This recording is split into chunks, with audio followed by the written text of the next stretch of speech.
Chapter 86. Tonight I'll make sure to properly deal with you. Take turns showing them to him and buy a few more. Bai Wei didn't expect he would really say that. Her face flushed crimson with embarrassment and she reached out to slap him. What are you saying? The bedroom wasn't very big.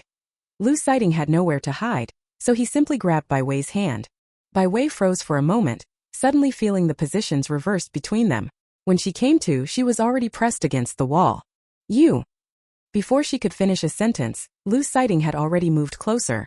They were tightly pressed together, the rest of her words swallowed up. Bai Wei hadn't expected Lu Xiting to have this up his sleeve. He actually pinned her against the wall. Her heart raced. She couldn't help but lose herself in the wonderful atmosphere. Until the air was filled with an ambiguous tension, and more than a few of the heavy-duty buttons had unwittingly come undone, Bai Wei finally pushed Lu Xiting away by a couple of inches. No. It's time to cook. Bai Wei's eyes brimmed with tears. While waiting for Lu Xiting, she had almost made him lose control. But indeed, the two of them still hadn't had dinner. Lu Xiting could skip eating, but he couldn't let Bai Wei go hungry, so he straightened his clothes and prepared to go downstairs to cook. Alright, I'll go cook first, but tonight I'm definitely going to give you a good spanking. After Lu Xiting went downstairs to cook, Bai Wei wanted to go to the bathroom to freshen up, but found her legs a little weak.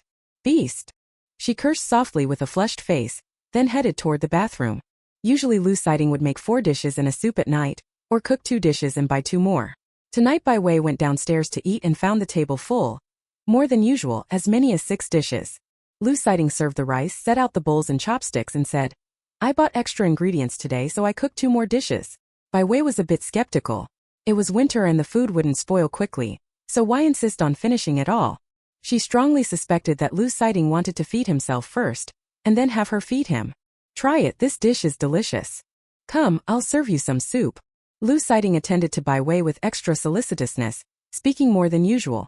She glanced at the burning look and immediately looked as if she'd been scalded, lowering her head and blushing as she ate slowly. After they finished the meal, Lu Xiting said, Don't touch the bowls and chopsticks, wait for me to wash them. I'm a bit hot now, I'm going upstairs to take a shower first. Bai Wei sat in the chair, watching Lu Xiting's hurried back, too shocked to speak. Was he in that much of a hurry? Normally the two of them would clear the table together, and Lu Xiting would wash the pots and dishes afterward. He had never, like today, left the pans unwashed and gone to take a shower first. He didn't even bother to hide it. Right in front of Bai Wei he said he was going to take a shower. Bai Wei's heart rate quickened a bit. After Lu Xiting went to shower, she went outside to look at the flowers and plants in the courtyard. After watching for a while, Bai Wei felt a bit cold and went back upstairs, only to find that Lu Xiting had already finished showering and come out. Wei Wei, you go take a shower. Lu Xiting grabbed a towel and pajamas, then led Bai Wei to take a shower. Bai Wei's cheeks flushed slightly. Struggling, she said, It's still early, I want to wait a bit. Actually, I haven't finished washing either. How about we wash together? Lu Xiting said, thinking seriously. Bai Wei went suddenly silent like a chick with its neck pinched. She knew Lu Xiting was more than eager for them to shower together. Remembering the last time they bathed together, Bai Wei shivered and immediately went to push Lu Xiting. Get out, I'm going to bathe, don't delay things. Lu Xiting followed Bai Wei's strength and obediently walked out. Bai Wei washed very slowly, but no matter how slow she was, she would finish eventually, and Lu Xiting hadn't once urged her to hurry from start to finish. After she finished washing, Bai Wei realized that Lu Xiting had only brought her a set of black sexy sleepwear. He hadn't brought anything else. Shall I have him bring my underwear over? Bai Wei thought for a moment, then went out in her pajamas. Anyway, she'll be taking them off soon, so whether she wears them or not doesn't really matter. Lu Xiting, who hadn't spoken the whole time, was just sitting in the room. The moment Bai Wei stepped out of the bathroom she felt his gaze on her. She was about to say something when Lu Xiting had already closed in, and like that night, leaned against the wall and bent down to kiss her. Unlike the gentle intimacy of before, Lu Xiting now attacked with ferocious momentum. His dense kisses fell like a violent storm and finally, as if conquering a fortress, he swept across what belonged to him inch by inch. Though the kisses were fierce, their fingers were interlaced. Bai Wei's fingers were being slowly massaged, the movements oddly gentle. Don't go to bed.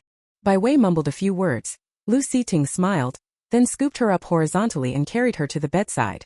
At 8:10 in the morning, Bai Wei slowly opened her eyes. The cold wind howled outside, but the bedroom was very warm. Bai Wei was wrapped in a thick, soft quilt inside.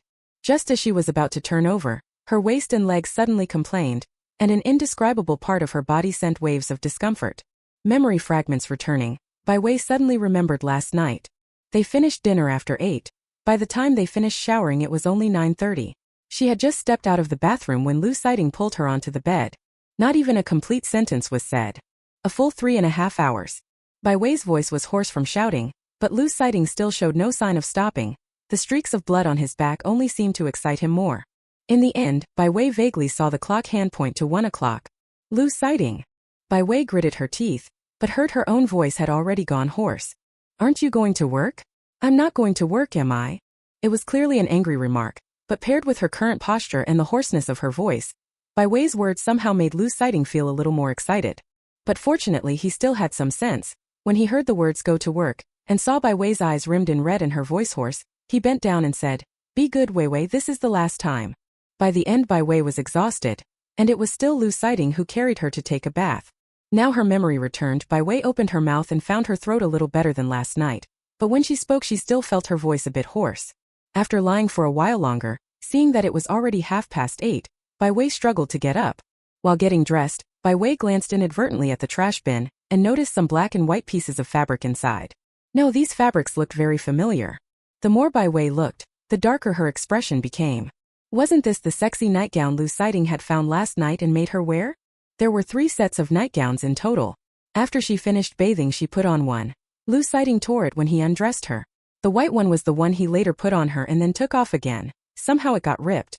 They were all going to be taken off anyway. Bai Wei really didn't understand why he had to make her put them on first. Now they were ripped and thrown in the trash. How could she possibly wear them? Chapter 87. Vivi is really clever. Fortunately, only 2 pieces were ruined. The others can still be worn, and now there's an excuse to buy new pajamas. After brushing her teeth and washing up, Bai Wei went downstairs. In the kitchen, breakfast was in the pot, almost ready and steaming. Lu Sighting stood by the sink, energetically washing the dishes. He really looked visibly in a good mood. They clearly went to bed at the same time last night, and he'd been the one doing all the work the whole night. So why did she wake up this morning feeling unwell, her throat hoarse and dry? And looking at Lu Sighting again, he'd gotten up earlier than her, scrubbed the pots and cooked, finished every task without skipping a thing, and still looked so full of energy. Bai Wei instantly felt aggrieved. Remembering how her pajamas had been left torn and ragged in the trash can, she snorted coldly and slowly went downstairs. Lu Sighting heard the sound, glanced back and said, Wei Wei, sit down and rest for a bit. Breakfast will be ready soon. You won't have to wait long. Bai Wei changed direction and stepped into the kitchen, catching the savory aroma of congee and the sweet scent of steamed buns. Lu Sighting, tonight I want old duck hot pot authentic. Bai Wei raised an eyebrow and took a few steps inside. To make old duck stew, you first have to prepare the ingredients. A cleaned old duck is the main ingredient, plus pickled sour radish, the best ham, dried shiitake and bamboo shoots. Because Bai Wei likes potatoes, Lu Sighting would also cut a big potato. Scallions, ginger, salt, MSG, cooking wine, soy sauce, white pepper, cooking oil, and finally a bowl of broth needs to be prepared. The preparation process is complicated, it requires many ingredients, and the stew takes a long time, so making this old duck casserole takes about an hour of simmering and needs its own pot. Lu Sighting has only made it once in all this time. Although it's delicious, it takes too long to prepare. This old duck stew is such a hassle to make. It's really just Bai Wei making things difficult for Lu Sighting. Why is it that after everyone messed around all night, Lu Sighting is more energetic than usual, while Bai Wei isn't doing so well? She had expected Lu Sighting to be reluctant, or to say he'd do it later, but after hearing Bai Wei he said, Fine, I'll make it for you tonight. When they were close, Lu Sighting couldn't help but lean down and kiss Bai Wei. Because his hands were still wet, Lu Sighting continued washing the dishes. The dishes had been left overnight and the grease had solidified, so they were hard to scrub, but the pot was clean, so after getting up Lu Sighting first cleaned the rice pot to cook, then tidied the table, and while waiting for the rice to cook he returned to wash the dishes.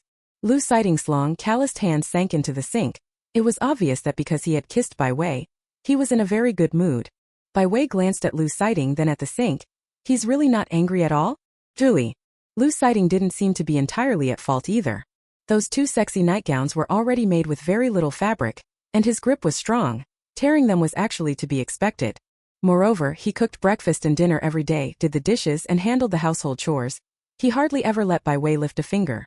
Thinking about all that Lu Sighting did, Bai Wei couldn't help but soften. But the dishes had already been ordered, and it would be awkward to back out, so Bai Wei went to help wash the dishes. Although she wasn't very good at it, watching Lu Sighting's manner made it seem not so difficult after all. Wash the dishes like this, use a little less dish soap. Otherwise there will be too many suds. Okay, like this? Yes, Vivi is really clever. The two of them even get all lovey-dovey while washing dishes. After breakfast, the two of them each went to work. As the year drew to a close, the streets and alleys were bustling, and Bai Wei's small jewelry shop was no different, busy almost from opening until closing. With the new year coming, everyone bought new things. New clothes, new jewelry. Watching the shop sales, Bai Wei put all her previously designed new pieces on the shelves, then every night went home to draw design sketches. Besides adding new items to her own shop, a few were styled to match the clothes in Bai Wei's store. After finishing them, Bai Wei sent the jewelry to Bai Wei's clothing shop, and the two of them put the pieces on the models to style them. That morning, just after seeing off a few customers, Li Fengyao arrived. "Are the pieces I ordered last time finished yet?" Bai Wei opened the jewelry box she had prepared. The last time Bai Wei had made some jewelry. Based on her impression of Li Fengyao, she made some bracelets and anklets, hairpins and necklaces as well, mostly bright and colorful pieces that were very eye-catching. Sure enough, Li Fengyao liked them a lot and ordered several. Like Qin Xueming, Li Fengyao was not short of money, so she wanted the best. She bought 8 pieces in total and ended up paying 120 yuan. 12 banknotes in hand. Shun Wan was there that day too, staring dumbfounded at the stack of bills, almost shouting. Just this one box with fewer than 10 pieces of jewelry sold for 120 yuan? Since when did her daughter's jewelry make so much money? Thank you for coming, please visit again. Bai Wei smiled as she saw Li Fengyao off. When she turned back, she saw Shan Wan counting the money again. Mom, if you count it again, it won't suddenly become 2 more bills. Soon customers arrived. Shan Wan hurriedly locked the money in the cash box behind the counter. She still understood the principle of not showing off wealth, and with the new year approaching and petty thefts on the rise, she wanted to be extra cautious. At the end of December, as the new year drew closer, a few days after Li Fengyao left, 3 or 4 people came to Bai Wei's shop one after another to ask her to make custom pieces. 2 of the wealthy ladies were together and seemed to be very close. Bai Wei had only just begun sketching the jewelry designs, and a few days later, one came in the morning and the other in the evening, 2 more women commissioning custom jewelry. Their requests differed, so Bai Wei's approach to sketching designs varied accordingly. She told them it would take about a month and then let them leave. However, because the new year was approaching, all the wealthy ladies wanted to be able to wear new jewelry for the holiday, so they each offered to pay extra. They were the least short of money, and with 2 people in their circle already receiving attention for their custom pieces, they also wanted to get their own orders faster. So each of them increased the price by 20%, with the stipulation that the jewelry must be finished before the new year. What else could Bai Wei do? Of course she cheerfully agreed. The students were on vacation, and Bai Yaotian basically had nothing to do at home, so Shan Wan dragged him to the shop to help. After being in the shop for so long, they all knew how to introduce things to customers, so most of the time it was the couple who were busy. Bai Wei found some spare time and went to the wholesale market again, bought a lot of things and had to make 2 trips to bring them back. She spent her night sketching designs and during the quieter daytime hours, also drew designs. After finishing the jewelry needed for the 2 wealthy ladies who had come earlier, she began to start making them. Chapter 88. Vivi really has great skin. She looks like you could pinch out water. Even with making jewelry there has to be an order. They arrived earlier so their pieces were made first. The hard part was drawing the designs. Making the jewelry was actually very quick. Bai Wei only took a short while during the day and one evening to finish both of their pieces. Put both sets of jewelry away and into the custom-made boxes. Then Bai Wei began working on the 3rd and 4th custom orders. With the new year approaching, the military unit wasn't as busy, and Lu Sighting felt a bit sorry seeing Bai Wei so occupied, so he kept making her delicious food every day in different ways. The day before New Year's Day, Bai Wei hung the finished banners around the little shop. For such a festive holiday as New Year's, Bai Wei thought for a long time and decided to run a half-month promotion. Normally New Year's Day plus the Spring Festival means lots of people, and the shop will definitely close for a while during the festival, so it will have to shut. Putting other things aside, they'll have to wait until after the new year to reopen the shop, right? Bai Wei has been running the shop for over half a year now, and this is the first time she's planning a holiday. The Spring Festival, also called the Lunar New Year or New Spring, is the day Chinese people most look forward to. Children who have been working hard away from home and living far from their hometowns can finally return home to reunite with their families. Couples who have been busy all year can also cook many delicious dishes together and stock up to entertain relatives and friends for the new year. Children who have worked hard at school can, during the new year, wear new clothes and shoes and go visit relatives with their parents. Every child eagerly looks forward to this day. Bai Wei was no exception. Over the past 6 months of running the shop, Bai Wei had already gotten used to getting up at 7:30 and leaving home at 8 to open the store. Each night it was about the same time when she closed up and went home. It wasn't that she didn't feel tired, of course, But watching the daily takings of her little shop and seeing her small savings grow bit by bit gave Bai Wei an indescribable sense of satisfaction. When the weather turned colder, opening hours could be shortened, and with Shen Wan's help, Bai Wei finally settled down. This was the first New Year Bai Wei would spend here, and also the first New Year with Lu sighting. She still felt a bit expectant. Amid the busyness, New Year's Day arrived. During festivals, people like to buy new clothes, especially families with some means insist on the quality, origin, and brand of the garments. The clothes at the White Rose shop are beautiful, and with New Year promotions plus Bai Wei's jewelry adding the finishing touch, sales of the clothes have been increasing day by day. Her clothes sold well, and the matching jewelry designed by Bai Wei also became a hit. Hello, this is my receipt. I would like to see the brooch and necklace that go with this coat. Hello. I bought these pants at the Rose clothing store. I would like to see the belt and waist chain that match them. There were already quite a few customers in Bai Wei's shop, and with even more coming from Bai Changwei's place, Bai Wei's little store was suddenly packed. When Shen Wan and Bai Yaotian came to help and saw so many people, they were busily occupied and thrilled. Having many people in the shop meant more work, but it also showed the business was good and they were making more money. Who would complain about having more money? Shen Wan was very happy and kept smiling while introducing pairings to customers. After spending a long time in the shop, Bai Wei began explaining jewelry to her mother, how to pair it with clothes, and from the jewelry people wore she could tell what style they liked. Shen Wan hadn't known that running a small jewelry shop involved so many nuances. No wonder her daughter's shop made money. She learned a lot, and occasionally when Bai Wei wasn't around, Shen Wan could manage the shop on her own. Bai Wei's favorite thing was settling the accounts every night. She had a small calculator she used each evening to do the math. Then she would write down the amounts. Just by looking at those figures, Bai Wei felt full of energy. She stayed busy like that until New Year's Eve. That morning, as soon as Bai Wei got up, she felt as if something was on the window. When she got out of bed and looked, it was actually beginning to snow lightly outside. Bai Wei was very excited. She put on her clothes and ran out. Only, the snowfall was light and stopped after a short while. Bai Wei even felt a little regretful. Wei Wei, come in and eat. Lu Sighting called out, worried that Bai Wei would get cold. Bai Wei had no choice but to go back and eat first. Today was New Year's Eve, a day of reunion. Bai Wei was an only child, and this was the first year for the two of them as a married couple. After discussing it, the Lu family went straight to the restaurant and booked a table for the New Year's Eve dinner. And they also asked Bai Wei to invite her parents. The New Year's Eve dinner had been booked 5 days in advance, and Bai Wei had already told Shen Wan that on that day, everyone would sit down together to eat and celebrate a reunion. Shen Wan didn't hesitate for long and agreed quickly. After their daughter got married, the house was left with only Shen Wan and Bai Yaotian. Although they prepared all the usual New Year supplies, the thought of spending the festival with just the two of them still felt a bit bleak.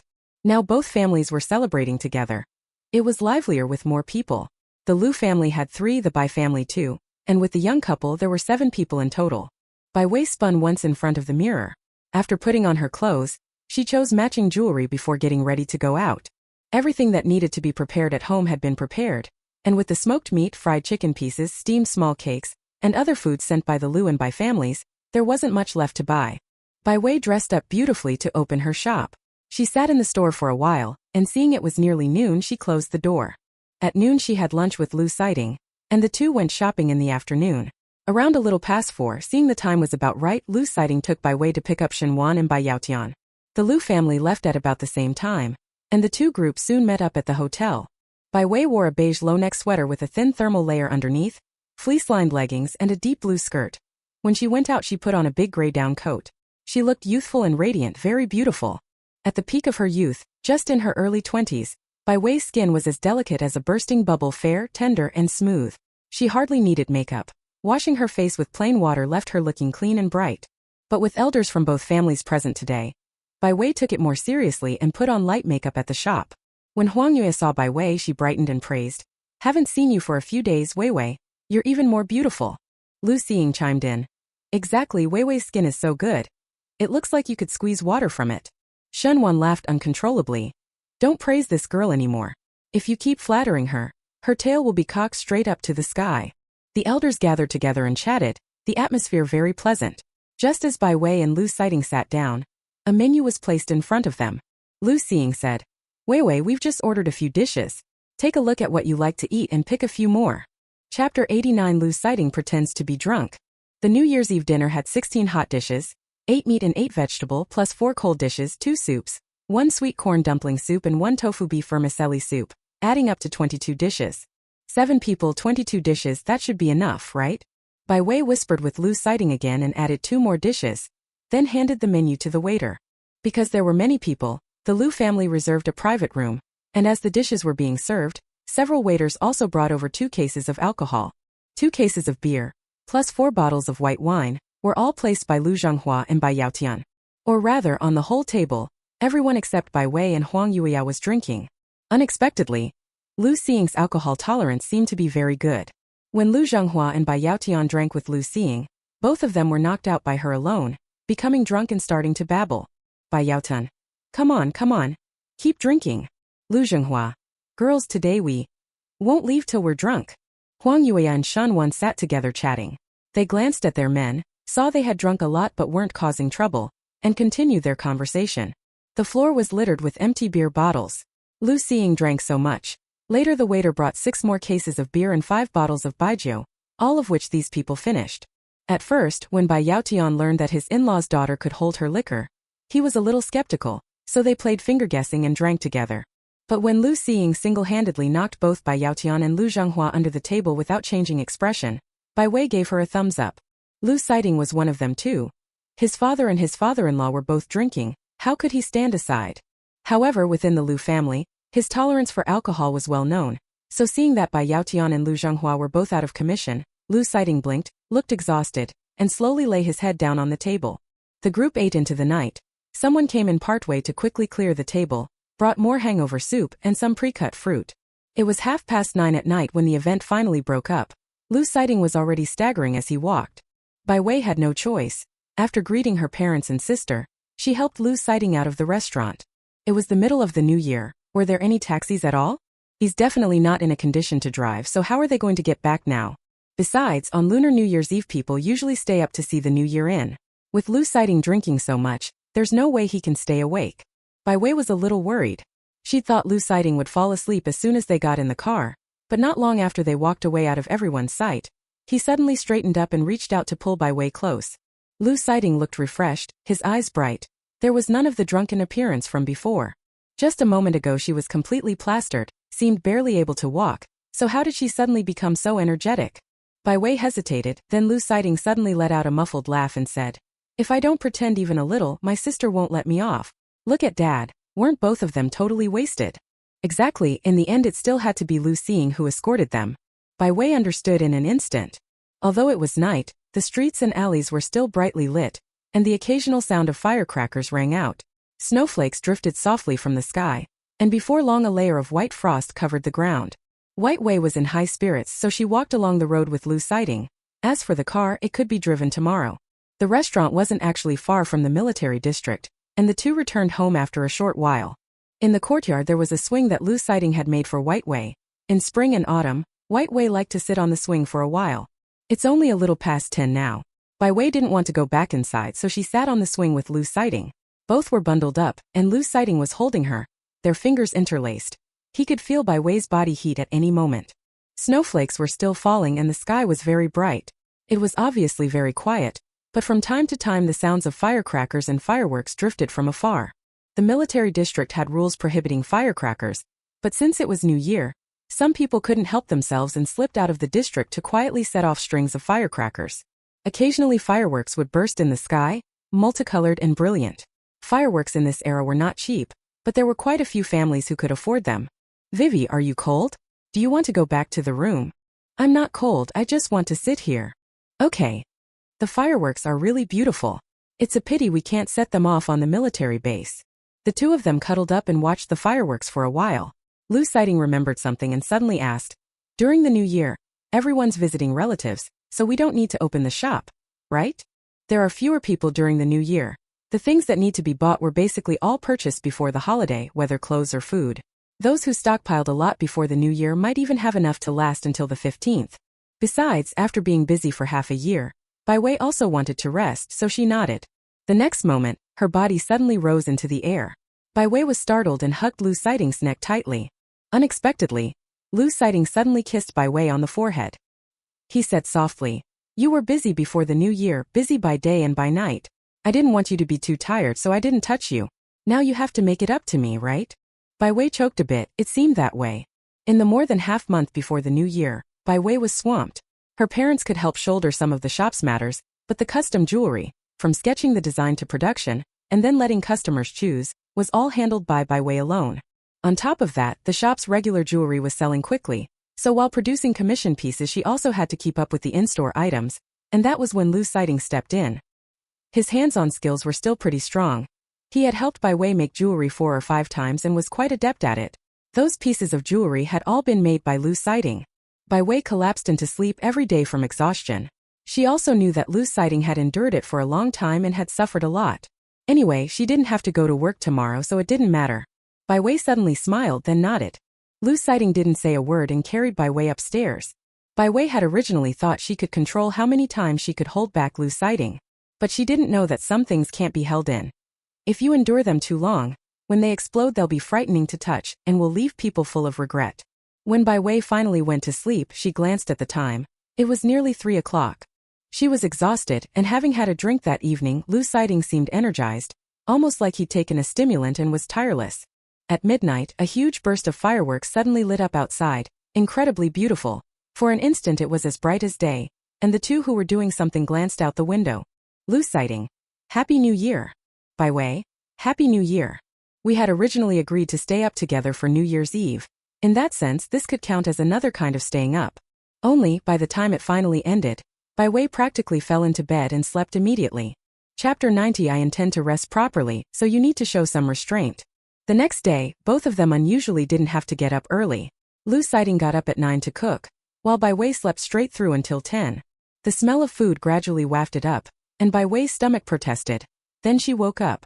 Fully awake, Bai Wei lay on the bed dazedly, regretting that she had promised yesterday not to open the shop. Why take time off? What's so good about a holiday?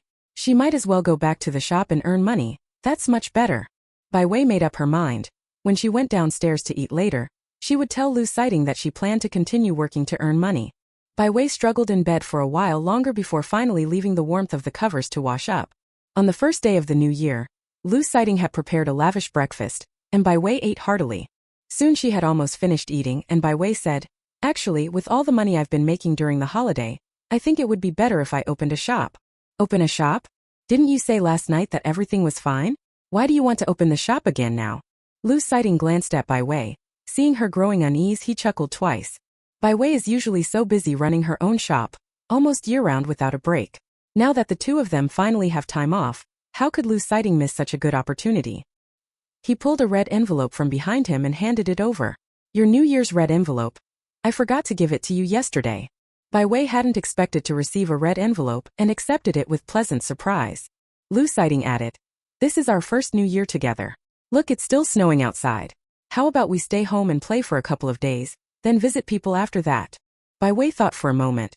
What Lu Sighting said made sense, and he probably wouldn't repeat last night's behavior every evening, so she agreed. Lu Sighting seemed to have endless energy. During the day, the two of them made delicious food at home. The snow outside kept falling hard, so they built a snowman in the yard, and Lu Sighting certainly used far more energy than Bai Wei. At night, just as Bai Wei wanted a good night's sleep, she was pulled up again by the energetic Lu Sighting to do some other exercises. Bai Wei knew he had good stamina, but she didn't know he could be this good. For 2 nights in a row, 2 whole nights for several hours, Bai Wei was truly exhausted. She shouldn't have believed Lu Sighting when he said he was taking time off during the day, Bai Wei thought drowsily, and then fell asleep. The next day, Bai Wei rubbed her waist as she got up and said sternly, "Lu Sighting, it's the new year. I want to rest properly, so you need to hold back." Lu Sighting nodded and agreed. That night, Bai Wei slept soundly. But Lu Sighting only restrained himself for that one night. The next night he reverted to his old ways, dragging Bai Wei into mischief until 2 in the morning before they slept. Bai Wei bit Lu Sighting's shoulder in the middle of the night, having already decided that next New Year she would definitely work overtime at the shop for a few days. She would never take such a long holiday at home again. The two of them ate, drank, and had fun at home. After the 3rd and 4th days of the new year, everyone began visiting relatives. During these first days of the new year, most people are resting at home, and the military region is no exception. Apart from posts that must be manned year-round and those requiring duty personnel, everyone is at home. Inside the military compound, many soldiers' families live here, so during the new year everyone celebrates within the compound. Few people return to their hometowns. Bai Wei has been going out occasionally these days and can hear laughter and merriment outside. It seems many people are visiting one another. Since she moved here after getting married, she has been doing business outside and has had almost no social interaction with the soldiers and soldiers' wives in the compound. The only time she interacted more were when those soldiers' wives came to her shop to buy things. Chatting together then helped them get a bit closer. Lu Siding could be said to have grown up here and lived here for many years. His family, friends, and deep ties are all here, and Bai Wei also wanted to learn more about them. So on the 5th day of the Lunar New Year, Bai Wei dragged Lu Siding to buy a lot of fruit, planning to visit the people living nearby. Apples, bananas, tangerines, fragrant pears, pomelos, loquats. They literally filled up the trunk of Lu Siding's car. Bai Wei had the shopkeeper get many bags, then separated the fruits in the box and packed them up.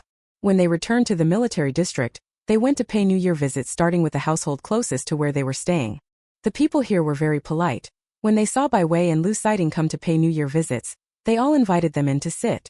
But there were too many people to visit, so Bai Wei could only decline politely, saying they still had to go to the next house.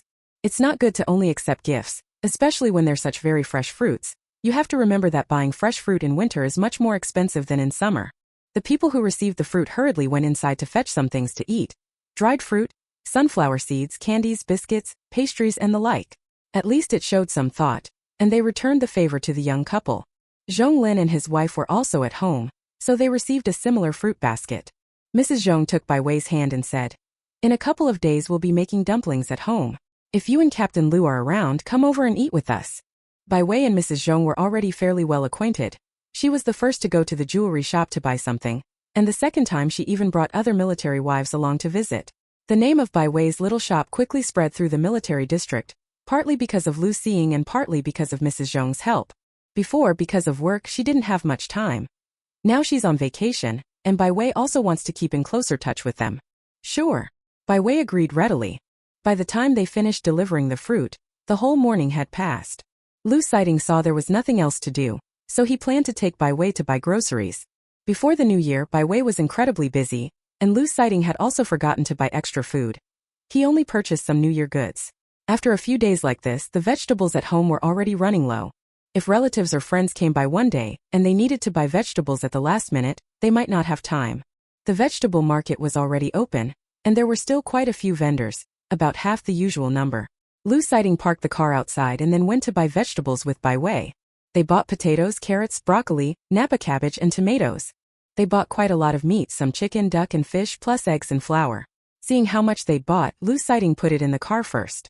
They bought a bit of each vegetable, but Bai Wei didn't buy large amounts to stock up. During the New Year period, many things had gone up in price, even vegetables. Bai Wei couldn't tell by listening to the prices. It was Lu Siding who told her the usual cost of groceries. Bai Wei then pressed down on the hand Lu Siding was reaching for to pay. Buy less. So, they bought many different kinds of vegetables but not a lot of any single kind. The two were ready to leave and stood at the entrance of the market. Bai Wei waited for Lu Siding to drive up when suddenly a girl across the way caught her attention. Chapter 91. Whoever picks up these few coins will surely have good fortune this year. A neat short haircut, a slim waist and long legs, and when she turned her head occasionally, you could even see a fair chin. This person, how is she so similar to Lu Xing? Both are over 1.75 meters tall, and their dress and style are also very much alike. Bai Wei squinted, somewhat doubting that she might have seen wrong. Because there was also a 1.8-meter tall boy beside the person who resembled Lu Xing, dressed elegantly with a scholarly air. Bai Wei stepped aside and moved closer to get a better look, but two cars roared past on the opposite side of the road in quick succession. When she looked back, the place was already empty. Strange, did she miss it? Bai Wei looked around but really couldn't see the two people from just now. At that moment, Lu Siding drove the car over, so Bai Wei stopped hesitating and got in, fastening her seatbelt. What were you looking for just now? Nothing, maybe my eyes played tricks. I thought I saw someone familiar. The two of them returned home quickly, then took the groceries down and sorted them into their respective places. Items like potatoes, cabbage, and eggplant could all be placed on the kitchen storage rack, while the eggs went into the egg basket. The fish were alive and could be kept in the tank for now, and the meats needed to be put in the refrigerator first. After they finished handling the groceries, Lu Siding began cooking. Busy all morning, Bai Wei was already hungry. After eating some biscuits in the living room, she couldn't sit still and went to the kitchen. Lu Siding cooked. Each meal rarely had fewer than 4 dishes, but he was always a bit busy cooking alone. After watching for a while, Bai Wei went to help. At first, washing and cutting the vegetables was fine, but after Lu Siding stir-fried 2 dishes and a bit of sweat appeared on his brow, Bai Wei began to feel restless. Let me make this dish. Bai Wei squeezed in front of Lu Siding, then picked up the plate with the washed vegetables and was about to start stir-frying. Lu Siding quickly stopped her and said, Wei Wei, let me do it. The kitchen gets smoky and smells strong. You can help by washing and cutting the vegetables. No, we're the only two eating today anyway, so let me practice. See, once I learn to cook, we can take turns making meals. Bai Wei blinked her big eyes, trying to use her gaze to get Lu Siding to agree. But he actually agreed. What else could he do if she refused? Bai Wei was determined to cook. He could only stand by and watch to make sure the kitchen didn't explode. Bai Wei began cooking with great confidence. It had been a long time since she'd been in the kitchen, and she seemed to have forgotten her past track record there. She only remembered that the last time she made a nourishing broth, Lu Siding had drunk quite a lot of it. 12 minutes later, Bai Wei stared at the lump of something she'd made that she couldn't identify. Her face grew darker and darker, almost matching that pile of food. Lu Siding forced himself not to laugh, patted Bai Wei's shoulder and said, All right, let me do it. Be good and help from the side. If you keep going on like this, half the dishes won't be edible today. Unless you're planning a one-day hospital tour this year. Bai Wei was a little unwilling, but looking at the dishes she had made compared to those Lu Siding produced, it was truly like heaven and earth. She couldn't bear to look. After thinking it over, Bai Wei finally relinquished the head chef position. Without an ounce of guilt about getting in the way, Bai Wei went to cut some fruit, then sat on the small kitchen stool, eating the fruit while watching her husband cook. Lu Siding had prepared all the dishes, busy yet composed. Bai Wei dug into the fruit, her eyes fixed tightly on Lu Siding. TSK, no wonder he was the man she liked, truly handsome. Even when cooking, he wasn't just ordinarily handsome.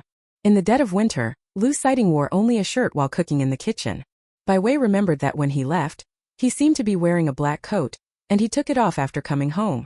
A shirt with dress pants, handsome and stylish, but wearing that in winter, isn't he really cold? Soon Bai Wei discovered that Lu Siding really wasn't cold. The kitchen was very warm. Before long, a thin layer of sweat appeared on Lu Siding's forehead. As for Bai Wei, she was dressed like a bear, 3 layers inside and 3 layers outside. After returning home, she only took off one down jacket and nothing else.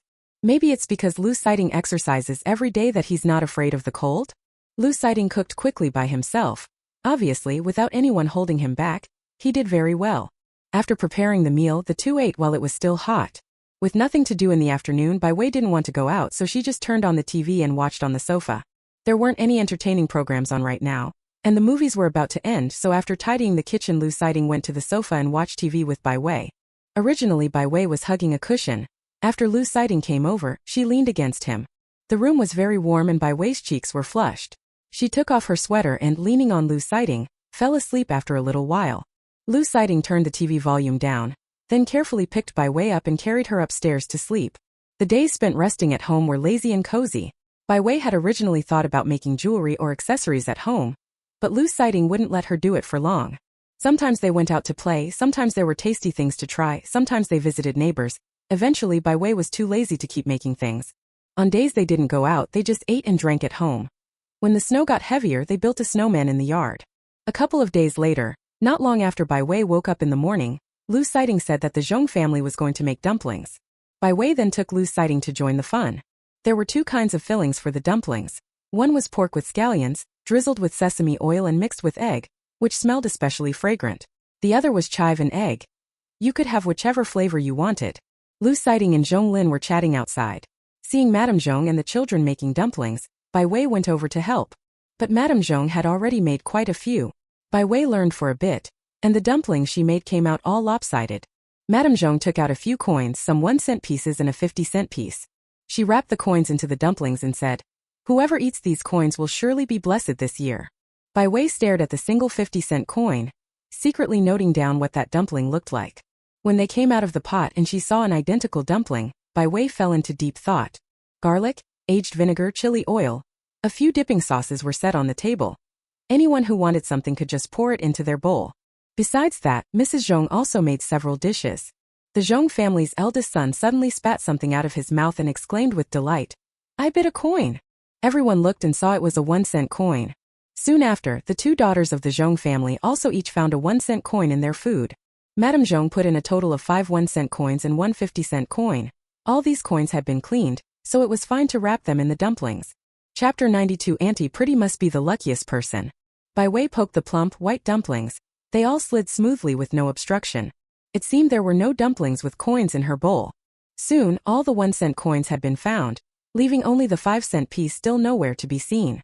The Zhong family's children all ate quickly, then went to serve dumplings. After returning to their seats, they first used their chopsticks to poke holes in the dumplings one by one. Finding no coins, they then ate diligently. However, children have limited appetites, and these dumplings were large. 2 bowls were already a full amount. Bai Wei ate a few, and suddenly there was another dumpling in her bowl. She turned her head and saw it was the dumpling Lu Sighting had picked for her. Bai Wei didn't think much, picked up that dumpling and bit into it. Something suddenly struck her tooth. She spit the object out, and inside was a brand new 50-cent coin. Madame Zhong's youngest daughter was sitting right beside her. She spotted it at once and cried out, "Oh, it's a 5-cent coin! Auntie, you're so lucky! Pretty Auntie must be the luckiest person." The few children immediately cast envious looks her way. Lu Sighting curled his lips and said, "Wei Wei has always been lucky." Zhong Lin glanced at the couple but smiled without speaking. Mrs. Zhong looked at Bai Wei and asked with a smile, "You two have been married for nearly a year now, right? When are you planning to have children?" "We're still young, so we're not in a hurry," Bai Wei said with a smile. Madame Zhong echoed, "That's true. While you're still young, enjoy some time as just the two of you. Once you have children, they'll become the center of everything, and it's inconvenient to do many things." After happily finishing the meal and Bai Wei and Lu Sighting giving the children New Year's red envelopes, they left. The two didn't go home, but went to the Wei household nearby. The Wei family's tea is well known. Madame Wei's maiden family makes a living growing tea, and they usually give tea to their neighbors during festivals. The Lu family had received some before. The Weis also have many children, 5 in total. The oldest has already graduated high school and is now working. The youngest 2 are twin daughters who have just started 1st grade. The elder sister is mischievous and charming. The younger is quiet and pretty.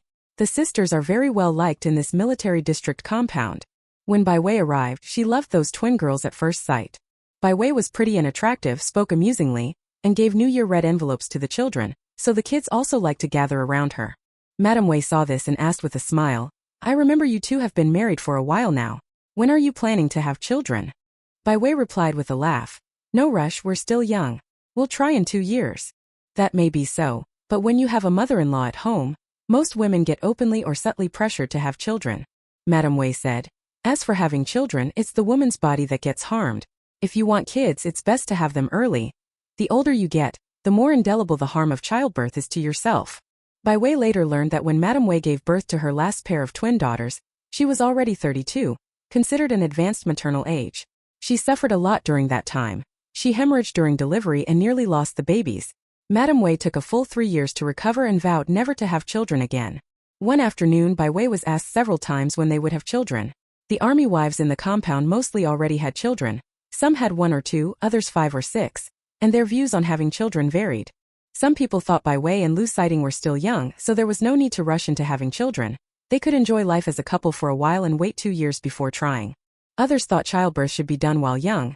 Having children earlier is better for the child and for oneself, and besides there would be a mother-in-law to help care for the kids, so why not? After spending the whole afternoon at the Wei residence and drinking tea, Bai Wei had to run to the bathroom several times. Dinner was eaten straight at the Wei residence that evening. Because my mouth hadn't stopped all day, I wasn't very hungry. As night fell, Madame Wei's children somehow produced sparklers, fireworks held in their hands, which looked very pretty. The children laughed and made a racket, very happy. When a baby is just born, it can't speak, so it can only express its wishes by crying. As they grow a little older, children begin to babble and slowly start to utter a few words. A bit later, children begin to show their personalities. Some are quiet while others are mischievous. Children in the military compound, having been born into military families, mostly do not act particularly naughty, influenced by their surroundings. You can tell by the way they set off fireworks, a group of children happily lighting them, but no little boy deliberately teasing a little girl. After those fairy wands burned out, they still wouldn't litter. They would find a place to throw away the trash, then discard what was in their hands. Obedient, well-behaved, and very disciplined. Bai Wei originally didn't really want to have children. She thought she was still young, and even after marriage she hadn't considered having kids.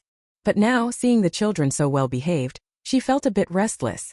The child she gave birth to would definitely resemble Lu Sighting particularly. Just imagining that she'd have an adorable little version of Lu Sighting made Bai Wei find it very cute and amusing.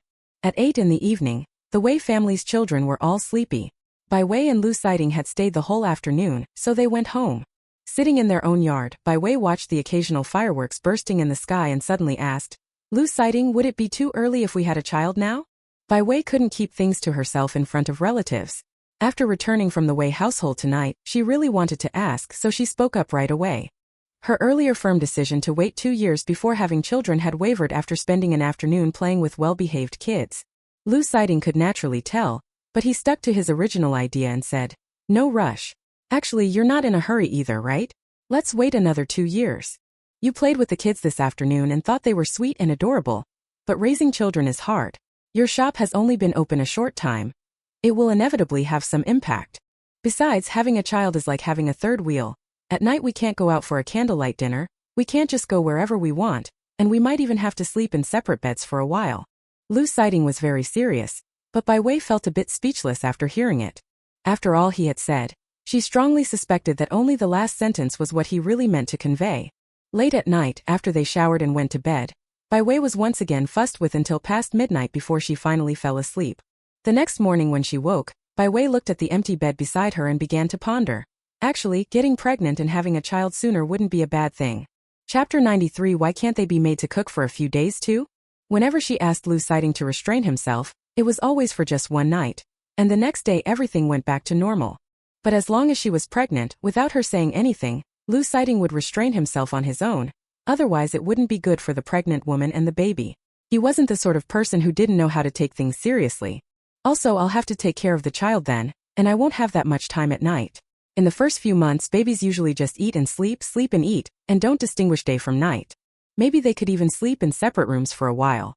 The more Bai Wei thought about it, the more feasible it seemed. Soon Lu Sighting came up to call Bai Wei downstairs to eat. Once they had both almost finished eating, Bai Wei wiped her mouth and said, I've decided, we should have a child soon. Lu Sighting was taken aback.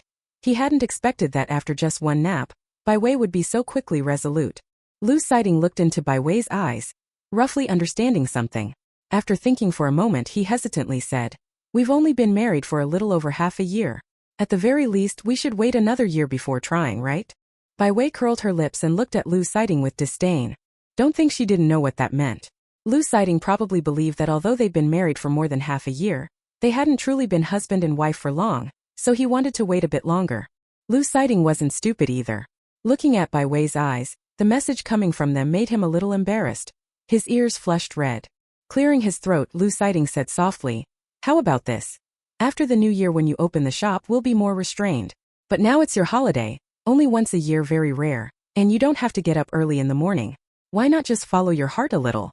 Follow my heart? More like following Lu Sighting's heart. Still, what Lu Sighting said wasn't without reason. And he was a man of his word. Whatever he said would surely come to pass. So after thinking it over she agreed.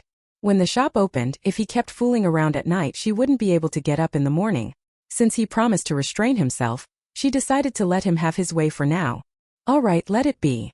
Bai Wei shifted her tone and added, I haven't had Buddha jumps over the wall in a long time. Tonight I want that, plus braised pork and caramelized sweet potatoes. Lu Sighting agreed at once. All right, do them all. Buddha jumps over the wall is a very difficult dish to make. But an authentic one is extremely delicious. Bai Wei only knew it was difficult to make, but didn't know exactly how it was made. She just wanted to make things a little hard for Lu Sighting, so she said that. Seeing Lu Sighting agree so quickly, she thought it must be very simple to make. After breakfast, Lu Sighting washed the dishes at home. Bai Wei, feeling bored, took some sunflower seeds and candy and went to the neighbor's house. These days it's the new year, everyone had agreed to meet up. Today they'll chat at this house, and tomorrow they'll go to that house to chat and drink tea. Nowadays no household is wealthy, or rather no one dares to show off, so they have to change houses every day for conversations, though the people who come are all familiar. Yesterday it was the Zhong family and the Wei family, and today it's the Zhang family. This household was the one with a child who had been admitted to university. The child came home for the New Year holiday, and there was also a little boy of about 10 years old in the house. People arrived bit by bit. One brought sunflower seeds and peanuts, another brought a few sweet potatoes, and everyone shared them. Bai Wei also sat among the army wives, talking quietly with the Zhong family. Someone nobody knew who started it brought up Bai Wei and Lu Sighting. After a few words Bai Wei heard her name. She turned her head and just saw a few familiar faces. One of the soldiers' wives asked, Sis, I heard you opened a jewelry shop and usually manage it yourself. Do you come back very late at night? Not really. I come back a bit later in summer, and earlier in winter because it's cold. So you come back so late. Who usually does the cooking at home? Bai Wei smiled and said, I'm not good at cooking, so I don't usually cook. Lu Siting is a good cook and his food tastes nice, so he generally does the cooking. Also, he gets up earlier than I do and gets off work earlier in the evening, so he makes breakfast and dinner. As soon as she finished speaking, the army wives around them all turned to look. Bai Wei paused, then slowly said, As for lunch, my mom brings it to me. Lu Siting is a battalion commander and is usually busy. He didn't expect that he would have to cook at home too, making breakfast and dinner every day. Some military wives subconsciously calculated in their minds that making breakfast and dinner every day. He and his wife have been married for more than half a year. This has been going on for quite a while. Besides, soldiers naturally get up early. If they get up to cook, they can also cook when they come back at night. Or if a military wife has nothing to do at home, she can make dinner. Even just making one meal in the morning would be fine. It's not a big deal. Lu Siting is so busy, yet he has kept it up for half a year, making breakfast and dinner for his wife every day. Why can't their husbands do the same? These military wives were very envious. Their own children were already quite old, yet their husbands had cooked only a handful of times. The family Bai Wei visited today had the surname Wang. He was a regiment commander and a bit older. Commander Wang's wife had just gone to fetch some water. She was standing by the door and had heard the other military wives' words clearly. Seeing her husband inside watching TV now made her furious. She complained, calling into the room. Old Wang, you cooked dinner tonight. Commander Wang, who was watching TV, had no idea what he'd done to offend his wife and scratched his head, saying, Huh? What do you mean, huh? Look at Lu Siting, Captain Lu. Handsome young, brings a wife home and spoils her like crazy. Doesn't even let her go into the kitchen. Now look at you. Madame Wang rolled her eyes and said, I've been cooking for you all these years. Surely it's your turn now, isn't it? Commander Wang was after all a regiment commander, with so many soldiers under him, and being scolded by his wife made him feel very wronged, so he said, Wife, who made you angry? Calm down, it's the new year, don't be mad. The couple's interaction was rather amusing, and the few military wives who saw it all looked down and snickered. At the same time, they also felt a bit restless. Mrs. Wang was right. They tended the household every day, cared for the children and cooked. Why shouldn't their own men, who had it easier, be made to cook for a few days? Each of them had made up their mind. Tonight they'd tell their men that for the next few days either breakfast or dinner would be their job. After all, of the 2 meals, at least one should be cooked by them, so the men could experience how hard they had it. The group chatted a while longer and by late morning everyone returned home. It's fine to snack on dried fruits and sunflower seeds while chatting, but since it's almost time to eat, staying at someone else's house any longer wouldn't be appropriate. Bai Wei also brushed the crumbs off her hands, then went home to eat lunch. 2 bowls of rice, 2 simple hot dishes, and 2 cold dishes. Bai Wei and Lu Siting finished quickly. Chapter 94. Cooking for my wife would be one thing, but why did everyone have to find out? When Bai Wei left in the morning, Lu Siting had already driven out to buy the ingredients needed to make Buddha jumps over the wall for that evening. The other dishes were easy enough, but this one was very troublesome. Lu Siting spent a long time just picking out the ingredients.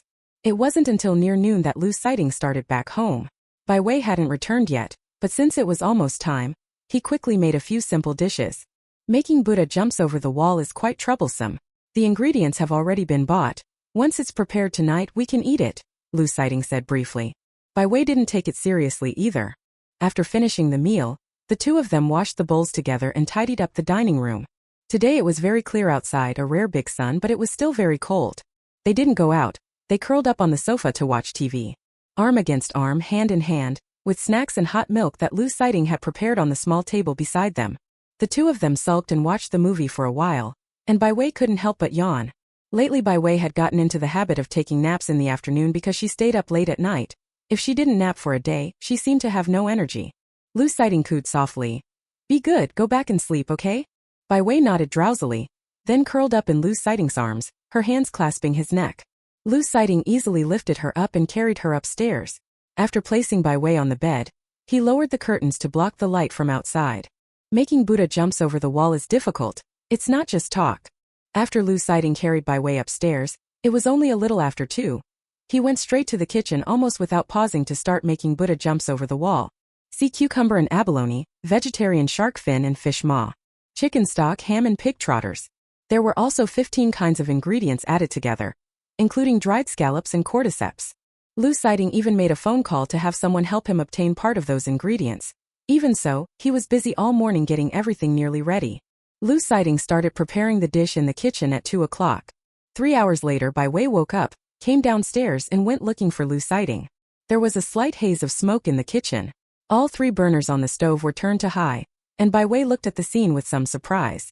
Making Buddha jumps over the wall is a bit troublesome, and it requires a lot of ingredients and seasonings, so I prepared it in advance. It should be ready to eat by tonight.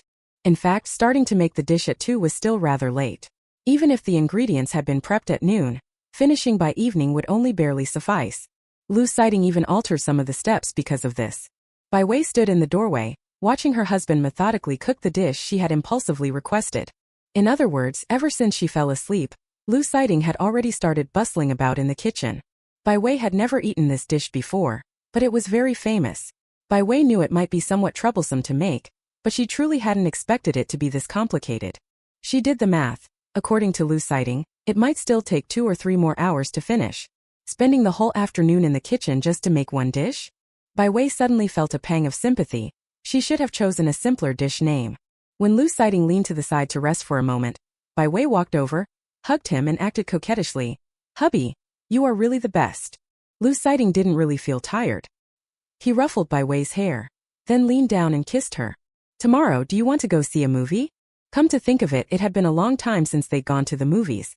In the half-month before the new year, Bai Wei was so busy she barely touched the ground. She hardly had time to attend to important family affairs, let alone go to the movies.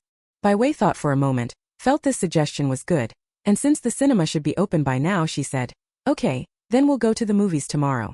They said a few more words, and during that time, Lu Sighting kept glancing at the pot every so often. "You go out and play by yourself for a while, you can watch TV, or go chat with the other sister-in-law. I'll call you back to eat when I finish cooking." The kitchen is so small. If Bai Wei is here, even if she does nothing, Lu Sighting would still be unable to help but get distracted and look at her. If she wanted to finish the dishes quickly, she still had to let Bai Wei go play by herself for a while. Seeing that Lu Sighting really had no time, Bai Wei went out to watch TV. She just looked for an opportunity to bring him a glass of water or some fruit she had cut herself. 2 hours later, Lu Sighting began wrapping things up and prepared to make one more dish before finishing for the day. As for the other dishes Bai Wei ordered, they would have to wait until tomorrow. The Buddha jumps over the wall that Lu Sighting made was extremely delicious and served in a large portion. Bai Wei ate quite a lot of it in the afternoon, so she didn't eat as much at dinner as she usually did. In the end, all those dishes went into Lu Sighting's stomach. That night the 2 of them went out for a walk again and didn't return to sleep until 10 o'clock. The next day, because she was preoccupied with the outing, Bai Wei uncharacteristically got up early. Lu Sighting woke earlier. After getting up, he cooked first, then went to call Bai Wei, only to find she was already awake. The 2 went to have breakfast. Bai Wei ate quickly. When she finished, she went upstairs to choose the outfit she would wear today and the matching jewelry. Lu Sighting tidied up what needed tidying in the house, then sat in the living room waiting. Bai Wei chose an outfit that was a bit mature, simple and elegant, put on pearl jewelry and finally applied makeup to match it. Finally ready, Bai Wei looked at herself in the mirror and felt very satisfied, then took her small purse and went downstairs. It was already nearly 11 o'clock. Lu Sighting's car was parked outside, so the 2 of them walked out hand in hand. Most of the snow had melted, with only some remaining under the trees. Because it was almost noon, there were quite a few people outside. Some had just gone out to buy groceries, some had just returned home to prepare lunch, and others were getting ready to go to the cafeteria. As a result, the 2 of them walked along and received many strange looks.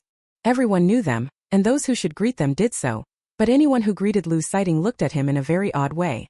Like resentment, disappointment that someone won't amount to anything, or perhaps helplessness. And they would sneak a couple of glances at Bai Wei. In short, it was very strange. Bai Wei touched her face, felt nothing strange and looked at Lu Sighting again. He was dressed normally too, so what were they looking at?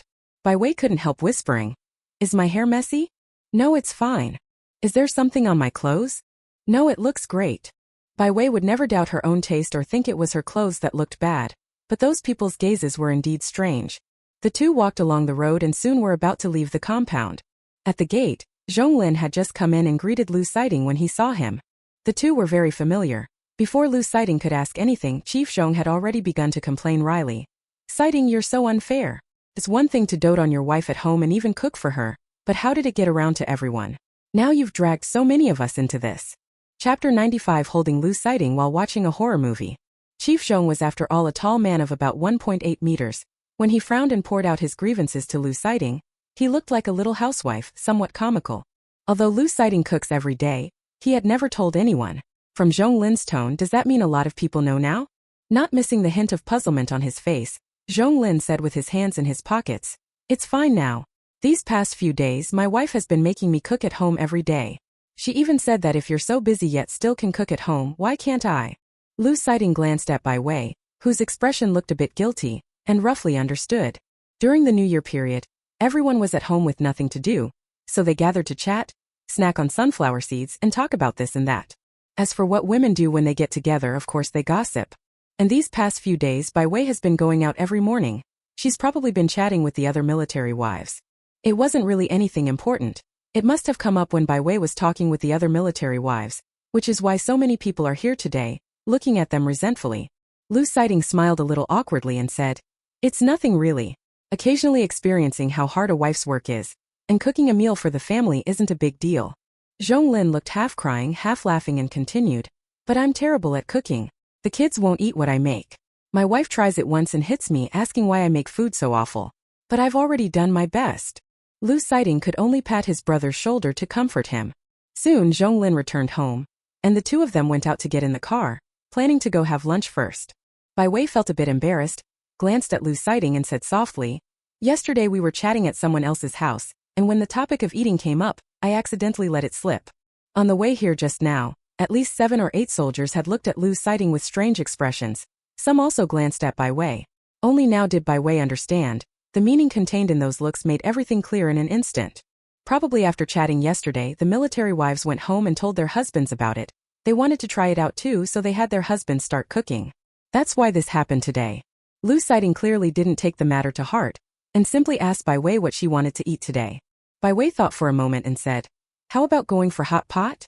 It's cold, and that will warm us up." Hot pot is something you can eat all year round, but when it's cold it's clearly the best choice. The two of them found a hot pot restaurant, ordered medium spicy and 3 delicacy broths, and then started choosing ingredients. They had big appetites and picked a lot of dishes, but fortunately most restaurants now are economical and affordable, so the two of them ate their fill. After eating their fill, they sat chatting for a while in the hot pot restaurant. Then the two went to the cinema. Because it wasn't far, just across the street, Bai Wei suggested they walk there to help digest. On the way they passed a shop with many snacks on the shelves. Although Bai Wei wasn't hungry, she still pulled Lu Xiting inside and bought a lot of little treats. It's okay if there's no popcorn, but how can you watch a movie without snacks? When we arrived at the cinema, the only films showing soon were 2. One starting in 12 minutes, the other in 25 minutes. But the 2 films, one of them is a thriller called Don't Look Back at Midnight. One is a romance film called The Flower That Blooms in the Chest. 2 films, you can tell the difference just from their titles. Before meeting Bai Wei, Lu Xiting had never even watched a movie. To him, time spent watching films was better used doing something in the military. Now it's different. Being with Bai Wei, not to mention going to the movies, even doing nothing and just being together are all precious memories. Lu Xiting doesn't care. He turned his head and asked, "Which one do you want to see?"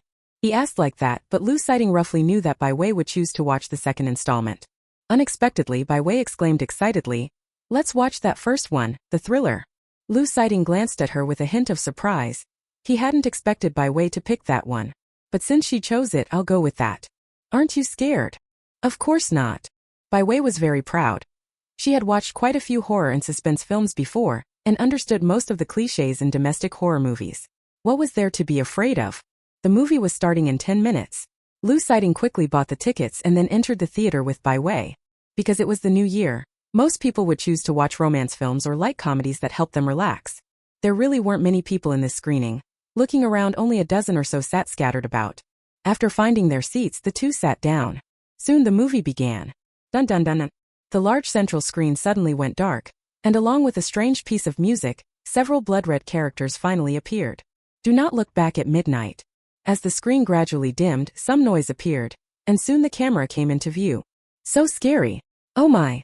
Whenever 1 or 2 particularly frightening shots appeared, exclamations rang out in the dark, and Bai Wei's heart tightened as well, jerking with every start. These older horror films, although the special effects looked ordinary, had very frightening background music. At first Bai Wei tried to hold herself together, but later she really couldn't, and she flung herself into Lu Xiting's arms. The snacks in her arms fell, and Lu Xiting didn't mind. Holding Bai Wei, he soothed her. Don't be afraid, it's all fake, just a play." Bai Wei's ears were blocked, and those frightening sounds suddenly seemed very distant. She hid against Lu Xiting's chest, Her arms wrapped around his waist, and even her breathing smelled of him. Lu Siding looked at Bai Wei, who resembled an ostrich, and helplessly patted her back to soothe her. He had thought she really wasn't afraid, but hadn't expected her to be scared after all. If he'd known, he would have chosen a different movie when buying the tickets. Good girl, don't be afraid. I'm here. These are all fake. They're just people acting inside. Feeling stuffy? Want to go out for some fresh air? Bai Wei also felt a bit stifled, so she sat properly, though she still leaned against Lu Siding. How about we don't watch it? No, let's watch. Bai Wei answered quickly while looking at the big screen. Bai Wei's behavior belonged to that kind of person who's both timid and playful, clearly very scared inside but still really likes to watch. She felt safe leaning on Lu Siding, so she cuddled up to him to watch the movie. Lu Siding felt a bit helpless but he hugged Bai Wei back.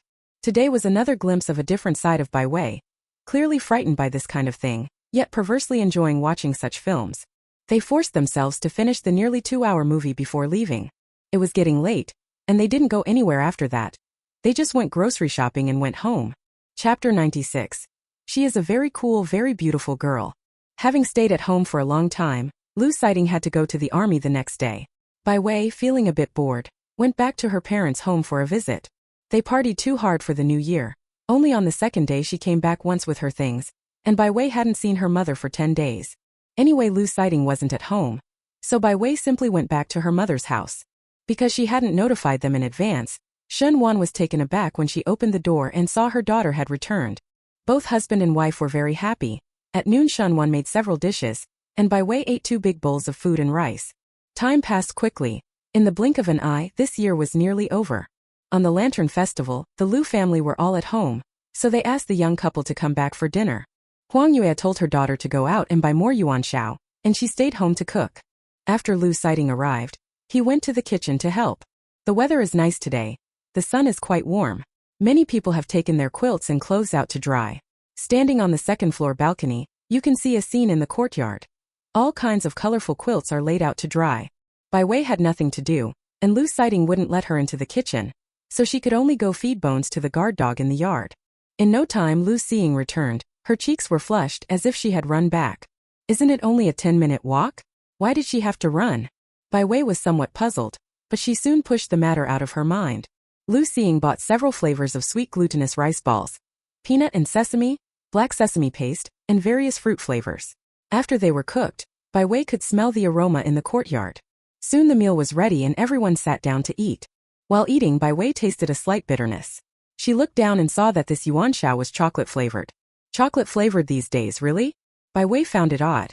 Huang Yue noticed and said, Xiaoying somehow got a pack of chocolate-flavored yuan xiao. She said a friend gave it to her. There were only around 10 in the pack. So it turned out a friend had given them. Lu Siding was the group leader. With her connections it made sense she could get something that now seemed rather precious. It's pretty tasty, Bai Wei said with a smile. After dinner, everyone went off to do whatever they needed to do. And Bai Wei also went home to prepare to open the shop the next day. On the 16th day of the first lunar month, many middle and high school students returned to school. Bai Wei got up very early in the morning and happily went to open the shop. It had been half a month since the shop was open. After Bai Wei arrived, she first went to clean. She wiped down all the surfaces that needed it, swept and mopped the floor. When Bai Wei went to fetch water, she saw the other shops were busy cleaning too. The shop was small, and Bai Wei finished the cleaning by herself in just over an hour. They had just passed the new year, and everyone at home lacked nothing, so there were fewer people buying things. Not just the jewelry shop. There were places next door selling clothes and trousers, shoes and hats, and even pastries and fruit. Business for everyone wasn't very good, but it was probably just for this period. It should get better in a few days. Bai Wei opened the shop early and closed it early in the evening, shutting up at 4 and going home. After getting back and doing the math, she realized she'd only sold 4 yuan and 80 cents all day. This slow business continued for 2 days, and only began to slowly improve on the 3rd day. Besides, Bai Wei had designed a number of new pieces during the new year and made samples which started going on the shelves these days and were getting a good response. That morning, shortly after Bai Wei had arrived, a man came into the shop. The man was probably about 1.8 meters tall, dressed neatly, spoke politely, and was quite good-looking. Perhaps it was his first time in a shop like this. The man looked around back and forth, seeming a little bewildered. Bai Wei walked over and asked, "Hello, can I help you with something? I want to buy something. Is it for yourself to wear, or a gift?" "A gift." Bai Wei roughly understood. It's probably for a young couple. she asked with a smile. The person you want to give it to, what kinds of clothes does she usually like to wear? And what kind of jewelry does she wear? She's a very cool, very pretty girl. The clothes she usually wears are mostly simple and stylish. The man thought for a moment, unconsciously lifting the corner of his mouth, as if recalling something lovely. That expression usually appears among couples in the throes of romance. Whenever they think of something related to the other person, they can't help but grin foolishly.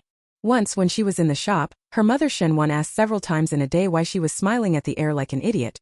Wasn't she thinking about Lu Sighting then? Bai Wei understood, and then began to introduce them to the man. During the new year she hadn't been idle at home either. Matching couple bracelets, brooches, and some holiday-themed jewelry components were all laid out. The man listened attentively, then looked for a long time and finally picked out a bracelet. The main body was black with a small silver ornament on it, a scaled-down version of a certain men's bracelet. It was very pretty. Placed next to that men's bracelet it would look just like a couple's set. Bai Wei thought he would pick two as couple bracelets, but who knew the man bought only one and happily walked away. It was just a small episode. The man was merely one of many regular customers, a very good-looking one, nothing special, and Bai Wei soon forgot him. There were more customers today. Bai Wei closed the shop at 5 in the afternoon and, after returning home, half reclined on the sofa. I haven't been to work for half a month. Suddenly going back to open the shop feels a bit tiring. Lu Sighting came back a little late today. When Bai Wei got home, he had only just arrived. Bai Wei asked out of curiosity and learned that they've been holding meetings recently, so he might come home later in the evenings. It's fine. If you come back late, I can go to the cafeteria to eat. Bai Wei said this, and thinking of the cafeteria food she suddenly felt like eating it, so she suggested, since you'll be back late today anyway, why don't we go to the cafeteria to eat? Lu Sighting had no objections, and the two of them went to the cafeteria to eat. During the New Year period the cafeteria's meals had also improved a lot. The food was noticeably much better. Chicken, duck, fish, meat, fruits and vegetables, nothing was missing. After finishing the meal, the two of them strolled home. The peaceful days went on for 2 days, but during those 2 days, Lu Sighting came home a bit later than usual. Just as Bai Wei was about to ask if something had happened, that night Lu Sighting brought back some good news. Wei, I've been promoted to regiment commander. Bai Wei looked baffled. Only then did she realize that Lu Sighting had been coming home later than usual these past few days. It turned out he was about to be promoted. Soon the whole military district compound knew about it. The Lu family was very happy and planned to celebrate, so that night they gathered the relatives and went to a hotel to dine. Bai Wei came back early. It was only 5 o'clock, so going to eat wouldn't be delayed. Lu Sighting knew which hotel it was, so he took Bai Wei with him to go eat. Chapter 97. This really doesn't look like just ordinary friends, does it? The notice came at 2 in the afternoon, and in just 3 hours almost the entire military district already knew. As the two walked outside, everyone they met was offering congratulations. Congratulations, Colonel Lu, you're really young and promising. Thank you. As expected of someone from the Lu family, so outstanding, promoted to regiment commander at such a young age. Congratulations. You're welcome. Brother Lu, promoted to regiment commander so quickly? You have to treat us to a meal. All right, after I finish these 2 days of work, we'll go eat together. There were so many people offering congratulations that the two had to take a side path. After quickly dealing with a round of greetings, Bai Wei and Lu Sighting finally reached the car. Bai Wei stared at Lu Sighting's profile, suddenly struck by the sudden feeling that her future idol was being chased and photographed by paparazzi. Her husband just got more handsome the more she looked. If this were in the future, wouldn't he be the kind of person scouts would discover just walking down the street? Maybe Bai Wei stared for too long. Lu Sighting looked puzzled. What's wrong? Is there something on my face? Bai Wei smiled and said, of course not. My husband is so handsome, who wouldn't want to take another look? Lu Sighting couldn't help laughing out loud. The two of them soon arrived at the hotel. Lu Zhenghua, Huang Yuya, and Lu Xiying were already sitting at the table. Lu Zhenghua and Lu Xiying both received the news in the afternoon. So when they got home they told Huang Yuya. A promotion to regiment commander was such a big deal that it had to be properly celebrated, so Huang Yuya came straight to the restaurant. Lu Xiying actually had other matters today, but a younger brother's promotion doesn't happen every year, so she sent someone to notify Lu Sighting to dine at the restaurant tonight, and went along. The private dining room had a large round table. Huang Yuya and Lu Sighting sat on either side of Lu Zhenghua. Lu Xiying sat next to their mother, and Bai Wei sat beside Lu Sighting, so in the end Bai Wei and Lu Xiying were seated next to each other. After all, it was to celebrate Lu Sighting's promotion, so most of the dishes ordered were his favorites. The Lu family aren't really picky eaters. Coming from a military family and having served on the battlefield, they aren't selective about food or lodging. After all, it was a family dinner, not bound by strict rules, so people chatted freely while eating and the atmosphere was pretty good. When Bai Wei drank, she suddenly caught a glimpse of something flashing on Lu Xiying's wrist. She put the cup down, looked closely, and saw that Lu Xiying was wearing a bracelet. Bai Wei stared at the bracelet in a daze, so shocked she couldn't even speak. Isn't this the bracelet from her shop? Because it was a new design released during the new year, it had only been on the shelves for about a week, so Lu Xiying couldn't have bought this bracelet. But Bai Wei could still recognize items from her own shop. A man's figure flashed through her mind, about 1.8 meters tall, a slender build, a clear, handsome face, very good-looking. What did that man say that day? It's for a friend. Or to give to a very cool girl who dresses in a simple, stylish way. When Bai Wei compared them this way, Lu Xiying matched every detail. So this bracelet was given by that man. Bai Wei's eyes lit up in an instant. She stared at Lu Xiying, feeling a little excited. Lu Xiying felt puzzled. Bai Wei had been staring at her wrist just now, and now she was staring at her again. Was there something wrong with what she was wearing today? Wei, what's wrong? Sis, a few days ago a man came into my shop to buy jewelry and asked me to pick out a few pieces, saying he wanted to give them to a very cool girl. Bai Wei restrained her excitement but couldn't hide the upward twitch of her mouth. In the end, that person bought a bracelet, the very one you're wearing on your wrist. After Bai Wei finished, the whole family stared at Lu Xiying. Lu Xiying's scalp went numb as more than a dozen possible explanations flashed through her mind in an instant. She looked up and glanced around, acting as if nothing was wrong. There are a lot of jewelry stores these days. How can you be sure this came from your shop? Bai Wei smiled and said, it's something I made myself so I can still recognize it. Sis, don't resist, just tell us. Lu Xiying said sternly, confess and you'll be treated leniently. Resist and you'll be dealt with harshly. How was she supposed to explain that? Rarely, Lu Xiying's ears slowly flushed red. Humiliated and furious, she shouted. What's wrong with that? I just helped someone a few times before. He felt bad and gave me something to show his thanks. Don't get the wrong idea. You say if you saw someone fall off their bike on the street, or saw a thief stealing, you'd be able to stop yourself from intervening? Lu Xiying spoke confidently. I'm a soldier. If I see injustice on the road, I'll definitely draw my sword to help, so don't read too much into it. It's just a thank you gift. No one believed that line of reasoning. They thought there was something fishy and kept watching her with suspicion. Lu Xiying hurriedly said, All right, everyone eat quickly, the food will get cold soon. Bai Wei was eating the fish meat Lu Xiying had put on her plate, glanced at Lu Xiying, and suddenly felt that something was off. In this era, it's not like later times when everyone has a mobile phone. Trying to get in touch with relatives and friends is very troublesome. According to what Lu Xiying just said, it was only because she had helped a few times, things like helping someone up after they fell or helping catch a thief, so wouldn't a verbal thank you suffice? That's what most people normally do. If the other party really wanted to show gratitude and give Lu Xiying a gift, that's not impossible, but if they want to give a gift they would have to know where she lives. Now that the gift has been delivered, it can only mean the other person must know she lives in the military district compound. But ordinary people simply can't get into that place, so that man must have gone to the compound gate and informed the guards that he was looking for Lu Xiying, and only then would someone pass that information inward step by step. That man must have waited at the gate for a long time before he could see her. Just from these points alone, knowing the home address, buying an expensive piece of jewelry, and personally waiting so long, it was all just to give this bracelet to Lu Xiying. This clearly isn't just a casual friendship, is it? Bai Wei noticed there was something fishy going on and started eating faster. Lu Xiying kept her head down as she shoveled food into her mouth, not daring to look up at her family's faces. TSK, I didn't check the almanac before I left. Today I shouldn't have worn this bracelet. The bracelet is pretty, sure, but it's awfully coincidental. That bookish guy really just picked a piece of jewelry from Bai Wei's shop to give her? Lu Xiying couldn't help but look again. It really was attractive. No wonder he bought it. After that, Lu Xiying hardly picked any more food, trying to minimize her presence, but the questions that were coming couldn't be avoided. Lu Zhenghua put down his chopsticks and asked seriously, Xiaoying, was what Xiaoting's wife just said true? Lu Xiying's heart trembled. Before she could answer, Huang Yue eagerly asked, Xiaoying, don't feel too much pressure. Mom and Dad are just concerned about you. If there's really anything going on, tell us about it. We can help you think of solutions. Chapter 98, Hurry and Escape. Lu Xiying really didn't think there was anything going on. Her parents just hadn't been arranging blind dates for her recently, so why was everyone acting so strange? She could only say awkwardly, Mom, Dad, you'd better keep eating. There really isn't anything going on with me, so please don't overthink it. Huang Yue wanted to ask a couple more questions, but Lu Xiying had already quickly finished her bowl of rice, put down her chopsticks and said, Mom, Dad, I'm done. I have something to take care of and need to leave. You two eat slowly.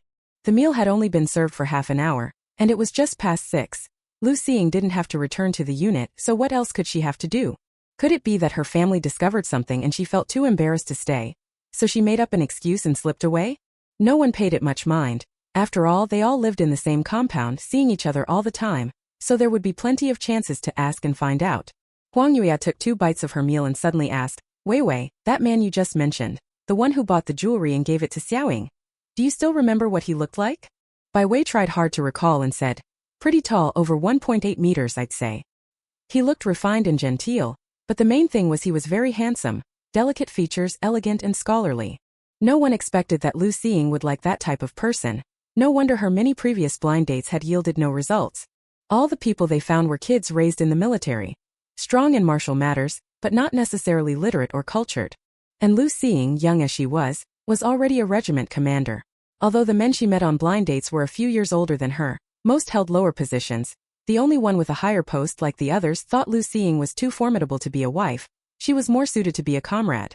So this must be the reason Lu Xing has remained single until now. Lu Xing, who had already left, didn't know that her family had actually been talking about this matter for the entire evening. After leaving the hotel, Lu Xing went straight to the entrance of the Murphy mansion. The people who live in this mansion are either rich or noble. Lu Xing didn't know much about them, but just by looking at the exterior decor she could tell a thing or two. Lu Xing said, have you been waiting long? Xue Xiqing had indeed been standing there for a long time. They had agreed to see the movie at 6:30, but he came out to wait at 6. Every second of the wait made him happy. No, I just got here too. Xue Xiqing flexed his slightly stiff fingers then asked, are you cold? Why are you dressed so lightly? Do you want to wear my coat? No need, I'm not cold. After the movie, what do you want to do? Grab a late-night bite. It's still early, the movie's only been on for an hour. If you want to eat, let's do it next time. They chatted as they walked, laughing and talking the whole way, completely relaxed. Standing in the cinema, Xue Xiqing told her to hold the ticket and wait there while he went to buy snacks and hot fruit juice. Lu Xing's eyes followed him as he walked, and she couldn't help but think of the question her parents asked during dinner. Is she really dating someone? No, Lu Xing is sure she isn't. The first time she helped catch a thief and retrieve the wallet he had stolen. He was very grateful.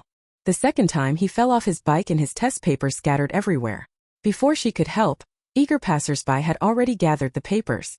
When Lu Xing left, she didn't notice that a pair of eyes had been watching her for a long time. Their true acquaintance should have started on the day before the new year. The cold wind howled and pedestrians hurried along the street. As Lu Xing passed an alley, she suddenly heard someone in a courtyard shouting loudly. She looked up and saw at the 5th-floor window a little boy of 4 or 5 hanging half out of it. A crowd had gathered below, and someone was shouting for people to fetch a sheet to catch him. At that moment, the neighbor's window opened, and a refined-looking man climbed out of the window, cautiously approaching the boy's window. Lu Xing's pupils contracted. Without a second thought, he dashed upstairs. The people of apartment 506 had gone out to buy groceries. The child at home had woken up and was playing by the window, and had accidentally fallen out. There were no adults at home, and the people outside wouldn't open the door. When those downstairs noticed, they went to the adjacent 505. But the distance between windows was not short, so they discussed for a while. The kid from apartment 506 had slipped out a bit further and was now holding onto the anti-theft bars above his head with both hands. To rescue the child, they first needed to pick someone slimmer, otherwise they couldn't squeeze through. Besides, this was the 5th floor. If anything went wrong, the child's life might be at risk. Everyone was arguing, but Xue Xiqing couldn't wait. Seeing the little boy was about to fall, he climbed directly onto the air conditioner unit outside the window. After successfully getting across, the child was temporarily safe, but now both Xue Xiqing and the child were hanging outside. At that moment, Lu Xing arrived. Ignoring others' admonitions, Lu Xing moved with agile skill and quickly brought both the adult and the child safely back into the room. In the room, the child's parents had already returned, holding the child and crying loudly. Neighbors were praising the two of them for their bravery.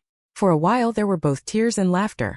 In the noisy room, Xue Xiqing stared at Lu Xing with fervent eyes. After a long moment he bowed. Thank you, this is the second time you've helped me. By then they had met for the 3rd time. Still an extraordinary encounter. And only this time did they truly exchange names and get to know one another. Although Xue Xiqing was slight, he had a warm heart. Even when he sometimes needed help himself, he would still, without hesitation, step forward when others were in need. Lu Xing admired him. Xue Xiqing was also grateful to the person who had helped him once and saved him once, so he often gave small, inexpensive but thoughtful gifts. For example, a box of chocolate yuan shao sent by relatives, a bracelet he had personally picked out. Later, by accident, Zhuo Xiqing learned Lu Xing's work schedule and home address, and began asking her out often, to eat, to watch movies and so on. His intentions became increasingly apparent, yet one woman remained oblivious. Zhuo Xiqing finished buying snacks, looked back at Lu Xing. His face was handsome and gentle, and the smile at the corner of his mouth never left. Across the crowd, Lu Xing's heart suddenly skipped a beat. She really doesn't seem to reject Zhuo Xiqing. In the past when she went on blind dates, it wasn't that she hadn't met good-looking men, but she always felt the chemistry was off or she felt nothing. Even when she'd finish a meal and walk a bit with the man from the blind date, if he got slightly closer, she would feel uncomfortable. But during the days spent with Zhuo Xiqing, the two of them grew closer and closer. Although Zhuo Xiqing looked frail and wasn't her original criterion for choosing a partner, Lu Xing just felt very relaxed being with him. And he was kind, and she didn't feel his personality was overly masculine. Chapter 99. As if caught in the act. Could it be that my spring has finally arrived? Otherwise, why didn't she notice it herself? But every member of the family asked her like that. Lu Xing didn't have time to think much. The movie began soon, and the two of them went in to watch it together. The movie was brief. The plot wrapped up in just over an hour. After 7 o'clock, night had already fallen, and Zhuo Xiqing sent Lu Xing home. They soon arrived at the entrance of the military district compound. Lu Xing still felt reluctant but could only say, "I've arrived. You should go back." The military district was strictly controlled. Outsiders wanting to enter had to go through layer upon layer of procedures. Although with her status it wouldn't be a problem to bring someone in, there were acquaintances everywhere. And if someone saw them, how would she explain it? And if, by accident, someone from her family saw them, what would she say then? Thinking of her parents' questions that night made Lu Xing's head ache a little. She still hadn't figured things out, so it was better not to take Zhuo Xiqing on the tour. Lu Xing had planned to go in, but Zhuo Xiqing stepped forward and took her hand. The man's hand was warm and dry, long and handsome. Lu Xing stared down in a daze, her eyes falling on their joined hands. "Wait, don't go yet. I have something to tell you." Unconsciously, Lu Xing's heart began to race. In this small quiet space it seemed deafening. Could it be that he was going to confess? Scenes of their time together flashed through her mind like a slideshow. And in an instant many moments seemed to appear. Eating, walking, talking, watching movies. So all this time they had been doing so much. Lu Xing felt a faint sense of expectation, and then she heard her mother Huang Yue's voice. "Xiaoying." Huang Yue had originally called tentatively. She didn't expect the person in the night to turn around. When Huang Yue saw the face clearly, it really was her daughter. Lu Xing was startled, turned around, and saw her mother standing in front, with her father, younger brother and sister-in-law beside her. The four of them stared at the two of them. Their looks like they had caught them in the act. Only then did Lu Xing notice the two were still holding hands. It was obviously just holding hands, as if there were something more between them. Besides, she was already in her 20s. What was wrong with holding someone's hand? Lu Xing was very upset. Nothing had happened yet, and the family was back already. Anyone who didn't know might think there was something improper going on. Zhuo Xiqing also realized that the people across from them knew Lu Xing. Judging by their reactions, they were very likely Lu Xing's parents. He hadn't expected to meet Lu Xing's parents for the first time under these circumstances. What a disaster. Zhuo Xiqing hurriedly let go of her hand. For a moment the scene grew a bit awkward. Just then, the street lamp at the gate of the compound came on, dispelling the darkness and lighting up the 6 people. Bai Wei and Lu Xiqing exchanged a glance, feeling they hadn't been mistaken. There was indeed something going on between them. Huang Yue stepped forward and asked, "Xiaoying, who is this? Why haven't you introduced them to us?" Though the words were directed at Lu Xing, her gaze remained fixed intently on Zhuo Xiqing. This is her future son-in-law. Her very own future son-in-law. All these years, Huang Yue had been worrying about her daughter's future. Her daughter was too outstanding. Men would only be intimidated. Moreover, she knew her daughter's personality well. If he wasn't someone she liked, she would never force herself. After failed matchmaking attempts time and again, Huang Yue felt melancholy, but she didn't dare put too much pressure on her daughter. During dinner tonight, upon learning that his daughter might be in some kind of situation, Huang Yue was very excited, but the daughter was unwilling to say too much. Who would have thought they ran into each other at the doorstep? Huang Yue's eyes were bright as she stared at her future son-in-law. Although he looked a bit slight, he was really good-looking. "Auntie, hello, my name is Zhuo Xiqing. I am a high school English teacher, 23 years old. My family lives in Wanluo River East Alley, and I am currently courting Xiaoying." Zhuo Xiqing kept talking more and more wildly. Not only did he give out his home address, he also said he was courting Lu Xing. Huang Yue laughed happily, But Lu Xiying listened with a stunned look. How could she not know that Zhuo Xiqing was pursuing her? When did he ever say that? What did you say? When did you start pursuing me? It's so obvious, can't you see it? Zhuo Xiqing's ears were red, but he still bravely looked at her and said, Xiaoying, we've been together so long. Every time I ask you out, it's with the same excuse.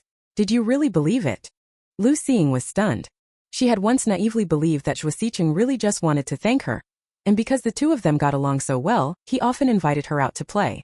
Although hearing the same excuse every time did sound a bit off, whenever Zhuo Xiqing's clear big eyes looked at her, Lu Xiying couldn't help but think, he's a clean-cut people's teacher, why would he lie? She didn't like taking advantage of others. For meals and movies, Lu Xiying had originally insisted on splitting the bill, but Zhuo Xiqing would secretly pay each time. Lu Xiying couldn't win him back, so she'd repay him elsewhere. For example, Zhuo Xiqing once ate a meal that Lu Xiying had brought from the military district canteen.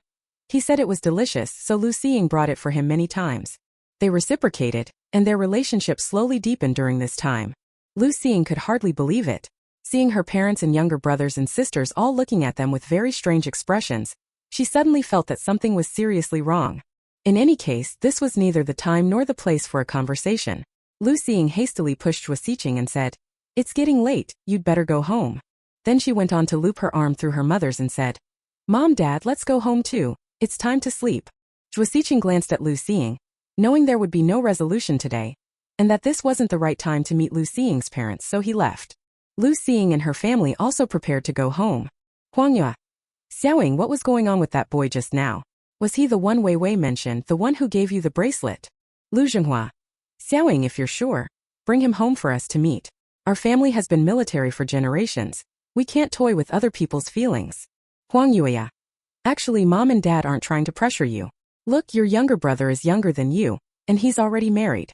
If you delay another 2 years, your little nephew or niece will be born. Lu Zhenghua. Exactly. Look, if we hadn't come back just now, wouldn't you two still be holding hands? Lu Xiying felt overwhelmed. Her parents clearly weren't going to let her off and kept asking questions non-stop.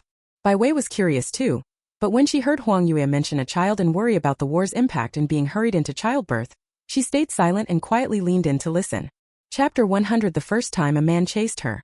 Lu Xiying found it amusing. Matters like this were for the parents to handle. If he asked Lu Xiying herself, she certainly wouldn't answer, so they just waited to hear the outcome. The trip wasn't long. Lu Xiying made a few perfunctory excuses and quickly returned home. She deliberately yawned and said, Mom, Dad, I'm so tired. I'm going to bed first. You two go to sleep early too. Before her parents could ask anything further, Lu Xiying hurried back up to her room. She didn't even turn on the light. Lu Xiying went back to her room and collapsed onto the bed. The moon hung over the willow tips, its pale light streaming in. Lu Xiying closed her eyes and after a short while, opened them. Usually at home she fell asleep quickly, but tonight lying in bed she just couldn't doze off. Lu Xiying turned over, lay for a while, felt her arm a little uncomfortable, and turned over again to change position. Half an hour later, Lu Xiying opened her eyes again and sighed helplessly. Actually, not being able to sleep was understandable. After all, in all her life this was the first time a man had chased her, and the first time a man had confessed to her. Since childhood, every male friend around Lu Xiying, no matter what their initial intentions were, without exception ended up being treated by her as a brother. By nature, Lu Xiying is cheerful, generous and unconcerned with trifles, so she has many friends. It's just that the men around her, after seeing her skills, generally only regard her as a brother. Why was Zhuo Xiqing different? Why did it end up like this? Zhuo Xiqing is indeed handsome, but Lu Xiying has encountered people more attractive than him. But he does have some differences. Zhuo Xiqing graduated from university with excellent grades and later became a high school English teacher, very popular with his students. Lu Xiying visited his school so she could tell. At first, Zhuo Xiqing said he had saved him and wanted to treat him to a meal. Lu Xiying happened not to have eaten that day, so she agreed. Later, Zhuo Xiqing also said that a life saved couldn't be repaid with a single meal, so they ate many meals together, watched many movies, and Zhuo Xiqing gave quite a few gifts, not expensive but very thoughtful, which Lu Xiying couldn't refuse even if she wanted to. Over these days, the two went from strangers to acquainted, and then became confidants who shared everything. Lu Xiying also really enjoyed being with Zhuo Xiqing. Relaxed, at ease. Very much like the lightness of finishing a task and spending time alone at home listening to music and eating. Enjoying personal space and time. She did not object to spending time with Zhuo Xiqing. Could it be that she also liked Zhuo Xiqing? Lu Xiying didn't know. She only knew that if this continued, she very likely wouldn't be able to get out of bed tomorrow. Fortunately tomorrow is a day off so I don't have to get up early to go to the unit. Otherwise I probably have to go with 2 dark circles under my eyes. Lu Xiying tossed and turned in bed, not knowing when she finally drifted off to sleep. Likewise, she wasn't the only one who couldn't sleep tonight. After Bai Wei got home, she pulled Lu sitting along and excitedly gossiped. She was, aside from Lu Xiying, the only person who had had any interaction with Zhuo Xiqing. Tonight, Huang Yuya had intended to inquire further, but Zhuo Xiqing was driven away by Lu Xiying and didn't have a chance to say anything. The whole family only learned his name. Lu Xiying seemed much calmer. He said, "All right, we should wash up and go to sleep. This matter can't be rushed. We'll look into it again in a couple of days." He knew it still depended on Lu Xiying herself, but she clearly hadn't realized she was being pursued. That high school English teacher was probably going to be busy for a while. It was late. The two lay in bed and talked for a while before soon falling asleep. March was almost here, and there was a holiday in March, International Women's Day on March 8th. Every holiday, the shop runs discount promotions. The next morning, Bai Wei went to the shop she frequently visited to make a discount banner. March 8th, International Women's Day. Neither a big occasion nor a small one. It's a holiday for women across the country. Bai Wei thought for a moment and decided to give a 20% discount on all jewelry in the store. Originally, the clientele of her jewelry shop was mostly female. Items like men's accessories were only added later. They waited until noon for Shanwan to arrive. After the two of them had lunch and saw there weren't many customers in the shop, Bai Wei took out many materials and together with her mother, made jewelry. After so long, Bai Wei had taught a lot, and Shanwan could make some simple pieces. As for the more complicated ones, they were all made by Bai Wei. Although Shanwan only knew how to make some simple jewelry, she was meticulous and fast, and what she made looked no different from what Bai Wei made. There weren't many people in the afternoon. Bai Wei left her mother to mind the shop and rode her bicycle to buy materials. Taking advantage of the holiday, she planned to add several new designs and restock some items in the shop to prepare for the festivities. After buying package after package, back at the shop Bai Wei organized the materials and then took out what she needed to bring home. Shenwan returned home at 4 in the evening, and Bai Wei closed the shop at 5. For several nights in a row, Bai Wei would go back upstairs to start designing new jewelry as soon as she finished dinner. Since Lu Xiying was promoted to regiment commander, he had been a bit busy these past few days. In the evenings he brought cafeteria food home to eat with Bai Wei. For this launch, Bai Wei also made some necklaces and bracelets.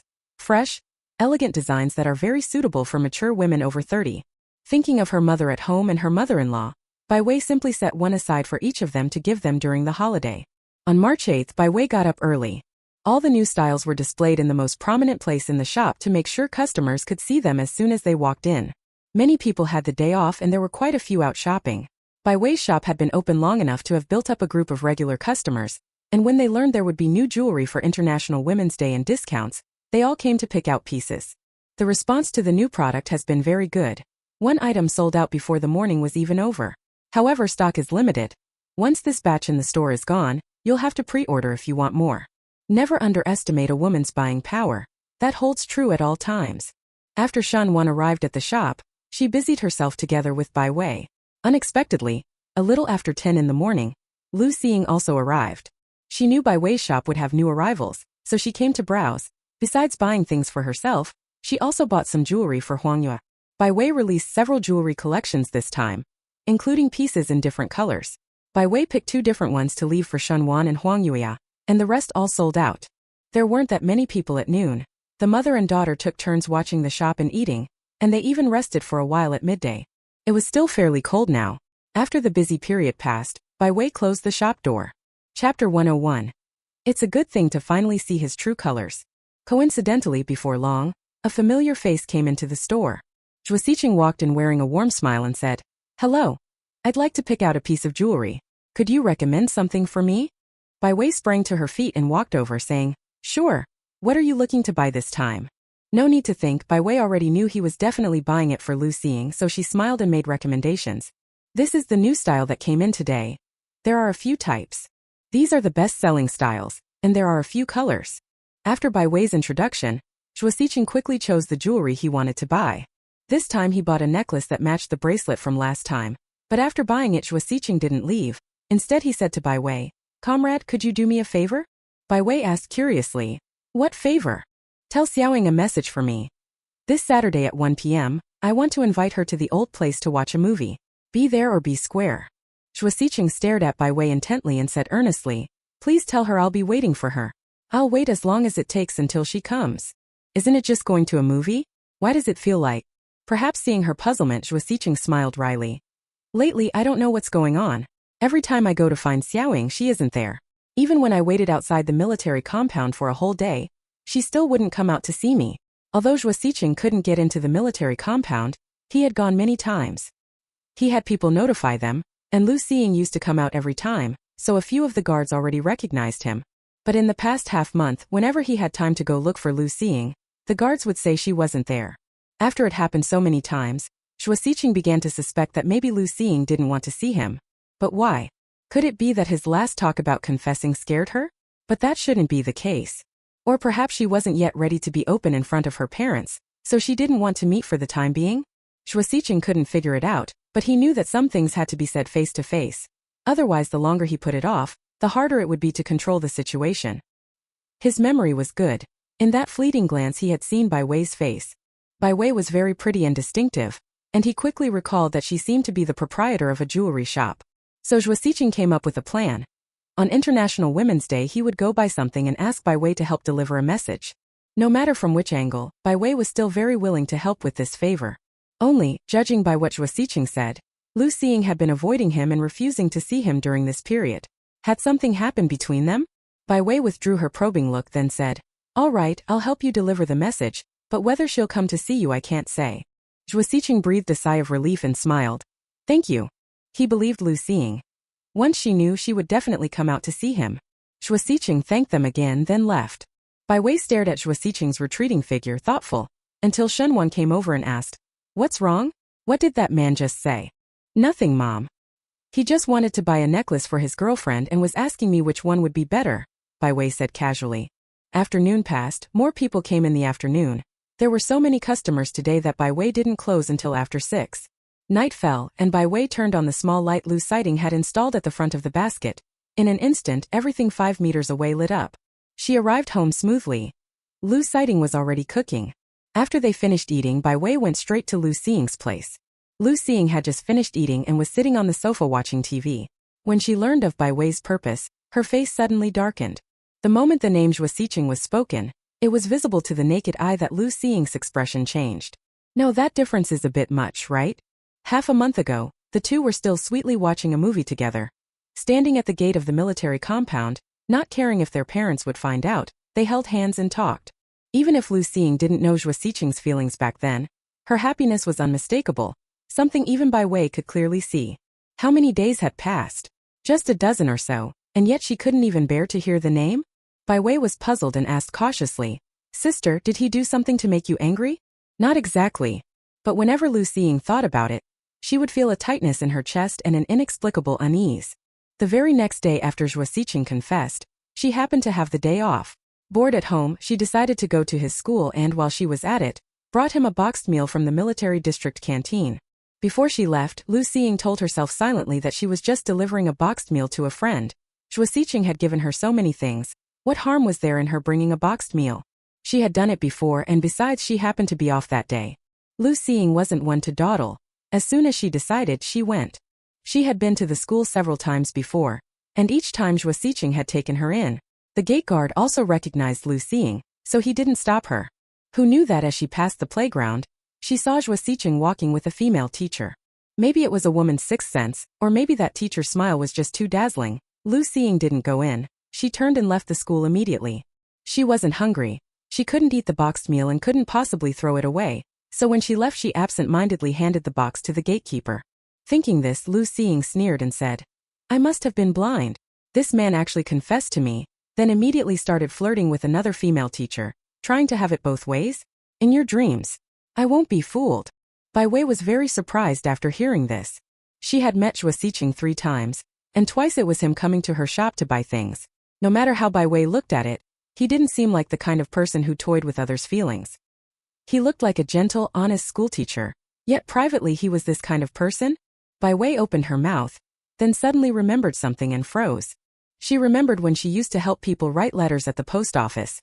A man with an honest-looking face had written home, a man with a wife and children. One moment Bai Wei had thought he was a hard-working, honest man. The next moment that man had written another letter to his mistress.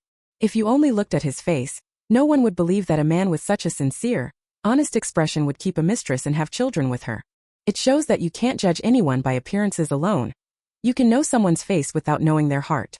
However, Lu Xiying did seem to care a lot about Zhuo Xiqing, so after something like this happened, it's unclear how long it will take her to get over it. But soldiers tend to have strong minds. After a few days she will probably be all right. Bai Wei didn't know how to comfort Lu Xiying, so she said, "It's actually a good thing you can see his true colors now. Don't dwell on it. If you missed this one, there will be a better next one waiting for you not far away." Chapter 102 Jealous. Lu Xiying nodded but looked a bit off. Seeing this, Bai Wei said, "It's getting late, I won't keep you any longer. Go rest quickly."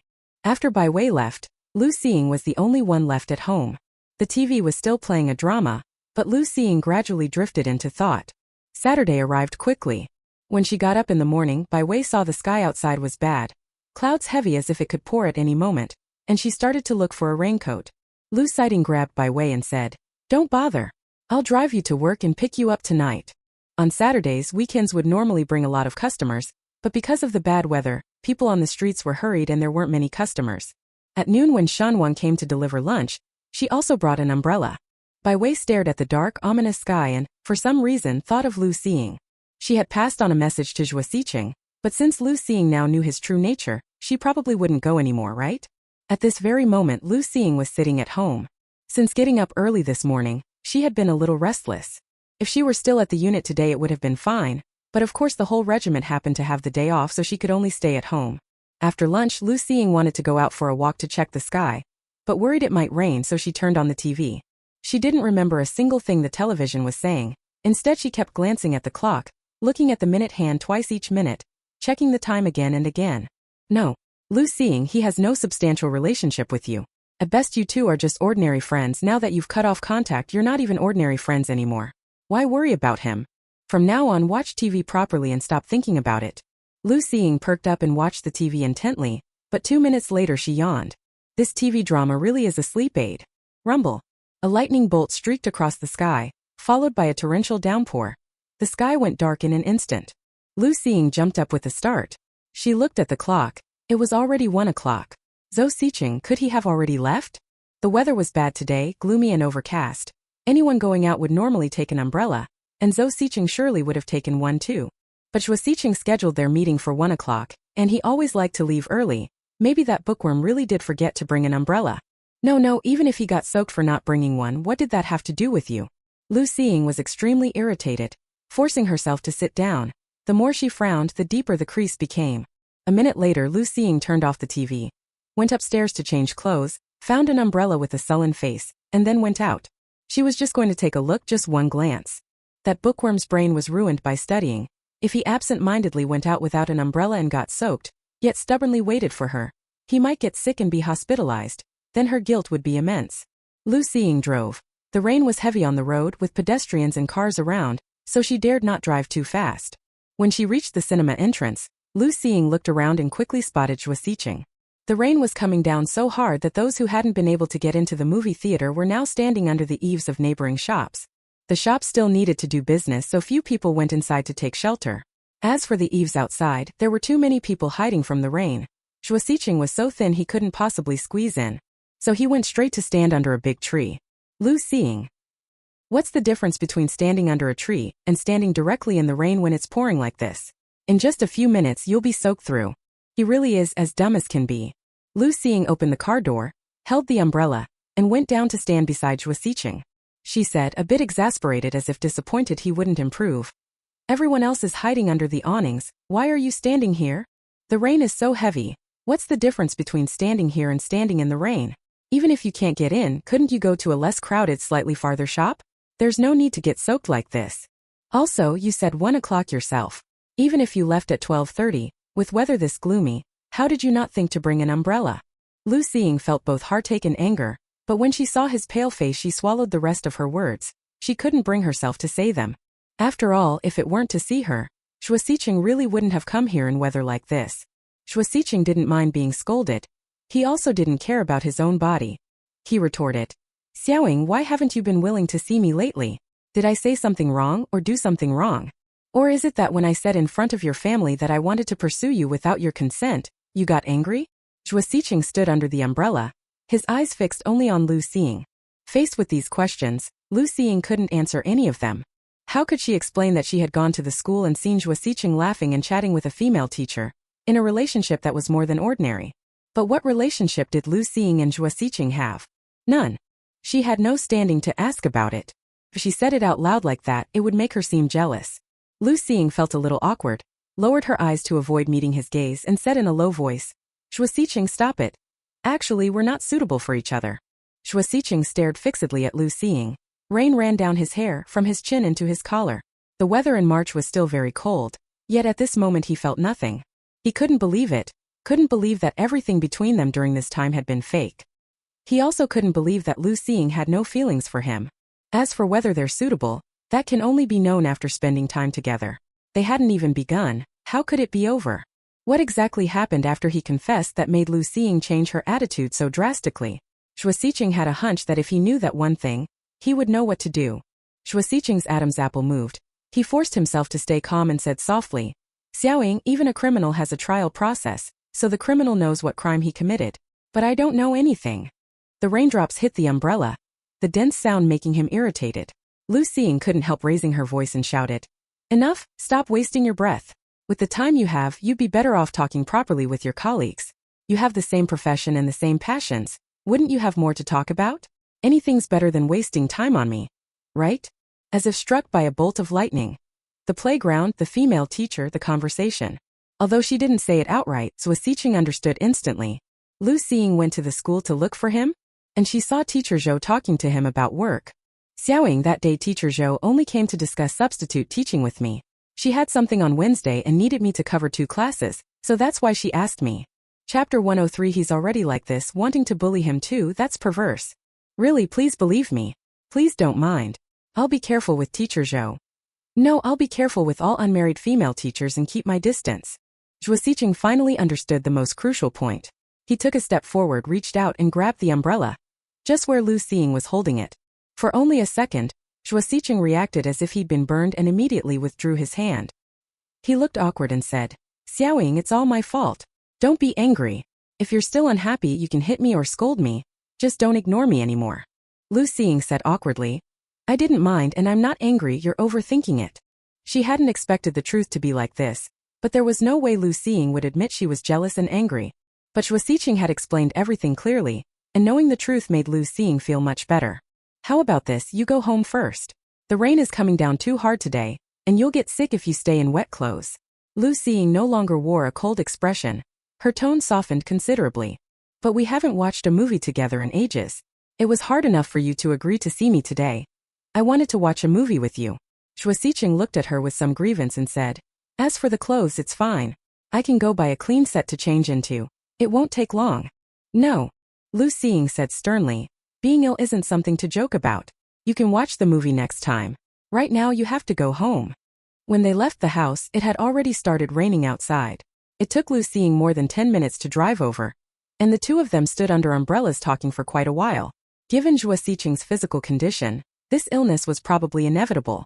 But if he went home now, took a hot shower, and drank ginger tea as a precaution, he'd recover quickly even if he was sick.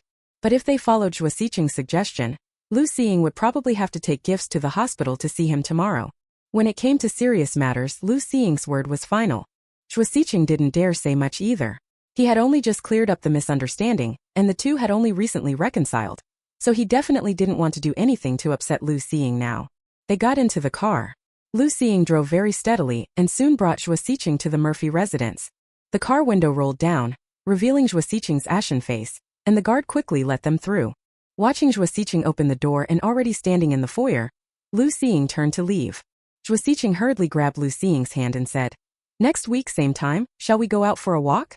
Lu Xing hesitated for a moment, then agreed. Zhuo Siqing breathed a sigh of relief, then added, Xiaoying, don't worry. There's really nothing between Teacher Zhou and me. From now on I'll keep my distance from unmarried female teachers, and I definitely won't make you angry again. What nonsense are you talking about? Lu Xing's face flushed. Embarrassed and angry, she snapped, I'm not jealous, so why are you explaining it to me?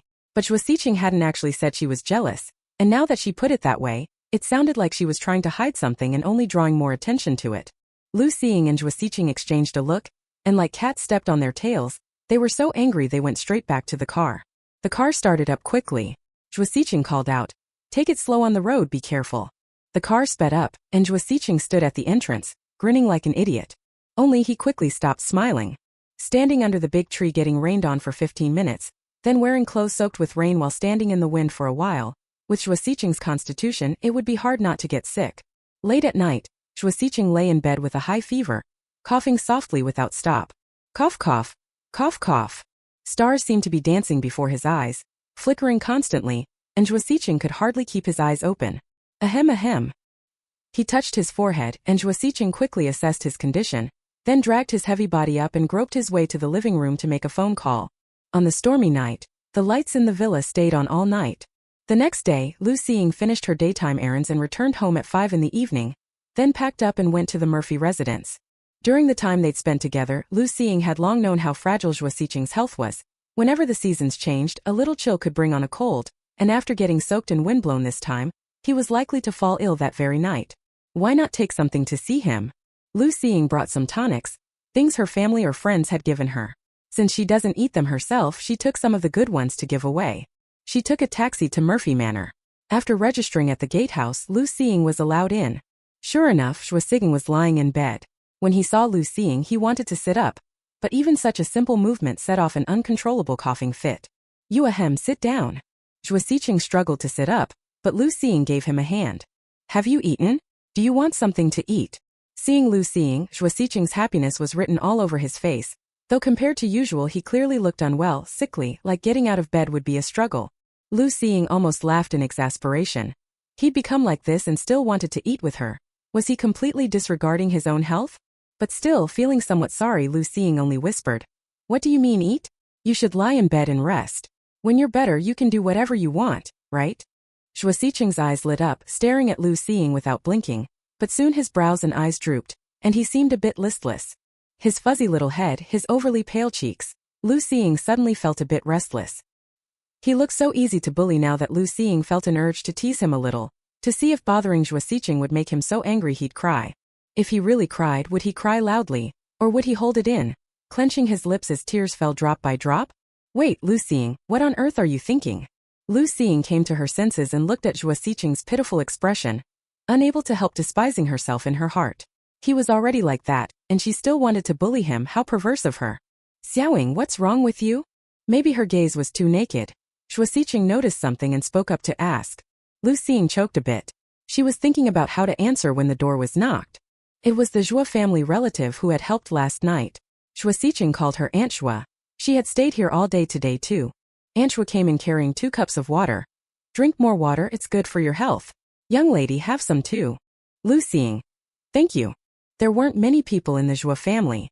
Lu Xiying had visited 4 or 5 times and had never seen any Zhuo family members besides Zhuo Xiqing. This was the first. Chapter 104. "It's so late, you two alone unmarried man and woman, what's going on?" Logically, when a child in the family is sick, the parents should be by their side. They usually aren't seen at home, and now that someone is ill they still don't come to visit. Lucy was puzzled but said nothing. After all, this was Zhuo Xiqing's family matter, and their relationship wasn't close enough for her to ask such personal questions. After Aunt Zhuo left, Lucy saw that it was getting late, and if she stayed there, Zhuo Xiqing wouldn't be able to rest properly, so she said, "Take good care of yourself at home. I'll go ahead." Zhuo Xiqing sprang up in a flash, no longer showing the frail appearance from before. His big, round eyes stared at Lucy, as if wanting to say something but holding back. He missed Lucy terribly and didn't want her to leave. They had managed to meet only once, and she had been there less than an hour before turning to go. When would they be able to see each other again? But it was better that Lu Xiying left early. He was sick. If the two of them stayed longer, what if he passed it on to her? Torn between wanting her to leave and not wanting her to, Zhuo Xiqing was extremely conflicted. In the end he could only stand up and silently see Lu Xiying out the door. "All right, you go back and rest. It's only a short walk. I can go out on my own." Lu Xiying said a few words, and when he remained unmoved, she stopped trying to persuade him. Actually, she herself was very reluctant, but Lu Xiying knew that sitting there would only distract him and disturb his rest and recovery, so it was better to part for now. They could meet again after Zhuo Xiqing got better. The rain had already eased to a drizzle, and Zhuo Xiqing held an umbrella as he came out to see Lu Xiying off. It's still windy outside, you don't have to see me off. I'll grab a taxi at the gate and go home. No, I'll walk with you to the mansion gate. I'll wait until you get in the car. Then I'll go back. Zhuosiqing, are you still sick? I came to see how your recovery is going. Not to make your condition worse. I'm really fine. It's just a short distance. Nothing else will happen. Lu Xiying wanted to walk on her own, but Zhuosiqing insisted on seeing her out no matter what. Although the rain had lightened, the wind was still blowing. With Lu Xiying's constitution, let alone light rain, she wouldn't get sick even running in a heavy downpour. But Zhuosiqing was different. His constitution was weak and he was ill now. If he went out for another walk and then returned, wouldn't that only make things worse? The two stood their ground, each holding to their own view. Just as the standoff was unresolved, a car drove slowly over, sounding its horn. Lu Xiying temporarily parked the car, then got out with Bai Wei, holding an umbrella. They exchanged glances. When Lu Xiying recognized who had arrived, she was extremely embarrassed, wishing she could turn and go back into the house. She had just told Bai Wei a few days ago that Zhuosiqing was two-timing and she would never see him again, but today the few of them ran into each other. Wei Wei, you go to the customer's house first. I'll wait for you here. Lu Xiying said in a low voice, escorting her to the neighboring villa. Then he came back holding the umbrella. Since they were all here and had seen their own sister, of course they intended to take her home with them. Unexpectedly, Lu Xiying took the initiative and asked, so late at night, what are you doing here? Bai Wei accepted an order for a custom piece of jewelry. The client lives here, so I just brought her. Actually, it's not too late to say, it's only 6:30. Lu Xiying had originally planned to pick Bai Wei up from work. The weather's been bad these past couple of days, so he's been driving her to and from. Lu Xiying looked past his sister to the man behind her, who looked ill but still stood straight and held an umbrella for her. Isn't that the man from the other day outside the military compound? The one who grabbed my sister's hand and said he wanted to court her? Lu Xiying squinted and asked, don't just single me out. It's so late, you two, an unmarried man and woman, just came out of the house together. What's going on with you two? When he said that, Lu Xiying and Zhuosi both felt a little embarrassed. One lowered her eyes slightly, the other turned her head to look elsewhere. They had only gone to visit someone who was ill, but as soon as Lu Xiying mentioned it, it sounded as if they'd done something shameful. Come to think of it, Lu Xiying used to be thin-skinned too, but recently he'd been exposed to a lot more things, and his skin had thickened accordingly. Now he even dared to tease his sister. Lu Xiying glared at him and said, all right, don't get any ideas. I just arrived, that's all. Oh really? Lu Xiying feigned contemplation. Lu Xiying rolled her eyes in anger. She turned to Zhuosiqing and said, you should go back and rest. My younger brother just drove over. I'll ride with him when he leaves.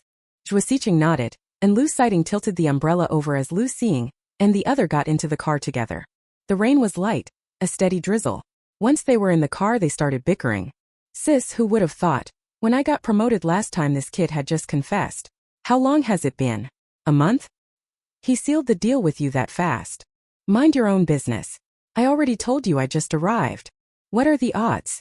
You just arrived and are leaving already, and you happen to run into us. There's no way that's that much of a coincidence. When did your curiosity get so big? So many questions, watch out, Vivi will scold you. Lu Xiying was very disgusted. She vaguely remembered her younger brother hadn't been this gossiping before. How come he's asking so many questions now, wanting to ask about everything? Besides, she hadn't agreed yet, so it wasn't even a done deal. No need to tell the family about something that hasn't even started. Although Lu Xiying was curious, his nosiness wasn't that intense, so he said, it's not that I want to ask so many questions. My wife saw everything just now. When she comes out she'll definitely want to ask you, so I was just asking ahead for her. Really? Lu Xiying was a little incredulous. Lu Xiying didn't say more. Anyway, once Bai Wei came out they'd all know. Half an hour later, the rain had mostly stopped, and Bai Wei came out of the customer's house. Usually Bai Wei rode in Lu Xiying's car in the front passenger seat, but today, after excitedly leaving the client's house, she jogged to the rear door, opened it and sat down directly. Lu Xiying must have anticipated this. He looked at the rearview mirror helplessly. Sis, what's going on? This isn't the same as what you told me last time. Bai Wei held Lu Xiying's arm and said excitedly, is there a twist? Sis, tell me quickly, I'm dying of curiosity. Lu Xiying was at a loss for words. Her own younger brother had really hit the mark. But then again, the two were now husband and wife, so of course they knew each other best. The car drove toward the military district. Lu Xiying said helplessly, there's really nothing between us. He got sick after being caught in the rain yesterday. I just came to check on him. Don't read too much into it. Chapter 105 Backache. Really? Of course it's true. Lu Xing thought for a moment and added, "At least for now, we really don't have anything." The last sentence was spoken rather softly. Clearly the one who added it wasn't so certain. After Lu Xing finished speaking, she closed her eyes to rest, and Bai Wei stopped disturbing her. But having her come see it, there was definitely something going on between Lu Xing and Zhuo Xiqing. Last time she helped deliver a message for Zhuo Xiqing, she remembered it was a Saturday, and it had been pouring rain that day. Although Lu Xing had previously suspected Zhuo Xiqing of playing both sides, Lu Xing wasn't someone who couldn't see clearly. Now the two of them obviously looked reconciled, so the earlier matter was very likely a misunderstanding. Now that the misunderstanding has been cleared up, there's nothing to worry about. However, seeing her acting so secretive, it was unclear when the two of them would truly end up together. That evening when they returned home, after eating they went back to their room to wash up. Bai Wei was a little tired. She came out of the bathroom and was ready to sleep, but Lu Xing had been holding back for several days. Now that Bai Wei had finished work early and didn't have to make jewelry, of course he wanted to do something he liked. "No. I want to sleep." "Be good, Wei Wei, it will be over soon." Bai Wei was so angry she bit his shoulder. But since they had already started, they couldn't stop halfway, so the two of them fussed until very late before sleeping. The next morning when she woke up, Bai Wei felt her lower back aching and sore. "Although I had been that indiscreet before, it never made my waist ache this much, and I wouldn't be out of commission after just one night like this anymore. Even during the few days of New Year, my waist never ached like this after a single night. I still felt uncomfortable when riding my bicycle. Could it be that sitting for long periods while working in the shop caused lumbar muscle strain, or some other injury to my lower back?" Bai Wei felt puzzled, reached out and pinched her waist, and decided that in a couple of days when there were fewer customers she'd close the shop for a day and go to the hospital for a checkup. That day at the shop, after finishing the morning cleaning, Bai Wei kept pacing back and forth, sometimes stepping next door to chat with someone, sometimes moving about inside the shop, or walking up and down in front of it. When Shen Wan came to deliver the meal, she still found it odd. "What's up with you today? Why aren't you sitting down to rest?" Bai Wei smiled. "Sitting at home all day, sitting in the shop too. If I keep this up I'll get fat." "Where did you even get fat?"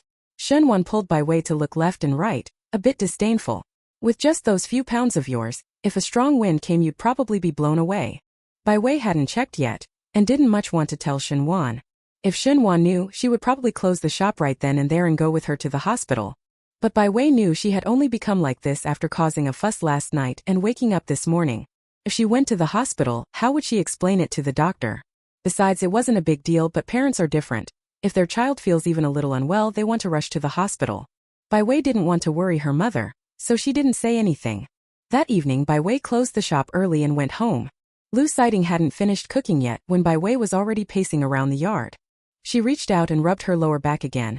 After a day of activity it still didn't seem any better, and in fact felt more uncomfortable. After dinner Bai Wei told Lu Xing, "When I got up this morning my back was sore and aching again. I suspect it might be from long periods of inactivity and sitting.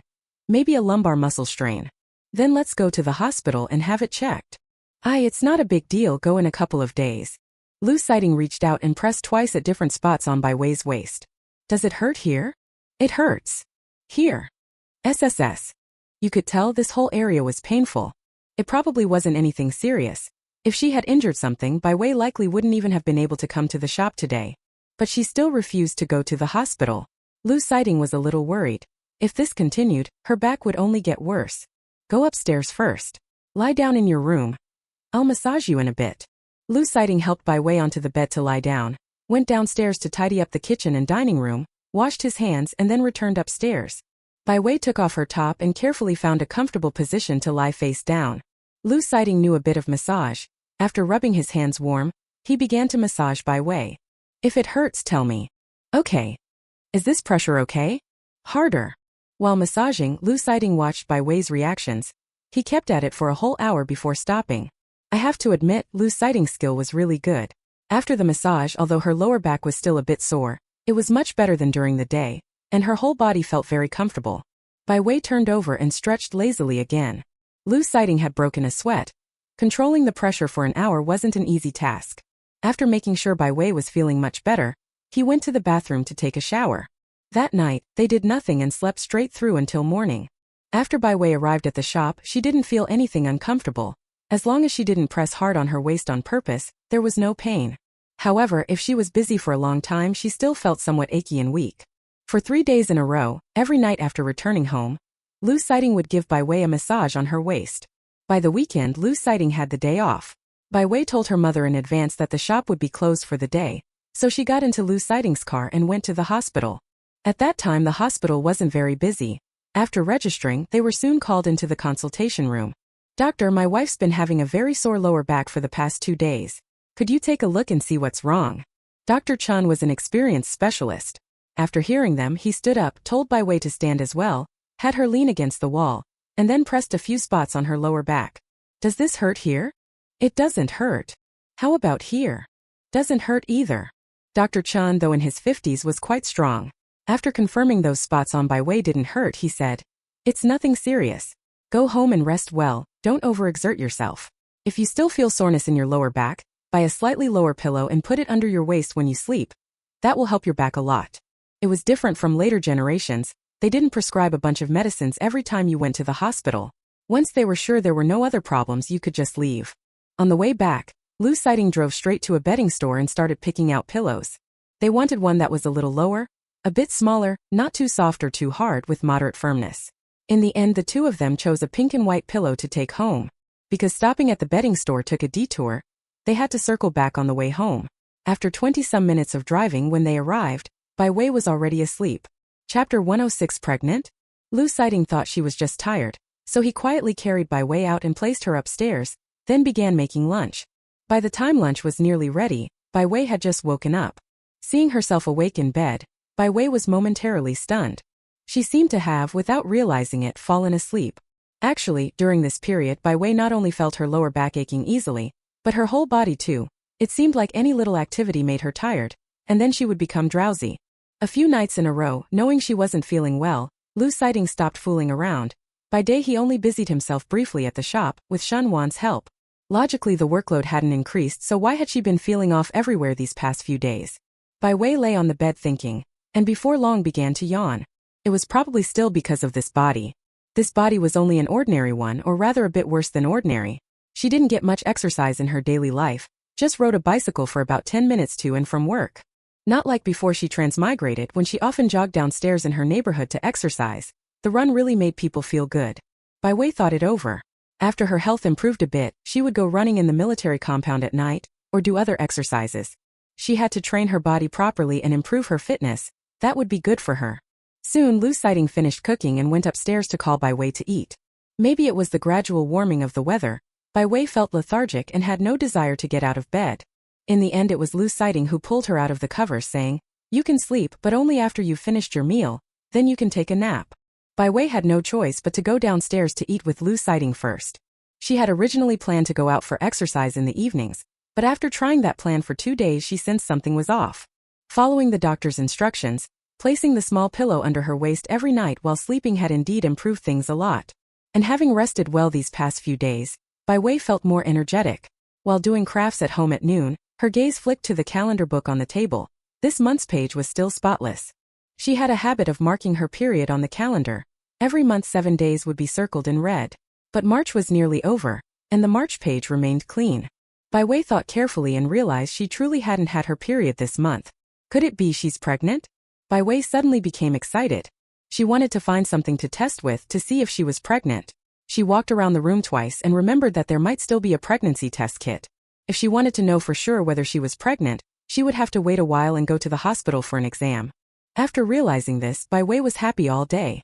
She was now very likely pregnant, so she had to watch what she ate and be careful when going out cycling and doing other things. At night, after they had eaten and were getting ready to wash up and sleep, Lu Sighting suddenly started getting handsy. During the days when Bai Wei felt unwell, Lu Sighting took care of her personally and hadn't dared touch her at night. Having held back for about 10 days, it had been driving him crazy. Now seeing Bai Wei mostly recovered, Lu Sighting was very happy and pulled her into continuing their exercises that night. It's been so many days. Shouldn't she make it up to him a little? No. Bai Wei, panting from the kiss, saw Lu sitting about to press down and kicked hard, sending him away. Right now her top priority was protecting her belly. Everything else was out of the question. When she came home that night, Bai Wei didn't tell Lu Sighting right away because she was afraid of speaking too soon before going to the hospital for a checkup and getting the results. What if she went to the hospital and they found she wasn't pregnant? After all, a delayed period is very common in women. Although Bai Wei had hardly ever experienced this before, and some of her recent reactions could corroborate it. Sleepiness, a big appetite, and aching waist and legs. But if I don't give Lu Sighting an explanation now, he won't get a good night's sleep tonight. Bai Wei took a deep breath, then said, "Not these few days. I might be pregnant. I'll go get checked in a couple of days, so you need to exercise some restraint." Lu Sighting could hardly believe it. What did Bai Wei say, pregnant? But they always took protective measures, how could she be pregnant? Lu Sighting was stunned. He didn't suspect Bai Wei. He reached into the bedside drawer, took out the condom, and held it under the light to examine it. It wasn't broken either, so how could she be pregnant? Lu Sighting suddenly remembered that when he bought those things, someone had told him they couldn't provide absolute protection, only that the chances were very small. He hadn't expected that such a small probability would work in his favor. Seeing Lu Sighting remain silent, Bai Wei blushed and said, "Maybe this thing is broken." Bai Wei proved by her actions that where there's a will, there's a way. Originally, she didn't mind having children sooner or later. After discussing with Lu Sighting, she even thought it would be better to have children a bit later. But during this period, Lu Sighting was being a bit too uncontrolled. Especially when he didn't have to go to the military, Bai Wei couldn't even get a good night's sleep. After racking her brains for several days, Bai Wei finally decided it would be better to get pregnant sooner. But she had already promised Lu Sighting they'd wait to have children, and Bai Wei didn't want to go back on her word, so she simply took the condoms from his bedside drawer and poked a few small holes in them with a toothpick. Each time Bai Wei only poked the two outermost ones. When she felt she wouldn't be able to sleep well that night, she'd pre-poke too, and finally now her plan had succeeded. She's pregnant now. Isn't she worried that Lu Sighting won't control himself? Bai Wei stared with her innocent big eyes, gazing at Lu Sighting. In the end, Lu Sighting could only barge Bai Wei to sleep feeling wronged. This child came way too early. They had just discussed it over the new year to wait a couple of years before having kids, so how did it arrive now? Now that the child is here, he can't share a room with Bai Wei. 10 months of pregnancy. Meaning he'll have to endure 10 months. When Lu Sighting thought of this, he couldn't help but scowl. 10 months of pregnancy. Will Bai Wei give birth to a son or a daughter? Actually, whether son or daughter, Lu Sighting thought that as long as Bai Wei gave birth to the child it would be fine, preferably a daughter, who would surely be as adorable as she is. Lu Sighting held Bai Wei and carefully stepped around her flat abdomen, feeling a slight sense of anticipation. Actually, having a child isn't a big deal. When the child grows up, they'll give her a room of her own. These days, when Bai Wei went to and from work, Lu Sighting wanted to drive her, but she refused. Although she was pregnant, she still wouldn't skimp on necessary exercise. Bai Wei remembered that the more pregnant a woman is, the more she needs to exercise. When the months advance and she can't ride anymore, she can take a car instead. Chapter 107. Our daughter is pregnant. Because they hadn't found time to go to the hospital these past 2 days, the couple tacitly kept the news to themselves. Both of them were quietly awaiting the day they could go to the hospital for a checkup. A few more days passed and Bai Wei's period still hadn't arrived. She was already certain in her heart that she must be pregnant. On Saturday, Lu Sighting came back at noon, and after eating he drove Bai Wei to the hospital. This time they directly registered for a prenatal check and then went for an ultrasound. The results came out quickly. After only about 10 minutes they called their names. As expected, Bai Wei was indeed pregnant, and already 1.5 months along. The two were overjoyed when they heard the news. "Are you hungry? Do you want something to eat? We just had lunch before coming. Want some fruit? Fruit doesn't fill you up. I'll buy more fruit to take home later. No need to buy too much, just enough to eat. Fruit is best when it's fresh." On the way back, Lu Sighting worried that Bai Wei might be hungry. In the evening, after much thought, Lu Sighting still prepared some light, healthy dishes. After dinner, Lu Sighting used the home landline to call his parents. Everyone lived in the same compound, so there was no need to visit in person, and it would take 10 minutes to walk over anyway. Lu Sighting didn't want Bai Wei to walk back and forth now. "Mom, Wei Wei is pregnant." Lu Sighting didn't exchange niceties either. He came straight out with the good news, leaving Huang Yue stunned. "Really? Of course it's true." Huang Yue confirmed again and again, and finally was certain that her daughter-in-law was indeed pregnant. She was overjoyed, thinking her last talk with the young couple had made a difference. This was her first grandchild, and besides her happiness, Huang Yue also began instructing her son on how to care for a pregnant woman. "From now on you must take good care of Wei Wei. Be careful. There are many things she shouldn't eat or use. Crab, hawthorn and similar foods are considered cold-natured. You must never give them to Wei Wei, they can cause uterine contractions. Pregnant women must not eat these. There's also fried food and foods high in sugar, those must be eaten sparingly. Seafood, pickled things and very spicy items should also be limited." Huang Yue spoke slowly, thinking her son might forget. "You can eat more bland, easily digestible things like pumpkin and potatoes, you can have a moderate amount. As for meats, fish, chicken, beef, those are all okay to eat to supplement protein, but cook them plainly and don't add too much. And fresh fruits and vegetables, cucumber, tomato, apples, oranges, bananas, grapes, those are all fine. But the first 3 months are more important. The baby isn't stable yet, so don't eat too much of anything at once. Huang Yue talked a lot and reminded him of many precautions, what can be eaten and what can't, which things to eat less of and which to eat more of. She worried she hadn't said enough. Lu Sighting only said a few words at the beginning. After that he stayed silent the whole time, but he took paper and pen and briefly wrote down everything his mother said. He knew you had to be extra careful when caring for a pregnant woman, but there was so much that obviously couldn't be memorized in a day or two, so it was better to write it down. In the end he filled 2 full pages. It seems he'll have to pay more attention when planning recipes from now on. Huang Yue said again. The first 3 months are the most important. You absolutely must not share a bed. Remember? Lu Sighting said helplessly. Okay, Mom, I remember. Huang Yue added 2 more points, then, thinking of nothing else for the moment, hung up the phone. She turned and saw Lu Zhenghua standing right behind her, and was startled. How do you walk without making a sound? You scared me. Lu Zhenghua asked anxiously. What did you just say about pregnancy? Who's pregnant? Of course your daughter-in-law is. We're about to have a little grandson. Huang Yue said with a smile, then began pondering whether she should start preparing some tiny clothes for the baby. The Lu household was bustling. After Lu Sighting hung up the phone, Bai Wei was getting ready to call her mother. She happily rubbed her still not yet visible belly, thinking that if this child is born, he or she will truly be the center of everyone's affection. Vivi, I'm ready, you go. After Lu Sighting finished speaking, Bai Wei finally sat down on the sofa. She rarely used phones from this era and wasn't very adept at them. Under Lu Sighting's watchful gaze she dialed, feeling a little nervous. However, once the call connected and Shan Wan's voice came through the receiver, Lu Sighting went about his business. Mom, it's me. Have you eaten? I have. Have you eaten? What's the matter? After a few polite exchanges and some small talk, Bai Wei got to the point. Mom, I'm pregnant. You're going to be a grandmother soon. Shen Wan was taken aback and asked in disbelief. What did you say? You're pregnant. Yes. Bai Wei smiled, eyes squinting with happiness, her voice full of joy. The jewelry shop was closed today because Lu Sighting was free this afternoon, so the 2 of us went to the hospital. The checkup showed I'm 1.5 months pregnant. Shen Wan was very surprised. She hadn't noticed at all these past days, but upon hearing the news she was also very happy. Her daughter was about to have a baby of her own. The jewelry shop was closed today, so Shan Wan hadn't gone out much. She had thought her daughter was just tired and wanted to rest at home. She hadn't expected that she was actually pregnant. Daughter pregnancy isn't like other things. You have to be careful with what you eat and use, especially what goes into your stomach. Don't eat foods that are cold or cooling in nature. Normally, eat small meals more often. Mom knows you have a big appetite, but as the months progress you might have morning sickness, and it will be very uncomfortable. Shinwan thought for a moment and said, if it's really bad, I'll come stay at your place, or you can come back here and I'll take care of you. Her mother's words were like a warm current flowing straight into her heart. Bai Wei was deeply moved. Mom, you don't need to go to such trouble. Lu Sighting is very attentive and can take good care of me. Bai Wei looked toward the kitchen. Lu Sighting was busy inside, seeming to be simmering a restorative soup. Even though she was in the living room, she could smell the aroma. They chatted a while longer, and Shen Wan, worried about the phone bill, was about to hang up.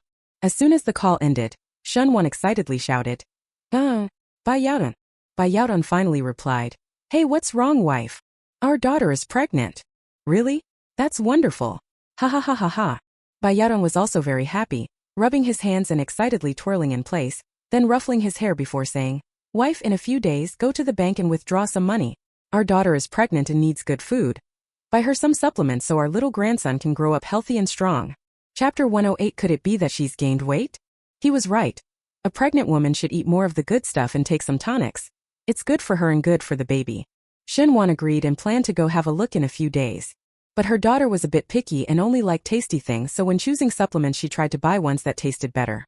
The next day, as usual, Bai Wei got up in the morning, went downstairs to eat first, then packed her bag and prepared to ride her bike to open the shop. The shop opened at 8:30. After finishing the cleaning, it wasn't yet 9 when Bai Wei had just rinsed the rag and Shan Wan arrived. Don't move, don't move. From now on, leave these little things to Mom. Don't touch this stuff. Shin Wan hurriedly snatched the rag away. Bai Wei said amusedly, Mom, it's just wiping something. It's not like I'm running or anything. It won't tire me out. You're pregnant now, so be careful. Listen to me. Quickly sit down and rest. Shunwan treated her like some kind of treasure, not letting anyone touch this or that, just having Bai Wei sit and rest, or do some handicrafts. Whenever a customer came into the shop, Shunwan would proactively go to greet them. Honestly, watching a mother introduce things so properly, it really was something. This side is couple-style jewelry. I see the girl's skin is so fair. Why not wear this red one? It would suit her temperament and look nice. Bai Wei was sitting at the counter making jewelry. The last custom pieces she had taken on were still too short, and they would be nearly finished in the next couple of days. There weren't many people in the morning. Occasionally a few would come together to go shopping, and once they entered the shop it would feel crowded. When Shunwan couldn't keep up, Bai Wei would get up to help. Just walking around the shop and chatting like that wasn't tiring at all. By noon, Shunwan took out the boxed lunch she had prepared long ago. These are the dishes she had prepared at home that morning. Multigrain porridge, steamed rice cake, shrimp steamed eggs, steamed spare ribs, minced pork with green beans and radish corn kelp soup. There was a lot of food and the portions were large, enough that even two people almost couldn't finish it. All these dishes were made by Shunwan. They were nutritious and healthy, and very suitable for Bai Wei to eat. Shunwan also brought quite a bit of fruit. Apples, oranges, grapes, and bananas. She hadn't brought too much fruit for fear Bai Wei couldn't eat it all in one day, and it would go bad the next day. Mom, you should eat some fruit too. Or next time bring less, we really can't finish all of this. Bai Wei munched grapes, her cheeks puffed out like a hamster, incredibly cute. Shunwan smiled and said, besides the big bunch of grapes you can have after lunch, the other fruits are two each. If you get hungry in the morning or afternoon and there's no meal available, you can eat some fruit first to stave off hunger. Bai Wei thought that made sense. Her appetite had seemed to grow lately, and everything tasted good. Leaving some fruit in the shop would be fine. At 5 in the evening, Shunwan didn't leave early. She cleaned the shop with her daughter and then closed up. The weather was slowly getting warmer, and nightfall came more slowly. At 5 o'clock it was still light, but Shunwan didn't let Bai Wei keep the shop open late, so just like in winter, she closed at 5 in the evening. Are you okay riding your bike? Mom, don't worry. I've been riding a bike for so long, nothing's going to happen. Bai Wei said goodbye to her mother and rode home. At home, Lu Sighting was making dinner. Before she even stepped through the door, Bai Wei smelled the aroma of the food. She had eaten a lot at noon but seemed hungry again quickly. She had also eaten several pieces of fruit in the afternoon, and now that she had just arrived home, she felt hungry once more. Corn and barley porridge, chestnut chicken pieces, stir-fried eggs with Chinese tune, cold shredded potato, duck blood and vermicelli soup. The steaming scents wafted out, and Bai Wei's stomach growled. Hurry and wash your hands, dinner's ready. Lu Sighting quickly brought the dishes to the table, then ate with Bai Wei. Lu Sighting cooked breakfast and dinner every day. Lunch was made by his mother Shunwan. Every day Bai Wei could enjoy different but very delicious meals. So happy she felt like she was bubbling over. So this is what being pregnant feels like. Bai Wei touched her flat little belly. 2 months along, it still wasn't visible. It would probably be another month before she showed. All of Bai Wei's 3 meals a day were prepared and served by someone else. After dinner in the evenings, Lu Sighting would sit with her and watch TV. Her biggest daily exercise was riding a bicycle to and from work. On workdays, only the afternoons were usually a bit busy. With Shunwan around, Bai Wei felt much more at ease. A week passed like this, and one morning when Bai Wei was getting dressed, she suddenly noticed her clothes felt tight. She was wearing a slightly form-fitting outfit today.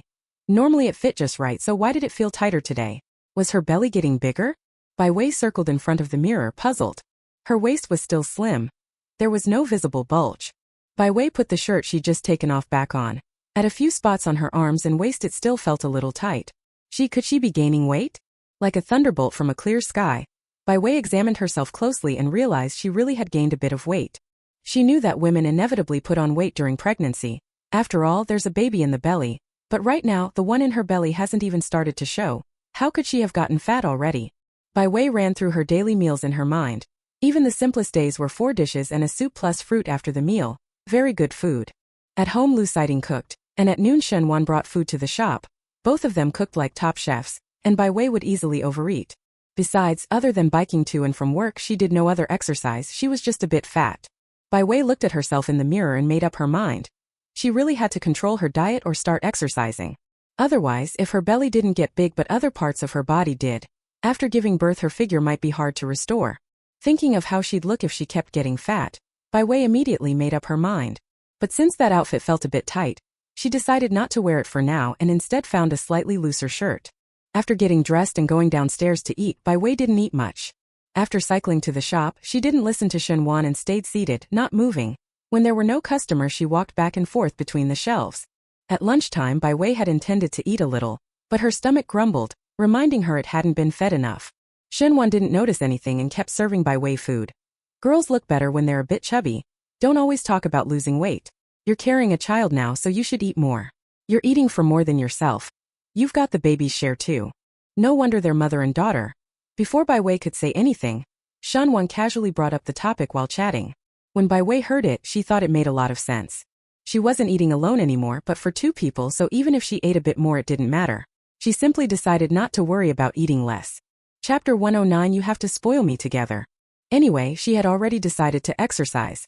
As long as she did a proper workout every day, the food she ate wouldn't turn into fat. Bai Wei got off work at 5 and went home. It was still early. After Lu Sighting finished cooking dinner and they ate, Bai Wei said, "I want to go out for a walk. Come with me. You're at work all day. Aren't you tired? If you are, then don't go." "No, at the shop my mom is busy most of the time. I don't do much either. After meals I'm always so stuffed. I just want to go out for a walk." Lu Sighting agreed. "Okay, then wait for me a bit. I'll finish washing the bowls and we'll go out together." Inside the military district compound, there were still quite a few people out strolling in the evening. They were all military families. Usually the biggest worries were the children and then their husbands. That evening, everyone in the house returned, young and old. After dinner there wasn't much else to do, so many people liked to go out for a walk. As the old saying goes, walk 100 steps after a meal and live to 99. Bai Wei and Lu Sighting rarely came out to stroll around the compound. At first, Lu Sighting liked to go to the playground to run, while Bai Wei preferred to stay home, watch TV and make jewelry. Including tonight, it seemed they had gone out together no more than 5 times. Under the trees by the roadside in the pavilion, many soldiers and soldiers' wives had seen them. "Brother Lu, how come you have time tonight to take sister-in-law out for a stroll?" "Sister-in-law, long time no see. Ever since the new year it's been busy again. If you ask me, money can never be fully earned, so you might as well let yourself rest more." "Brother Lu, have you eaten?" "Sister-in-law, you haven't been seen for a few days. You've gotten even prettier, haven't you?" Many people greeted them, and they all replied in turn. The news of Bai Wei's pregnancy hadn't been made public yet. Only their family knew, so everyone assumed they were just taking a walk after dinner to kill time. Although she was pregnant, Bai Wei had been eating and sleeping well recently. The shop business was good, and she was in a very good mood. In a good mood, she looked energetic, and her skin appeared to be in good condition. A few military wives saw Bai Wei's healthy complexion. Her skin pale with a rosy glow, dewy and tender like a peeled egg. Unlike them, their skin leaned yellow. No matter what skincare they used, it wouldn't brighten. Some went out every day and tanned considerably over one summer, and in winter they couldn't restore their paleness. Watching Bai Wei, some of them felt very envious. "Miss Bai, what skincare products do you usually use? Your skin looks so good, like that of a 17 or 18-year-old girl." When Mrs. Zhong spoke, several army wives nearby chimed in. "Yes, it's fair and rosy like a peeled egg. The wife of Commander Lu is only in her early 20s. Why do you talk as if she's much older?" "Sigh, it's really great. Youth is wonderful." Everyone chatted and laughed, the atmosphere amicable. Bai Wei also smiled and then mentioned the skincare brand she currently uses. Although skincare products do help somewhat, the most important thing is one's mindset. The best beauty treatment for a woman actually lies within herself. Go to bed early, get up early, keep a good mood. This is good for the skin. Drink more plain water every day to promote circulation and eliminate bodily toxins. These things sound simple, but it's not easy to stick to them every day. The simplest methods are often the most useful. Sigh, trying to sleep well really isn't easy. One of the soldiers' wives sighed helplessly. "My child is still small, only a little over 5 months old. He cries at night and needs feeding every few hours. How could I possibly sleep well? It's so hard." "That's true." As soon as this army wife spoke, the others seemed to find a resonance and began chatting in small groups. "Exactly, my husband is the same. The baby is almost a year old and still can't sleep through the night. We always have to soothe them at night. I'm a bit better off, the kids are older at home, the youngest is already 4 or 5. If I send him to the bathroom before bed, he won't wake up. I'm worse off. The baby is 3 months old, and his father is currently in the military, so it's just me raising the child every day. If it weren't for my mom and the others visiting today to help, I wouldn't even be able to squeeze out time to buy groceries." After listening for a while, Bai Wei and Lu Sighting started strolling again. They happened to circle around the grove, turned a corner, and before long they were home. Bai Wei recalled the conversation among the military wives, and then looked at Lu Sighting carefully supporting her. She couldn't help saying, "Lu Sighting, when the baby is born, if he fusses and cries, you have to soothe him with me." It's normal for a baby to cry easily when they're little. Bai Wei knew children were prone to fussing. But having her be the only one to take care of the baby was out of the question. Bai Wei added, "The baby isn't just my child alone. If you leave all the soothing to me, you better watch out. I will definitely give you a lesson." Some people sound fierce, but once he looked at her face, Lu Sighting felt she was just acting spoiled. Comforting a child, although Lu Sighting rarely dealt with kids, he figured it couldn't be that hard. He reached out and pinched Bai Wei's cheek, saying, "All right, if the baby cries, I'll soothe them. You just go to sleep or do your own thing." Only then did Bai Wei brighten up. Just now, listening to the army wives chatting, Bai Wei felt increasingly upset. Children are born of two people, not just the woman. Why, after they're born, should the woman be the only one to take care of them? Do women not have their own lives, their own careers? Almost everyone living here are army wives. Their men are all in the forces. They may be busy and tired during the day, but they live together at night. So why, when a child cries at night, should it always be the woman who has to soothe them? Hearing this, Bai Wei felt very uncomfortable. But since everyone else was in the same state, she didn't say anything.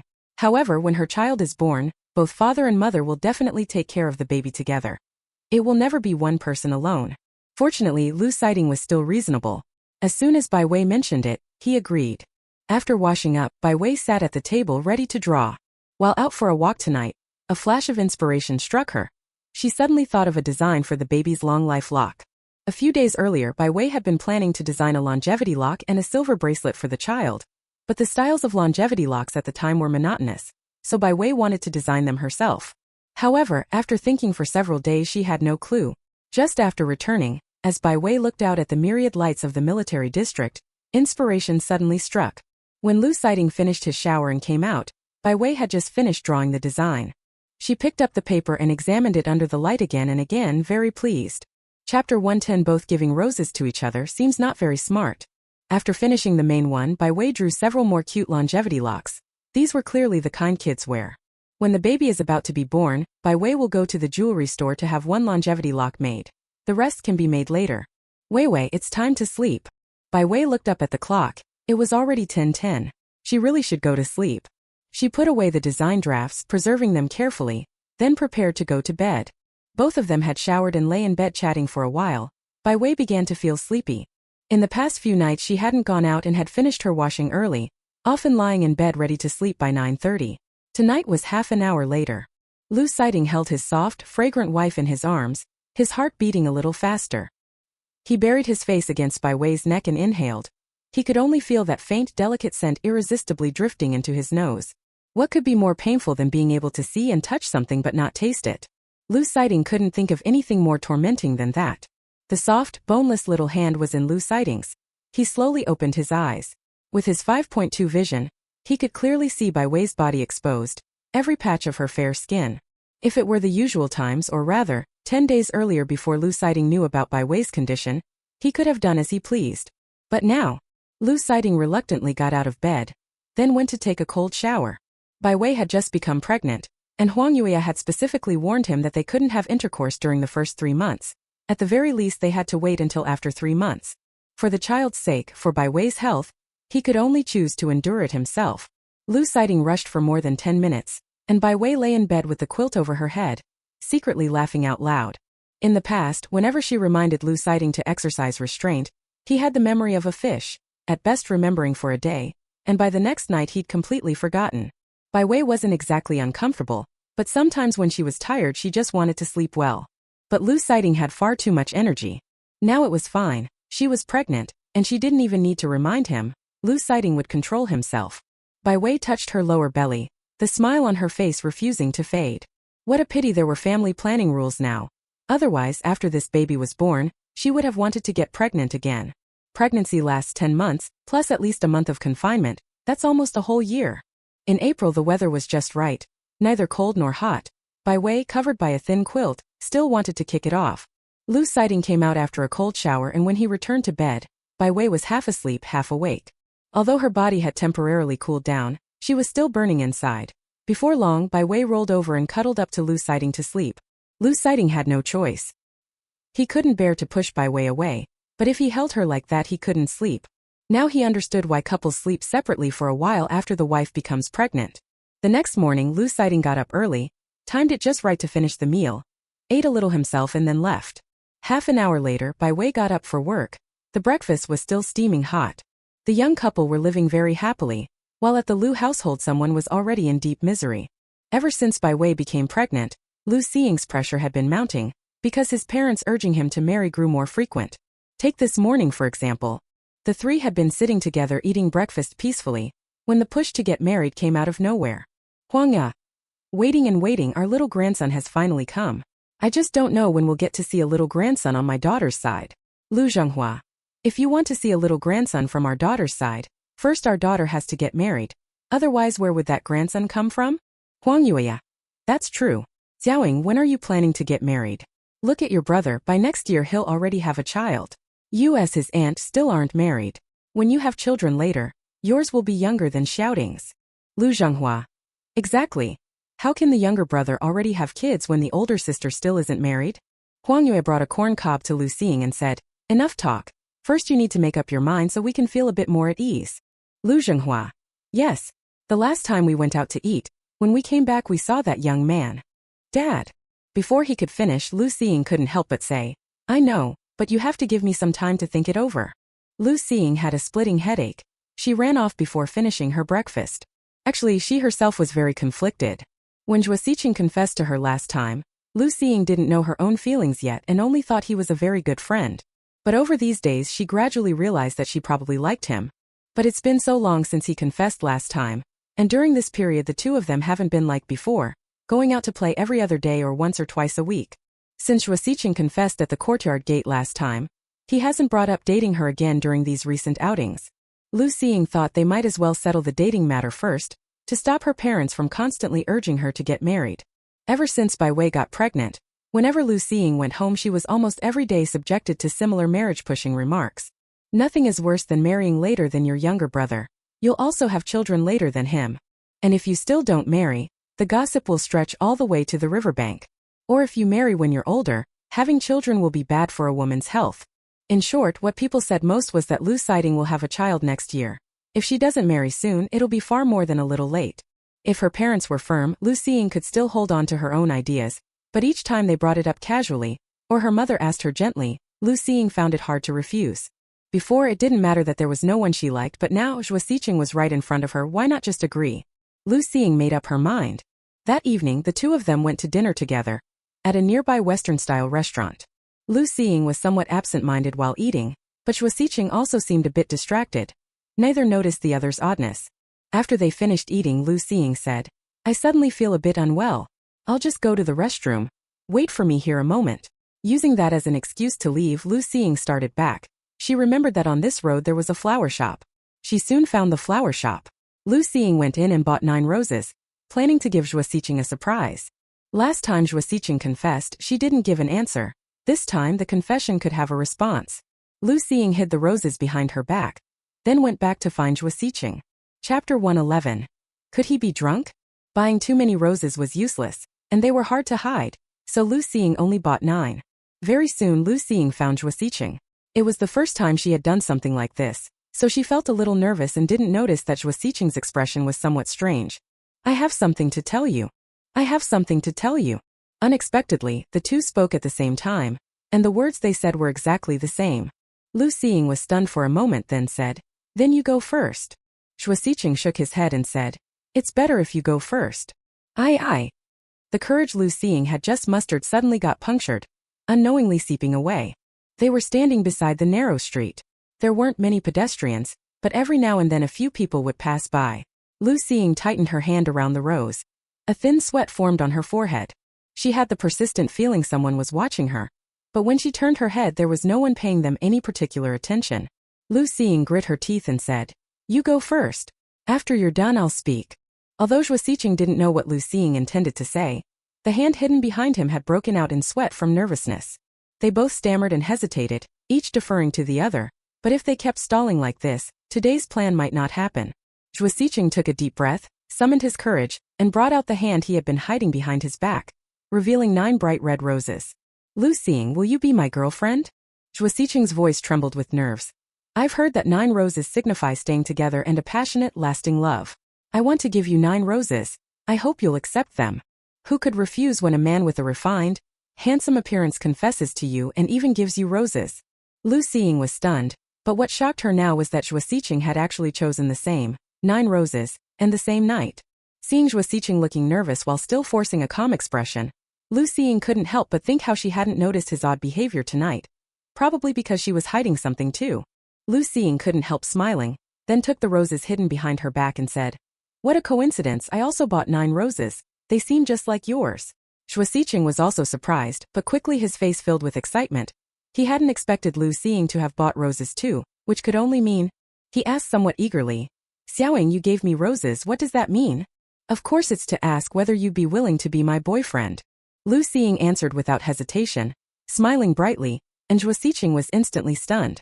After he registered what had happened, Zhuo Xiqing stepped forward excitedly and hugged Lu Xiying. But the next second he recoiled as if burned, stumbling back a large step. Zhuo Xiqing's face flushed crimson. He quickly glanced around and seeing that no one was paying attention to them, he whispered, "I was just too excited." They exchanged a look, the smiles at the corners of their mouths impossible to hide, and finally they both burst out laughing. Passing pedestrians were startled and hurried away quickly. These 2 idiots had each given the other 9 roses without the other noticing, and now their confessions had collided. For a moment, they were both amused by the other's silliness. Lu Xiying pretended to be disdainful. "How did you suddenly come up with this idea, and pick the exact same time as me? That's just too foolish." Zhuo Xiqing raised an eyebrow and said, "You don't look very clever either. Otherwise how would you have missed my little moves?" Lu Xiying had served in the military for many years. Her investigative skills and attention to detail were excellent. Under normal circumstances, she would have definitely noticed that Zhuo Xiqing was acting strangely. But today she happened to have her own little secret. Confessing to someone, or rather she wasn't even sure if this counted as a confession, still made Lu Xiying very nervous. Now that the 2 of them had essentially defined their relationship, though each found the other somewhat dim-witted, they checked the time and seeing it was still early, decided to go for a stroll. The street was still very lively at night. There were many stalls by the roadside selling toys, clothes and pants, and of course the most common were all kinds of snacks. When the 2 of them had dinner that night it was Western food. The portions weren't large and since each had their own worries, neither's attention was on eating, so naturally they didn't get full. Lu Xiying was already hungry so she went to buy snacks. She bought too much and Zhuo Xiqing ate some of it too. The weather was so nice, the evening breeze gentle, eating delicious food with the person she liked by her side. Lu Xiying was very happy, and when she was happy she wanted to drink. The night market was bustling and crowded. Lu Xiying took Zhuo Xiqing and directly found a barbecue stall to sit at. She put the unfinished snacks on the table and ordered a lot of barbecue and a case of beer. "Take a look, is there anything you want to eat?" "No need, this is more than enough." Zhuo Xiqing handed the menu to the waiter, and soon the table was filled with bottles of beer with their caps off. Lu Xiying ate the barbecue and drank beer, feeling as comfortable as could be. Before long, one bottle after another was emptied and set under the table. Although Lu Xiying's expression didn't change, Zhuo Xiqing still felt a little worried. "Xiaoying, you should drink less. We still have to go home later." Zhuo Xiqing simply hadn't seen Lu Xiying drink before. This was also the first time the 2 of them had drunk together while eating. Even if Zhuo Xiqing knew Lu Xiying could really hold her liquor, he would still advise her not to drink too much.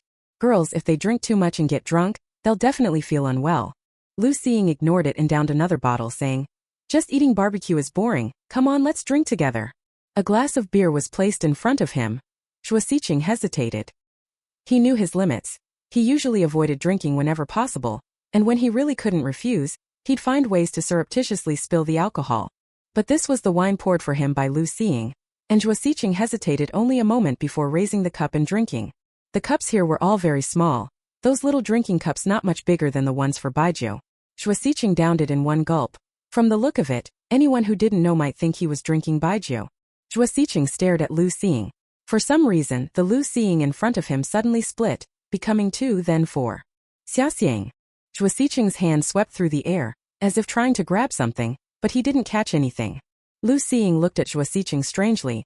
He was unconsciously swaying, his cheeks visibly much redder, his gaze fixed and somewhat dazed. He couldn't be drunk, could he? Lu Xiying was simply stunned. She had been watching Zhuo Xiqing the whole time. Just that tiny cup of wine no bigger than a thumbnail, and he was actually drunk. Chapter 112 He really kissed Lu Xiying? Lu Xiying reached out and waved her hand in front of Zhuo Xiqing. She didn't expect that such a small gesture would make his eyes flicker. Then, as if he wanted to take her hand, he missed. This reaction. Alright, now Lu Xiying could be sure. He was drunk. A grown man could only drink a small glass of alcohol. If he were brought home, come New Year's Eve when everyone else is battling it out at the table, Zhuo would already be knocked out by a single small beer. She had thought her father and brother drank lightly enough, but she hadn't expected her boyfriend to drink even less than a kitten. Lu Xing felt a bit disgusted, with such poor tolerance, and since their female soldier gatherings also involved drinking, with Zhuo Xiqing's capacity, she couldn't help but lean in closer and study Zhuo Xiqing carefully. Zhuo Xiqing grew up well-bred, genteel and refined, exceptionally handsome. When he was in school many girls liked him, but he never gave his heart to any of them. Perhaps because he looked young and might not be able to overpower students, Zhuo Xiqing wore a pair of glasses while teaching. When his face was stern he seemed somewhat severe. At this moment the person whose head was dizzy was staring at the one he liked most, liking him more the more he looked, and finally breaking into a goofy smile. Lu Xing was a bit surprised. She liked drinking and had a good tolerance, so she had seen many people do things, or be capable of doing things, when drunk. Unexpectedly, when Zhuo Xiqing drank too much he was somewhat different. He didn't get drunk and crazy, but instead sat obediently, only staring at her. So cute. Lu Xing couldn't help but think. Zhuo Xiqing's head was dizzy. There was some consciousness in his mind, but his reason seemed to sit alone on a high platform, separate from his body. His actions always lagged behind his thoughts, even doing things completely at odds with them. That was normal. After all, nobody could expect a drunken person to behave normally. Soon Lu Xing finished her meal.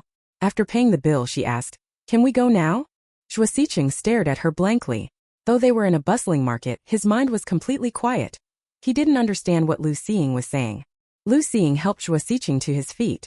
Luckily his basic mobility was intact, and once he got up he obediently followed her. Crossing the street amid the crowd, Zhuo Xiqing walked with Lu Xing, stopping and going as needed. If you didn't hear him speak, you wouldn't be able to tell from his appearance that he was drunk. Although his tolerance for alcohol was very low, Zhuo Xiqing was indeed drunk. To prevent him from getting into trouble on the way home, Lu Xing escorted him back. By the time they reached the Murphy mansion, there were already very few pedestrians. The two of them went in smoothly and returned to Zhuo Xiqing's doorstep. Lu Xing used her key to open the door. Just as she was about to give the key back to Zhuo Xiqing, someone bent over and pressed down. Lu Xing didn't have time to think about what it was. She only felt darkness pressing close in front of her, and something that didn't belong to her on her lips. Soft, sweet like jelly, smooth and tender. And it lasted only a few seconds, leaving with a single breath. By the time Zhuo Xiqing stood up, Lu Xing finally reacted. She had actually been kissed, and the keys in her hand were gone. Her first kiss, this was her first kiss, and just like that it was gone. Of course Zhuo Xiqing was grinning foolishly at her, awkwardly pushing the door open and walking in, placing the keys on the entryway table. "Be careful on the way home. I'll wait for you tomorrow, my girlfriend." Zhuo Xiqing waved his hand again, still looking very foolish. What did he call her? Lu Xing hadn't spoken yet when the large door in front of her slammed shut with a bang. Girlfriend? He even kissed me? Lu Xing felt as if her mind had drifted away. She didn't even know how she got home. She had never kissed anyone her whole life, and now look. She'd somehow let Zhuo Xiqing kiss her, and the worst part was he was drunk. What if tomorrow he doesn't remember? What should she do? Lu Xing returned home, washed up and lay down on the bed. Her body was somewhat tired, but her spirits were very excited. It was as if she had gone back to that day, the day Zhuo Xiqing first confessed to her at the gate of the military compound. Lu Xing tossed and turned, unable to sleep. Her mind was filled with that light, fleeting kiss. In the end, she didn't even know when she had fallen asleep. The next morning, Zhuo Xiqing woke up in his own large bed. He hadn't even taken his clothes off. He had come back to the room and flopped straight onto the bed. Luckily the villa wasn't cold. Otherwise sleeping without a blanket like that would surely have made him sick. Clutching his slightly stinging head, Zhuo Xiqing clearly remembered that a moment ago he had been at a barbecue stall, eating and drinking, and the next moment he was lying in his own bed. Wait, drinking? Memory slowly came back. Zhuo Xiqing remembered. Drinking, going home, the keys, and one more thing, a bold kiss. His cheeks suddenly flushed, that kind of flush that spreads. He really kissed Lu Xing. No way, could he be dreaming? Zhuo Xiqing could hardly believe it. How could he have kissed Lu Xing? He knew her skills. If he really had kissed her, would he still be lying at home in one piece? Zhuo Xiqing sat dazed on the bed, a cowlick sticking up from his head, seriously wondering. If he went to ask her, what were the odds he'd get beaten up by Lu Xing? In this era, daringly kissing someone randomly out on the street, if the police saw that, he'd be taken to jail, not to mention that he had kissed an officer. Zhuo Xiqing tested his arms and legs. With his puny limbs, if he ran into someone like Lu Xing, he could only wish for the fate of that thief they'd met the first time. Sitting on the bed dazed for a long time, Shuasiqing glanced at the clock by chance, suddenly opened his eyes wide, stumbled out of bed and rushed to the bathroom. It was already 7:35. He still had first period class in the morning. Shuasiqing finished washing up as fast as he could, put on his clothes, and finally stepped into the classroom just as the bell for first period rang. All right, class begins now. Stand up. Hello, teacher. Oh. Shuasiqing had 3 classes today, each with a different set of students. By the time he finished the last class, it was already 11 o'clock. He sat in his office. Although it wasn't yet quitting time, he packed his things and walked out of the school with his usual expression. When he arrived at the military district compound gate, Shuasiqing told the guard his purpose, and Lu Xing, having received the message, came out shortly thereafter. As usual, Lu Xing walked up to Shuasiqing and first asked, "Class is over?" That same ordinary, unchanged manner left Shuasiqing a bit bewildered. Chapter 113. Lu Xing. Isn't it just a kiss? Lu Xing acting like this. Doesn't that just prove that what was in his mind, remembering he kissed her last night, was all a dream and didn't actually happen? Having been together so long, he also knew that Lu Xing had never dated before, so she had never held a man's hand or shared a kiss. Last night must have been Lu Xing's first kiss. If he really had taken Lu Xing's first kiss while drunk, she shouldn't be acting like this. Why not just stop asking? If it never actually happened with him asking like that, she might think he wanted it so badly. But if he doesn't ask, his heart feels like it's being scratched by a kitten. An itch that gnaws and torments. Last night. Shuasiqing still decided to ask, but he didn't know how to put it, so he stammered. Last night, did I do anything? The two stood under a big tree, and Shuasiqing keenly picked up on Lu Xing's embarrassed expression. He understood. What happened last night wasn't a dream. He really had kissed Lu Xing. Shuasiqing felt a rush of mixed emotions and hurriedly apologized. I'm sorry, Xiaoing. I can't hold my liquor. Even a little makes me drunk. But you poured the drink and I thought having just a sip would be fine. I didn't expect to get drunk. But I really didn't mean to do that kind of thing. I wasn't in my right mind. Maybe it was just because I like you so much. I'm sorry. The more he spoke, the more nervous he became. Shuasiqing almost wanted to bow deeply to show his sincerity. Unexpectedly, Lu Xing waved her hand carelessly and said, Don't be so tense. It's nothing, it's just a kiss. Just a kiss, that's all. Shuasiqing was so shocked he was speechless. How could Lu Xing say that? That was her first kiss. Could it be that Lu Xing didn't care about a first kiss at all? Or was it that she didn't care because it was him? Only someone who doesn't care about what they don't like can truly be indifferent. Lu Xing, wasn't she with him because she liked him? In an instant, countless thoughts flashed through Shuasiqing's mind. Before he could think any further, a force on his neck made him lower his head slightly, and a magnified face filled his view. It was hard to describe the feeling. At a certain moment it was as if he had returned to last night. That dizzy, slightly hazy sensation as if standing on a cloud, yet it was different from last night. In that moment he was absolutely certain. Lu Xing was kissing him. Neither of them had been drinking. They were clear-headed. Yet that brief touch between their lips sent his adrenaline soaring. Lu Xing had no secrets today, so she easily saw Shuasiqing's thoughts. It looked like he was overthinking, so she simply used her actions to prove it. He had kissed her last night. Today she would kiss him back. Didn't that even things up?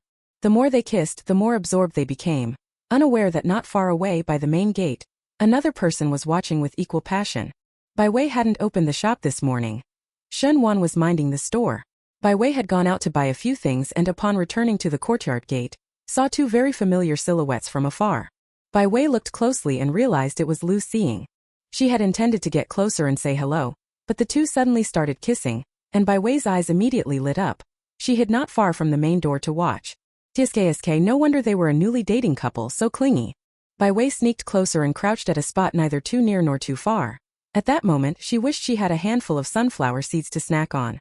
She watched silently for a while, and Bai Wei suddenly found the scene somewhat familiar. It seemed like she was always the one at the forefront of gossip, the first to notice that Shuasiqing and Lu Xing were more than ordinary acquaintances, the first to discover they were together. That really was a special kind of fate. Speaking of which, hadn't they had a falling out last time? When did they make up? Bai Wei was trying to figure out when they had gotten together when suddenly she felt a piercing gaze. It turned out Lu Xing had noticed someone peeking, had already pushed Shuasiqing aside, and when she turned she saw it was Bai Wei. In the blink of an eye, Lu Xing and Shuasiqing had come over. Bai Wei smiled and pretending to be dumb said, What a coincidence, you two are here too. Lu Xing wasn't buying it, but Bai Wei, having seen it now, had no choice and could only say, I haven't decided how to tell my family yet, so don't tell anyone else for now. Before Bai Wei could speak, Zhuo Xiqing opened his mouth. Xiaoying, how about? Let's go, we still haven't finished visiting everywhere. Lu Xiying seemed to know what he was going to say, so she grabbed Zhuo Xiqing and walked off. Bai Wei watched the two of them bickering and couldn't help but laugh out loud. Although Lu Xiying said not to tell anyone else, Bai Wei hadn't agreed to that yet. Seeing the two of them walk away, Bai Wei hurriedly pushed her cart and went home. Lu Xiying hadn't gone to the military today and was cooking at home, so when Bai Wei returned she excitedly ran to the kitchen. Do you know who I saw at the gate? It was that English teacher and sister.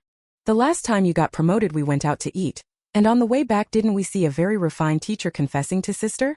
I just saw them again, still under the same big tree, but they were kissing. Bai Wei said excitedly. I guess they're already together. Our sister isn't the kind of person to be casual. They must have made it official to be kissing. Besides, she caught me peeking and said she hadn't figured out how to tell the family yet, and asked me not to tell anyone. But before I could promise, she left. Bai Wei seemed to find words inadequate. When she got excited she gestured wildly, and Lu Xiying politely listened. But the more he listened, the stranger it felt. His sister Lu Xiying, so it looked like she had a boyfriend. This was a great joy. How could she not tell the family? Lu Xiying glanced at the pot. Lunch was already ready, so he turned off the stove and walked into the living room to call Huang Yue. Sure enough, Huang Yue didn't know yet, but she learned from her son that her daughter finally had a boyfriend, the polite, refined English teacher they had seen last time. Huang Yue was overjoyed. The Lu family had just finished preparing the meal and set the dishes on the table. When Lu Zhenghua heard that his daughter finally had a boyfriend, he nodded in satisfaction. At this time, finding a boyfriend was indeed a good thing. Soon they would be going to sweep the old patriarch's grave. When old man Lu passed away, Lu Xiying still didn't have a partner, which had been a worry on his mind. Now it's all settled. His eldest granddaughter has a boyfriend. If old man Lu could know in the afterlife, he would surely be very happy to hear the news. Chapter 114 Grandpa and Grandma? Who is he calling? Lu Xiying had originally planned to wait a bit longer, or confess next time her parents pushed her about marriage, and tell them she had a boyfriend. Since Bai Wei had seen them together, it was likely the family would find out. Lu Xiying had expected her family would learn soon, but she didn't expect that in just one afternoon, they would know by dinner. Huang Yue was the most excited. She asked happily, Xiaoying, when will you bring that English teacher? What's his name, Xiaozhuo, back so we can see him again? Lu Zhenghua nodded in agreement. Last time's meeting was too brief, we didn't really get to know him. Invite your boyfriend over for a meal. Everyone can sit down and talk. Lu Xiying. She had only met Zhuo Xiqing at the compound gate at noon. By evening the whole family already knew? Lu Xiying was speechless. Zhuo Xiqing often had classes and was probably only free on Saturdays and weekends, but Lu Xiying wasn't ready for Zhuo Xiqing to meet her parents yet, so she could only decline for now. With tomb sweeping day approaching, the school would also have a holiday. That day Bai Wei opened the shop a bit late. Shen Wan had gone with Bai Yaotian to sweep the tomb in the morning, so at noon she could only have Lu Xiying deliver the meal. Originally Bai Wei had planned to eat out, but Lu Xiying said the oil used in outside restaurants was not good and might be unclean, so he brought her lunch at noon. After Bai Wei ate, there weren't many people in the middle of the day, so she sat behind the counter making jewelry. Maybe because of the pregnancy, she'd been very sleepy at noon lately. Even if she went to bed early at night, she still felt drowsy at midday. Bai Wei sat behind the counter fanning herself. When customers came she perked up to serve them. A little after 2, Shen Wan arrived, bringing along a lot of delicious food. In the morning, the couple went to sweep the graves of the Bai family's elders and burned a lot of paper money. By the time they finished, it was already noon. Shen Wan hurried along, urging Bai Yaotian. After they returned home, she only ate a little and then came over. Their daughter was pregnant and alone in the shop. Shen Wan couldn't stop worrying. Seeing Bai Wei sitting here safe and sound, she finally relaxed. Have you eaten? Are you tired? Go rest, I'll watch the shop. Bai Wei wiped the sweat from her mother's forehead with a tissue and smiled, saying, No need to worry, Mom. But she was indeed tired, so she pulled on her coat and rested her head on the counter. On tomb sweeping day everyone goes to tend graves and honor their ancestors, remembering those who came before. To ensure all students could take part in this meaningful holiday, the school gave them the day off. There were many people visiting graves that day. Shen Wan and Bai Yaotian had gone to sweep the Bai family's elders' graves a week earlier, so today Bai Wei just needed to go along with the Lu family.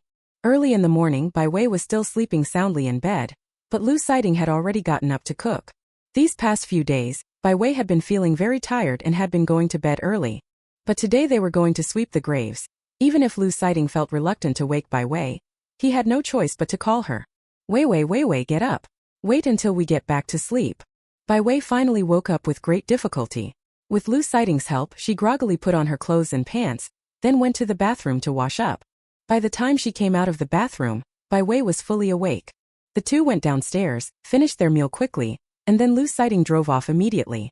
The Lu family went in 2 cars, one driven by Lu Sighting carrying Bai Wei, and the other driven by Lu Zhenghua carrying Huang Yue and Lu Xing.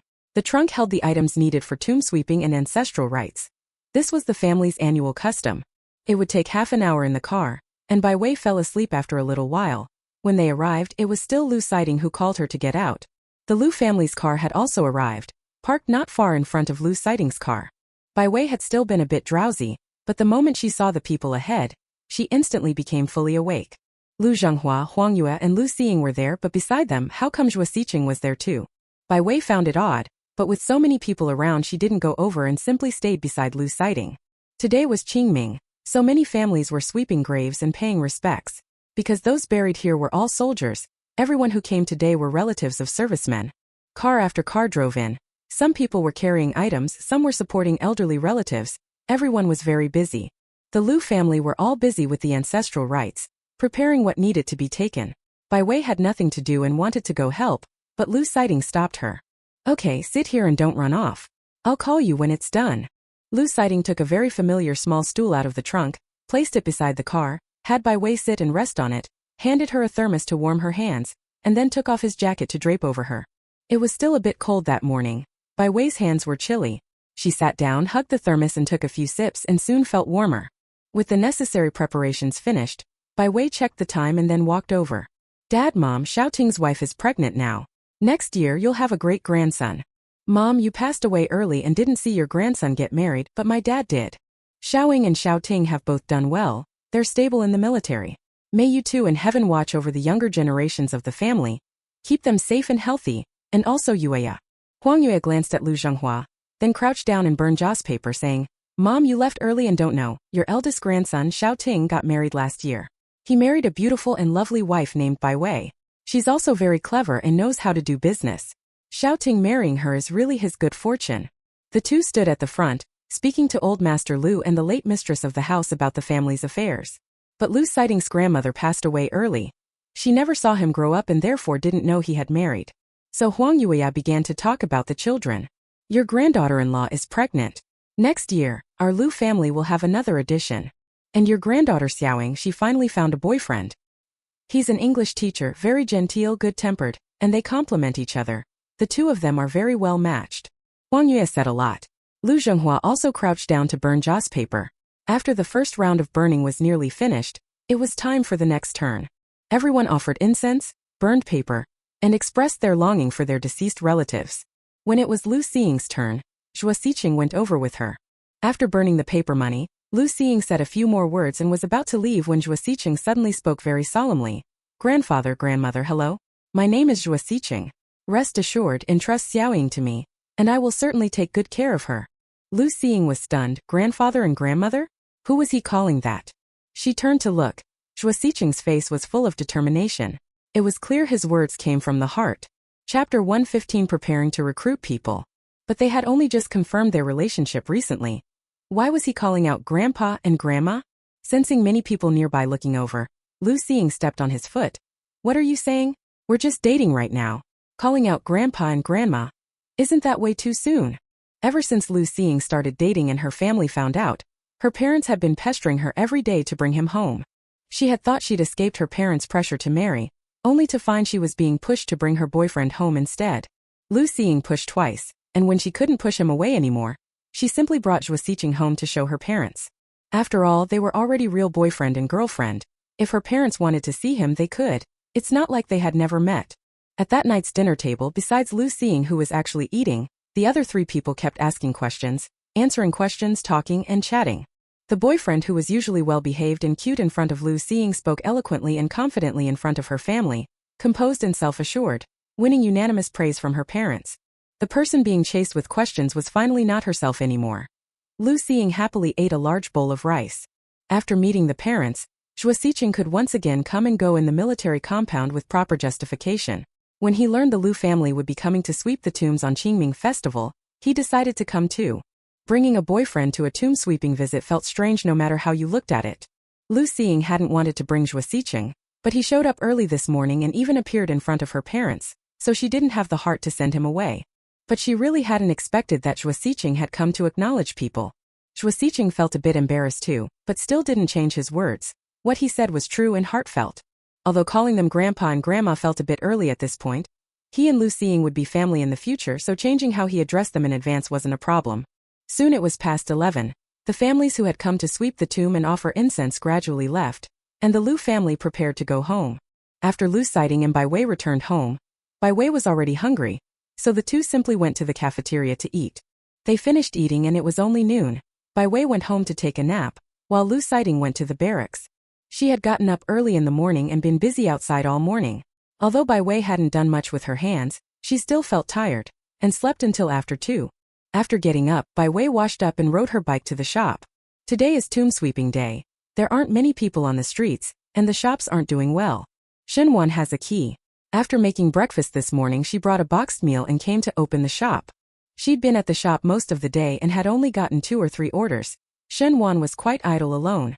She knew her daughter was going to visit the graves today, so she'd opened the shop early by herself. When she saw Bai Wei, she asked puzzledly, "Why are you back so early? Weren't you going to the cemetery?" "I finished it at noon. I still had lunch and took a nap before coming over." Bai Wei stretched and asked, "Mom, have you eaten?" "Of course I have." Xinwan frowned and said, "You ran around so much this morning. At noon you should have stayed home and rested. There aren't many customers on Qingming Festival. Even if you come so early, if there's no one in the shop, it's still empty." Bai Wei felt bored at home, which was why she thought of coming to the shop. But as soon as she sat down, Xinwan said again, "Why don't you just go back? One person is enough for the shop." Bai Wei had come all this way. She certainly couldn't go back now. "Mom, I've rested enough. I'm fine, so don't worry about me." Bai Wei took out her jewelry-making supplies and said, "There's Labor Day next month. Students and workers should get 3 days off, right? We'll have promotions in the shop then, so I need to prepare some stock." As she spoke and worked, Bai Wei had finished a bracelet in no time. Xinwan did the math and realized, right, there were just over 20 days until Labor Day. But Bai Wei was pregnant. She couldn't keep working nonstop like that. Xinwan was heartbroken and said, "Sweetheart, you're pregnant. You need to rest properly now. Why don't you put this off for a bit? Do it tomorrow or make it at home in a couple of days. I'll mind the shop."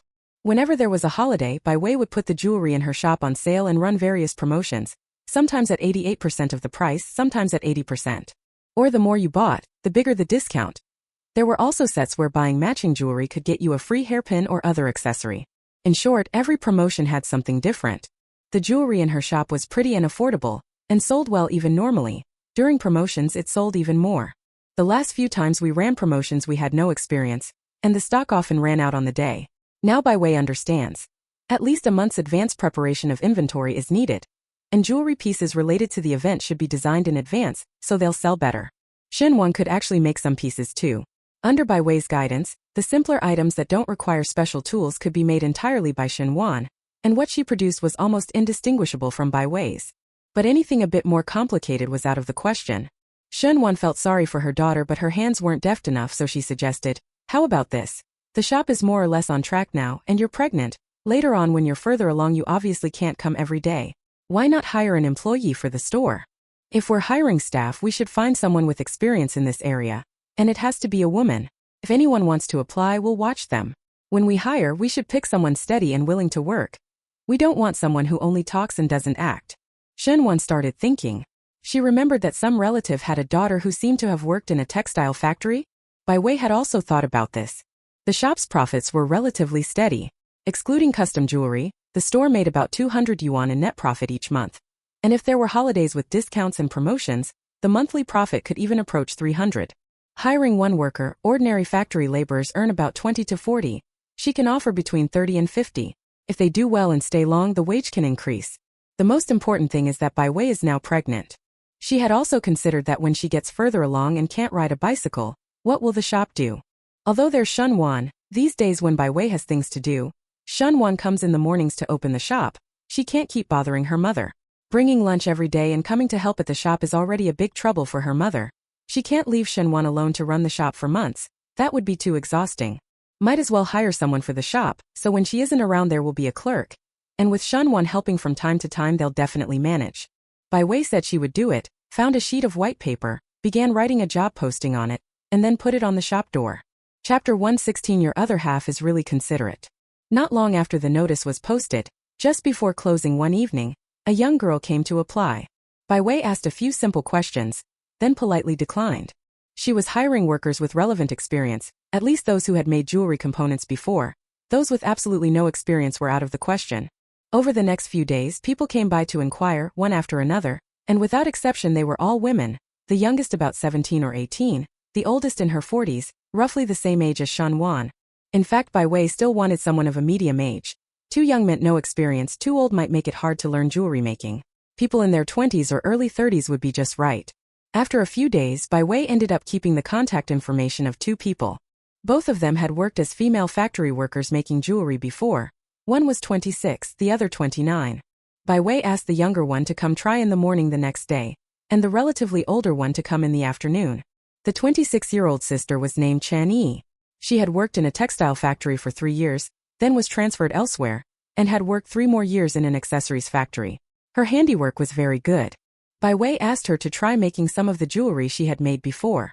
Chan Yi did quite well, but when Bai Wei asked her to make the pieces from her own shop, the results were a bit off. In the end, Bai Wei said it wasn't very suitable.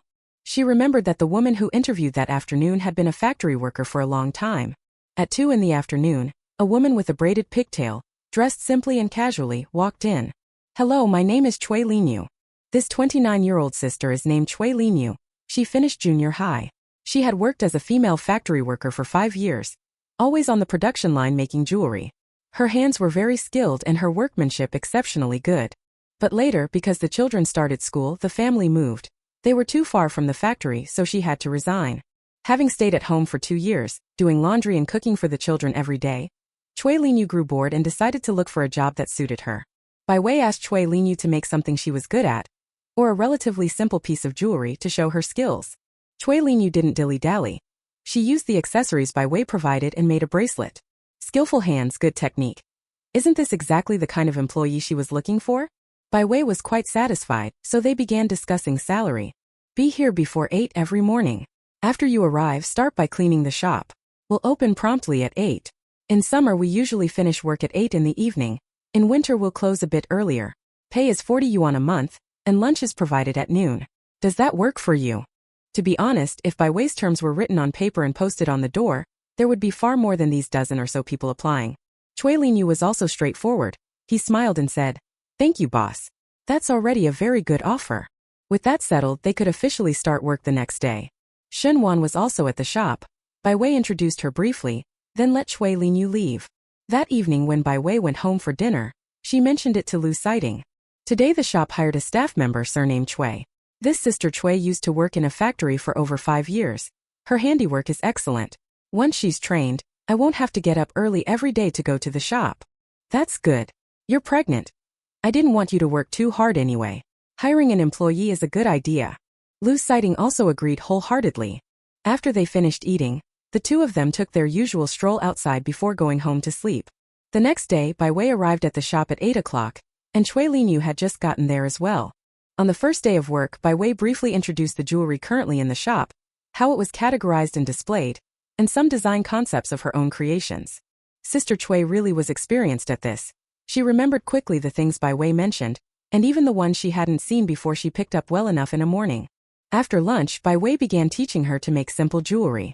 Hair clips, bracelets, brooches, those that were relatively easy to make. Bai Wei taught her each one. Everything must be taught step by step. First teach the simple things, and once Sister Cui gradually gets the hang of it and can do as well as Shunwan, Bai Wei will consider teaching her to make the more difficult pieces. Anyway, she can still run around now and can come by the shop every day. Even after her belly gets big and she stops coming to the shop, she can still make jewelry at home, so for difficult, intricate pieces Bai Wei still plans to make them herself. After a week on the job, Sister Cui quickly adapted to her new profession, coming in every morning to open the shop and clean. As for the midday meal, the street beside them is full of small eateries. A boxed lunch with 2 meat and 2 vegetable dishes costs 4 mao. A plain noodle dish is 1 mao, and beef noodles are 7 mao. Bai Wei simply pays 4 mao as the daily food allowance, which comes to 12 kwai a month. After observing for a few days, the shop's business was steady, and Sister Chui was full of energy. Whenever a customer came in, she would professionally go to greet them. When there were no customers, she would look at the jewelry and read the explanations of the 12 constellations. That morning, Bai Wei was driven to work by Lu Siding.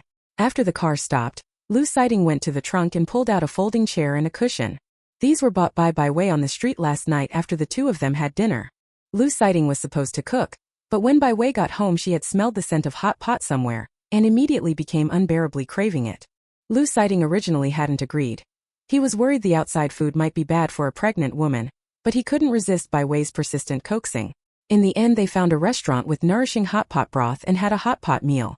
After dinner they strolled outside.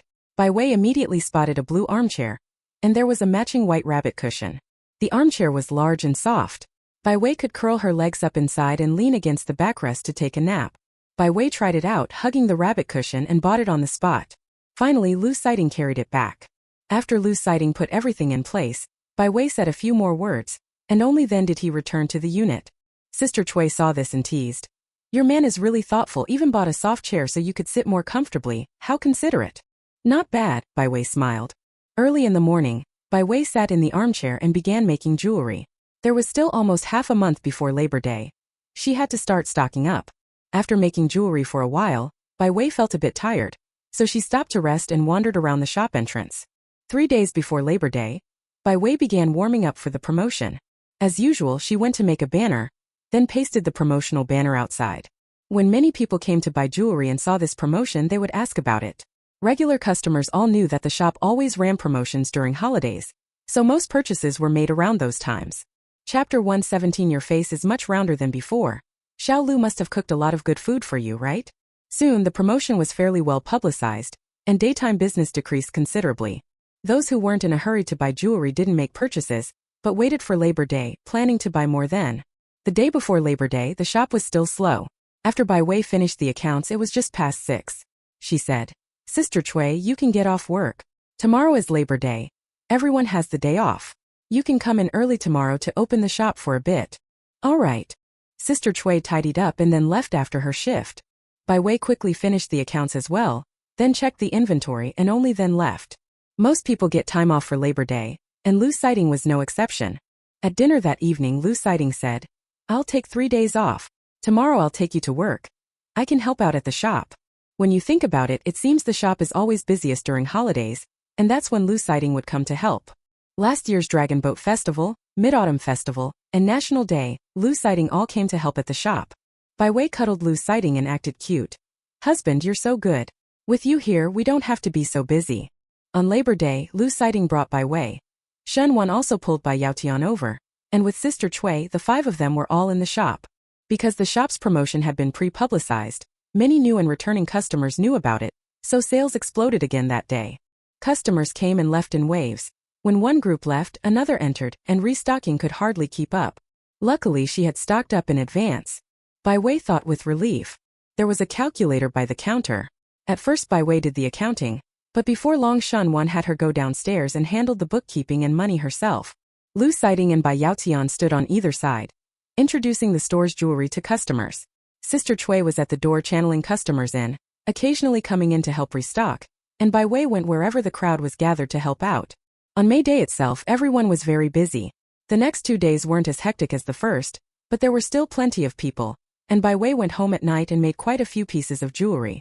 After 3 days of work, aside from nearly 500 yuan sold on the first day, the next 2 days each brought in about 400 yuan. After deducting material costs, labor and shop expenses, the daily profit was over 300 yuan. After the May Day holiday, those who attend school went back to class, those who work returned to their jobs, and there were far fewer people on this street. Bai Wei had nothing to do, so she was doing the accounts in the shop. It seemed sales were good, so she took 100 yuan from the till, planning to have Shen Wan bring it home when she came by. She'd been running the shop for quite a while now, almost a year, and Shen Wan had been coming to bring lunch and help out in the shop since the 2nd month after it opened. Since she got married, Bai Wei had several times wanted to give money to her mother to show filial respect, but each time Shen Wan declined. Talking about how after marriage she should prioritize her husband's family, or telling her to save money because once she has children she'll understand how hard it is to earn and how many expenses there are. After hearing that, Bai Wei had Lu Siding bring some things on holidays and they would visit the Bai family. But this time, Bai Wei was determined to give her mother money. At noon, Sister Chui went out to eat, and Bai Wei sat in the shop waiting for her mother to bring lunch. Now that the shop had a clerk, Bai Wei felt more at ease, and Shen Wan no longer had to come so early every day. When her mother arrived, Bai Wei handed her a brand new large banknote. Shen Wan, seeing the 100 yuan, was taken aback for a moment, then pushed the money back. "What are you doing?" "Mom, I've been running the shop for so long. You bring me lunch every day and come help me, and now the shop is making money. It's only right that I give you some money to show my filial respect." Bai Wei tried to coquettishly stuff the money into her mother's pocket, but was blocked. Parents must be happy when their child wants to honor them, but they also worry that the child will skimp and live poorly. Besides, she was helping her own daughter. Who would ask their daughter for money? But now she's hired a shop assistant who needs a salary. Maybe my daughter felt she was being shorted and gave her some money? Shen Wan thought she had guessed correctly, so she comforted her. "I'm usually idle at home anyway. Coming to the shop to bring you meals is nothing. Don't overthink it. You'd better save this money yourself. Your dad hands over his entire salary every month. With the apartment we bought and the rent, we're not short on money." "Oh, Mom. Listen to me. Keep this money for yourself. When you have a child later, clothes, milk powder, supplements, vaccinations, everything costs money. By then you'll see it isn't enough." Shen Wan advised, "Wei Wei, you're someone else's wife now. You shouldn't keep thinking about taking money back to your natal home. It's not good. If others find out." "Even if others find out, so what? She neither stole nor cheated. She used the money she worked hard for and gave it to her own mother. Who would dare to say anything? You've been helping me at the shop since it opened, and it's been a year now. In all that time you haven't asked me for anything. Why can't I give you money?" Bai Wei glared, stood up and said bluntly, "You're my real mother. I earned the money. Can't I show filial respect to my parents?" "Mom, go ask around. There's no one in the world who would say that's wrong." Taking a deep breath, Bai Wei said firmly, "Mom, you have to take this money today. If you don't, I'll keep thinking about it and I'll be troubled, won't eat or sleep well. If I can't eat or sleep, your grandchild will be uncomfortable in my belly." Seeing her getting more and more ridiculous, Shen Wan was a bit speechless. "All right, isn't it enough that I listen to you? Not eating or sleeping well, you look a lot rounder these days than before. Xiao Lu must have been cooking you plenty of good food, right?" Bai Wei watched Shen Wan take the money, fold it carefully, and tuck it neatly into the inner pocket of her clothes. Then she smiled. Although Shen Wan felt very sorry for her daughter, she was still happy that her daughter was giving her money as filial support. "The tiny baby who once couldn't walk in my arms has grown into a child who can hold up half the sky and honor her parents. Vivi, you've grown up. I remember when you were first learning to walk, every time you fell you'd cry.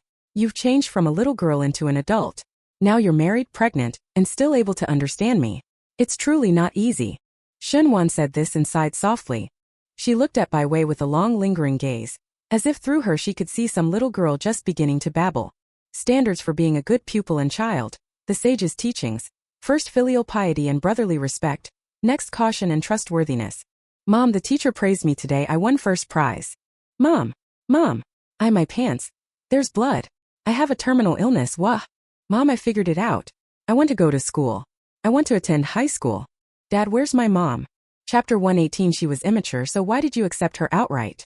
Scene after scene of memory surged, as if a long time had passed, and yet as if only a second. Bai Wei looked at Shen Wan, her heart involuntarily moved. Since she had traveled here, she had been working steadily and hadn't had much contact with Shen Wan, but she understood in her heart that Shen Wan loved her daughter very much.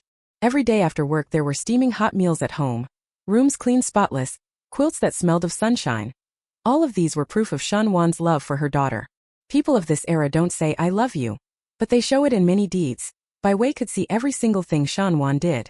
Although Shen Wan urged her to marry, she also hoped her daughter would find true love. She pushed her to go on blind dates but didn't force her into a rash marriage. Apart from being a bit old-fashioned in her thinking, there was really nothing to criticize about Shen Wan's devotion to her daughter.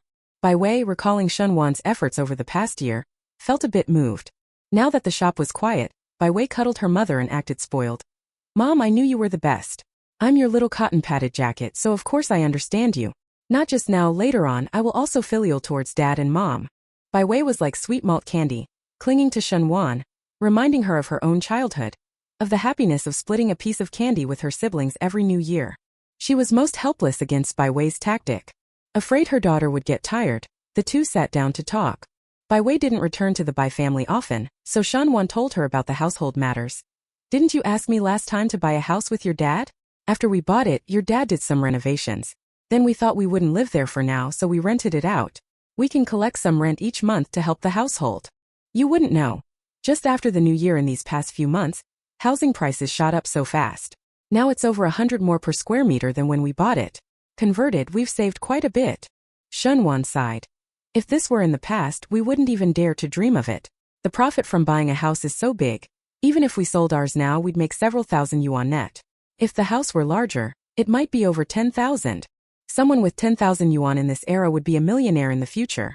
No wonder Shunwan thought that way. A house bought for just a few thousand yuan increased by more than 100 yuan per square meter in only half a year. If sold now, just flipping it would earn several thousand or even over 10,000, anyone would be restless. However, if we sell the house now, buying one again later would cost much more. Bai Wei had been eating fruit. Hearing her mother's words, she quickly said, Mom, although housing prices have indeed gone up now, you still have to keep the house in your own hands. I believe future housing prices will be far higher than they are now. Shunwan nodded, indicating she understood. She was also from a rural background and hadn't attended high school or university. But she knew that when she didn't understand something, she should follow someone who did. If her daughter said not to sell, then she definitely wouldn't sell. Shunwan looked at her daughter and couldn't help but praise. My daughter has really grown up. She knows how to do business and make money, she respects her parents, and she can analyze even the complicated matter of a house thoroughly. Bai Wei felt happy at these words. She chuckled and, brimming with pride, said, That shows my ideas were right. But Mom, you two should eat and spend at home as you like. Don't always be worrying about me. I'm in the military compound, and Lu Sighting would never let me go hungry. Besides, I can make money now. I have my own little shop and I've saved up some money. I'm a little rich now, maybe even richer than you. So don't keep thinking about spending on me. Bai Wei cradled the kettle and sat in the armchair, truly carrying a bit of the landlady's air. She said slowly, Right now I already have several apartments with Lu Sighting. Even if I run out of money later, I can sell one of them and instantly become wealthy. Just think about current housing prices and you'll understand how absurdly high they'll rise in the future. Don't keep worrying about me. You've worked hard your whole lives and you're getting older now. It's time to enjoy yourselves. Keep your money to spend on yourselves, don't always try to pinch pennies. The Bai family's income wasn't actually low. But apart from Bai Wei's pocket money, and the household expenses for food, clothing, and necessities, Shunwan and Bai Yaotian were still very frugal when spending on themselves. Not for anything else, but to save a dowry for Bai Wei. So apart from giving Bai Wei the best things, Shunwan and Bai Yaotian scrimped on themselves whenever they could. Previously, the elders of the Bai family, grandfather and grandmother, and maternal grandfather and grandmother, left behind some assets when they passed away, all of which were in the hands of Shunwan and her husband. Even after receiving a large sum of money, Shunwan did not spend recklessly. Instead, she added another portion to Bai Wei's dowry. Bai Wei had always known about these things. She didn't say anything but kept them in her heart. Now that the mother and daughter were talking, Shunwan also understood Bai Wei's meaning. Her daughter was so sensible after marriage and still respectful to her parents. Shunwan felt her eyes sting with emotion. She looked up at the ceiling, took 2 deep breaths, and then nonchalantly took out the fresh fruit she had brought. Large, plump purple grapes, golden yellow pears, juicy flat peaches. Bai Wei's mouth started watering. Although she had just eaten lunch, fruit doesn't take up much room. At 5 in the afternoon, Shunwan packed up and went home, stopping to buy some vegetables on the way to prepare dinner. By 6:30, Shunwan had almost finished making dinner, and Bai Yaotian had come home from work. While they were eating, Shunwan couldn't help but praise her daughter. Our daughter is really sensible, always thinking about us. When I went to the shop today, Wei Wei gave me 100 yuan and insisted I take it, saying she'd feel bad if I didn't, that she wouldn't be able to eat or sleep. She wasn't really feeling bad, she just wanted me to accept the money, Shunwan said with a smile. I know her, she's just acting cute, certain she can get me with that. Bai Yaotian was taken aback for a moment and asked, Your daughter gave you 100 yuan, and you accepted it? Ah, I did. Your daughter worked hard for that money. Aren't the things in that little shop all made by her? 100 yuan means she had to sell a lot of items. Hurry and take the money back to your daughter. Bai Yaotian sounded a bit displeased, grumbling. She's pregnant again and really needs to nourish her body now. After the baby is born, she'll need money for everything. She doesn't know any better. How could you just take it? What Bai Yaotian said made sense, and Shunwan had thought the same at first. But now Shunwan knew that the money itself didn't really matter. It was proof that her daughter thought of them and was honoring them. Shunwan murmured, All right, I already know that. But our girl cares about us, thinks of us, and she's given so many times. If I don't accept it this time, she'll get upset. Chapter 119. Bai Wei, you've made up your mind to lose weight. Our daughter has grown up. It's good she knows to cherish us. And she has money now. She even says she's not around, so we shouldn't scrimp, eat when we should, drink when we should. Now we can just wait to enjoy ourselves. Shun Wan's eyes curved into crescents, smiling happily and very pleased. Her daughter's words echoed in her mind, still lingering in her ears. Shun Wan felt even sweeter inside, very happy. After hearing it, Bai Yaotian was deeply moved, unable to believe these were all words his daughter had said. Everyone said to raise sons to guard against old age. When they were young, the couple only wanted one daughter, and many people around them advised them to have a son while they were still young. But when Shun Wan gave birth to a daughter, she was harmed, and having another child, especially a son, might be detrimental to her own health. Bai Yaotian told those relatives that one daughter was enough. Later, if anyone came to the couple praising the merits of a son and urging them to have one, Bai Yaotian would turn hostile and say he didn't want one, using that to protect his wife. In the end, the two of them gave all their love to their daughter, letting her grow up healthy and live well. Bai Wei was actually a bit clever, but she didn't study, so in the end she only made it to high school. Most girls nowadays leave school after elementary or middle school to start working. Having a middle school diploma makes finding a job much easier. That Bai Wei graduated from high school was inseparable from her parents' support. Parents of that era weren't good at expressing their love, let alone talking about it. Compared to Shun Wan's meticulous care and steaming hot meals, the thing Bai Yaotian asked most often was probably whether there was enough money to spend. But this is love too. Bai Yaotian recalled the years gone by, how his daughter had grown from a little bean into a graceful young lady, and now even knew to be filial to her parents. The big man was so moved he almost cried. Indeed, daughters are the best. Daughters are like snug little jackets. Look at those relatives who only wanted sons. What good did having 3 or 4 sons do them? They're still farming back home. And the brothers are fighting tooth and nail over a single house. Bai Yaotian opened a bottle of wine, poured a glass, drained it in one gulp and said proudly, "When I go to the school tomorrow, I'll have a good talk with old Lu and old Li. They're always talking about their sons and grandsons in front of me. I'll tell them how filial our Wei Wei is." Shun Wan was also very happy. For the first time in ages, she joined Bai Yaotian and drank a glass too. It was 7:30 in the evening. The jewelry shop closed. Bai Wei rode her bicycle home, and Lu Sighting had just finished making dinner. Just as Lu Sighting was about to call Bai Wei to eat, she suddenly hung her head and ran upstairs.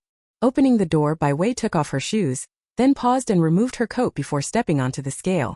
Bai Wei stared at the numbers in disbelief, wondering if the scale was malfunctioning. How long had it been? She had gained 6 gene. Bai Wei got off, then stood up again and found the number was the same. After thinking for a few seconds, Bai Wei put on her shoes, walked to the full-length mirror, twisted to the left and looked again. Not to mention she did seem to have put on a bit of weight. In the afternoon, Shun Wan jokingly said she had gained weight. At first Bai Wei didn't pay much attention, but after the lunch break she noticed her belly seemed to have expanded a circle. So when she got home, Bai Wei couldn't wait to step on the scale, and discovered that after the first 3 months of pregnancy she had indeed gained 6 gene. That's 6 gene of flesh, not just a few ounces or a single gene. How on earth did she put on so much weight?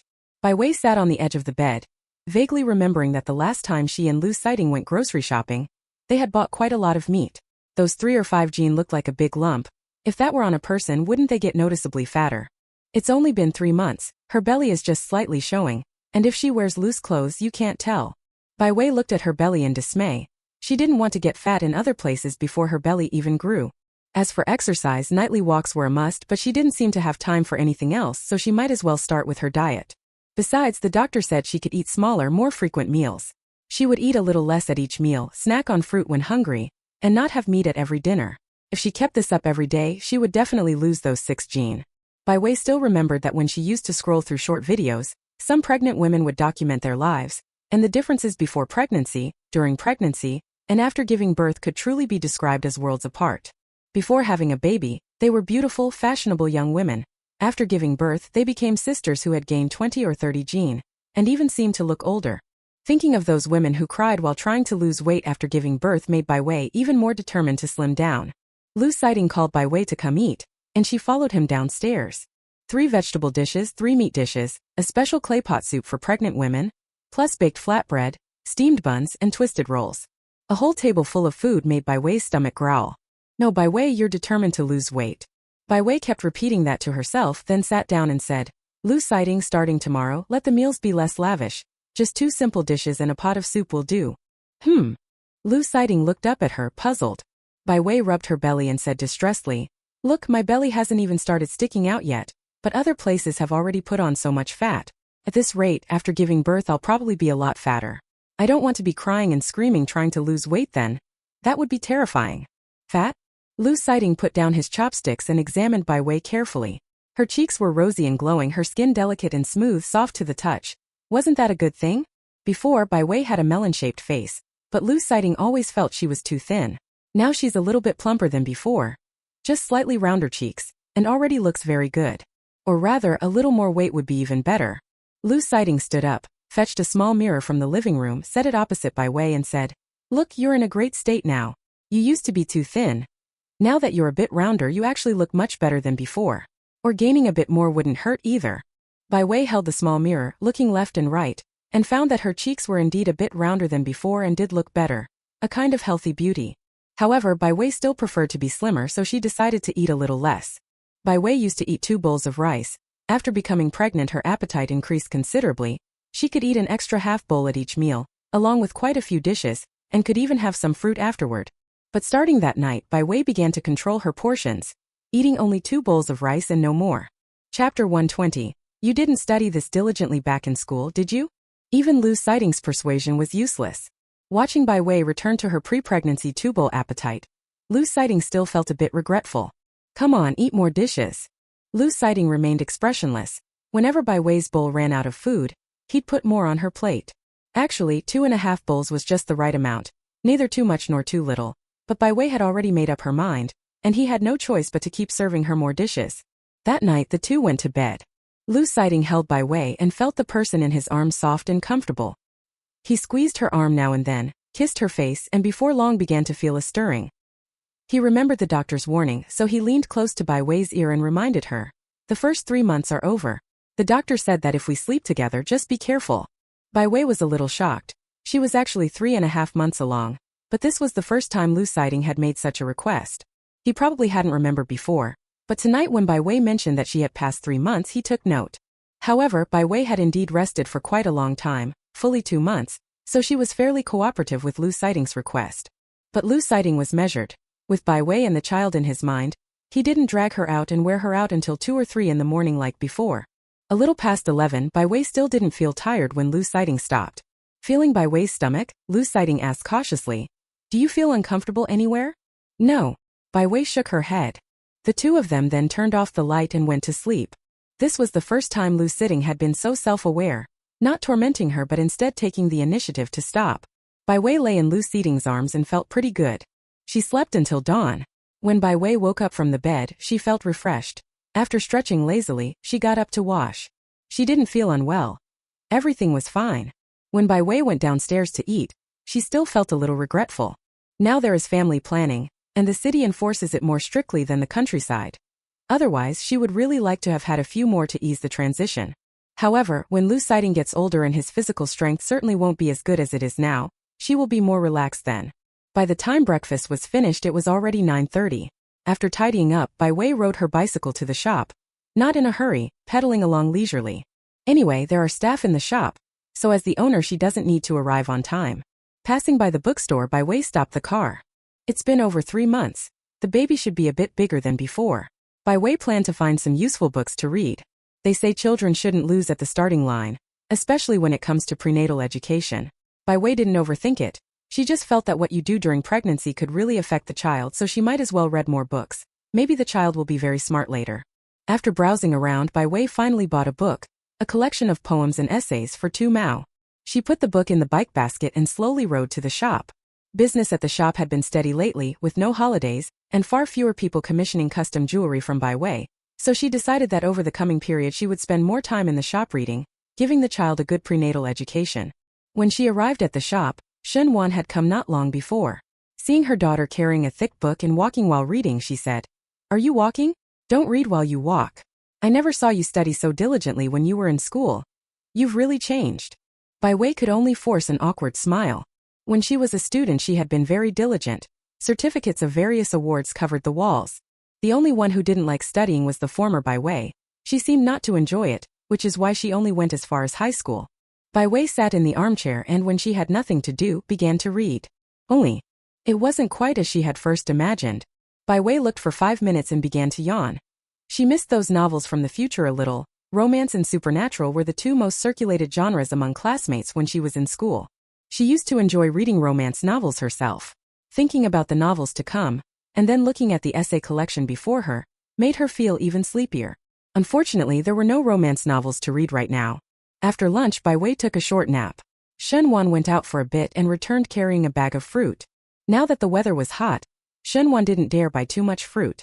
She didn't eat it herself and feared that Bai Wei couldn't finish it all at once, and that it would no longer be fresh the next day. When Bai Wei got up, she felt a little warm, so she washed an apple and ate it. The store only had one fan now, hung diagonally above the counter. If someone stood there to take payments, they wouldn't feel hot. Bai Wei sat on the side by the window, thinking that she might as well buy another fan to hang up. It was already May, and the shop was actually getting a bit warm.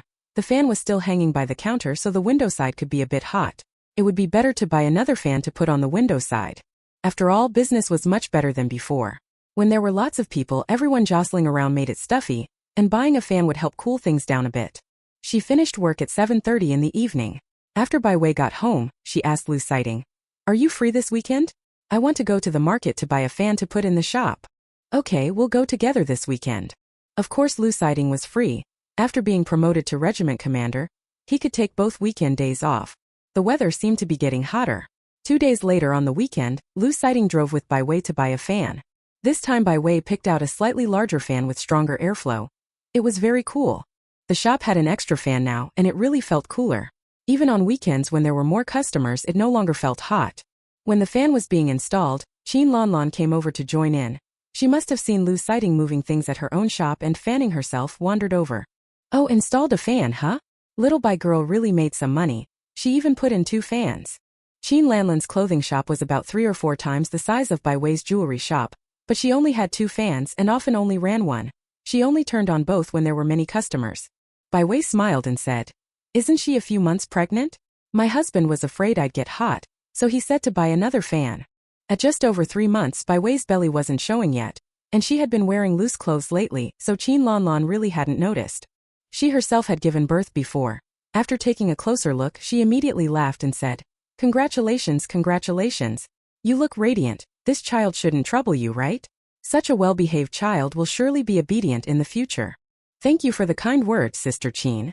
The two of them chatted at the doorway for a while longer. Then Qin Lanlan returned to her shop. There was about a week left until Children's Day. Bai Wei sat in her chair, wondering what kind of jewelry accessories she should make. It's Children's Day, so it definitely has to be based on what the children like. Chapter 121. Lu Xing's Children's Day Gift. It doesn't need to be complicated, just cute and pretty will do. Also, children aren't really suited to wearing jewelry. It's better to make more hair ties, headbands, ribbons, and the like. Simple and adorable is enough.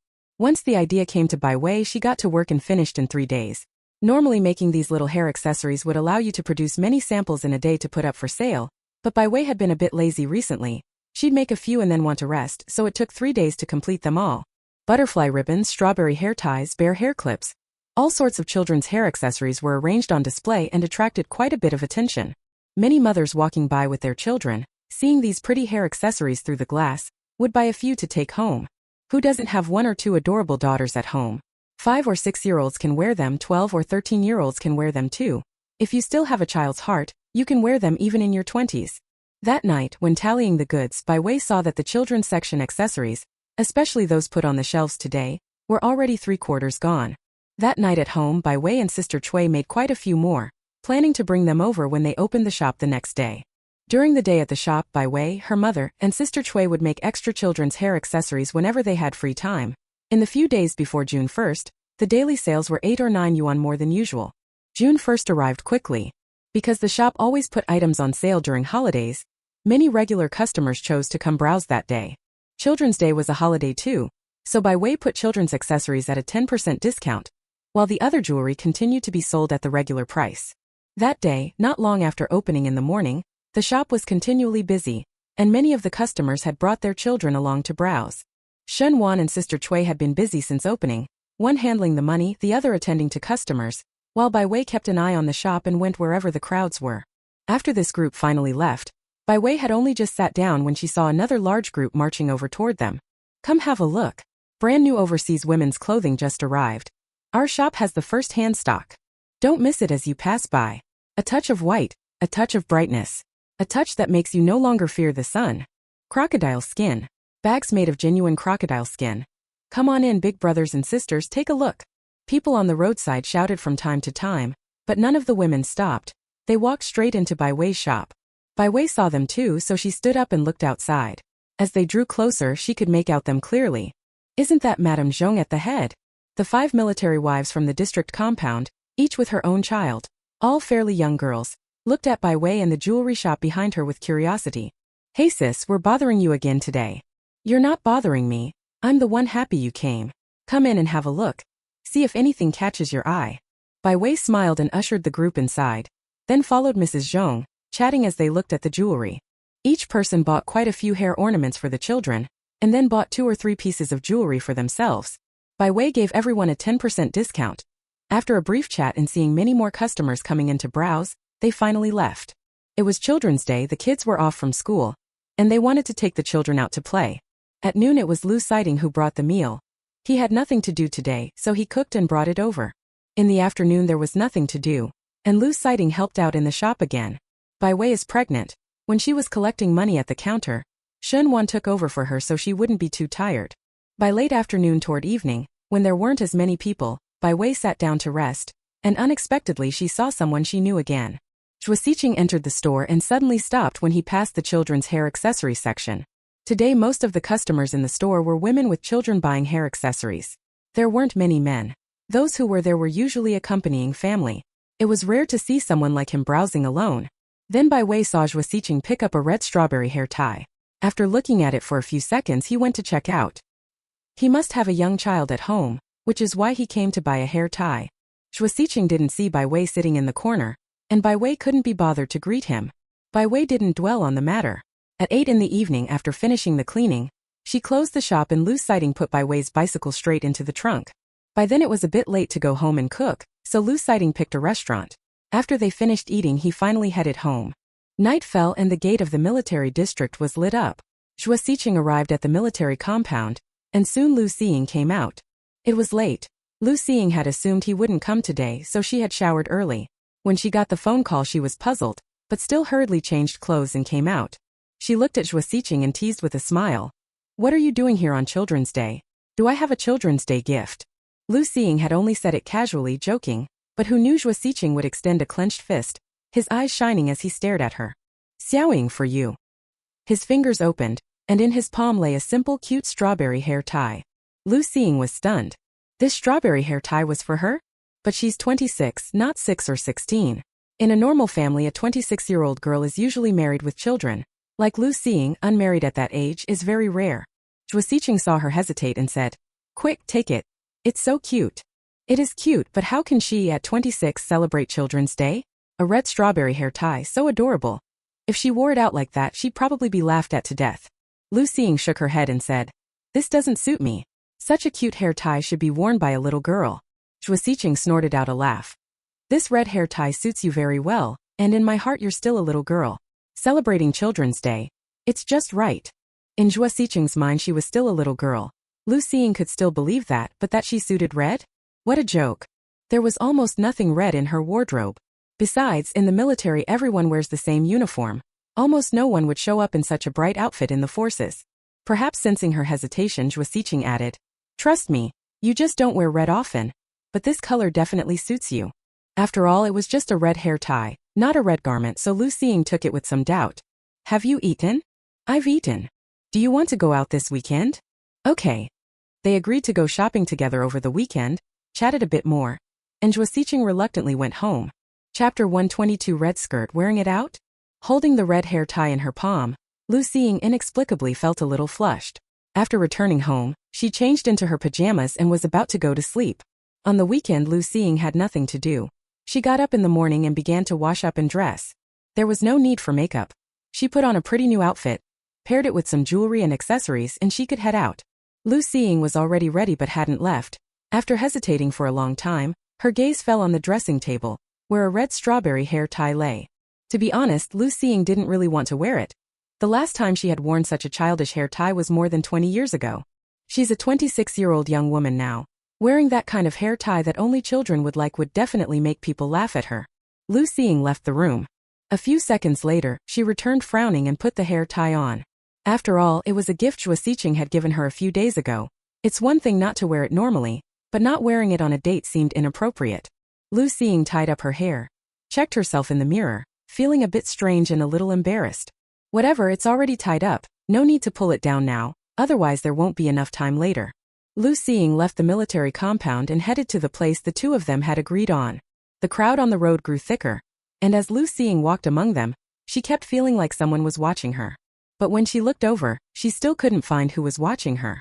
Although many people said that from her appearance alone one couldn't tell she was 26, she was an adult. If she wore a cute hair tie meant for little girls, others would surely laugh at her for trying to look young, right? No, they wouldn't. She had tied the hair tie at the back, so people walking up from the front shouldn't be able to see it. Besides, that cute strawberry pattern she had deliberately placed on the side, people approaching from other directions shouldn't be able to see it. Lu Xing took a deep breath, looked straight ahead, and forced herself not to think about the hair tie. Soon Lu Xing saw Zhuo Xiqing under that big tree. Tall with long legs, handsome and refined, many passing young girls were secretly watching him. As Lu Xing walked over, Zhuo Xiqing's gaze fell on her hair and he smiled, saying, "Very pretty, it suits you." No, it doesn't suit me at all." Lu Xing was ashamed and furious. In an instant her anger flared. Along the way she had been wondering whether people were mocking her hair tie, and wherever she went it seemed someone was staring at her. Lu Xing felt completely uncomfortable, almost wanting to go straight home or pull the hair tie off, but thinking of Zhuo Xiqing still waiting for her she still came. Lu Xing had been forcing herself not to think about that cute hair tie, but she hadn't expected that the moment she met Zhuo Xiqing he would remind her of it, as if also reminding her how others viewed her. Lu Xing couldn't bear it. When she got angry her eyes went wide, and Zhuo Xiqing inexplicably found her even more adorable. Normally when Lu Xing was angry, Zhuo Xiqing would go along with whatever she wanted, but this time he was very stubborn and said firmly, "Xiaoying, you have to trust me. Red really suits you. Next time you should try wearing a red dress. You'll definitely look beautiful." A red dress, wear one? Lu Xing had no red clothes in her wardrobe and no dresses either. She couldn't imagine what she would look like wearing a dress. Don't dream on. There's no way I'll wear a red dress, let alone go out in one. Lu Xing turned and walked away. Zhuo Xiqing hurried to follow. They had finally gone out shopping, and Zhuo Xiqing didn't want their nice date ruined so he stopped saying those things. Later, he'd give Lu Xing a few red dresses and make her wear them a couple of times. She'd surely see how beautiful she looked in red. There was a library nearby, and the two of them walked together and soon arrived. After returning the book he had borrowed last time, Zhuo Xiqing found 2 more seats and sat down with Lu Xing to read. Lu Xing had never come to a place like this before. The first time she came was accompanying Zhuo Xiqing. There was no choice, her boyfriend was a high school teacher after all. Zhuo Xiqing liked reading and went to the library at least 2 or 3 times a week. If they went out together, Lu Xing would voluntarily accompany him to read. However, every time Lu Xing sat in her seat for less than half an hour, she would become drowsy. Zhuo Xiqing was worried Lu Xing wouldn't sleep well and felt sorry for her, so he told her not to follow him to the library. But Lu Xing, determined to prove something she didn't even know, insisted on following him every time. This time was no different. Shortly after they sat down, Lu Xing began to yawn and then nodded off like a little chick pecking at rice. Zhuo Xiqing glanced at the time. Not even half an hour had passed, and he hadn't finished his book. But sleeping here would definitely be uncomfortable. Maybe he should wake Lu Xing. Next time he could come by himself. Zhuo Xiqing was hesitating, still undecided about waking Lu Xing, when he looked up and found she was already fast asleep. It had only been half an hour, and today she had fallen asleep even earlier than usual. Zhuo Xiqing felt a bit helpless. But the Lu family is a military family. 3 generations have served, and being raised with that military routine, it's normal that he doesn't like reading. The library is warm in winter and cool in summer. Falling asleep like this might still give him a chill, right? Zhuo Xiqing got up, took off his coat, and carefully draped it over Lu Xing. Time passed slowly, and Zhuo Xiqing also began to read seriously. After about an hour and a bit, Zhuo Xiqing had nearly finished that book, and Lu Xing groggily sat up. There was a clock on the wall, meant to remind readers not to lose track of time. Lu Xing rubbed her eyes and realized she hadn't been mistaken. She had indeed slept for an hour and a half. They had clearly agreed she would keep Zhuo Xiqing company while he read, yet she had fallen asleep again. Lu Xing awkwardly touched his face a couple of times, and felt some marks. This must be the imprint left from accidentally falling asleep on a book. Right? Just as Lu Xing confirmed this and looked up, he met Zhuo Xiqing's gaze. Hurriedly wiping his face, Lu Xing smiled sheepishly. "I haven't liked reading much since I was little. The words in this book know me, but I don't know the words in this book, so whenever I look at a book, I fall asleep. Zhuoxiqing of course knew that for these dates he came to the library because he needed to borrow books, but not all books in the library can be checked out. Books that can't be borrowed can only be read here. Lu Xiying wanted to keep him company, so she picked a book that didn't look so soporific and skimmed it. But this was a library, and most of the books were for students. As Lu Xiying looked at the words, she kept feeling her eyes swim and couldn't help yawning. Chapter 123. When Zhuoxiqing closed his eyes, he simply hugged Lu Xiying even tighter. There aren't many entertaining books here. Most of what she can get into are collections of poetry and essays. Even Lu Xiying gets sleepy reading those. It's unavoidable, and Zhuoxiqing knew that. He said, "Let's go see a movie in a bit. I heard the cinemas have a few new films playing." At the mention of movies, Lu Xiying brightened. Great. There was still plenty of time. After the film they could go get something to eat. They put the books back and left the library, chatting and laughing all the way. They soon reached the cinema, and Lu Xiying seemed to have forgotten about the hair tie incident. When they went to buy tickets, Lu Xiying saw a newly released thriller, and her eyes lit up. She usually liked watching that kind of TV show and movie, something more thrilling, but whenever she went to the movies with Zhuoxiqing, they mostly watched romances with only an occasional film of a different genre.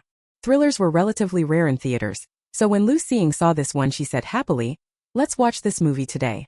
The movie is called Don't Look in the Mirror at Midnight. Obviously someone like Lu Xiying, who has watched a lot of horror films, could guess it was about mirrors, and most of the scary moments would mostly center on the mirror. But it was the first time Zhuoxiqing had watched a horror film. He hardly watched that kind of movie, so he didn't realize how frightening horror films could be. Since Lu Xiying wanted to watch it, he would definitely accompany her. They bought movie tickets and some snacks, and soon passed the ticket check and went in. The movie is about a dormitory in high school where a girl comes back late at night, wants to use the bathroom before going to bed, but somehow ends up in an old toilet and releases a female ghost sealed inside. The heroine Zhang Yi is the youngest in the dorm. Her grandfather is a well-known half-immortal in the village, but she herself does not believe in such things. She only believed that there really were things ordinary people couldn't see after she witnessed with her own eyes her roommate being possessed by a ghost and committing suicide in a brutal way. But by then, the vengeful female ghost, full of hatred after killing, began causing the other innocent roommates to have hallucinations and ultimately commit suicide one by one. She entangled everyone in the dormitory. Zhang Yi had no choice but to take the 3 remaining roommates and board a bus back to their hometown. There are a few scenes in the film that are quite iconic. For example, the girl who first released the female ghost. When she went to the restroom at midnight, someone asked to borrow toilet paper, and after she handed it over and stood up, she found she was the only person in the whole restroom. There was also the mirror that suddenly showed a murder scene, and the people inside began crawling toward her. There was another girl who hallucinated, looked in a mirror in the dormitory, and then the scene of her committing suicide. Zhuoxiqing, watching a horror movie for the first time, was so frightened his face went deathly pale. Almost every time a high-energy scene appeared, his face would grow a shade paler, the heartbeat in his chest growing louder and louder, as if it were about to leap up into his throat. Several girls quickly asked for leave and had been traveling since morning. Chanyi's hometown was quite far. The group first took a train, then switched to a coach and finally rode a tricycle. Only when night fell did they arrive at this small mountain village. Chanyi's home was at the west end of the village. The 4 girls hurried quickly toward the innermost part. Huff huff. The wind grew stronger and stronger, and the whole village seemed to be plunged into darkness. The 4 girls finally arrived at Chanyi's old home. The house at her ancestral home was very dilapidated. All the furniture and decorations inside were old, giving off a sense of another era. Chanyi fumbled to turn on the light. The yellow bulb overhead flickered twice before finally coming on. At least there was light now and everyone calmed down a bit. Chanyi searched for a long time but couldn't find her grandfather. Only after asking a neighbor in the dark did she learn that her grandfather had gone to the city today to do feng shui for someone, and it was unknown whether he'd be able to make it back tonight. The 4 girls conferred and decided to stay overnight at Chanyi's house. They would wait until Chanyi's grandfather returned in the morning and then reassess. There was a wash basin in the courtyard. One of the girls felt a bit dirty on her face, so she went to wash up. When she looked up, she saw the mirror above the basin. In the mirror, the pretty girl curled a strange smile. Many lines suddenly appeared on her face, and in the next moment it split apart. Inside the house, the light bulb began to sputter and creak, and then suddenly the light went out. A cold gust blew in, the rickety wooden door was pushed open, the window creaked, and the 2 girls in the room clung to each other and screamed. Chanyi, standing by the window, felt the back of her neck go cool and tingly, as if something had fallen from the beam above. Lu Xiying, watching with keen interest, suddenly had someone approach and wrap their arms tightly around her. The cinema was pitch dark, with only some light from the big screen. Zhuo Xiqing lunged over silently like that, and Lu Xiying really did get a fright. After realizing who it was, Lu Xiying looked closely at Zhuo Xiqing and found that he was scared. It was only a movie, not real. Why was he this frightened? He was way too timid. Lu Xiying was slightly speechless. But since he was so scared, Lu Xiying temporarily took his attention off the film and reached out to rub Zhuo Xiqing's head. Zhuo Xiqing had actually just been startled by that scene. Now that they're not watching the movie anymore, he's much better. He wanted to sit properly. After all, what's a grown man leaning into a woman's arms? But before he could move, a scream came from the screen, followed by the sound of something being knocked over. Zhuo Xiqing closed his eyes and simply hugged Lu Xiying even tighter. Forget it, whatever it is can wait until they go outside. Lu Xiying is his girlfriend. There's nothing wrong with holding her for a moment. Lu Xiying looked at his timid expression and almost laughed out loud. She patted Zhuo Xiqing's soft hair and cooed. Don't be afraid, it's all fake, it's a trick, nothing to fear. Zhuo Xiqing held her like that, frightened, yet trying to pretend he wasn't, stubborn and cute and rather amusing. The movie was nearing its end. One dormitory, 8 girls, in the end only Chani and her good friend Gao Jing remained. Grandfather was quite badly injured while helping them drive out ghosts, and then was picked up to the city by his son. Early in the morning, the two of them took the first bus back to school. The bus quickly filled up and the driver started the vehicle. When Gao Jing stood up to take her backpack, she glanced at the back seats. The last row of 6 seats was completely empty. But between the 2 rows of seats, a few young people were standing there chatting and laughing. Gao Jing felt a bit odd and said casually, "Aren't there 6 more seats in the back? Why is nobody sitting there?" The young man standing nearby glanced oddly at the car's back seat and said, "Where's an empty seat? Aren't there a few girls sitting there?" Chapter 124. With a belly this big, could there be a problem? Suddenly Gao Jing felt a chill, the kind as if her whole body had fallen into water. Icy water seeping in through every orifice, slowly swelling her whole being. The girl trembled, her head turning uncontrollably. She saw 6 long-haired girls sitting in the last row. Their long hair flowed, covering their faces so they were unrecognizable. Their clothes were disheveled, faintly stained with blood, and they stared straight in Gao Jing's direction. Those were clothes Gao Jing knew very well. She had seen her roommates wear them. Gao Jing wanted to turn away to scream, but her throat felt as if someone were strangling it, and she could only let out a thin whimper. Chani, however, hadn't noticed anything. After getting in the car, she ignored Gao Jing and simply stared out the window at the scenery, lost in thought. Once the car started, Chani could no longer see the village. By chance she glanced back and saw 6 girls of about the same age sitting in the row behind her. They looked like they were in town to work. Chani hadn't slept well for several nights and fell asleep quickly against the car window. Around her neck, the guanine pendant she'd worn for over 10 years, said to have been blessed, was faintly glowing. The movie ended here, but Lu Xiying still felt it was unsatisfying, as if there was more to see. It seemed the film hadn't been fully shown, but the runtime was sufficient. The rest had probably been cut. When the movie ended, the happiest was Zhuo Xiqing. He no longer had to endure the torment of horror films. Lu Xiying didn't think much of it. She was just a bit hungry, so she asked, "What are we going to eat later?" There was no response beside her. Lu Xiying found it strange and turned to look. Zhuo Xiqing's face was pale, his eyes unfocused, looking as if he'd been frightened. "Zhuo Xiqing!" Lu Xiying shouted, and Zhuo Xiqing seemed to come back to his senses. He had just been thinking about something too, then looked at Lu Xiying and said, "That's terrifying. From now on I shouldn't watch horror films anymore."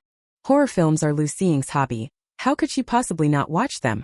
Lu Xiying patted his shoulder and encouraged him. "You only find them scary because you've never seen this type before. These films are meant to be watched more.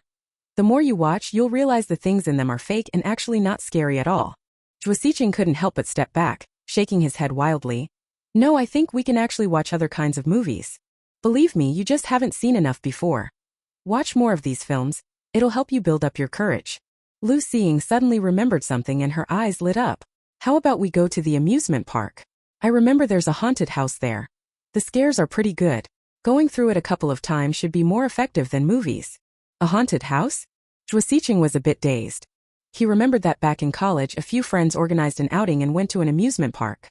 They found the haunted house novel and everyone went in. Zhuo Xiqing didn't really want to go at first, but since his friends all went in, he followed after their persuasion. The haunted house had 2 levels and required solving puzzles. Zhuo Xiqing got scared twice. He couldn't even stay 10 minutes on the first floor before pressing the emergency button, and staff had to escort him out. That was a very unpleasant memory. Even knowing it was fake, knowing those were all actors, Xiqing still couldn't control his racing heart and the urge to scream. Today before entering the cinema, Xiqing had thought it wouldn't be that scary, but like the last time at the haunted house he was wrong again. Xiqing was in a bad state. It seemed that after Lu Xing finished talking about the haunted house, he began to be dazed. Lu Xing felt something was off and didn't dare bring up that topic again. It was the middle of the day. The two walked on the street for a long time until Xiqing regained his senses, and only then did they go have lunch together. Summer weather was hot, temperatures kept rising. It was already July, and the sun was out by 7 in the morning. In the jewelry shop, Bai Wei sat in a chair under a fan, holding the little hand fan she had made and fanning herself. This summer she seemed especially sensitive to the heat, perhaps because of the pregnancy. Bai Wei sweat easily. If only there were air conditioning. If the shop had AC, they could close the door and turn it on and everywhere would be cool. There would be no need to fan at all. Bai Wei couldn't help missing her big air conditioner. But wanting to install an air conditioner in the shop was clearly impossible right now. Never mind where to get one, even if she had one, the wiring probably couldn't handle it. Besides, air conditioners are expensive. Ordinary families probably couldn't afford one. If other households didn't have them, her buying one for the shop would be a bit too conspicuous. Electric fans shouldn't blow on one person constantly. It's bad for health. So the fan kept oscillating. Bai Wei, feeling hot, held a small hand fan and kept fanning herself. In the afternoon, Shen Wan bought some more fruit and brought it over. After washing it, she carried the bowl straight to Bai Wei. 5 months pregnant and more, Bai Wei's belly was clearly protruding. Some regular customers who knew her well would, when they came to buy things and saw her belly, ask whether she was 6 or 7 months along. Bai Wei would smile and answer, "A little over 5 months. Prenatal checkups are every 3 months. Bai Wei hadn't gone for the past 2 months. With her belly so big, could something be wrong? The more people talked, the more uneasy Bai Wei felt. Her belly growing, Bai Wei could no longer ride a bicycle, so she only came to the shop 3 or 4 times a week, and each time Lu Xing chauffeured her. At the shop, Bai Wei didn't have to do anything. With her mother and sister Cui there, she only needed to eat and drink, read a little and make some jewelry. In the evenings, after Lu Xing finished work, he would come to fetch Bai Wei. Now the nightly bookkeeping task has been given to Shen Wan. For larger amounts she's afraid of making mistakes, so she writes down what she was taught by her daughter and waits until the next day when her daughter comes over to have her check the calculations. Careful. Lu Xing helped Bai Wei into the car, carefully fastened her seatbelt, then drove his wife home. Lu Xing had already prepared the ingredients, so once he picked Bai Wei up they could start cooking. There are now many snacks at home for pregnant women, just in case Bai Wei gets hungry while she's alone. Dinner was ready quickly, and after they ate, they went out for a walk. Bai Wei walked for a while and grew somewhat tired, having to stop and rest. She looked at her pregnant belly and sighed. "I've clearly been eating less than before these days, and I still keep exercising every night. So why does my belly just keep getting bigger?" Lu Xing comforted her. "It means our child is eating well and developing nicely. It will surely be a healthy baby." Bai Wei didn't say anything more, but doubt still lingered in her heart. "But tomorrow is the prenatal checkup. Once it's done tomorrow we'll know everything." Early the next morning, Lu Xing got up to cook. Bai Wei had to have the checkup, so she couldn't eat breakfast. Lu Xing packed the breakfast and went to wake Bai Wei. Chapter 125, Buying little clothes for the baby. The two of them quickly arrived at the hospital and, under the doctor's instructions, went to have tests done. The tests would take about half an hour, so Lu Xing found a spot and took out the breakfast, letting Bai Wei eat first. The breakfast was lean pork congee, sweet potato and egg, and 2 small side dishes. Lu Xing had brought just enough for Bai Wei, but for some reason Bai Wei couldn't eat much. She ate only half and already felt full. After getting pregnant, Bai Wei's appetite increased quite a bit. Later, not wanting to get too fat, she went back to her usual portions. This was the first time she'd eaten so little like today. Lu Xing didn't say much either. After clearing the tableware and the table, it was about time to get the results. The doctor looked at the test results and the x-rays and said, "The babies are fine, but you're having twins. Pregnant women need to be careful with what they eat and drink. Eat what you should and avoid what you shouldn't. That's good for both the mother and the children." Bai Wei was stunned for a moment. She hadn't expected to be pregnant with twins. This was the reason her 5-month belly looked like 6 months. There were actually 2 babies inside her. She kept saying that she had already returned to her previous diet, so it shouldn't be this big. However, fortunately it was twins and not something else. Before the checkup, Bai Wei had really been worried that she or the babies might have a problem, since her belly was indeed larger than others. As if sensing her thoughts, a small bulge appeared on her belly for a moment, then quickly smoothed out. Bai Wei touched her belly and noticed it immediately, staring dumbly at her stomach, unable to speak. Lu Xing was also very happy and asked about some precautions. For example, food-related questions, how much to eat in a day, what to eat to ease morning sickness, how much daily exercise is good, and so on. Lu sighting, the baby is moving, Bai Wei said foolishly. Lu sighting hurried over and gently placed his hand on Bai Wei's belly, his face full of nervousness. The doctor looked at the young couple and said with a smile, the baby is very healthy. Fetal movement is normal. The baby is healthy, but as the months progress, Bai Wei needs to supplement more protein and trace elements, and folic acid tablets are also necessary. If she can get nutrients from food, she should. Otherwise, take supplements. There is nothing else serious, and they can leave soon. Bai Wei remembered that she had planned to buy some small clothes for the baby today, so she wanted to ask the doctor what colors she should buy. But she had only said 2 words when Lu sighting pulled her back and said, Wei, let's go. We still have to buy things. In this era, hospital management was relatively strict. Things like a baby's sex would absolutely not be disclosed. Bai Wei quickly understood and obediently followed Lu sighting. There was no need to be picky about the baby's clothes either.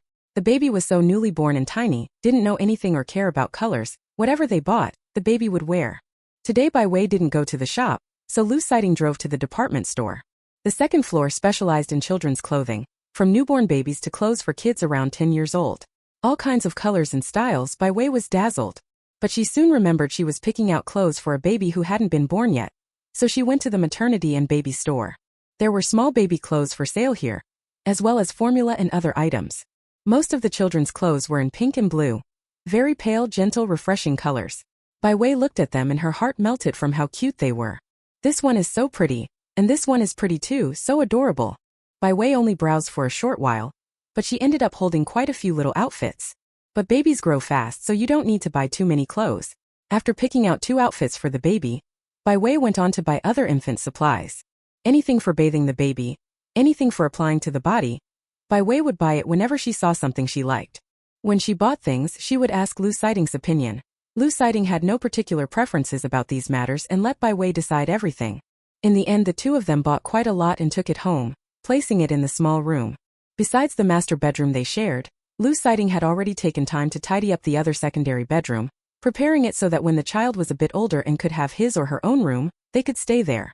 Previously she had assumed there would be only one child, so she had only tidied up one room. Lu sighting thought for a moment, 2 children would be fine too. They could share a room now and be separated when they grew older. Lu sighting went upstairs to put things away, and Bai Wei went downstairs to make a phone call. She needed to hurry and tell both families that she was pregnant with twins. Bai Wei called the Lu family first. The person who answered was Huang Yuya. When Huang Yuya learned that her daughter-in-law was expecting twins, she was overjoyed. But she was the only one at home, so she could only wait until Lu Zhenghua came back in the evening to tell him. Vivi, now that you know they're twins, pay a little more attention. If you feel tired, don't go to your shop for a while. Put your health first. Huang Yuya reminded. How did the hospital checkup go today? Did the doctor say anything? The supplements I brought you last time are finished, right? Let Shouting come back tomorrow and take some more. I'll prepare them and leave them in your room. Bai Wei smiled and said, Thanks, Mom. I know what to do. After notifying the Lu family, Bai Wei called her mother again. But now Shanwan had gone out to buy groceries, and the one who answered the phone was Bai Yaotian. Bai Wei repeated what she had said to Huang Yuya. When she finished, the line suddenly went silent on the other end. Bai Wei was a bit puzzled, and then realized the call had been disconnected. Before she could figure out how it got cut off, Bai Yaotian called back. Sweetheart, sorry about that. Dad was just so happy a moment ago that I accidentally hung up. Bai Yaotian was so excited he didn't know what to say.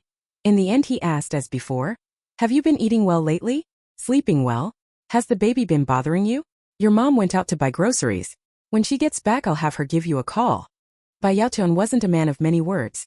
After taking care of the important stuff, the 2 of them hung up quickly. Sitting on the sofa, Bai Wei rubbed her belly, feeling very happy. Family planning is strictly enforced now. If this pregnancy turns out to be twins, that would be best. Whether it's boys or girls, at least the children won't be lonely in the future. Bai Wei didn't wait long. In the time it took to eat some fruit, Shanwan had already returned and called. Wei, your dad just said you're pregnant with twins, is that true? Just like my daughter, truly blessed, pregnant with twins at once. Shanwan said happily. How did the doctor put it at the checkup today? Chapter 126. Having a pair of dragon and phoenix twins is the best. Nothing wrong. The doctor said the babies are fine and told me to eat more meat and vegetables to nourish myself. Bai Wei thought of the little clothes she bought and said happily, Mom, I went to the department store with Lu sighting today and bought lots of children's clothes and supplies. Those little outfits are so pretty and so cute. That girl still has a child's mind. Shunwan smiled and shook her head, reminding her, daughter, twins are not the same as one child, and your belly is bigger than when you were carrying just one. If I remember correctly, you're already over 5 months along. For the next few months, control your eating a bit at meals, don't eat too much, and go for walks often when you can. That will help when you give birth and make things easier for you. Bai Wei listened attentively and kept her mother's words in her heart.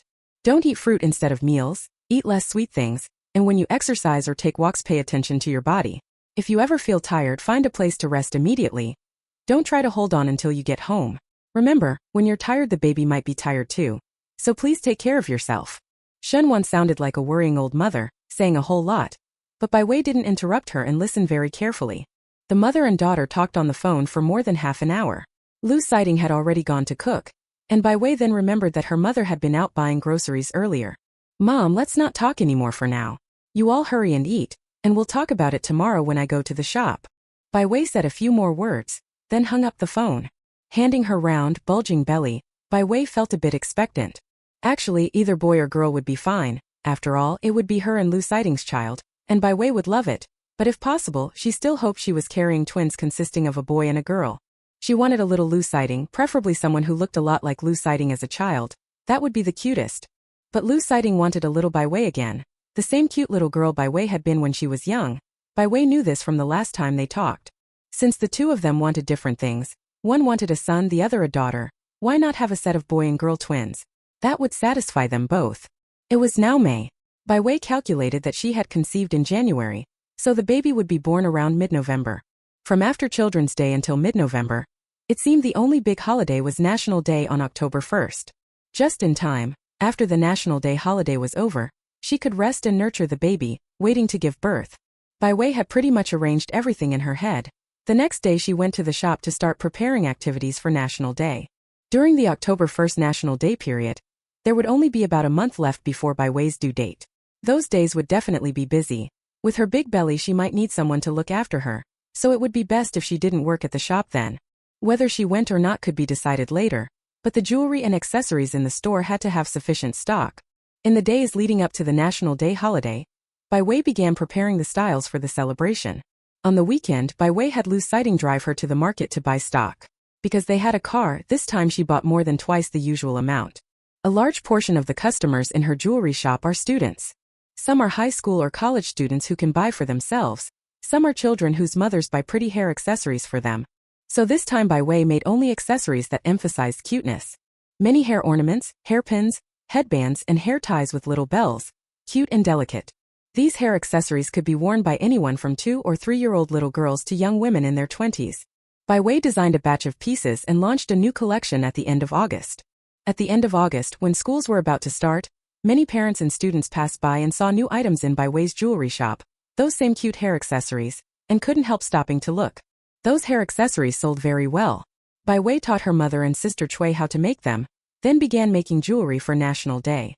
For this National Day event, Bai Wei made many pieces and accessories with a traditional Chinese aesthetic, adding small pendants of opera face paint and embroidered shoes, among others. That day Bai Wei was in the shop making jewelry, and voices of laughter and conversation came from outside. She looked up and saw that it was several military wives from the military district compound who had come. In the military district compound, these military wives who often visited Bai Wei's shop mostly had children. Sometimes they bought jewelry for themselves, and sometimes when they saw cute hair accessories suitable for kids in the shop, they would buy quite a few. They could be considered regular customers of the shop. Now, whether they'd heard from someone that the shop had new arrivals again, or that the young woman's hair accessories were in, after a little discussion they had come together. Mrs. Zhong and Mrs. Wei, who are on good terms with Bai Wei, came over to greet her. Your belly is already so big. How many months is it?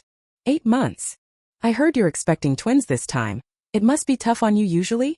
Luckily, the children weren't noisy, so it wasn't a problem. Still, you should rest well. With such a big belly, you need to be careful. Mrs. Wei had experience carrying twins, and when she heard Bai Wei was expecting twins, she shared a lot of her past experiences with her. Bai Wei listened carefully and took it all down. These were valuable lessons that might come in handy later. The weather was hot, and 2 fans were running in Bai Wei's shop. Everyone chatted and laughed as they picked out jewelry, and each person bought quite a few pieces. There were many new items on display this time, but ordinary customers didn't get discounts. Bai Wei looked toward the counter and said, Sister Chui, they're all my neighbors. Let's give them a 12% discount. The soldiers' wives were very happy. The jewelry was already cheap, and they could still get a discount every time they came. Putting aside how much money the discount saved, it at least showed someone cared. Bai Wei remembered them, and they remembered her kindness. Whenever the family received local specialties or any good things, they would always send a portion to Bai Wei's family. But that is a story for later. It was the middle of the day, and the soldiers' wives had their own matters, so shortly after buying their things they all left. Bai Wei sat in the shop, worked on some jewelry for a while, then felt sleepy, so she threw a blanket over herself and slept in the armchair. Since school started in September, Bai Wei had been coming to the shop every day by tricycle, waiting at night for Lu Siding to finish work and come pick her up to go home. That evening before 6 o'clock, Lu Siding was already at the shop's door. Usually Lu Siding arrived here around 6:20. He was half an hour early this time, which made Bai Wei a bit puzzled. Lu Siding fastened Bai Wei's seatbelt and said, Tonight we're going to my parents for dinner. Guests are coming. Chapter 127. That really is a major domestic violence scene. Guests? Bai Wei looked even more puzzled, eating snacks as she said, Who? What are they coming for? Zhuo Siqing, he's my sister's boyfriend. He's come to our house today to meet the parents. They're preparing to get married, Lu Siding said flatly. Lately Lu Xing hadn't been coming by much. When they did see each other it was usually just a chance encounter in the military compound. Bai Wei hadn't expected them to be talking marriage so soon, but then again marriages happen quickly in this era, and they'd been seeing each other for some time. They arrived at the Lu residence soon enough. Zhuo Siqing and Lu Xing weren't there, and Huang Yue and Lu Zhenghua were cooking. Only when Lu Siding asked did he learn that Lu Xing had just left not long ago. It seemed she had gone out to pick up Zhuo Siqing. Dinner was nearly ready, so Lu Siding didn't go to help. Before long Zhuo Siqing arrived carrying a bunch of bags. Beside him Lu Xing was also holding a small bag. The bag was tiny and light, and it looked like it contained jewelry or something similar. Hello, uncle and aunt. I'm visiting you both today and was a bit rushed, so I bought some small gifts. I don't know if you'll like them. Zhuo Siqing handed over the gifts. For Lu Zhenghua he gave a set of Qing Dynasty Zixia teapots and teaware, very beautiful, along with a box of pre-rain dragon well tea. For Huang Yue he gave a mutton fat white jade bracelet and a pair of pearl earrings. These were not cheap items, all were genuine. As for the gifts for Lu Siding and Bai Wei, Zhuo Siqing pondered for a long time. Although Lu Siding was her brother-in-law, he was about the same age as Zhuo Siqing, and besides, his child was about to be born. Zhuo Siqing thought for a moment and simply sent them many things useful for a baby, along with some expensive tonics. As for Lu Xing's gift, Zhuo Siqing had given it long ago.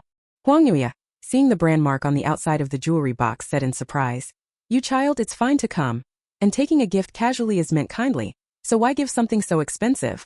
Zhuo Siqing smiled and said, Auntie, as you said, gifts aren't really about their weight. What's important is my feelings for Xiaoying. These things don't mean much to me. As long as everyone likes them, that's what makes them worthwhile. Lu Zhenghua nodded. He seemed quite pleased with this son-in-law. Come on, let's eat. Xiaozhua, hurry and sit down. Wei Wei, don't move, I'll go get the food. The family soon sat down to eat and chat.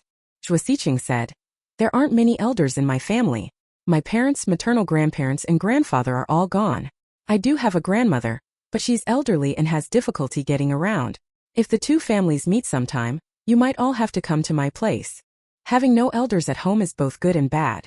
If there are children later, there won't be parents-in-law to help take care of them, but at the same time it can avoid mother-in-law and daughter-in-law conflicts. Zhuo Siqing's family is a scholarly household. His grandparents, maternal grandparents, and his parents are all cultured people, university educated. Under the influence of his family, he also became a high school teacher. However, the elders in his family passed away early, and later his parents also died in an accident, so after his teens he began living alone. Speaking of this, it was also sorrowful. Lu Siding didn't know what he was thinking, looked at Zhuo Siqing and complained, There aren't any college grads in my family, I don't have much education either, so I'll probably hold your family back in the future. 3 generations of the Lu family served in the military. Starting from Lu Xing's grandfather, through her and her siblings, everyone in the family was a soldier except for her grandmother and mother. Unlike her brother, Lu Xing also attended a military school and high school. Her academic subjects might not have been particularly strong. Yu Siqing being with her was probably like a scholar meeting a soldier.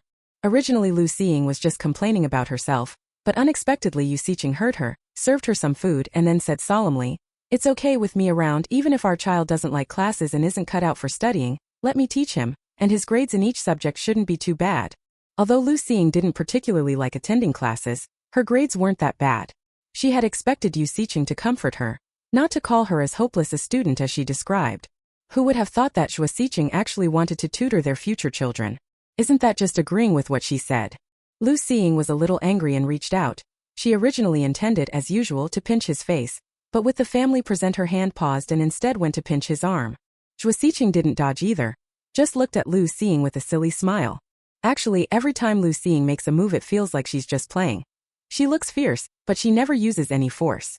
With Lu Xing's skill and strength, if she were serious it would be a full-blown domestic violence scene. Xue Xiqing would surely be covered in injuries, maybe unable to move at all. But Lu Xing gently pinched his arm, and Xue Xiqing didn't feel any pain. In fact, it tickled a little. Huang Yue smiled and said, all right, let's eat quickly before the dishes get cold. Bai Wei watched their interaction and couldn't help but smile. She nearly laughed out loud. No wonder some people look for sons-in-law from within the system. Doctors, teachers, police officers, those are the types mothers-in-law prefer.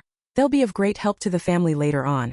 However, no one in the Lu family ever expected that Lu Xing would end up marrying a teacher. Lu Xiting didn't say a word.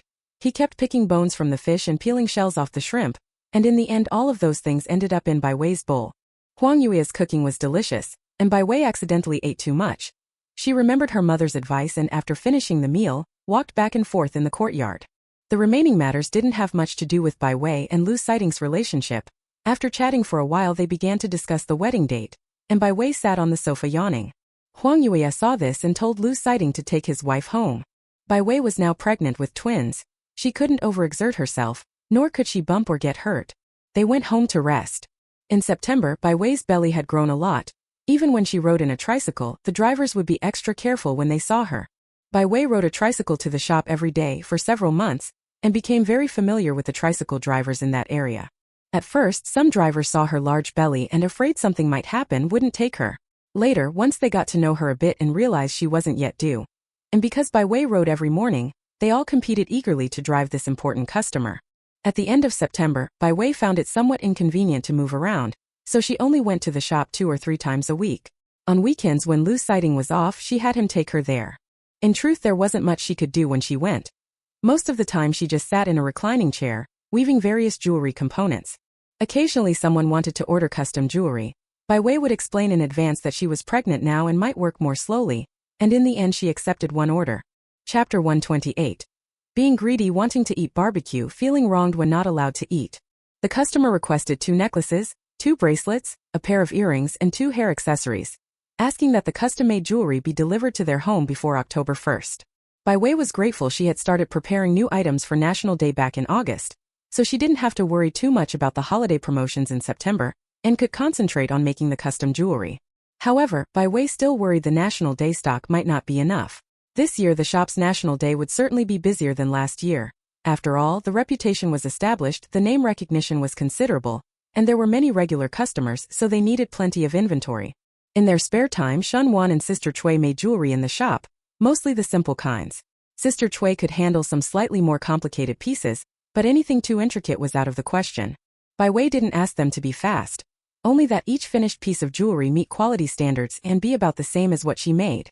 Before the end of October, Bai Wei finished the custom jewelry, and had Lu Xiting drive her to the customers' homes to deliver the pieces. One set of custom jewelry earned her 120 yuan. Bai Wei sat in the front passenger seat, smiling as she counted the bills. Lu Xiting shook his head with a smile and said, "Little miser." Soon it was October 1st.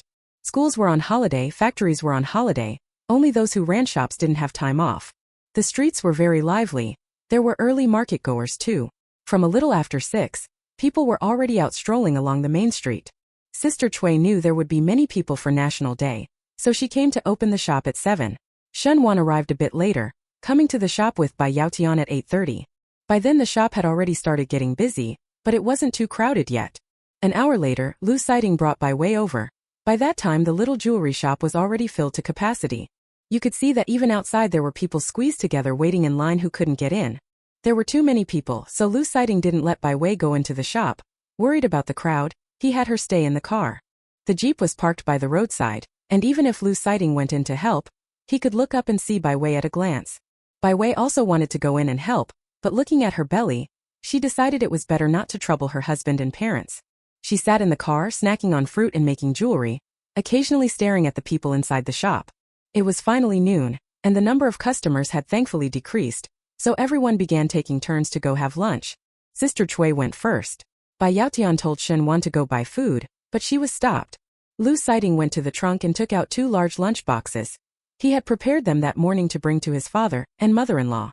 Shen Wan and Bai Yaotian also hadn't tasted Lu Xiting's cooking in a long time, and upon learning they were going out later, they ate those boxed meals. At 1 in the afternoon, after everyone had eaten and the customers had finished their meals, they all went back out onto the street. At the same time, guests kept arriving at the shop in waves, with almost no sign of stopping. Not until 8 in the evening, when many people went out to see the lanterns, did the number of patrons in the shop thin considerably. Everyone hurriedly cleaned up, then packed things away to close the shop. During the 7-day National Day holiday, the first 3 days were almost non-stop orders. Bai Wei was glad she'd stocked up early, otherwise she definitely wouldn't have had enough to sell. From the 4th day on, foot traffic gradually calmed down, but daily sales still remained about twice as high as usual. After the 7-day holiday, school resumed and work restarted, and the streets returned to their usual scenes. After the October event ended, Bai Wei did the household accounting, then clutched at her pounding little heart. You have to admit, it really did make more than last October. With the shop turning a profit, Bai Wei gave the sole employee a bonus. Bai Wei had noticed Sister Chui's condition over these past days. Since she started working, Bai Wei no longer had to leave early and come home late every day, and with Sister Chui introducing products to customers, chatting with them, and sometimes even bringing in more patrons, the extra 3 or 4 yuan in daily revenue was the best proof. On October 1st, the mainstay keeping the shop running was Sister Chui. After Bai Wei finished the accounts and learned that Sister Chui had 2 daughters, she picked out 2 cute hair clips, 2 hair ornaments, and gave her a 10 yuan bonus. Sister Chui hadn't expected to receive a bonus after only working for half a year. She was very touched and worked even harder. After the October National Day activities were over, Bai Wei handed things over to her mother and stayed at home, no longer going to the shop. Bai Wei's belly grew bigger and bigger. Her family all disagreed with her always running to the shop, and she herself felt it was getting difficult, so she simply temporarily entrusted the jewelry store to her mother. With nothing to do at home, she took walks and made jewelry.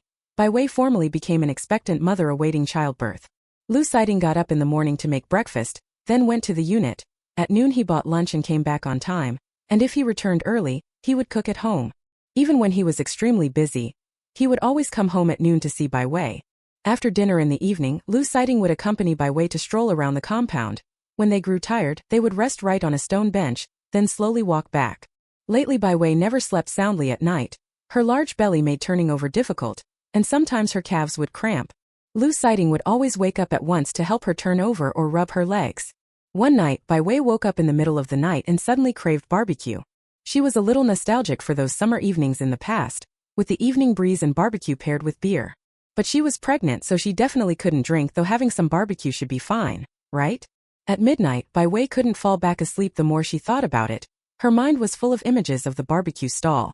Bai Wei tossed and turned, unable to sleep. Lu Xiting naturally noticed, so he got up and asked, "What's wrong, can't sleep?" Lu Xiting, "I kind of want to eat barbecue."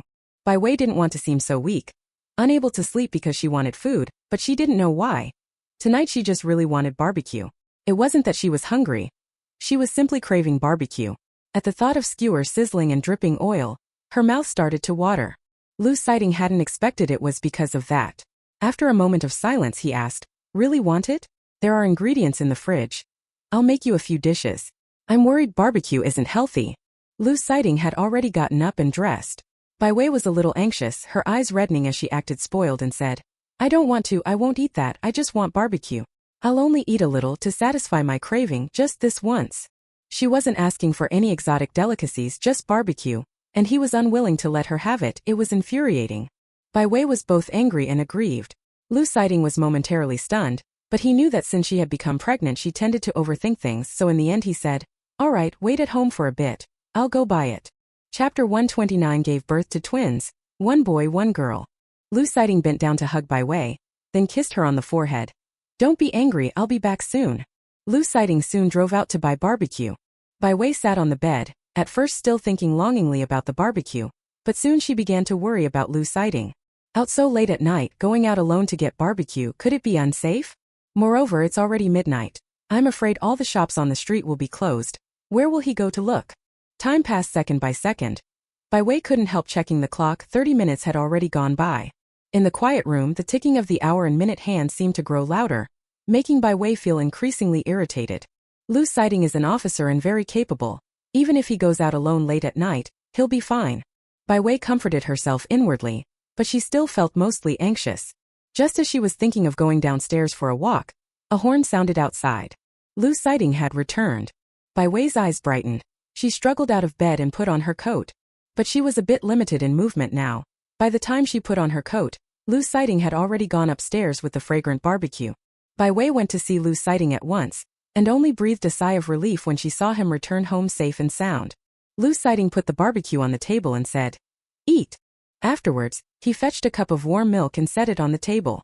Bai Wei finally got the barbecue she'd been longing for, and was so happy she almost cried. Maybe because she was about to give birth soon, Bai Wei's emotions had been a bit unstable lately. The slightest thing could affect her mood. Lu Siding had done his homework and knew this was due to hormonal changes in pregnant women, plus pregnancy being very hard, so mood swings were normal. But Lu Siding didn't want Bai Wei to be unhappy, so he spent as much time with her as possible every day, and somehow brought many curious little trinkets, giving Bai Wei one each day. Under Lu Siding's careful care, Bai Wei no longer overthought things. In mid-November it was Bai Wei's due date. It was November when Lu Siding packed the things needed for the birth at home, then took Bai Wei to the hospital to complete the admission procedures. Bai Wei was carrying twins. Although the due date was around the 15th, she might give birth early, so she simply moved into the hospital early. She had been staying for nearly a week. 5 days before her due date, Bai Wei's amniotic sac broke. Deep breaths. Don't be afraid, follow me. Inhale. Exhale. Bed 12. The amniotic sac for bed 12 has ruptured. Prepare the ore. Where are the family members of bed 12? Where are they? During the days Bai Wei spent in the hospital, Huang Yue and Shan Wan took turns bringing her meals every day. Today it was Huang Yue's turn. When she arrived, she immediately realized her daughter-in-law was about to give birth. She set the lunchbox down and hurried to find someone to notify her son. Vui, don't be afraid. These are all the best doctors and I've already had someone notify, shouting, "He'll be here soon." Huang Yue stood at the doorway of the ward and spoke out to comfort Bai Wei. "Ah, it hurts. Lu Siding, where are you?" Bai Wei was drenched in sweat, her fingers gripping the quilt tightly as she was pushed into the delivery room. Shen Wan arrived first. She had gone to the shop in the morning and for some reason kept worrying about her daughter, so she came to the hospital early. Who would have thought she'd arrive just in time to see this? Her daughter was about to give birth. At the same moment, in the military district compound, Lu Siding ran toward his car without caring about his appearance. Bai Wei is about to give birth. His wife is about to give birth. And it's 2 babies at once. Lu Siding started the car and hurried to the hospital, pressing the accelerator almost to the floor the whole way. He had read books about pregnant women before and knew that giving birth is like passing through the gates of hell. It's dangerous. Now that Bai Wei was going into labor early, she must be very frightened. He had to hurry over immediately. Lu Siding pressed his lips together, his gaze fixed tightly on the road ahead. Finally, half an hour after Bai Wei entered the delivery room, Lu Siding arrived at the hospital. Huang Yue and Shan Wan were both standing at the entrance to the delivery room, both looking very anxious. "Mom. Mother-in-law. How is Wei Wei? How long has she been in there?" Lu Siding asked anxiously. Huang Yue said, "She just went in half an hour ago. We still have to wait. Childbirth isn't an easy matter." There were benches outside the delivery room, but none of the 3 felt like sitting. Huang Yue and Shan Wan stood by the door, occasionally exchanging a few words. Lu Siding leaned against the wall, his eyes fixed tightly on the red words "in surgery," his heart growing increasingly anxious. The hospital's soundproofing wasn't very good. Standing outside, they could still occasionally hear the heart-wrenching screams from inside. Bai Wei was lying inside at that moment, every part of her body aching, but the pain in her lower abdomen felt as if someone were slicing it with a knife several times. "Lu Ting, why aren't you the one giving birth?" Bai Wei's face contorted in pain as she hissed those 3 words under her breath. She had originally thought that the family planning policies nowadays were strict, controlling the number of children in a household and forbidding extra births. In other words, she wouldn't be able to use pregnancy as an excuse in the future to make Lu Siding show restraint. But now Bai Wei felt this policy was damn sensible. She knew giving birth wasn't easy, but she hadn't expected it to be this hard. No one had told her how painful childbirth would be from start to finish. "Help! It hurts so much I could die." Since getting pregnant, the first few months were still manageable. Her belly hadn't grown yet, so everything was a bit more convenient. But after 4 or 5 months, Bai Wei's belly swelled up like a balloon, And then she had to control her diet and exercise every day. With a big belly, doing many things was inconvenient, using the toilet, bathing, even sleeping. Bai Wei really felt it was all too hard. Finally, it was time to give birth. As long as she got the baby out of her belly, in a few months she would be her lively old self again. But how long had it been since they pushed her into the delivery room? An hour or two? Bai Wei had never felt a day pass more slowly than today. Seconds dragged like years. From now on she would absolutely never have children again. Second child, third child. Facing the pain of childbirth, it was all just bubbles. Ah! Deep breaths. Deep breaths. She's coming, push. Bai Wei was dizzy. She vaguely heard that the baby seemed to be coming. She opened her eyes and shouted, and finally one child was born. One was out, the second would be coming soon. After Bai Wei was in labor for 2 hours, she finally had 2 children left. The boy came out first, then the girl. They were a boy and girl twin. Chapter 130. I won't have children again in the future. They're a boy and girl twin, how wonderful. Really lucky, gave birth to 2 at once, won't have to suffer a second time. Hurry, hurry. Let the pregnant woman see the babies. Bai Wei was exhausted, so tired she didn't even want to move her fingers, wishing she could faint right now and sleep for 3 days and nights. The baby's cries rang in her ears before Bai Wei remembered she hadn't seen the baby yet. She forced her eyes open. In her imagination, the 2 children who would appear before her would surely have combined all of her and Lu Sighting's best features. Big eyes, fair skin, cute and pretty, making people want to pick them up and hug them. But the children now before her looked like little rascals, red all over from head to toe, even their eyes still shut, ugly little babies. These are really her children? Bai Wei couldn't believe it, but she was too exhausted to speak. She lifted her head slightly, signaling the nurse to hurry and take the baby away. Her displeasure was plain to see. Seeing both babies being taken, Bai Wei forced herself to turn and take a look. The entire delivery room now had only her as the pregnant woman, so there was no possibility that someone else had given birth and the babies had been switched with hers. For a moment, Bai Wei's feelings were complicated. She couldn't help but picture the 2 babies in her mind and sighed. She really didn't want to admit that the 2 children were hers, but she was the only woman in the delivery room, so the children had to be hers. Bai Wei really wanted to ask why the child she had given birth to didn't resemble her or the parents, but she truly had no strength left. Stars seemed to be dancing before her eyes and her whole body was exhausted. Very soon she fell asleep. She's given birth. Are you Bai Wei's relatives? Yes, doctor, we are. Congratulations, congratulations. The mother has given birth to a pair of dragon and phoenix twins. Very healthy. They were dragon and phoenix twins. Huang Yue and Shan Wan went over immediately and took the babies. Lu Sighting stood nearby watching. The 3 of them were ecstatic. But he still remembered the most important thing and asked, "How is my wife? Can we see her?" The nurse said, "You can wait in the ward.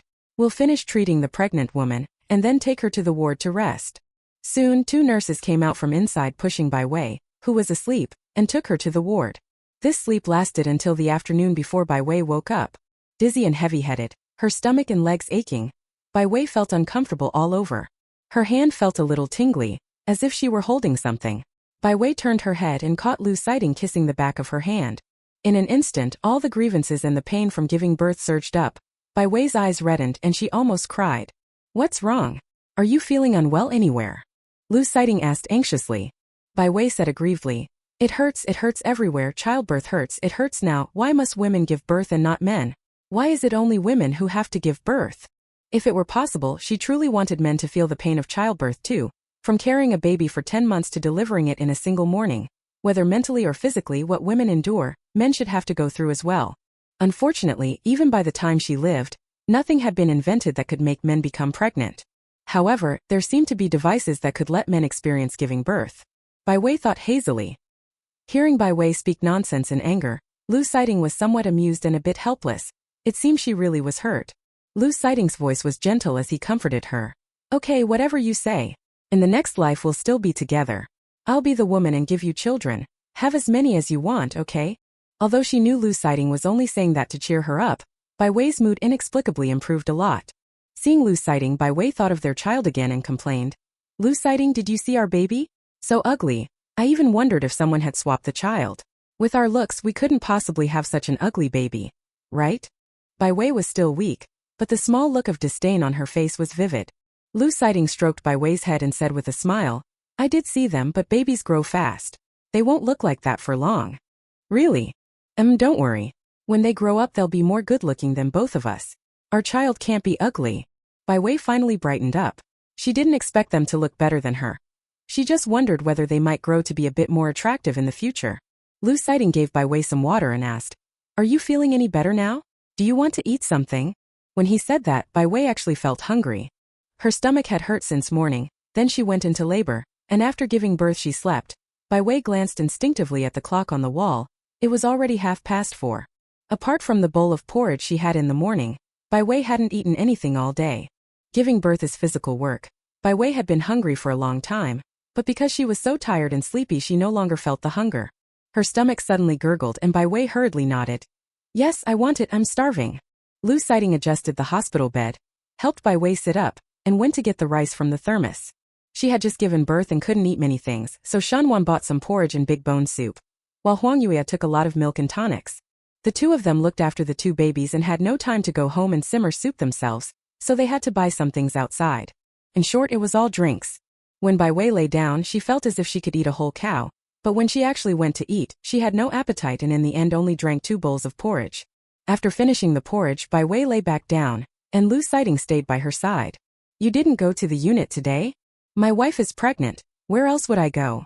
The belly suddenly went down. "It's still a bit strange. Too bad there's still family planning now, otherwise if you wanted, you could have another child." "Forget it, having a child is too troublesome and it hurts. I definitely won't have one in the future." Bai Wei's voice grew softer and softer, until it was almost gone. Lu Sighting remained silent, quietly watching her sleeping face. She was too tired. A few months into the pregnancy, Bai Wei's belly grew bigger by the day, and eventually she couldn't even ride a bicycle anymore. She had to worry about the shop and keep an eye on her belly.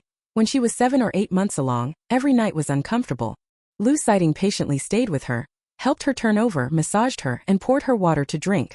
Sometimes when her emotions were unstable, Bai Wei would get angry and throw little tantrums, and Lu Sighting never said a single word. He knew that the woman in front of him was his wife. She lost her temper because she was carrying his child, and with the months advanced, she was about to give birth. Chapter 131 The Clown Doll Becomes Cute. He should be tolerant of all this. He should wholeheartedly take care of his wife. That's what he ought to do. Lu Sighting just watched Bai Wei sleep, watching for a long time. Bai Wei had a natural birth, and she had been well cared for during pregnancy, with plenty of tonics. After resting for one night, she could get out of bed the next day. The doctor wrote out the test forms. Bai Wei went for the examinations. Once it was confirmed the adults were fine and the children were healthy, they were allowed to be discharged. Lu Sighting drove the car. Bai Wei and Huang Yue each held a child in the back seat, while the trunk was full of bags and packages of items used during their hospital stay. After returning home, Bai Wei and Huang Yue went upstairs and put the 2 sleeping children into their cradles. This was bought by Huang Yue for them. An extra-large floor cradle, big enough for 2 children, placed right beside their bed. Bai Wei watched the 2 children sleeping. They were wrapped in soft blankets, sleeping peacefully, their cheeks still rosy. Though not conventionally pretty, they were somehow cute and endearing. Huang Yue was very fond of her grandson and granddaughter, but she had many children's clothes and toys she had bought downstairs and worried Lu Sighting wouldn't put them away, so she went downstairs to help. It wasn't long before Lu Seeing, who had been notified, arrived as well. She was also carrying 2 shopping bags, which contained children's clothes. Actually, she had received the news yesterday and knew Bai Wei was in labor, but yesterday Lu Seeing was a bit busy and couldn't get away, so he didn't go to the hospital. Later, when he learned Bai Wei had given birth to a set of male and female twins, Lu Seeing was overjoyed. That night he went out to buy clothes for his little nephew and niece. She didn't know what size to buy either, so she only asked the clerk to take the smallest ones. Huang Yue took the bag and had a look. The clothes were a suitable size, just right for the children to wear. Lu Seeing put down the handbag and went upstairs to see the child. "Vivi, how was it? Does giving birth hurt?" "It does hurt quite a bit, but it's fine once the baby is born. You've worked hard. If there's anything you want to eat, have your husband make it for you. If he doesn't know how, let him learn." Bai Wei smiled brightly and replied, "Okay." Lu Seeing suddenly realized and her voice dropped. Did the children fall asleep? Why are they so quiet? They've fallen asleep, but there's no need to be so quiet. Bai Wei went to the cradle and gently rocked it. The 2 babies were sleeping soundly. Lu Seeing also walked over. She glanced at the cradle, her eyes full of curiosity. This newborn baby is far too tiny. Lu Seeing rarely saw such a small infant. A little bundle that seemed like it could be pinched up with 2 fingers. Bai Wei whispered, "Sister, it's okay. You can touch them, they won't wake up." Lu Seeing intended to. She reached out to touch the baby's tiny hands and feet, The flesh under her palm was soft and tender, and she immediately pulled her hand back. She had calluses on her hands and didn't dare touch the baby hard. Worried she might hurt the child, she simply used her fingertip to gently poke the baby's little hands and feet. So cautious, just like Bai Wei when she held the baby last night. Tense all over, not daring to use any strength, fearful of causing the child pain. Bai Wei had just been discharged today, so the whole family simply ate at their house.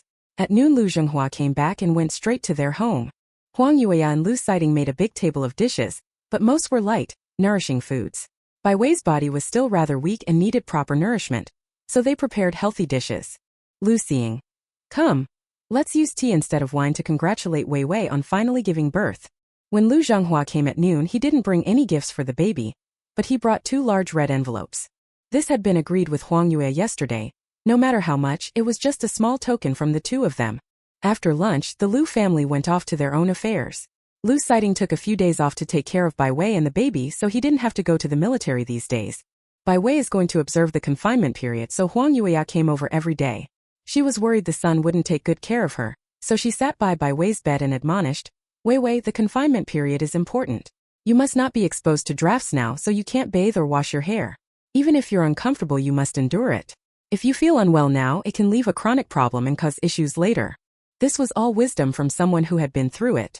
At the moment Bai Wei didn't see what was wrong with bathing or washing her hair, so she obediently agreed. Huang Yue then turned to remind her son, I'll come by every day. The baby is still too young. If you go to work, Wei Wei might be overwhelmed on her own, and she needs to observe confinement and must not overexert herself. During this month, don't let her get tired, don't let her bathe or wash her hair, and especially don't let her catch a chill. She's your wife, you need to take care of her.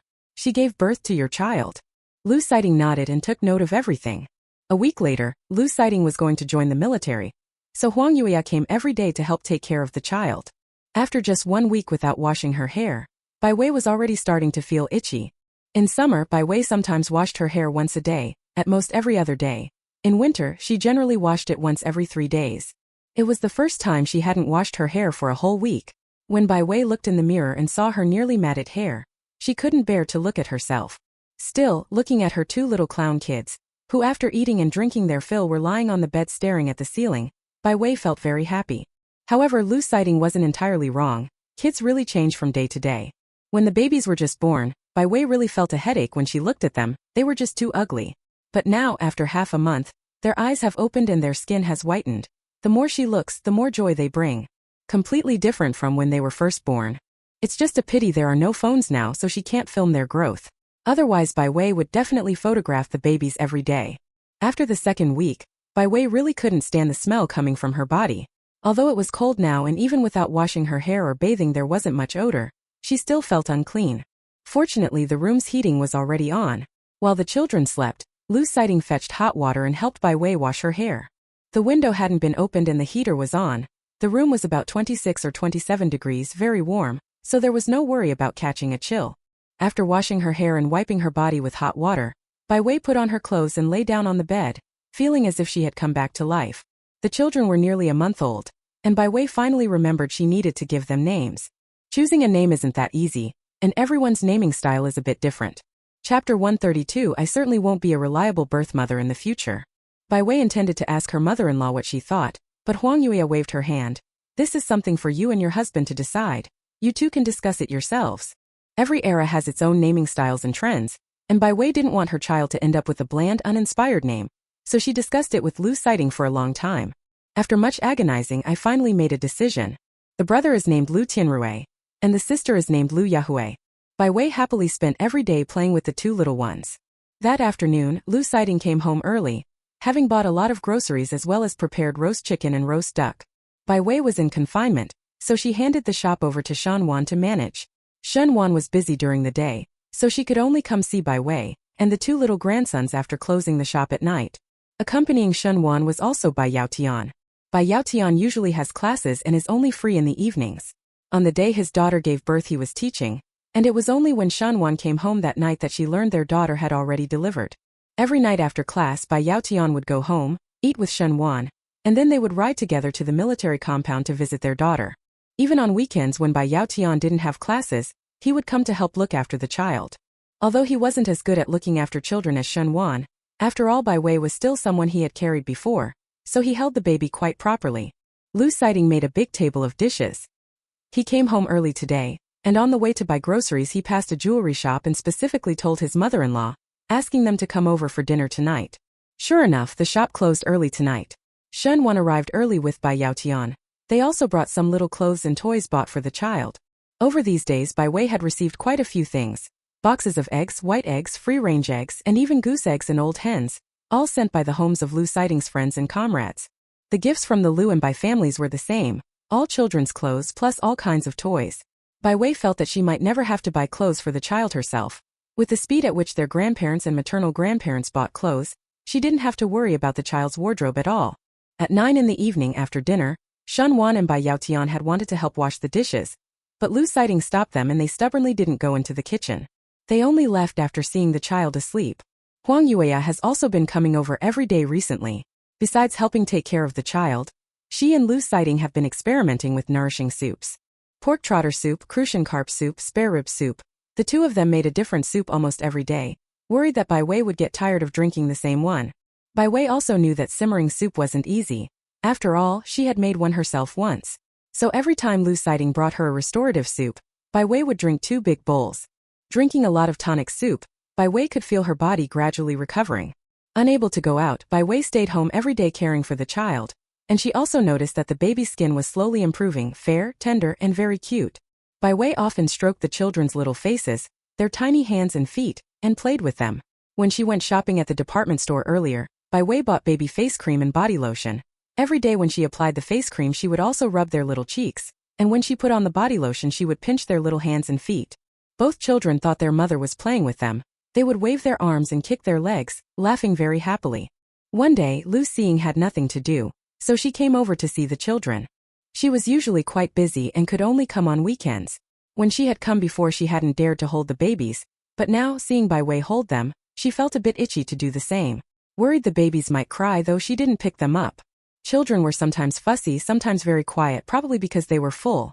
The children lay quietly on the bed, sometimes sucking their fingers, sometimes opening their mouths and making soft sobbing noises, as if wanting to say something. Lu Xing leaned in closer and noticed the children seemed a bit bigger. More importantly, they were considerably more attractive than when they were first born. She stared at the 2 children for a while and suddenly said, "They look a lot like you and Shouting." "Really? I honestly couldn't tell." Hearing that, Bai Wei leaned over to look too, but probably because they spent every day together, Bai Wei really hadn't noticed that they resembled her. Lu Xing looked carefully at Bai Wei, then turned to the child and said, "I'm not mistaken. Your sister's eyes look a lot like yours. Your brother's mouth, especially the shape of his lips, looks just like Shouting's. If you don't believe me, take a closer look." Bai Wei examined the eyes and mouth that Lu Xing had just mentioned. As it turned out, they really did look quite similar. Really was just like they had said before. Lu Sighting wanted a little Bai Wei wanted a little Lu Sighting, and in the end they had a pair of dragon and phoenix twins, whose features even somewhat resembled theirs. They're still small now and already look a bit alike. If they grow up a little, won't they look even more alike? Bai Wei felt delighted inside, thinking the 2 children even cuter. Huang Yueya had just finished stewing a tonic soup and brought it over, ladling a bowl for Bai Wei. Bai Wei went to have some soup and left the child in Huang Yueya's care. Seeing her mother holding the baby, Lu Xing felt a bit restless. She didn't know how to hold a baby well, so she hadn't done it in all this time. But everyone else had held the baby. As an aunt, she strangely hadn't, and Lu Xing felt an itch to try. She simply asked, "Mom, can I try holding the baby?" Huang Yueya knew her daughter had never held a baby before, so she guided her from the side. "Don't keep your arm so stiff. Support his neck with this hand, let this arm be a bit lower. You can sway gently but don't use too much force." Lu Xing wasn't good at holding babies. At first the child was very uncomfortable in her arms. His little mouth twitched and he looked like he was about to cry. But with Huang Yueya guiding her nearby, Lu Xing quickly adjusted her posture and gradually figured out a method. Before long, the little one was smiling up at Lu Xing. "Sigh, this little one is certainly cute, but taking care of him is such a hassle. Look at Wei Wei, she used to be so tidy and fond of dressing up, but after having a child she can only stay at home in her pajamas watching the baby." Lu Xing sighed. "Right now you're staying at home to do the month of confinement. Look, who doesn't stay home for the month after giving birth?" Huang Yueya glared at her daughter with disdain and said, "When you have children one day, I'll be the one to raise them. You're so careless. I wouldn't trust handing my grandson to you." Shuasiqing didn't have many elders. At home there was only an elderly grandmother who couldn't help much. If the couple had children in the future, they'd have to rely on Huang Yue to help raise them. Lu Xiying hadn't thought about this before. When her mother mentioned it, she felt it made a lot of sense. She wasn't very good at taking care of children and probably didn't have the patience to do this and that. She hadn't even given birth yet, but she already knew she certainly wouldn't be a reliable mother. Chapter 133 Standing together like a pair of giant pandas. Lu Xiying held him for a while longer. When the child gradually fell asleep, she carefully placed him on the bed. At night, after Lu Xiying returned, Huang Yue and Lu Xiying left. After dinner, before Bai Wei took a shower, she first filled the bottles with milk, one for each child. These would be their midnight feedings. You really don't know until you've done it yourself. Some things you have to experience firsthand to understand. Taking care of children is not as simple as talking about it, especially at night. It's exhausting. During the day, the children slept in bed, and at night they slept in their own little beds, that particularly large cradle. But the children's meal and sleep schedules were irregular. Whenever they were hungry they cried, and when they were full and tired they slept. Bai Wei noticed that often in the middle of the night, the two children would wake up hungry. Sometimes one would wake and cry incessantly, which would also wake the other, and then both would cry together. Bai Wei had no choice but to get up to feed them, but she couldn't feed both at the same time, so she simply expressed the milk into bottles and, together with Lu Xiying, fed both children until they were full. The key point was that sometimes when the children were full they wouldn't sleep. They wanted to play with mom and dad, wanted to be held. At those times Bai Wei and Lu Xiying could only hold the kids and soothe them, hoping they'd fall asleep quickly. After a while, Bai Wei would wake up at that same hour in the middle of the night, and the young couple were up every night feeding the children. Their dark circles gradually became much more pronounced. Finally, the confinement period ended. The first thing Bai Wei did was go have a proper long shower. During the confinement period, Bai Wei couldn't resist washing her hair once and even wiped down her body, but she didn't tell her mother or her mother-in-law. She figured that if she had mentioned it, neither of them would have agreed. So Bai Wei discussed it with Lu Xiying. They made the room nice and warm. She washed her hair, wiped her body with hot water, and did a simple cleanup. Now that the confinement has finally ended, Bai Wei can finally take a proper shower, and she no longer has to drink tonic soups every day. Although those tonic soups were prepared in various ways, the methods were mostly the same and no seasonings were added. Bai Wei had long since grown tired of drinking them. If the baby needs to breastfeed, Bai Wei can eat anything as long as it isn't very oily, very spicy, or extremely cold. In the morning after Lu Xiying got up, Bai Wei also got up. They went to the bathroom together to wash up. In front of them was a very large mirror. When Bai Wei washed her face, she couldn't help smiling. Just like before the delivery, Lu Xiying had said he would help her care for the child, and he truly followed through, both day and night. So now they both had the same dark circles under their eyes. Standing together they looked like a pair of giant pandas. Lu Xiying saw it too, and instantly understood what Bai Wei was laughing about. After washing up he hugged Bai Wei and said softly, "I'll go downstairs and make breakfast first. The kids aren't awake yet. You can sleep a bit longer." The children were still young and couldn't stay alone in the bedroom. After Lu Xiying went downstairs, Bai Wei didn't go back to sleep. She began making a braided bracelet. Except for the few days right after the baby was born, Lu Xiying took a few days off, and now there's basically nothing wrong. He can't take leave, so he has to go to the military every day. During the day, Huang Yue comes to help take care of the child. And when Bai Wei has free time, she goes to make jewelry. The baby is still young and can't be separated from its mother, so Bai Wei can't go to the shop yet and has to let Shenwan continue watching the store. However, Bai Wei can still make jewelry at home. When Shenwan arrives, she has her take it to the shop. The shop was left in Shenwan's care, and Bai Wei felt very reassured. With nothing to do in her spare time, Bai Wei concentrated on making jewelry at home. That afternoon, while the children were asleep, Bai Wei sat at her little table, braiding cute wrist cords for the two kids. The wrist cords were red. A tiny one worn on a child's wrist looked especially adorable. After putting them on the two children, Bai Wei couldn't stop admiring them and kept hugging and kissing her son. These are her children, so lovely. Bai Wei couldn't help it. She touched his little hand, then hugged her son and kissed him. Perhaps disturbed from his dream and unhappy, Lu Tianrui had been sleeping soundly, but now without even opening his eyes he began to cry softly. Bai Wei hurriedly picked up her son and hummed a lullaby to soothe him to sleep. Fortunately, Lu Tianrui never fully woke. Bai Wei rocked him for a while soothing him. His cries gradually faded, and soon he fell asleep. Bai Wei carefully placed her son on the bed, doing her best not to disturb his sleep. Sensing someone watching her, Bai Wei turned her head and saw her daughter staring at her with a pair of big round eyes. "Ah!" Lu Yahui called out a couple of times, then went back to gnawing on her finger. She looked like she was hungry. Bai Wei thought for a moment. Her daughter ate quickly and fell asleep quickly, so she must indeed be hungry now. Fortunately she woke up and didn't cry or make a fuss, otherwise she might have woken her brother. Good baby, you're hungry, aren't you? Get up and eat. Bai Wei picked her daughter up to nurse her. Lu Yahui quickly finished and, letting out a little yawn, fell back asleep. With nothing else to do, Bai Wei sat at the table sketching designs, planning some new jewelry. This time she didn't paint for long. The two little ones slept for less than an hour and probably woke up because their diapers were wet. Bai Wei checked the time and seeing they were about to wake, took some toys and sat on the bed to amuse them. The children had many toys, all given by relatives, various kinds, most of which made noises. Bai Wei picked up two small toys with bells, held them above the children and shook them to attract their attention. Lu Yahui seemed especially eager to play, waving her little hand non-stop, so Bai Wei shoved one of the toys into her hand. But the child was small and her hands were tiny. She dropped it after holding it for a little while. Bai Wei picked it up and kept teasing her with it. During this time Bai Wei had also figured a few things out, like not letting the child sleep all day.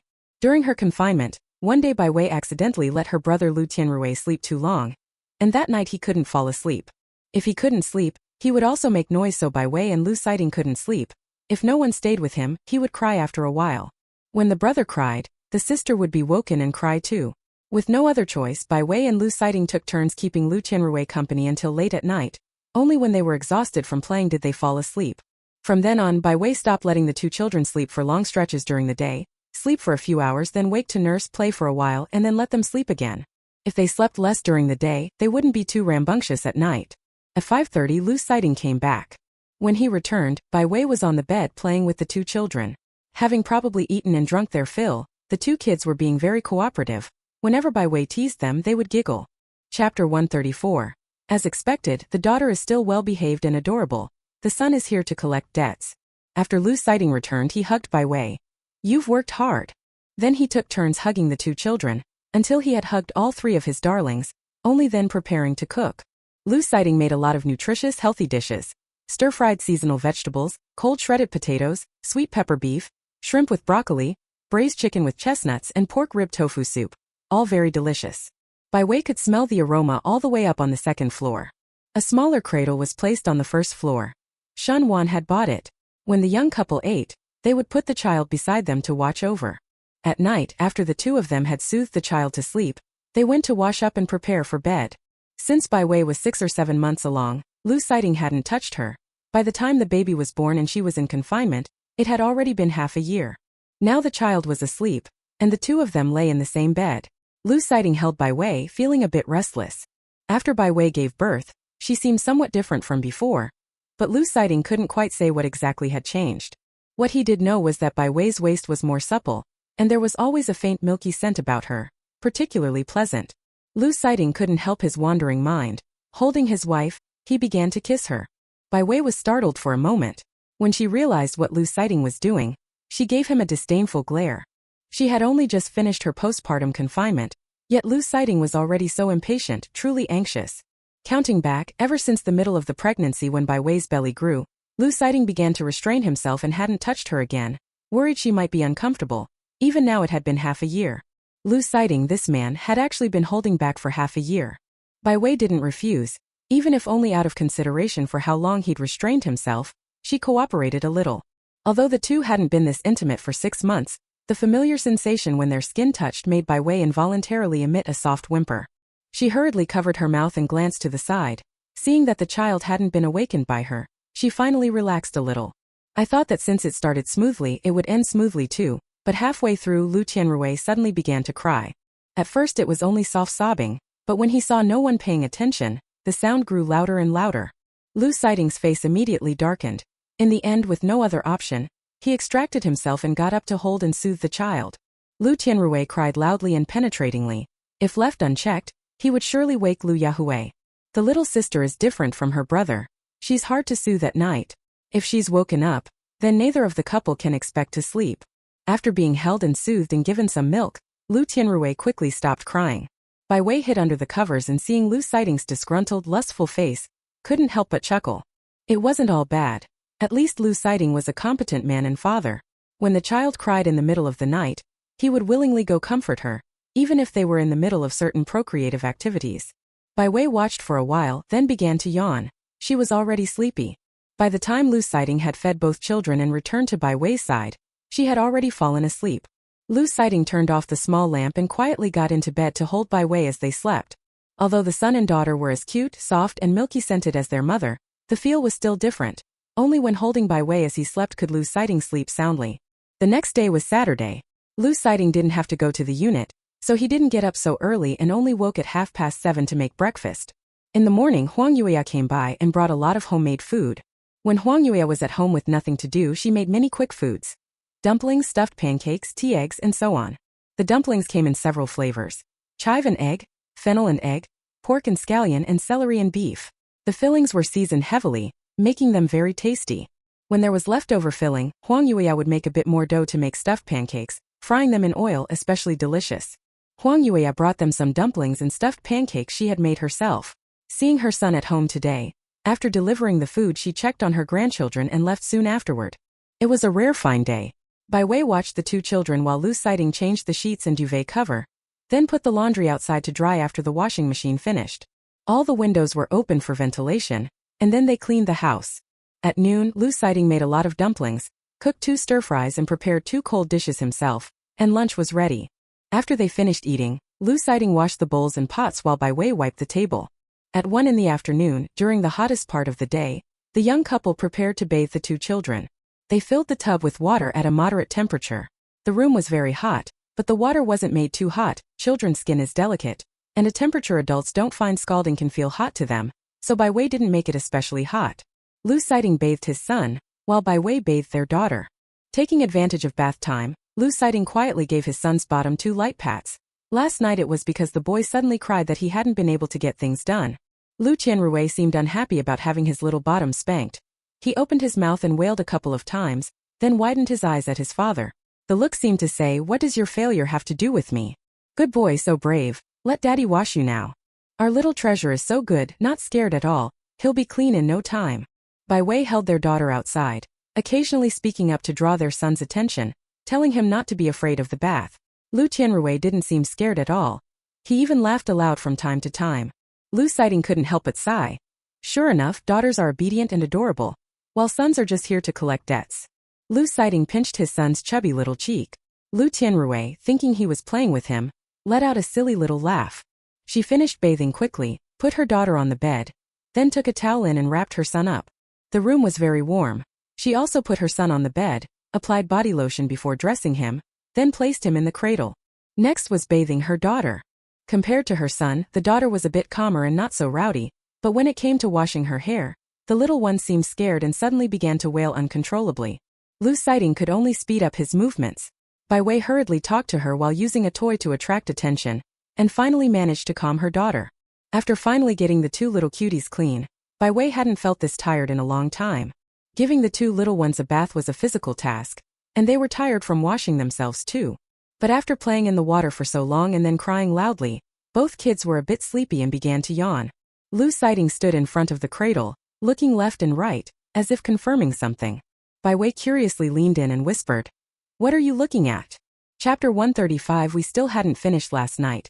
You haven't forgotten, have you? Lu Sighting curled his lips and said, "They're asleep." She really fell asleep. Bai Wei nodded affirmatively, and before she could say anything, she was suddenly lifted around the waist. Startled, Bai Wei instinctively wrapped her hands around Lu Sighting's neck and glared at him. "What are you doing? We still had things left unfinished last night. You haven't forgotten, have you?" Lu Sighting asked calmly as he walked straight outside. "Finish what you start. Now that the kids are asleep, of course we should finish what we didn't." Bai Wei was a bit speechless. She wanted to get down and walk by herself, but she was afraid she'd make too much noise and wake the child. Forget it. Whether she walked away herself or was carried, the outcome would be the same, and doing this halfway through made Bai Wei feel uncomfortable. Soon intermittent sounds came from the next room, along with the creaking and swaying of the bed legs. An hour and a half later, still worried about the 2 children and that they might wake up crying, Bai Wei forced Lu Sighting off the bed. Quickly dressing, Bai Wei went back to the master bedroom to check. Both children looked like they'd just woken up, staring around in a daze. When they saw Bai Wei, the 2 little ones even smiled happily. The weather was getting colder and colder. In the blink of an eye, the new year was approaching. Taking advantage of Lu Sighting having the weekend off, Bai Wei prepared plenty of milk for the two babies and had him take them to the Lu household to play for the day, while she went to the shop. Since National Day on October 1st, Bai Wei hadn't come back to the shop. She had been producing, doing confinement, and taking care of the baby. Now just over 3 months later, Bai Wei finally returned. Sister Cui was quite happy to see Bai Wei, asked about the child, and then went off to get busy. There were only half a month left until the new year, and the shop was a bit busy, but Shun Wan was there every day. The two of them divided the work and made no mistakes amid the hustle. When Bai Wei came to the shop, she first looked over the orders and other things, checked which accessories were selling better, and then looked through the account book. After walking around the shop twice and tidying the shelves a bit, Bai Wei put out the new jewelry she had brought today. These were all new pieces she had designed at home, prepared for the New Year's promotions. Sister Cui came over to help. After arranging the items, she asked about the prices, and then they could officially go on sale. Sister Cui suddenly remembered something, slapped her forehead, went to the counter and took out a business card. A few days ago someone came looking for you, wanting to commission some jewelry, but you weren't here then and they didn't know when you'd be back. That person left their card, saying if it could be done before the new year, you could contact them. Bai Wei took the business card. What a coincidence, it was another customer from Murphy Mansion. There were 20 days until the new year. If she started designing custom jewelry now, Bai Wei thought she could probably finish it in time. Then she would go take a look this afternoon. Bai Wei put the card away, suddenly remembered something and asked, "Is this the only customer coming to see me?" Sister Cui thought for a moment and said, "It's not that. Altogether there were 3 or 4 people. Only this customer came twice, and the second time he even left a business card. 3 or 4 customers meant at least 300 yuan. The better Bai Wei's craftsmanship, the more exquisite the jewelry she made, and the more expensive the custom pieces would be. What could have been 400 yuan now might only be 100. Bai Wei suddenly felt a sting. It's okay, there will be more chances. The more famous her little shop becomes, the more customers will come to her for custom pieces. After arriving at the shop, Bai Wei didn't idle either. She stayed busy. After lunch she taught Sister Cui how to make 2 simple New Year style pieces of jewelry. With her mother watching the shop, Bai Wei left in the afternoon. She first went to the Murphy residence, found the customer's home, and learned that Ms. Zhang wanted a custom set of jewelry for the New Year ball. Bai Wei considered Ms. Zhang's usual clothing style and the ball gown, and finally decided to take the order. Because there was only a little over half a month, things had to be done quickly. With materials and so on, the final price for this set of jewelry was set at 150 yuan. At 4 in the afternoon, Bai Wei happily went to the wholesale market to buy materials, holding the 15 yuan deposit. Besides the customized jewelry, she also needed to make more various New Year jewelry accessories. Otherwise there really wouldn't be enough to sell. Bai Wei had gone to the shop today to take a look. Inventory wasn't much, which was also because she'd been at home caring for the child these past 2 months and had made fewer pieces of jewelry. By the time she finished buying supplies and returned home, it was just past 5 and already dark. Bai Wei had carried everything into the house before going to the Lu family. Everyone at the Lu household was there. Lu Zhenghua, Huang Yue and Lu Xing. The 3 of them took turns holding the 2 children, entertaining them. Lu Sighting cooked dinner. The kitchen door was shut tight, as if afraid any smoke might drift out and bother the 2 children. After Bai Wei returned, the 2 children saw her and suddenly began to cry and fuss, reaching out as if wanting to be held. Bai Wei hastily took the children, but she could only hold one. The one in her arms stopped crying, and the other began to wail.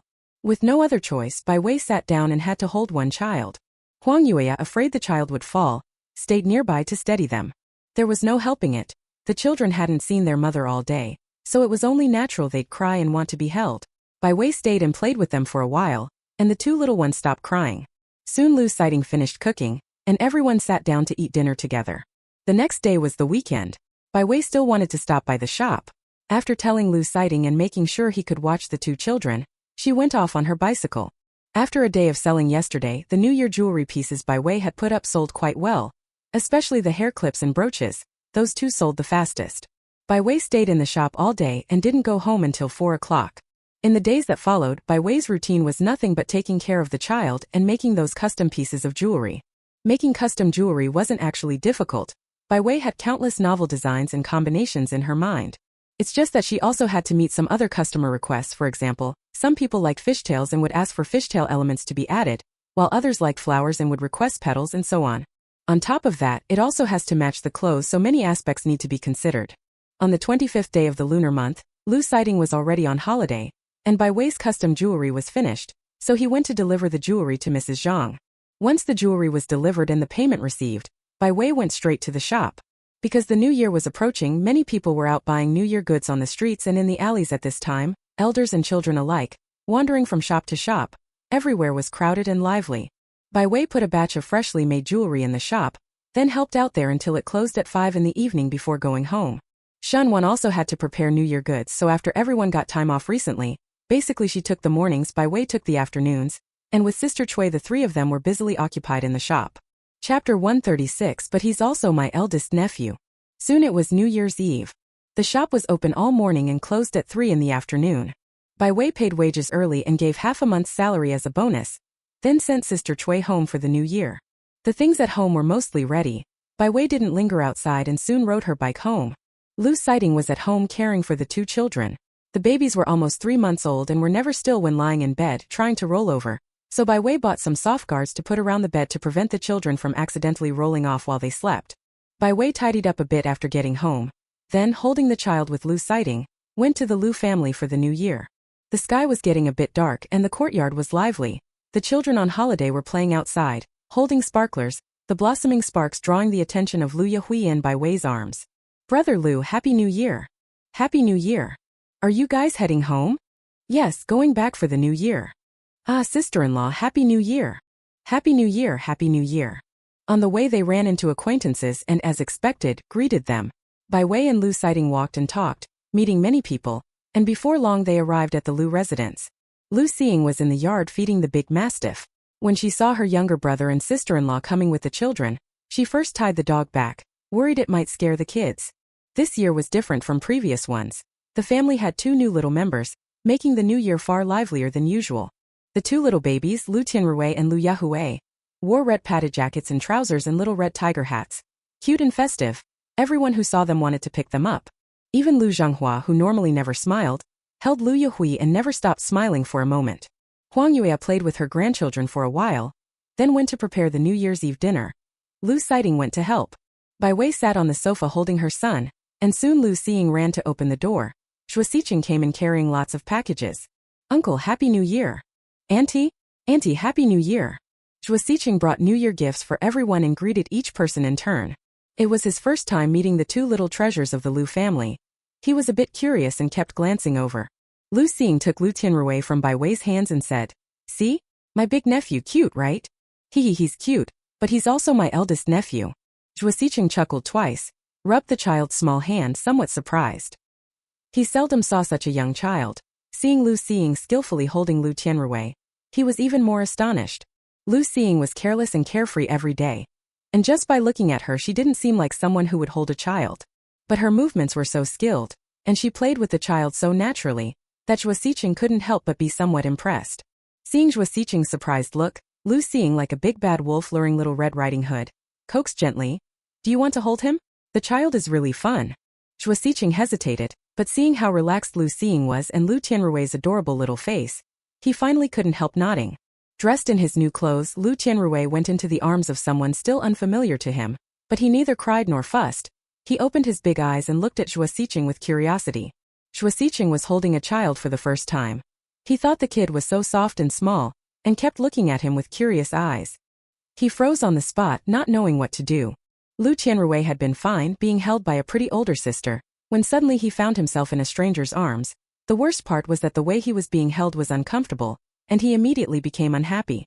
When he was unhappy, he fussed. His eyes reddened, the corners of his mouth drooped, and he looked like he might cry but didn't. Shua Xiqing recalled how Lu Xing had just been playing with the child, awkwardly jostling Lu Tianrui, which immediately made him burst into tears. Shua Xiqing was heartbroken, his whole body tensing up. He nervously glanced at Bai Wei and whispered to Lu Xing, "Xiaoing, I can't do this, you take him back."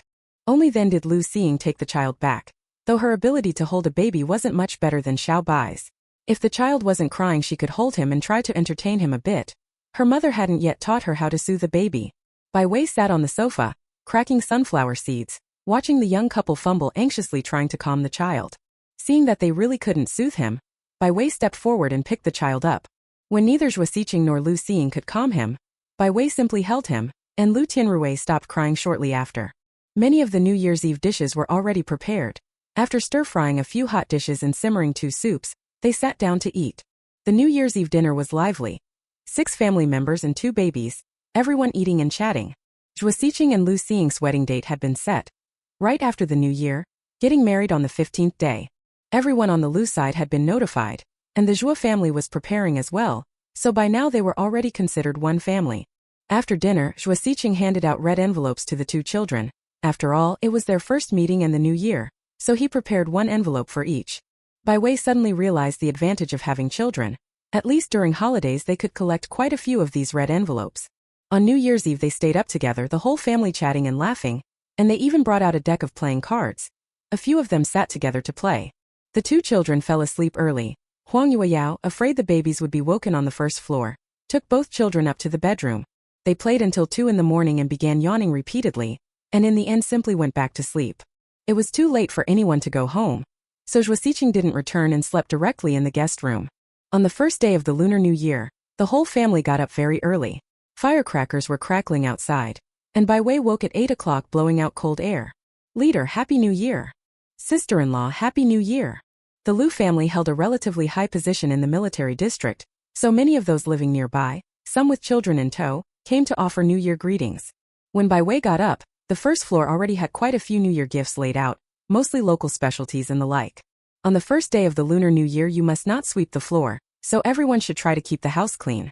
After breakfast, Zhuo Xiqing and Lu Xing went out on a date. This young couple were in the sweet honeymoon phase, wanting to be clinging to each other every moment. Bai Wei and Lu Xing with the child didn't need to go home at noon, so they didn't return until the evening. On the second day of the Lunar New Year visiting her parents, they needed to prepare the things to take back to her mother's home. The baby's diapers, the feeding bottle, and an extra set of clothes also had to be packed. In case they stayed overnight, or the baby wet their pants, they needed clean clothes to change into. There were also gifts to take to her parents' home. Milk, fruit, eggs, pork, and some tonic supplements for the elders. After packing up, they coaxed the child to sleep and soon went to bed themselves. Chapter 137. Just like the little lucky doll in that New Year painting. On the second day of the Lunar New Year, Bai Wei and Lu Xing woke up early. After breakfast they tidied the house, then took the things prepared the day before and went to visit her parents with the child. Today the Bai household was also very busy. Knowing their daughter and son-in-law would bring the child back today, the elderly couple had long prepared delicious food and drinks. Bai Yaotian even took out his treasured good wine. It had been a long time since he drank with his son-in-law, and Bai Yaotian missed it somewhat. Shunwan said, "When Xiao Lu comes later, don't drink too much with him. He's driving so he can't drink a lot." Bai Yaotian usually has to teach students and can't drink, so during festivals he likes to have a few extra drinks with people. He poured a little wine into a small cup, took a furtive sip and said happily, "It's okay if we drink a bit too much. You already cleaned up the room yesterday. If Xiao Lu drinks too much, let them stay here tonight and go back tomorrow. After all, it's the new year, and no one's got anything to do." That made sense. Shunwan originally wanted them to stay a night at home. Bai Wei hardly ever comes back during the year. Now that she finally returned to her parents' home, she shouldn't leave without staying a day or two. Anyway, the jewelry shop is closed during this period. Everyone is at home, and they'll celebrate a bountiful new year. At 10:30 in the morning, Bai Wei and Lu Xing arrived. Lu Xing and Bai Wei each carried a child, took the 3 of them up to the second floor, and Lu Xing went back downstairs to move things. Bai Yaotian saw them and went downstairs to help. This was the first time Lu Qianrui and Lu Yahui had come to their maternal grandparents' house, but they were not strangers to their grandparents and played happily at home. The room was very warm. Bai Yaotian and Lu Xing were drinking, while Huang Yueya and Bai Wei held the children. After finishing the meal, they took them into the bedroom. Bai Wei usually lets the 2 children take a 1 or 2 hour nap. In the afternoon she avoids letting them sleep if possible, so at night they wake at most once and need only 1 feeding and aren't too fussy. After the children fell asleep, the mother and daughter sat nearby and chatted quietly. In the afternoon, Bai Yaotian drank too much and was helped back to his room by Lu Xing. Lu Xing had also drunk a lot. He wasn't so out of it that he'd fall asleep immediately, but he was unable to drive. In the end they decided to stay at the Bai residence for the night and return the next day. At dinner that evening, Bai Yaotian hardly drank at all. It was such a relief that his daughter had finally brought back her little grandson. Shun Wan and Bai Yaotian were overjoyed, each insisting on holding one of them even while eating. At the same time, the 2 little babies each received a thick red envelope. They had spent the day at the daughter's parents' home and had given them many things, but when it was time to leave, Shun Wan and Bai Yaotian hurriedly started loading things into the car for them. Homemade sausages, smoked chicken, pickled vegetables, steamed buns, and boxes of fruit and gift sets received during the new year. If Shunwan thought they might like it, she made sure to pack it all. Lu Siding held on to one, couldn't stop the other, and with a child in his arms the whole trunk was nearly full in the end. Dad, Mom, you should head back, it's getting cold. Bai Wei sat in the car and called through the window. Shunwan waved her hand and said, you should head back too, be careful not to catch a cold. Bai Wei watched in the rearview mirror as her parents' figures grew smaller and smaller until they disappeared. Back home, she settled the children first, then dealt with the things their parents had brought back in the trunk. With nothing to do at home today, Bai Wei took the stroller with the two babies and went out to visit neighbors. The courtyard was full of longtime neighbors with little to entertain them, so during the new year, the families who lived close by or were on good terms would gather at one house to sit, eat sunflower seeds and chat. With nothing else to do, Bai Wei went to Sister Wei's house. She has many children, and they play well with each other, so many people go to her home to chat. This was also Bai Wei's first time taking the children to someone else's house. During her confinement, quite a few people had brought her eggs, but Bai Wei couldn't get out of bed, so Huang Yuya and Lu Siding received them. For most people, it was their first time seeing Bai Wei's children. The two little ones were fair and tender with big eyes. They had inherited Bai Wei's double eyelids, both pretty and adorable like little lucky dolls, and many people liked them at first sight. Oh, Captain Lu's child is really pretty. Exactly, and wearing a red cotton jacket too. Looks so festive, just like those little lucky dolls in New Year pictures. TSK, so cute. This must be over 3 months old, right? Count the time, it should indeed be a little over 3 months. Bai Wei sat down beside her, and the person next to her handed over a handful of sunflower seeds, which she took. There were many small children nearby, the youngest looking only 2 or 3 years old, still unsteady on their feet, trailing behind 5 or 6-year-old brothers and sisters, wobbling as they walked. In the dead of winter, both adults and children were dressed warmly, so they didn't have to worry about getting hurt if they fell. Hearing the aunts and older women around them praising other children, this group of kids grew very curious about the baby in the stroller and craned their necks to look. Lu Tianruwei and Lu Yahuwei had just eaten and were full. They were lively now. Seeing so many older brothers and sisters, they weren't shy. When someone reached out to touch their little hands, they opened their hands and held on. Their soft, fair little hands holding the hands of the older kids made the two children giggle. Having inherited all of Bai Wei's and Lu Siding's best traits, the children could be said to be the most beautiful kids in the compound. Mom, that little sister smiled at me. She's so pretty. This little brother is good-looking too. His eyelashes are so dark and long and his eyes are black. When he grows up he'll definitely be quite the handsome boy. A group of children aged 5 to 10 gathered around the two babies. Their eyes were full of curiosity, but each of them was very polite, not touching the younger brother and sister recklessly. They only tugged little hands, and occasionally someone gently stroked a small cheek with very light pressure. Hearing the children's words, someone laughed and said, Sister Bai and Captain Lu are a handsome man and a beautiful woman. Among our compound they're one of the most attractive couples. Their children are good-looking too. When they grow up, who knows how many people they'll captivate. Bai Wei replied modestly, the babies are still small, you can't tell anything yet. A group of people talked and laughed, and soon the conversation moved on to other topics. The military wives living in the compound heard gossip that wasn't limited to their immediate surroundings, from trivial matters in someone's native village to the larger topic of the state apparently preparing to strongly support private enterprises. They closed the courtyard gate and sat in small groups chatting about everything under the sun. Once they left the compound, they wouldn't go around talking carelessly. Bai Wei had sat all afternoon and heard a lot of gossip. Lu Tianruwei and Lu Yahui seemed sleepy and had already fallen asleep in their cradle, so Bai Wei pushed the two children into the house to keep them from getting cold. Chapter 138 Lu Xing gets married. This winter was very dry, but it still hadn't snowed. The ground outside had frozen hard, and Bai Wei pushed the children along steadily. By 5 in the evening, the sky was already starting to darken. Everyone was preparing to go home for dinner, and sister-in-law Wei kept urging, don't leave everyone, don't go, stay and eat together at our place. No, during the New Year period my man does all the cooking. He usually doesn't have time to cook, but now he's on holiday so I have him cook every day. Let him experience what I usually do. Exactly. On New Year's Eve I had him make the reunion dinner, and unexpectedly, he did pretty well. We also have to thank little Bai. If it weren't for her, we wouldn't have thought men could handle both sides. Luckily, by then Bai Wei had already pushed the child away, otherwise hearing that would have been mortifying. Last year because of this matter, when Bai Wei and Lu Siding went out to eat, many of the officers under his command and his colleagues would look at them with eyes full of resentment. Bai Wei didn't want to become the center of attention again, so she chose to do it this way. She pushed the children home all the way, and by the time they arrived, both kids had woken up. Lu Sighting was at home preparing dinner, while Bai Wei sat on the stone bench in the small courtyard, watching the last streak of sunset dip below the horizon. After the new year on the 10th day, Bai Wei went to open the shop. Just after the holiday, everyone had a bit of extra money, and quite a few people came each day to buy jewelry.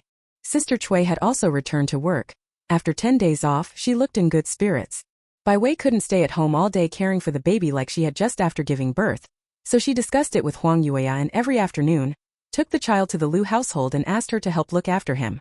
Lu Sighting's routine was leave early in the morning, sometimes come home for lunch and sometimes eat in the cafeteria, return home at 5:30 p.m., with only Saturdays and Sundays off. So except on Saturdays and weekends, on regular days Bai Wei watches the child at home in the mornings. After lunch she takes the child to their grandmother's, and in the evenings whichever of her or Lu Sighting gets home earlier goes to pick the child up. In the afternoons Bai Wei helps out at the shop. If there aren't many customers she can go home early, but if it's busy she might not. Shen Wan usually arrives at the shop at 9 in the morning, brings her lunch, and doesn't leave until the store closes at night. After busying herself in the shop for a few days and just starting to regain some of her old rhythm, Lu Sighting suddenly said, "The day after tomorrow sister is getting married." Bai Wei had been busy for days, still needing to tidy the shop and put out new stock, a little dazed. With Lu Sighting's reminder, she suddenly remembered. Tomorrow is the wedding of Lu Xing and Zhuo Xiqing. Bai Wei thought for a moment and said, "What should we give them as a gift?" Zhuo Xiqing's family was wealthy. Although his only direct living relative was his grandmother, the Zhuo family's assets were all in his hands. You could tell just by where he lived. When the two married, Zhuo Xiqing gave quite a lot of things. Shanghai brand watch, Phoenix brand bicycle, Butterfly brand sewing machine, and a Hongding brand radio. Zhuo Xiqing also found someone to buy Lu Xing a gold ring and gold necklace, and he also bought both of their wedding outfits for the wedding day. The wedding was at the same restaurant where Bai Wei and the others had married before. That restaurant had a good location and was the largest in the area. Because he needed to set up the wedding venue and so on, Bai Wei didn't go to the shop the next day. Lu Xing was still wearing a simple shirt and pants, helping everyone set up in the restaurant. The wedding's petals, streamers, the number of diners at each table, and the standard catering. All of that needed to be decided by Zhuo Xiqing and Lu Xing together. At the wedding there were 4 bridesmaids and 4 groomsmen in total. With the ceremony tomorrow, everyone was getting to know each other in advance. Huang Yueya didn't come. Many relatives had arrived at the Lu household today, so she and Lu Zhenghua were entertaining them at home. Bai Wei helped at the restaurant all morning. After seeing enough people and eating, she went home. The courtyard was also lively. The female soldiers from Lu Xing's unit were all preparing wedding gifts for her. Over the years she had trained many of them. They'd been through a lot together. Some had even gone to the battlefield and carried out many missions. Their bond couldn't be summed up by calling them mere friends. Because of the relationship between Lu Sighting and Lu Xing, even though Bai Wei didn't often go to the women's battalion, many of them knew her and would greet her when they saw her. There were also some who had bought jewelry from Bai Wei's shop. She found their faces familiar and smiled when she greeted them. Lu Sighting was busy again today, so Bai Wei took the 2 children by herself. He didn't come back until evening, and he brought quite a lot of things. There were some scissors, combs, mirrors and so on, all brand new, things that Lu Xing would need to take when she married tomorrow. Last night, Bai Wei and Lu Sighting discussed for a long time and still didn't know what to give. In the end they decided to give a total of 88 yuan in red envelopes, plus a new 4-piece bedding set, and several pieces of jewelry Bai Wei picked out at the shop. These things were already quite a lot. Placed among Lu Xing's dowry, they would be her backing from then on. Because the wedding was the next day, Bai Wei and her husband went to bed early the night before. The Lu household's light stayed on until dawn before finally going out. At 5 in the morning, Lu Xing was still asleep when someone woke her. She got up and changed clothes first. After putting on the bright red dress, Lu Xing felt a bit uncomfortable and tugged at her waist, not understanding why so many people liked wearing dresses. Wearing a dress made walking inconvenient. If it was windy or rainy she had to worry about flashing. No matter how you looked at it, they weren't as comfortable as pants. But she was getting married today, so this red dress was a must. Lu Xing was pushed back to the dressing table, and began having her hair done and putting on makeup. The 4 bridesmaids all had the same short military-style hair. To accompany Lu Xing today they were also wearing long dresses. Although the dresses weren't tight, it had been a long time since they'd worn long skirts. It's been so long since I wore a skirt. Suddenly putting one on today just feels a bit awkward. Who says that's not true? When I just got up, I kept feeling like I wasn't wearing any pants, my butt was catching the breeze. Ha ha ha, look at Ingjia's expression. After all these years, this is the first time I've seen Ingjia wear a skirt. Exactly. It's a pity I didn't bring my camera from home. Otherwise I'd really want to take a group photo. All 4 young women were in their early 20s, had been in the military for many years, and were very familiar with Lu Xiying. The room was lively for a while, everyone happily chatting. The makeup artist was from the studio. Today's task was to do the brides and bridesmaids' makeup. After everything was finished, a faint light had already begun to glow on the horizon. Huang Yue made some breakfast at home, then called them down to eat. Chapter 139. It's just a few little games. Several grown men can't fail at that. Lu Xiying is the bride, so she can't go downstairs for now. Huang Yue, worried her daughter might be hungry, brought up some food. Lu Xiying's room is very large. When the bridesmaids and makeup artists were here earlier it was lively and crowded. Now that everyone has gone downstairs, it has quieted down. When Huang Yue came up, Lu Xiying was wearing a bright red bridal gown and sitting at the dressing table, curiously looking at herself in the mirror. Lu Xiying rarely wore red. She vaguely remembered the last time was 20 years ago, probably around the new year, when her mother had bought her a red padded jacket. After Huang Yue came in, she put down the breakfast she had made and, looking at the daughter she had raised for 26 years, was suddenly overwhelmed with emotion. She was a very gentle person and didn't like to force things. If her daughter were already 26 and still unmarried with no children in someone else's family, the parents would probably be going crazy with worry. Although Huang Yue was also anxious, she trusted her daughter. Whatever Lu Xiying wanted, as long as she herself knew, that was enough. Moreover, the Lu family could afford to raise a daughter. Before the wedding was set, Huang Yue always felt her daughter should hurry and find someone to marry. Now that the day had finally arrived, Huang Yue suddenly felt it had come too soon. Lu Xiying tugged at her skirt and feeling a bit awkward began, "Mom." Huang Yue casually wiped the corner of her eye, then went over, helped Lu Xiying up and said, "So beautiful. I told you my daughter is the prettiest. She looks good in any color. All right, come and eat something, Xiaoying. You're the busiest person today. You're probably not going to have time to eat at the wedding banquet."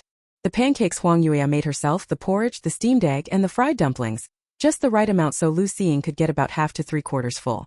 In front of the person she was closest to, Lu Xiying quickly relaxed and sat at the table to eat. While she was eating, Huang Yue spoke slowly at her side. Marriage is different from dating. Once you're married, you are one family. You must always consider each other and keep each other in mind. Only then can you be people who accompany each other for life. The Zhuo family has no elders. Everything is decided by you two. But without parents, if something happens, there's no one to help you plan or give advice. In the future, when you have children, if you don't have time, you'll just have to send the kids to our home and let me take care of them. Xiaoying, actually everything Mom said is just to say this. You fell in love freely, you trust Xiaozhuo's character and we trust your judgment, but that was before you two got married. If after you marry he treats you badly, come back home. This house will always be your home. After saying this, Lu Xiying finished her breakfast. She sat down beside her mother, hugged her and said softly, "Mom, I understand. Look, Xiqing's family doesn't have any elders, and I'm still in the military, so I'll definitely be living here more often in the future." Huang Yue patted her daughter's hand, feeling very tender for a moment. They didn't say much. After the bridesmaids finished eating, they quickly went upstairs. Huang Yue didn't disturb them. She tidied up the dishes and then went downstairs. On Lu Xiying's side, it was all female soldiers. They had set up several checkpoints, games for when the groom's party arrived. Lu Xiying knew how weak her boyfriend was. His groomsmen weren't any better than Zhuo Xiqing, so she warned, "Take it easy today, you are all teachers. Your physical fitness isn't as good as ours. If you play too rough, don't blame me if I can't even get out the door today. Don't worry, Sister Ing. We know each other. We definitely won't go too far. It's just a few little games. A few grown men can't possibly be unable to handle them." Exactly. The 4 bridesmaids pounded their chests in assurance, promising they absolutely wouldn't go overboard. Lu Xiying hadn't gone downstairs, so she didn't know that at the foot of the stairs on the first floor a table full of drinks had been set up. They were all those small wine glasses, 2 rows of baijiu, 2 rows of beer, 2 rows of red wine. Further back there were drinks with a cloudy color, one look and you could tell they weren't simple stuff.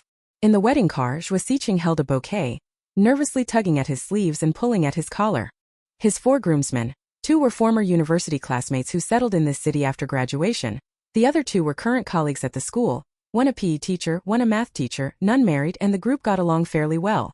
In the car behind, the groomsmen were also lively. "Today we'll just quickly snatch the bride back and go straight to the banquet hall. Come on, today we're going to the military compound to pick up the bride. I bet the bridesmaids around my sister-in-law are all military too. If we try to snatch one, we probably couldn't win. What to be afraid of? If it's a contest, let's compete on brains. What if there will be drinking? Then send up old Lee. He's the PE teacher in great shape, and has the best tolerance for alcohol. In an era when cars are so expensive, Zhuo Siqing directly arranged 8 cars to pick up the bride. The vehicles driving down the main street drew continuous exclamations from passers-by. They soon arrived at the Liu residence. The few people got out of the cars. Unexpectedly, the wind was quite strong, so they tidied their hair first. From the moment they passed through the first gate, the trials began. Liu Xiying's room was on the 2nd floor. To receive someone you had to go upstairs first, but at the foot of the stairs on the 1st floor there was a table placed right in front, completely blocking the stairway. There were many bottles of alcohol of different colors on top of it. Even before he got close, Zhuo Siqing smelled them. His expression stiffened as he turned to look at the groomsmen. Standing in the middle of the stairs was a bridesmaid in a pink and white long dress. Her name was Chan Mumu. She was the youngest of the bridesmaids, only 20 but lively and mischievous. She had proposed many of today's games. Chan Mumu said loudly, "Hello, the bride is upstairs on the 2nd floor. If you want to take her, come up here and speak first." Countless cups were set on the table. The groomsmen all knew that Zhuo Siqing couldn't handle alcohol and would get drunk at a touch, so they stepped forward, each carrying 2 cups with both hands, and drank them down. But unexpectedly, it wasn't all alcohol. Some tasted like fruit vinegar, extremely sour, while others were water with chili powder, unbearably spicy. Chan Mumu glanced at the clock, then as if remembering something said, "Oh, I forgot to tell you. This table of drinks must be finished within 3 minutes. If it takes longer than 3 minutes, the amount of drink will probably double." Among the 4 groomsmen, only the PE teacher Li Shuowei had the best physical fitness and the best tolerance for alcohol. After hearing Chan Mumu's words, he picked up 2 cups at once and poured them straight into his mouth. As soon as one hand finished drinking, the other followed immediately, and half the table's alcohol was gone. Chapter 140. How are their 4 brides? At last, the 3 minutes were up. Timing it precisely, they just managed to finish their drinks. Someone nearby came to clear the table. Zhuo Siqing led the way, taking the 4 groomsmen upstairs. There were also quite a few people standing in the 2nd floor corridor. Zhuo Siqing smiled at them, then walked to Liu Xiying's door and knocked. "Who is it?" "I'm here to pick up the bride." "Who are you?" "Zhuo Siqing." One asked, the other answered. Zhuo Siqing was so honest that he replied exactly to whatever was asked, which indeed made the people in the room laugh for a while. Chan Mumu stepped forward and said, "This round will test whether you truly care about Yingjia. I'll ask you a question and you must answer without hesitation. Can you do that?" "Yes." Zhuo Siqing nodded. He agreed quickly, but whether he could really answer correctly remained to be seen. "When is Sister Ying's birthday?" "July 30th. What does Sister Ying like to eat?" "She likes to eat meat, spicy food, and to drink alcohol." "After you get married, who will manage the household?" "Her." "Well, I didn't expect such a decisive answer." Chan Mumu rolled her eyes and asked again, "When did you 2 meet?" Zhuo Siqing was momentarily stunned. If you count meetings, there had been several. Which one was he supposed to name? Chan Mumu's eyes lit up, thinking he didn't remember. "You don't." "I know." Zhuo Siqing answered quickly. "The first time we met was on September 16th. I was walking down the street when a pickpocket stole my wallet. It was Xiaoying who heard the commotion, helped subdue the thief, and returned the wallet to me." Chan Mumu studied him skeptically and asked, "Then why did you hesitate just now?" "It was indeed our first time meeting then, but not the first time we knew each other." Zhuo Siqing smiled slightly. "The second time was on September 23rd. That day I was riding my bike, and trying to avoid a child, I accidentally fell. Test papers flew everywhere. When I turned around, I saw Xiaoying standing at the shop entrance, no more than 10 steps away. The last time, which was also the beginning of our acquaintance, was on October 18th. As I passed a courtyard, I heard a lot of noise inside. When I went in, I learned that a child on the 5th floor had fallen out through the window's security grate and was about to fall. I went up to help. Although I went up to help, in the end I ran out of strength and couldn't get the child out. Instead I faced danger myself. Xiaoying happened to pass by and, throwing caution to the wind, rescued us both. That day, using gratitude for saving my life as an excuse, I invited Xiaoying to a meal. Afterwards, we slowly became acquainted." Zhuo Siqing spoke earnestly, and the onlookers listened intently. They hadn't expected that there could be such a connection between the two. Chan Mumu's eyes sparkled. She seemed to want to keep listening, but she quickly realized the situation and cleared her throat softly twice. She held out her hand. "Red envelope?" Another college classmate, bespectacled Zhao Yinhua, hurriedly handed over several red envelopes. At that moment the door finally opened. Zhuo Siqing took a deep breath and was the first to push open the door. Nowadays weddings follow certain customs. You have to consider the zodiac signs of the bride and groom and pick a day suitable for the couple to marry, and the bride and groom must not see each other for 3 days before the wedding. Zhuo Xiqing hadn't seen Lu Xiying for 3 days. He hadn't minded before. Just 3 days apart, what could it matter? But now at this moment Zhuo Xiqing found himself thinking of her every day. He had thought that once he went in he would see Lu Xiying in a red wedding dress.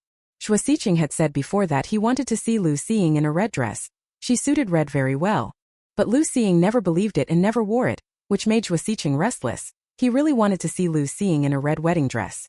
On the bed covered with a bright red quilt sat a woman in a red dress, her figure graceful, her posture elegant, a glimpse of ankle exposed, smooth and pale. But there are 4 women sitting on that bed. They wore identical red dresses, their heads covered with red veils, each woman facing a different direction, and a red quilt circled them together. Chan Mumu walked in smiling and said, "Oh my, how come there are 4 brides? Mr. Zhua, you only have 3 minutes, please find your bride. If you choose wrong we'll have to go downstairs, drink and do it all over again."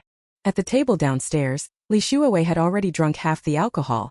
Now even his face was a bit flushed. If they had to repeat it, I'm afraid none of them would be able to leave the Lu family house today. Li Mingwei. Bro, we really can't help you with this. Zhao Yinhua. Fine, good luck. Look carefully, maybe you'll recognize him. Xuechan. 4th brother, although you were the youngest in our dorm back then, that brain of yours is top-notch. Jin Yang.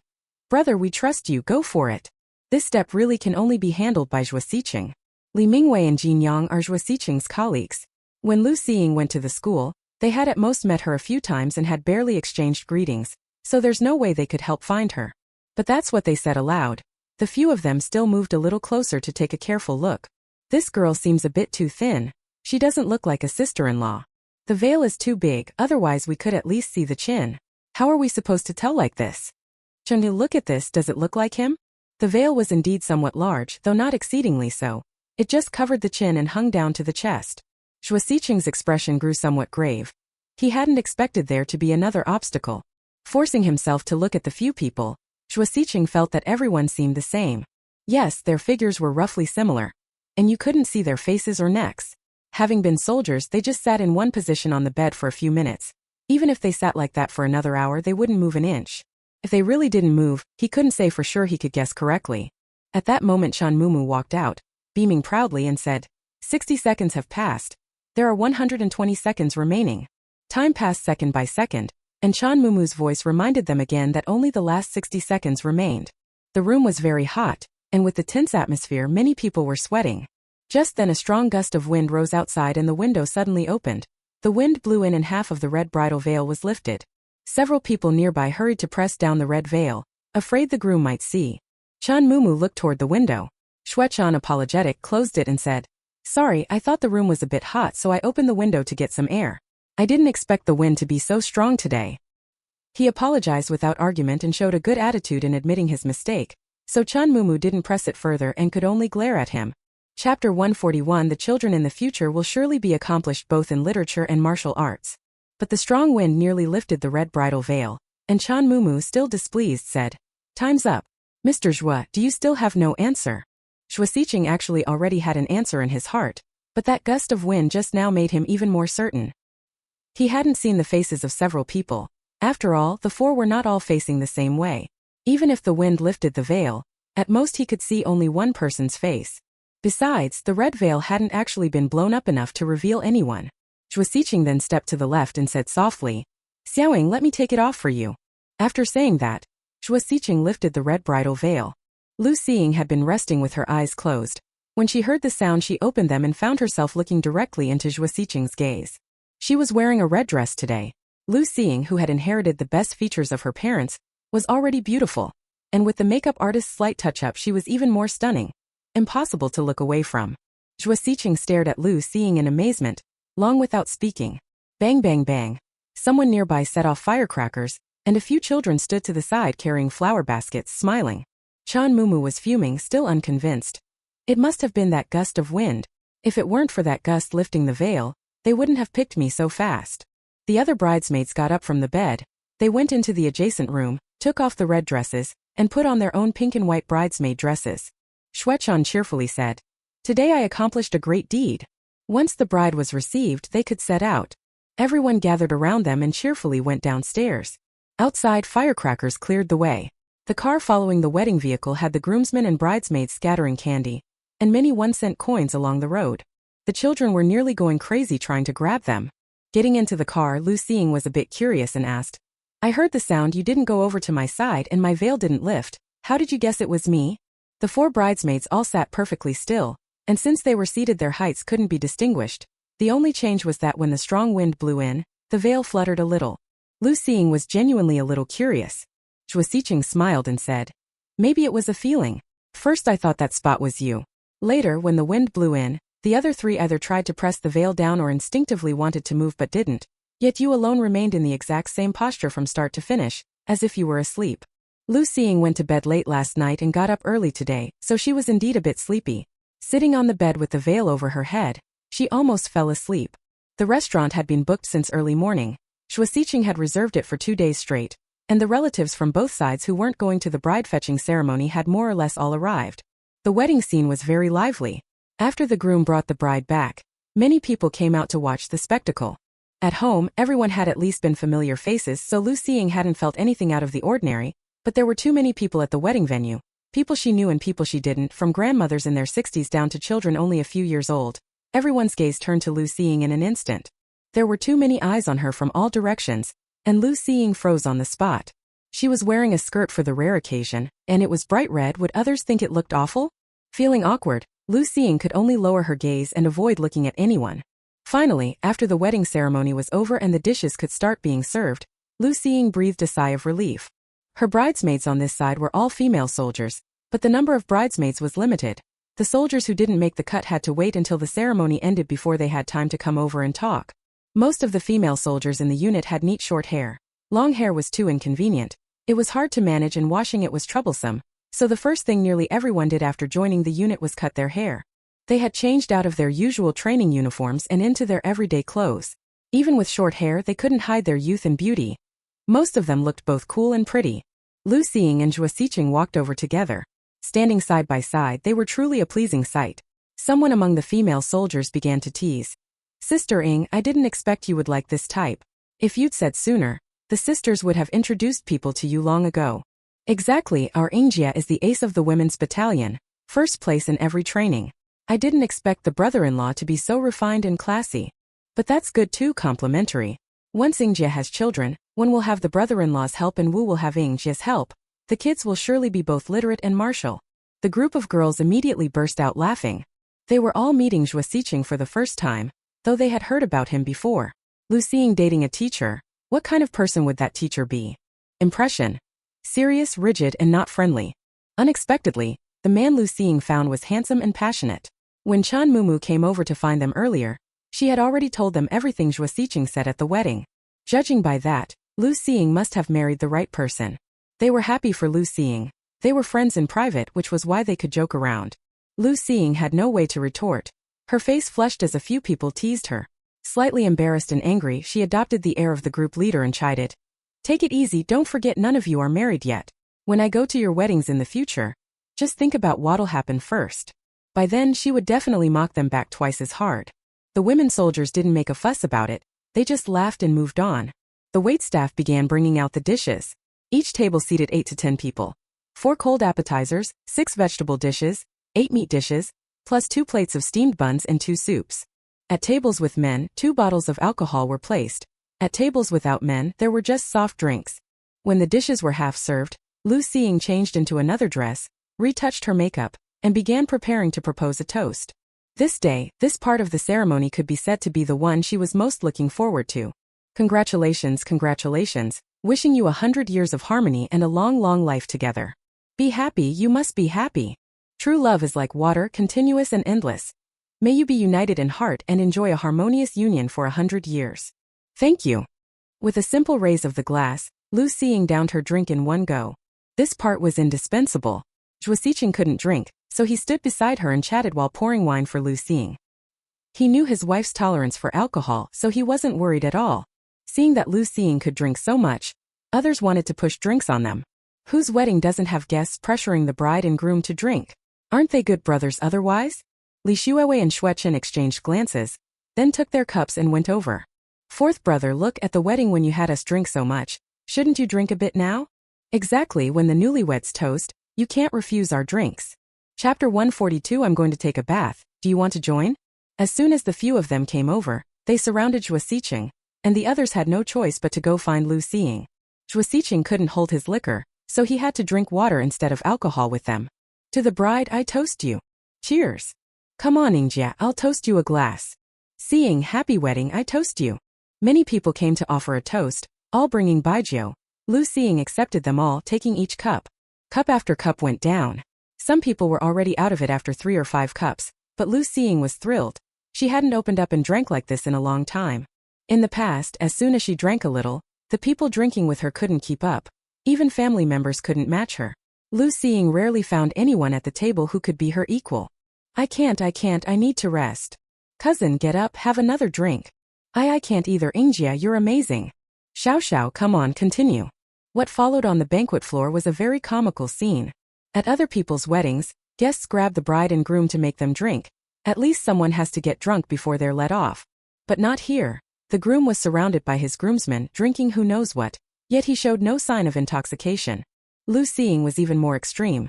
She accepted every round of drinks offered to her, and when those people couldn't drink anymore, she became even more enthusiastic than they were, grabbing them and refusing to let them leave. This made everyone now afraid to look at her, worried that if they suddenly locked eyes they'd be dragged into drinking. Lu Xiying barely escaped the ordeal because he had to hold the baby. Bai Wei was sitting beside him. When the two met each other's eyes, both felt somewhat helpless and amused. For some reason, Bai Wei remembered the Spring Festival 2 years ago, when the family was eating New Year's Eve dinner outside and Lu Xiying single-handedly got Lu Zhenghua and Bai Yaotian drunk. At the time, Lu Xiying had also drunk quite a bit, but he knew his sister and pretended to be drunk to avoid the situation. Huang Yuya held her grandson and sat at another table with Lu Zhenghua, watching helplessly as their daughter started pulling people to drink from one end and kept drinking all the way to the other. In fact, the group who had been asked to drink with her began avoiding her when they saw her, pretending to be drunk. Of course, some people really had drunk too much and were already intoxicated. This really isn't at all ladylike. Lu Zhenghua shook his head. It was such a joyous day, but he didn't say anything. Lu Xiying, seeing no one left to drink with her, poured herself a glass and said, "Is that all you've got? Then why did you even ask me to drink with you? Pathetic. If you want me drunk, come on, bring on another round." After hearing that, no one dared to step forward to drink with her. Zhuo Xiqing was also released. The couple were like two polar opposites at the banquet table. One could drink everyone in the entire restaurant under the table. The other simply passed out after a single cup, and it was beer. The groomsmen knew that Zhuo Xiqing couldn't hold his liquor, so from the very start they surrounded him to prevent those who couldn't beat Lu Xiying at drinking from coming to pick on Zhuo Xiqing. He can drink any other day, but tonight is our wedding night. If the boy gets drunk like this, it would be really bad. There were too many people, so Zhuo Xiqing quietly switched his side to plain water. Whoever came to toast would drink that. He didn't eat a bite but ended up a little full from the water. That evening, the wedding concluded successfully. There were quite a few drunk people in the restaurant, so those with their own wives took them home, and the rest were driven back by the sober people from Zhuo Xiqing and Lu Zhenghua's side. Everyone went back to their own homes, and Lu Xiying had to follow Zhuo Xiqing back to the villa. The villa was very large, with 3 floors in total. Their new home was on the 2nd floor. Lu Xiying had been here twice before. She also gave some suggestions when setting up the bridal room. There were many things in the room, items she had moved in herself, things sent with the bride, and gifts from guests who attended the wedding. As soon as Zhuo Xiqing returned, he headed straight for the tea table on the 1st floor. Although Lu Xiying had a good tolerance for alcohol and liked to drink, there were just too many people toasting today. This person gave her 3 or 4 cups, that person 5 or 6, so many people were toasting, and Lu Xiying had drunk quite a lot. Besides, when people saw Lu Xiying wasn't getting drunk, they stopped offering toasts. But Lu Xiying wouldn't let it go. She insisted on dragging those people to keep drinking. After drinking so much, Lu Xiying only had slightly flushed cheeks. Zhuo Xiqing was a bit worried she had drunk more than she admitted, so to prevent her feeling unwell tomorrow he decided to make some tea to sober her up. After cooking it, Zhuo Xiqing brought it upstairs to Lu Xiying. Lu Xiying simply put her clothes in the wardrobe, felt a little dizzy, and lazily sat down in a chair, not wanting to move. She really had drunk quite a lot today. More than half the people at the wine house had been knocked out by her drinking, but alcohol is alcohol. It can dull a person's awareness. Lu Xiying's mind was still relatively clear, just a bit slow to react and too lazy to think. "Xiaoying, I brewed some sobering tea. Have a bit." Zhuo Xiqing placed the warm tea on the table. Lu Xiying stared at Zhuo Xiqing's face, lost in thought, and stayed silent for a long time. Could he be drunk? Zhuo Xiqing thought Lu Xiying was drunk, so he reached out and waved his hand in front of her eyes and said, "Are you drunk? Should I get you some medicine?" Lu Xiying smiled, picked up the cup and took 2 casual sips, her movements perfunctory. She stood up, unbuttoned the top button, and immediately breathed more easily. She asked casually, "I'm going to take a shower. Do you want to come with me?" Zhuo Xiqing was stunned. He didn't hear wrong, did he? Lu Xiying asked him if he wanted to bathe together. Was he drunk? Or was she drunk? But Lu Xiying's eyes were clear, and she could still converse with him. She didn't seem drunk at all. Lu Xiying thought he was taking too long to reply and was about to speak when Zhuo Xiqing, as if startled by something, shouted, "And no need, we'll bathe separately." Zhuo Xiqing's face was flushed bright red like a fully cooked shrimp. He couldn't look at Lu Xiying and kept glancing around wildly, everything seeming wrong to him. The house was large, with many bedrooms and bathrooms. Lu Xiying took the clothes to the bathroom, and Zhuo Xiqing went to the downstairs bathroom to shower. Did he just not come across well? As Zhuo Xiqing showered, his mind went blank and he began to reflect on himself. They were married, what was wrong with bathing separately? Besides, Lu Xiying might have just said it casually with no real meaning. She was probably just drunk. He refused so quickly, which instead made it seem as if he was the one who was afraid. No, he was a man, he had to be the initiator. Zhuo Xiqing quietly made up his mind, deciding he must take the initiative first and show Lu Xiying his abilities. This was their wedding night. If he remained passive tonight, it would be far too embarrassing. Zhuo Xiqing had mentally prepared himself and, after quickly finishing his shower, went out. Unexpectedly, when he went upstairs, Lu Xiying was already sitting on the bed drying her hair. Chapter 143. Who told my little brother he has good taste and married Bai Wei? Zhuo Xiqing took 2 deep breaths and stepped forward. Unexpectedly, as soon as he reached the bedside, Lu Xiying looked back with a smile and pinned him down on the bed. Scalding, it was scalding everywhere. It was clearly February and cold outside, but the room felt like the height of summer, hot and sweltering. Zhuo Xiqing hadn't expected that after stewing over it for so long and planning to take the initiative, he would still be beaten to it by Lu Xiying. Early the next morning, Zhuo Xiqing woke up refreshed. The space beside him was already empty. Yesterday Lu Xiying had drunk so much. She was a little tipsy, but because of that she moved too quickly. Just as Zhuo Xiqing had returned, she pounced on him. Zhuo Xiqing thought he couldn't start over.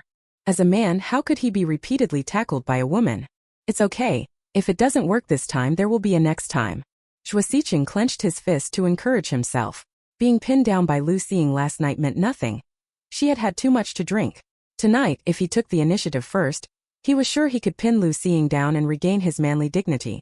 After getting up, Zhuo Xiqing finished washing and went downstairs. Lu Xiying was practicing boxing in the yard. The house had everything they needed. Zhuo Xiqing quickly made breakfast and then called her in to eat.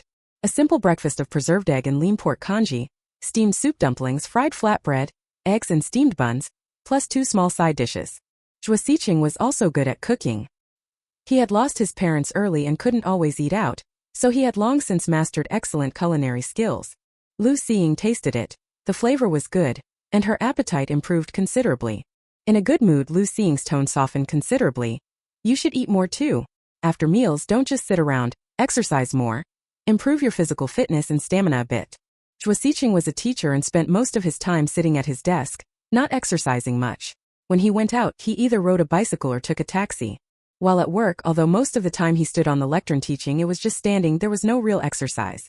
You could usually tell how poor his health was, and after last night it was even more obvious. No wonder Lu Xiying reminded him like that. She said it so bluntly, but Zhuo Xiqing didn't think much of it. Instead he was invigorated, brimming with fighting spirit. Xiaoying, just wait and see.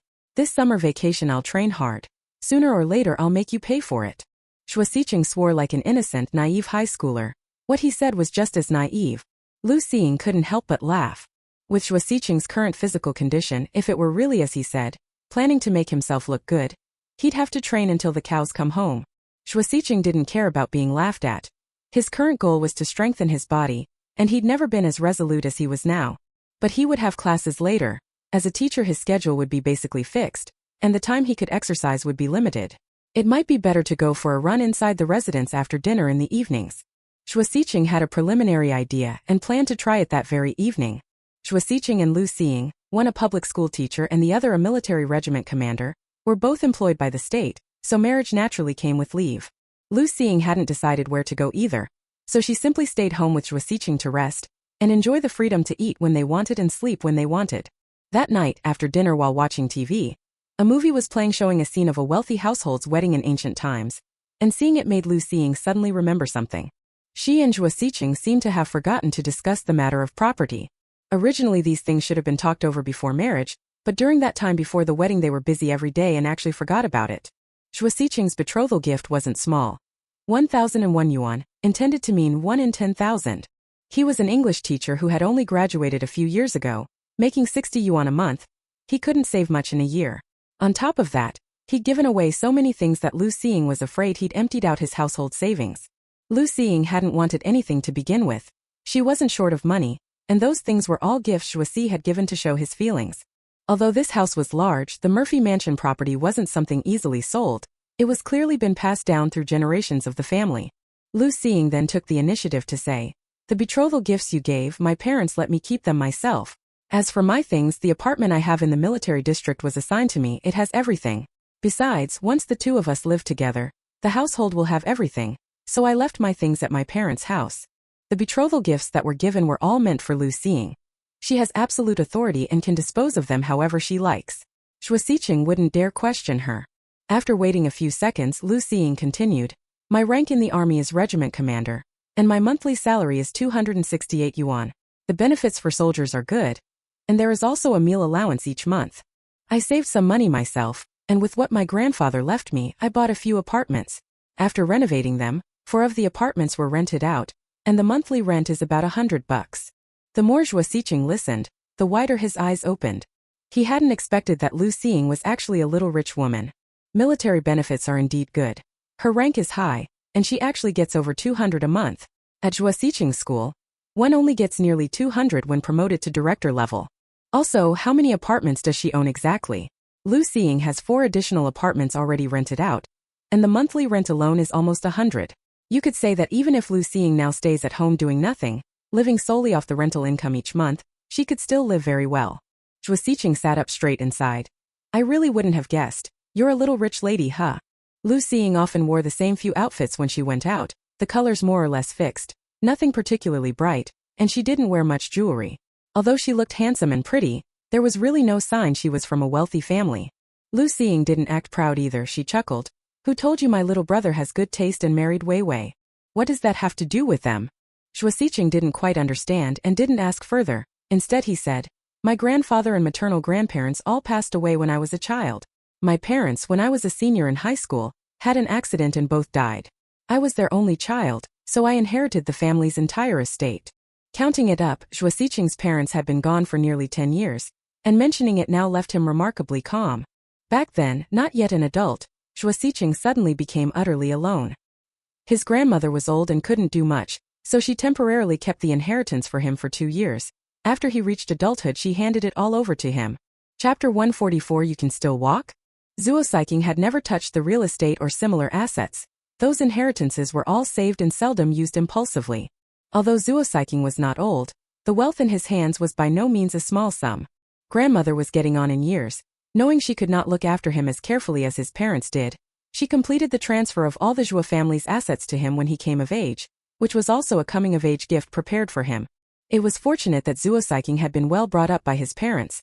Despite suddenly inheriting such a large fortune, he harbored no crooked intentions and still got into university. Lu Xiying stared at Zhuo Xiqing, her eyes gradually brightening. She remembered something.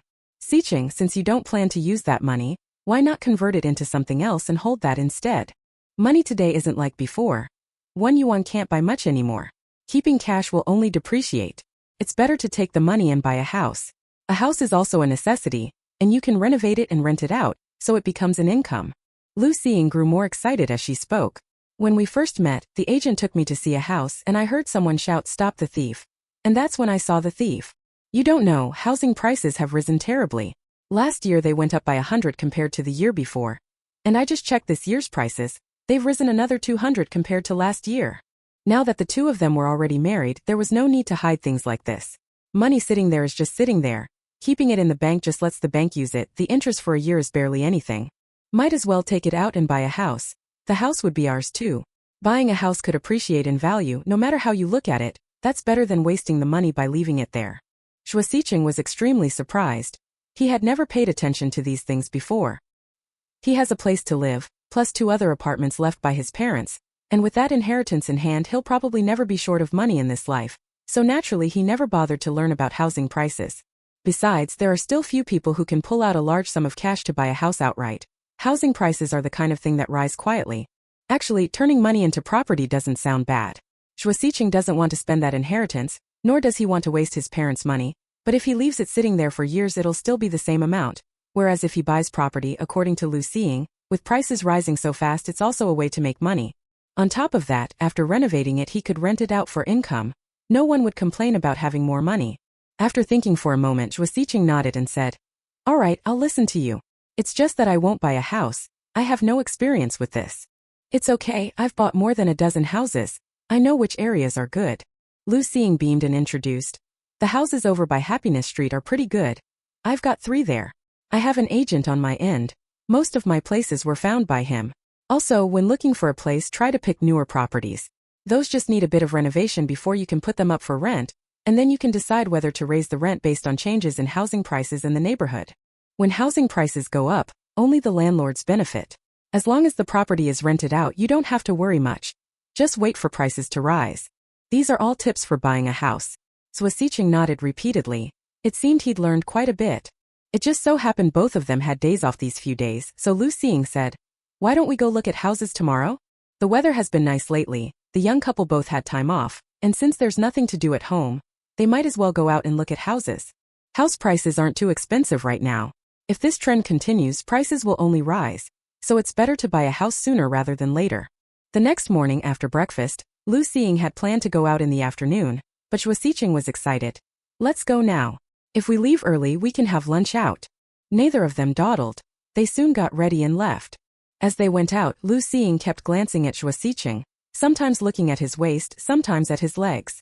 Zhuo instinctively thought he must have put his clothes on inside out, or there was some dirt, but when he looked down his clothes were perfectly clean and there was nothing wrong. He asked in puzzlement, "What's wrong?" Lu Xiying was indeed a bit puzzled, but it wasn't a big deal, so she said, "Nothing, I'm just a little curious, you can still move." They had been married for 3 days. During these 3 days, Zhuo repeatedly tried to overpower Lu Xiying and become the dominant one. But because of differences in stamina and reaction time, Lu Xiying was always the one taking the initiative. Every morning when Zhuo woke up, he would reassure himself that as long as he kept exercising, overpowering Lu Xiying would not be a problem. But he wasn't sure if it was the method or just not enough practice. It seemed to him that the effect wasn't great. Lu Xiying was always a blunt, carefree person. She said whatever she thought, and marriage hadn't changed that. She didn't even hide things like this. If she wanted something, she'd say so. When Zhuo heard that, his face quickly flushed red.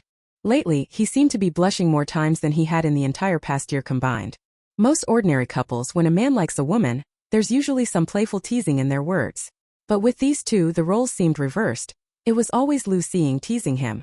Zhuo felt increasingly wronged, and ashamed and angry he snapped, "Of course I can walk." He wasn't forcing himself. If he were truly tired or feeling unwell, Zhuo wouldn't have insisted on leaving in the morning. Puffed up with anger, Zhuo hurried a few steps, and when he noticed Lu Xiying hadn't kept up, he pretended to be indifferent and slowed down. Lu Xiying fell into thought. Last night, worried that Zhuo might not hold up after 3 consecutive nights, she considerately ended a certain activity early, and Zhuo had no objection. The two fell asleep in each other's arms. In sexual matters, Lu Xiying was mostly the more proactive one. She had no prior experience, and after suddenly getting married, she found this kind of thing rather interesting. These days she wasn't going to the military and wasn't expending a lot. Lu Xiying always felt something was missing. That wasn't the case anymore. Her nightly exertions weren't quite the same as a full day of military training, but they were certainly better than doing nothing every day. Since Zhuo said he could still get around and didn't seem to be in any discomfort, it meant his abilities went beyond that. It seems letting him go last night was the wrong choice. She shouldn't have imposed her own judgment. This matter is so interesting. Next time she should discuss it more with Zhuo. After they left the residence, Lu Xiying led the way and went straight to the agency. Chapter 145. Good things take time. There were 3 apartments in total that the agent had to show Lu Xiying. The ones she was familiar with weren't available, and Lu Xiying looked around for a long time before that Agent Zhao returned. Agent Zhao looked startled for a moment when he saw Lu Xiying, but he would not forget the face of this god of wealth, still such a handsome god of wealth. With a grin, Zhao hurried over and said, "Miss Lu, what brings you here?" Is there something you need? What else would you do at an agency but deal with housing, still a real estate agent? Lu Xing said seriously. We want to buy 2 more apartments. Do you have any suitable properties right now?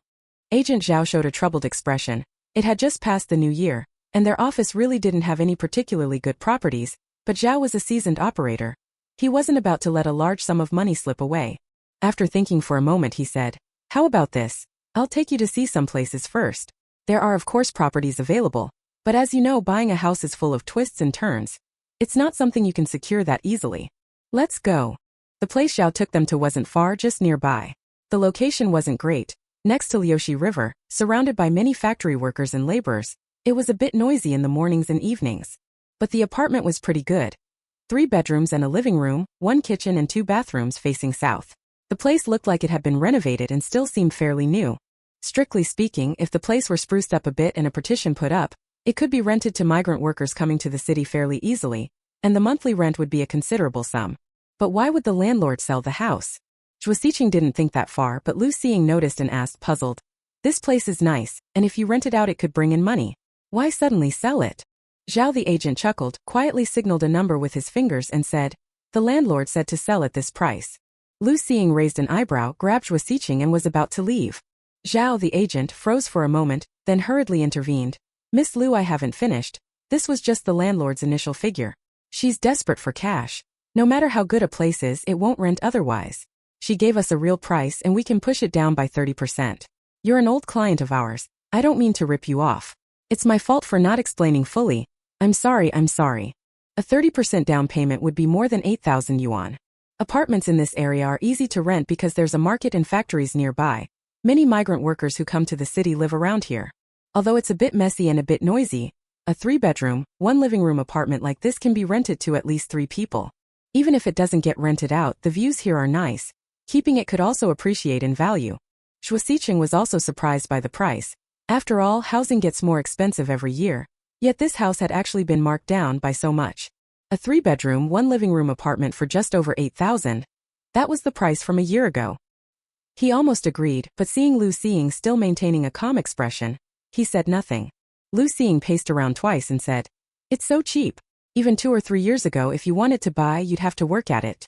With today's housing prices this house is only selling for 8,000 yuan. There must be something wrong with it, right? No, nothing at all, Agent Zhao hurriedly replied. The room fell silent. Under the 2 people's gaze, Agent Zhao awkwardly wiped the cold sweat from his forehead and finally said, actually, the reason the owner is in such a hurry is because of his useless younger brother. Only then did Lu Xing understand why the house was so cheap. They had just finished celebrating the new year. And the agency really didn't have any good listings. But Lu Xing was a major client. She'd bought more than a dozen properties from them, ranging from ordinary 2- and 3-bedroom apartments to villas. In short, as long as a house caught her eye, she paid for it in full. Having bought so many properties, Lu Xing had gained experience. Agent Zhao didn't have any suitable listings at the moment, and didn't want to miss this deal. Suddenly he remembered that someone had listed a property with him during the new year. She was the landlady. She had a younger brother. During the new year it seemed a group of people drank too much and ended up fighting inside the house. A group of men after drinking didn't hold back. An 18 or 19-year-old boy was shoved, hit his head, and is still lying in the hospital now. That night an ambulance came to take people away. Many people saw a large pool of blood on the floor. Later, after the landlady's brother was taken away by the police for investigation and questioning, some people started saying the landlady's brother had beaten someone to death in the room. Although that boy still hadn't been discharged and remained unconscious, the medical expenses and so on were all paid by the landlady. Originally, the bill should have been split among everyone who drank that night, but some ran off, some were taken away, and they couldn't pull together much money, so the lion's share fell on the landlady. She couldn't very well let her brother spend the new year in jail, could she? With the household funds nearly gone, the landlady prepared to sell the house. But someone started a rumor that the landlady's younger brother had killed someone, so that apartment became a haunted house. Anyone who bought it would surely have misfortune at home. There were too many people living nearby to trace where the rumor had originated, and when the landlady finally found she couldn't sell the place, she decided that if she could find a reliable buyer she would offer the lowest price. Zhao the agent hadn't intended to hide anything from Lu Xing, but the price he initially quoted was indeed what the house itself was worth. This house was absolutely worth that much. However, before he could finish speaking, Lu Xing was already leaving, and only then did he hurriedly try to explain. That said, no one had ever died in this apartment, so it couldn't be called a haunted house, but its reputation was nonetheless a bit off. Since Lu Xing bought only good properties, Zhao the agent really hadn't thought of this place at first. Now he laid everything out and said somewhat anxiously, "Miss Lu, I can assure you this apartment is indeed clean. If you don't believe me, I can take you to see the landlord, or we can all go to the hospital together. I absolutely wouldn't dare to lie to you." Lu Xing was a soldier, and he wouldn't dare lie to a service member. Lu Xing stared at Agent Zhao for a moment to make sure he wasn't lying, looked over the house again and said, "We need to think about it." "Fine, fine." Agent Zhao wiped his cold sweat and saw them out. When Lu Xing fell silent and expressionless again, she really could be quite intimidating. The two of them left the area and it was almost noon, so they found a nearby restaurant to eat.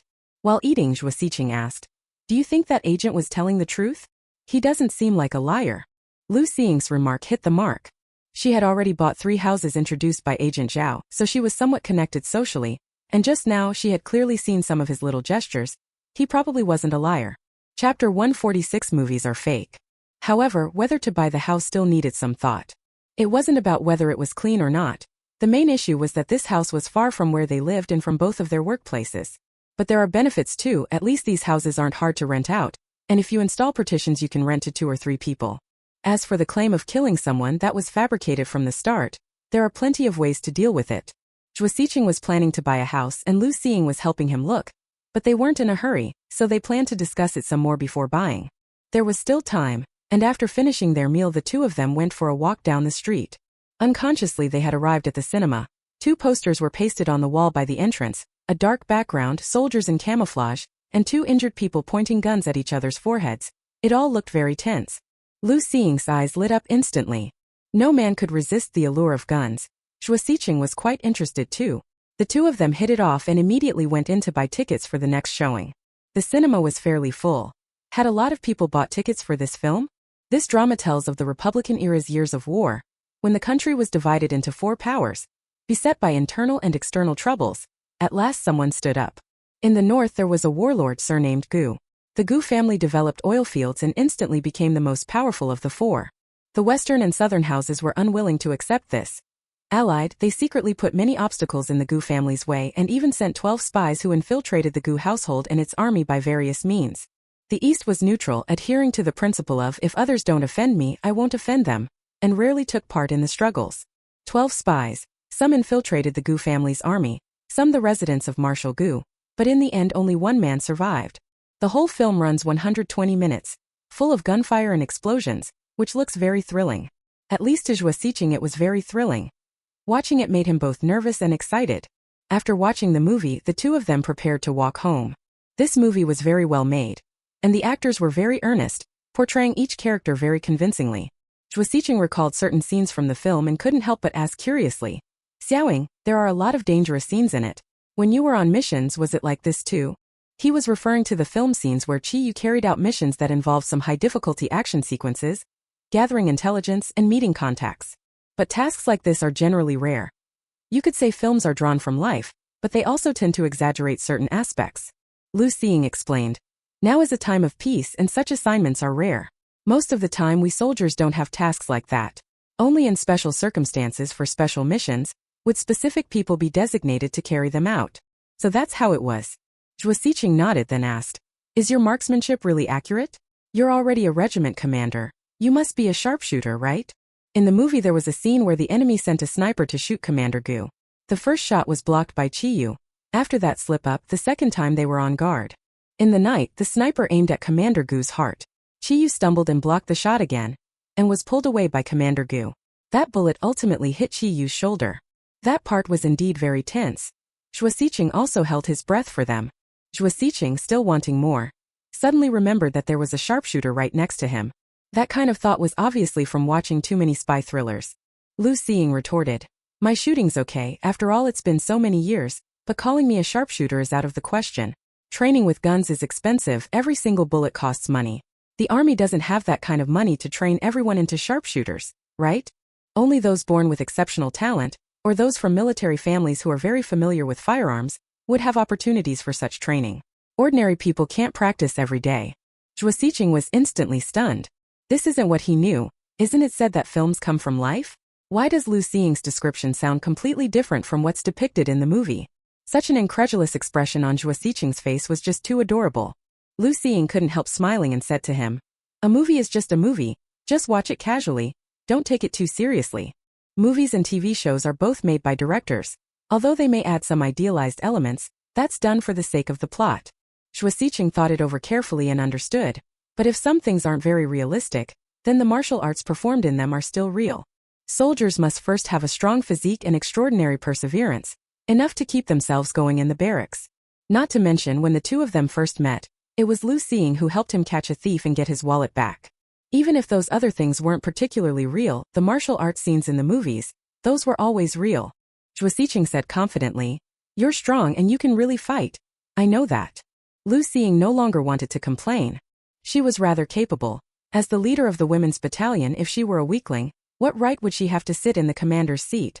If everyone were like her, would there still be ordinary soldiers in the army? He should think about it. If Lu Xiying hadn't trained hard since childhood, how would she have such skills? If anyone and everyone could casually have great martial abilities, then this wouldn't be the real world. She was just one of the few people in the unit who could actually fight. Lu Xiying wanted to explain a couple more things, but Zhuo Xiqing looked so convinced that Lu Xiying felt a headache coming on and began to change the subject.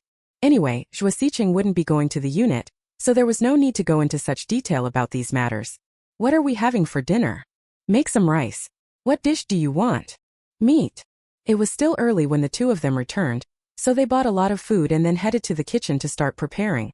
They washed the fresh greens, set the meat to one side, the crab to another, and prepared the scallions, ginger, garlic and so on. When Zhuo Xiqing started preparing to cook, Lu Xiying was beside him helping out. Lu Xiying usually didn't cook at home either, but that only meant she didn't do it often, not that she couldn't, just a matter of skill level. Bai Wei was different. When she was in the kitchen, most of the time she was more of a hindrance. Lu Xiying wasn't that bad. Many small tasks like washing and cutting vegetables and pouring hot oil were things she handled. While Zhuo Xiqing was cooking, Lu Xiying sat nearby and casually asked, "What do you think of that apartment today? Should we buy it?" They had looked at the apartment together, but since Zhuo Xiqing would be the one to buy it, it was better to ask his opinion. He thought for a moment and said, "I think it's okay, there's nothing wrong with it." Chapter 147. A baby who won't sleep is being naughty. Mom is going to spank the little bottom. Zhuo Xiqing actually hadn't thought that far. As for the house, as long as someone can live in it, that's fine. That place hadn't really had any incidents. It was all just rumors. Besides, the house is so cheap now. It's not necessarily unsellable. It's probably just that the new year just passed and the market isn't great, so it hasn't been sold yet. Lu Xiying understood his meaning and said, "All right, in a couple of days if we're free, we'll go see Agent Zhao." Soon dinner was ready. They brought the dishes to the table and prepared to eat. "Try this. This is really delicious." Zhuo Xiqing didn't have a big appetite, but he liked to serve food to Lu Xiying, and Lu Xiying was in charge of eating. When she found a dish tasty, she didn't hold back her praise. Zhuo Xiqing was rarely praised so directly. Although it was always Lu Xiying's affirmation, he still blushed. The two of them had a meal and somehow it turned into a sweet, cozy feeling. After finishing, they cleared the table and washed the dishes together. Lu Xiying had been out all day and didn't feel like moving much at night, so she curled up on the sofa to watch TV. Zhuo Xiqing had resolved earlier that day to exercise every night, but when Lu Xiying said she didn't want to go out, he didn't even hesitate. He simply sat on the sofa and kept her company watching TV. The sky gradually darkened. It was still a bit chilly now, and many shops on the main street were preparing to close. Bai Wei had also tidied up the shop, then closed it and went home. She had already eaten dinner at the shop, so after arriving home Bai Wei went straight to the bathroom to take a bath. Wearing this outfit and being outside all day, she had no idea how many bacteria were on it. The two children were too young and had low immunity. Every night when Bai Wei came home, she had to wash her hands and change clothes before picking up the two kids. The two little ones were also very well behaved. When Bai Wei came out of the bathroom, they would stretch out their little hands and feet asking to be held.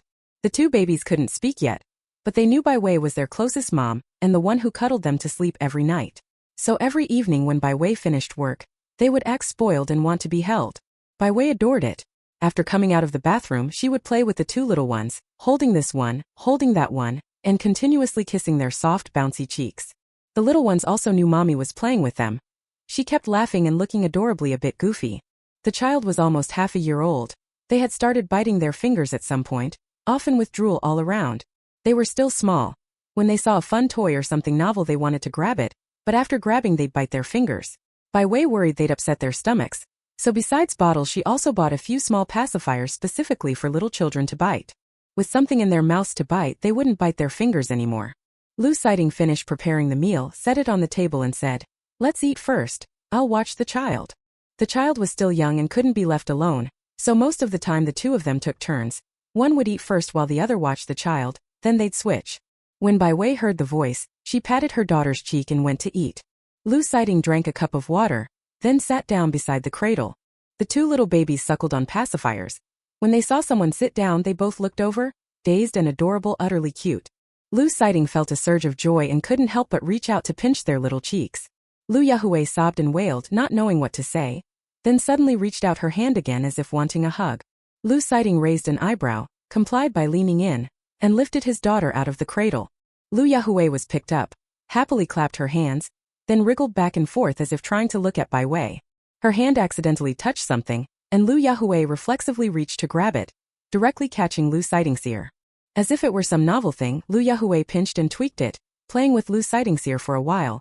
Pleased, she began to giggle silly. At that smile she couldn't keep the pacifier in her mouth, and it fell right out. Without a pacifier, Lu Yahui's saliva slowly dribbled out, yet she kept smiling all the while, silly and especially cute. Lu Sighting reached out to take the pacifier, set it on the table, then went to fetch a small towel to wipe her mouth. Bai Wei was sitting at the dining table. From her seat she could just see Lu Sighting and the child. Seeing her daughter smiling so silly, she couldn't help but smile too. Soon Bai Wei finished her meal, then went over to watch the child, leaving Lu Sighting to eat. Both children were in their cradles. The daughter, suddenly placed in the cradle, was a bit unhappy, waving her little hands and feet wanting to be held, while Lu Tianrui, who hadn't reacted much when Lu Sighting was there, reached out his little hand when Bai Wei came over, wanting a hug as well. Bai Wei did want to hold and soothe the children, but she was a new mother and afraid she wouldn't hold both properly. One child is still manageable, but if she has both, what if she takes care of one and neglects the other, and one of them gets a bump or scrape? That would be bad. Besides, both children are awake now. If she only holds one and not the other, it would seem like favoritism. Bai Wei simply held their little hands and bent down to kiss their cheeks. Sure enough, that worked too. The two little ones both thought their mother was playing with them and laughed happily. The cradle was a bit limiting, so Bai Wei simply carried both children onto the sofa. The two kids could already roll over. Sometimes they could entertain themselves, and Lu Tianrui could even crawl. After finishing his meal, Lu Sighting tidied up the dining room and kitchen, then went to wash up. After everything was tidied up, it was already a bit late. The two little ones were starting to yawn, so the couple each took a child and went upstairs to sleep. The cradle was getting a little too small now. For sleeping, the two little ones were put between Bai Wei and Lu Sighting. Sometimes if they'd slept a lot during the day, the two little ones couldn't fall asleep, so Bai Wei would start singing lullabies to soothe them to sleep. Lu Yahui, who had been a bit sleepy, somehow became more and more alert as she listened. Lying beside her mother, she didn't fuss or make a sound, just stared at Bai Wei. Bai Wei had thought the children were asleep, but when she looked down, she met her daughter's big eyes. When she looked up again, her son was also wide awake, not a bit sleepy. Bai Wei. Wait, weren't you both tired downstairs? How did that lullaby make you more and more alert instead of sleepy? Bai Wei had no choice but to say, "It's already dark outside. If you don't go to sleep, the wolf grandmother will come and catch the children." Unfortunately, the two little darlings didn't know what Bai Wei was talking about. They kept staring at her and even smiled. Bai Wei, at her wit's end, lowered her voice sternly and said, "Babies who don't sleep and don't listen, mommy will have to spank little bottoms." This time they understood, but still acted coy, clinging to Bai Wei's arm and looking as if they didn't want to go to sleep. Chapter 148. Lu Xing is pregnant. Bai Wei had no choice but to spank both little bottoms twice, not hard, just watching them with a cold face. The two little ones pouted in grievance, but since their mother seemed angry, they shut their eyes and were asleep in no time. They had been tired to begin with, but hearing Bai Wei sing a lullaby made them not want to sleep yet and want to play a bit longer. Bai Wei didn't indulge them. When it's time, they must go to sleep. Lu Sighting stood nearby watching. When he saw both children asleep, he lowered his voice and said, "Been tired lately?" "Not really. Just thinking about going home and seeing them makes me not feel tired." Bai Wei now had to juggle both sides. Before she had children, she threw herself entirely into the jewelry shop, sourcing, crafting and selling, all by herself, and she enjoyed it. Now there were clerks in the shop and her mother helping, but they could only take on part of the load. The important matter still had to be handled by Bai Wei herself. With the child added into the mix, when things are busy it's one thing, but in the quiet moments, Bai Wei can't help thinking of the pair of children. All she can say is that she's tired, but happy. Lu Siding has had an idea these past few days, so he discussed it with her. Our wedding was a bit rushed, and we didn't have a honeymoon after getting married. How about when the child is a little older I take some time off and we go on a trip, treat it as our honeymoon. Traveling, getting a change of scenery. After being constantly busy with work and childcare, don't let people get worn out and stupid. When the two of them got married it was quite rushed. Only a month of preparation. Although it seemed like nothing was missing, thinking back now, especially after Zhuo Xiqing and Lu Xiying had just finished their wedding, Lu Siding always felt that Bai Wei had been somewhat wronged. When the child is a little older, Lu Siding plans to take leave and let his parents look after the child for a while, and take Bai Wei out to have fun. Bai Wei thought this suggestion was very good. Their marriage had been a bit rushed, and they hadn't even gone on a honeymoon. But the child is still small and can't be separated from the mother. After a while, when the child grows a bit and can be weaned, that will be the time for their honeymoon. These next 2 years are a great opportunity to make money, so they need to earn more first and buy a few properties to hold. That way, in 10 or so years, Bai Wei can completely relax and won't have to worry about food or drink for the rest of her life. Bai Wei thought for a moment and said, "All right, then let's wait until both children are weaned. We'll go then." Children are generally weaned at around 1 year old, though some believe breast milk is nutritious and continue nursing until 2, while others may have insufficient breast milk and switch to formula after just a month or 2. It all depends on the individual situation. By 1 year they usually start getting teeth and can try walking a bit, so that's a good time to wean. Bai Wei thought so and fell asleep quickly. The days that followed were simple and happy. After half a year, the child changed by the day. As he slowly grew, he came to resemble Bai Wei and Lu Siding more and more. Bai Wei's life was basically a straight line between 2 points every day: the shop and home. Every 2 months she needed to restock, then put the material she would use in the shop and set aside some at home. During this time, Sister Chui's craftsmanship improved more and more. Seeing how skilled she had become, Bai Wei taught her 2 slightly more complex hand-woven bracelets for her to practice slowly. For holidays like Labor Day, Army Day, and Mid-Autumn Festival, Bai Wei organized different promotions or activities at the shop depending on the situation. At the same time, Bai Wei's little shop was becoming more and more famous. Whenever there was a festival, people came to her to order custom jewelry. In the shop were Sister Chui and Shan Wan. At home were Huang Yuya and Lu Siding. Bai Wei seemed idle, but in fact she was the busiest person. In September, after the children returned to school from summer break, and with Zhuo Xiqing's birthday approaching, Lu Xiying came to Bai Wei's shop to buy some things. That afternoon, the moment Lu Xiying walked in, Bai Wei could tell from her face that something was wrong. Very pale, almost weak, quite different from the usual Lu Xiying. Bai Wei asked in puzzlement, "What's wrong with you? Your lips look completely colorless." Lu Xiying shook her head. "I don't know either. I haven't had much appetite these past few days. Maybe the weather is too hot. I just feel listless no matter what I do. Why don't you go to the hospital for a checkup? Leaving it like this isn't right." I know." Lu Xiying nodded listlessly, bought the things, said a quick goodbye and left. This little thing didn't need a hospital, she thought. She must have gotten a bad stomach from eating cold food these past few days. Just drink more hot water and it'll be fine. Lu Xiying didn't take it seriously herself, but at dinner that evening she vomited after only a few bites, the 4th time in 3 days. Zhuo Xiqing stopped eating and dragged Lu Xiying to the hospital. Lu Xiying couldn't refuse, so she followed him. Fortunately, the hospital wasn't closed yet and there weren't many patients. After the examination it took less than half an hour for the results to come out. "Congratulations, Miss Lu, you're pregnant. Summer is hot, and it's normal for pregnant women to have a poor appetite. You can have some cooling, heat-relieving green bean soup or porridge, but don't overdo the cold foods. Try to cut down on greasy foods. And also, since it's still early, only a month for the baby, try to avoid strenuous exercise for now. Control your activity each day.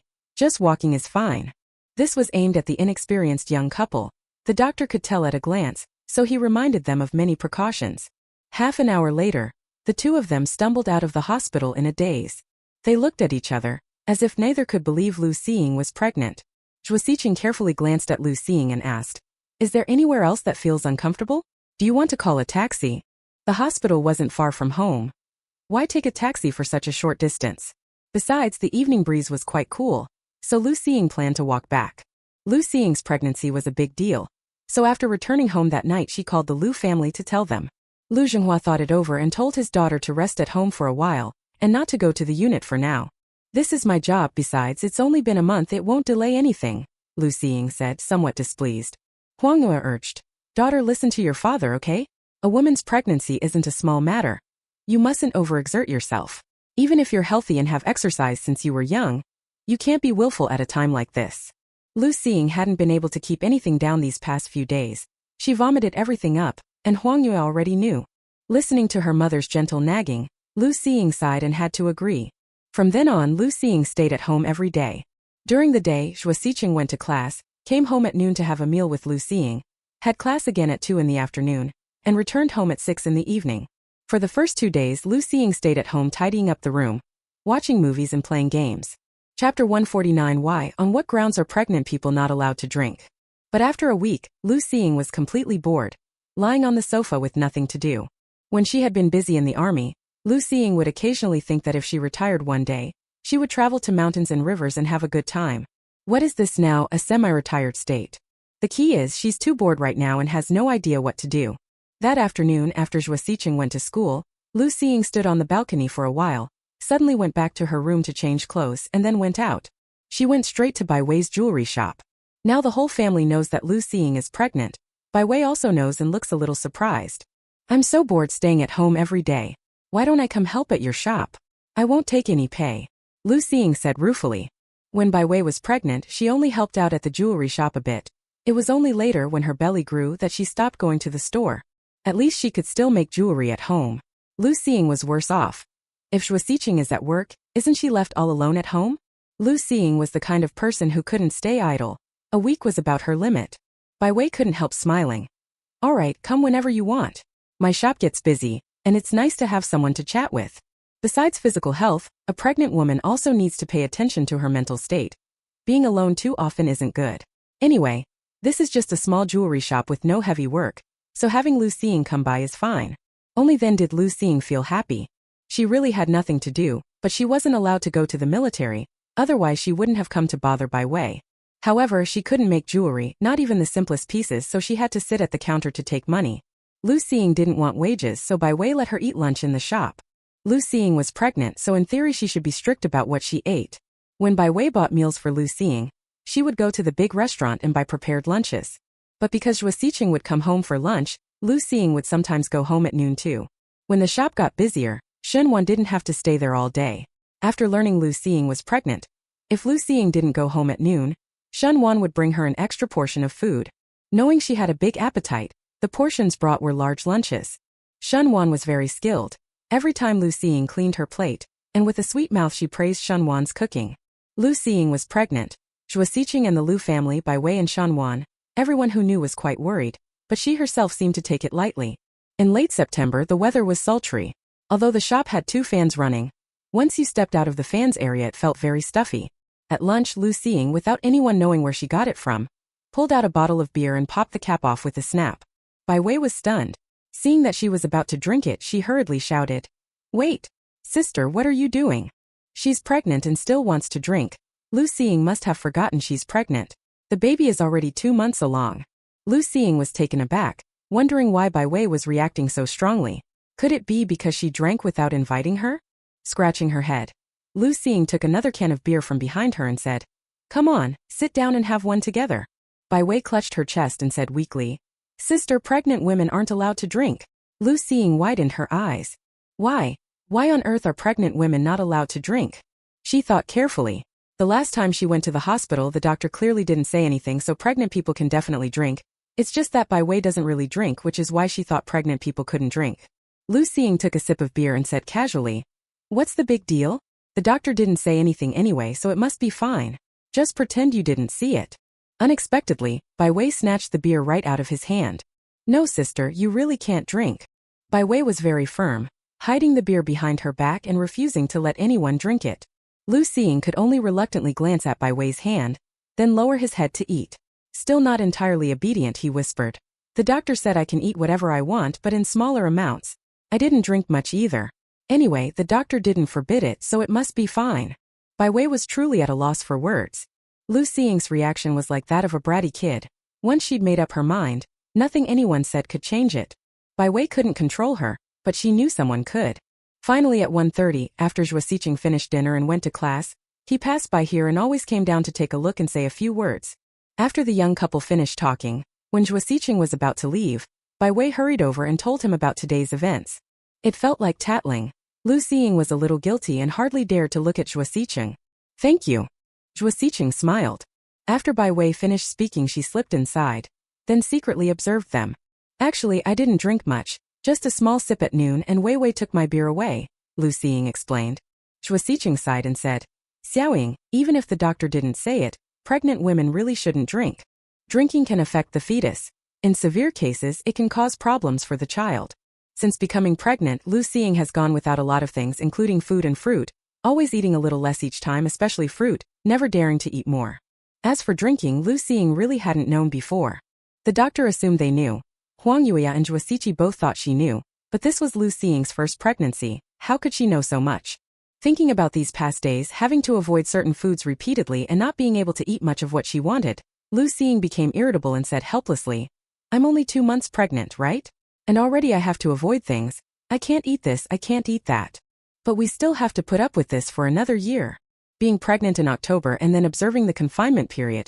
Isn't that essentially a year of dietary restrictions?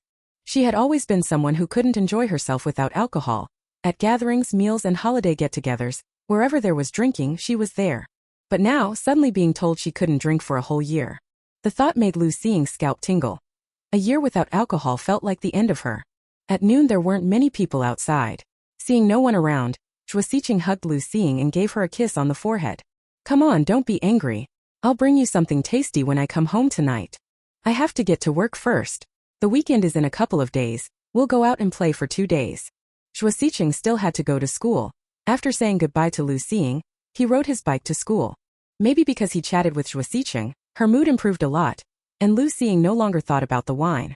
When he returned home at night, Zhuo Xiqing indeed brought back a lot of delicious things. Chapter 150 Honeymoon. What with donkey rolling, cloud slice cake, osmanthus honey, brown sugar little dumplings, and lots of other snacks. Tomorrow when you go to your sister-in-law's shop, take some over. You can snack on them when you're bored. Zhuo Xiqing put the things on the table, then tied on an apron and went to the kitchen to cook. Lu Xiying hadn't really liked sweets that much before.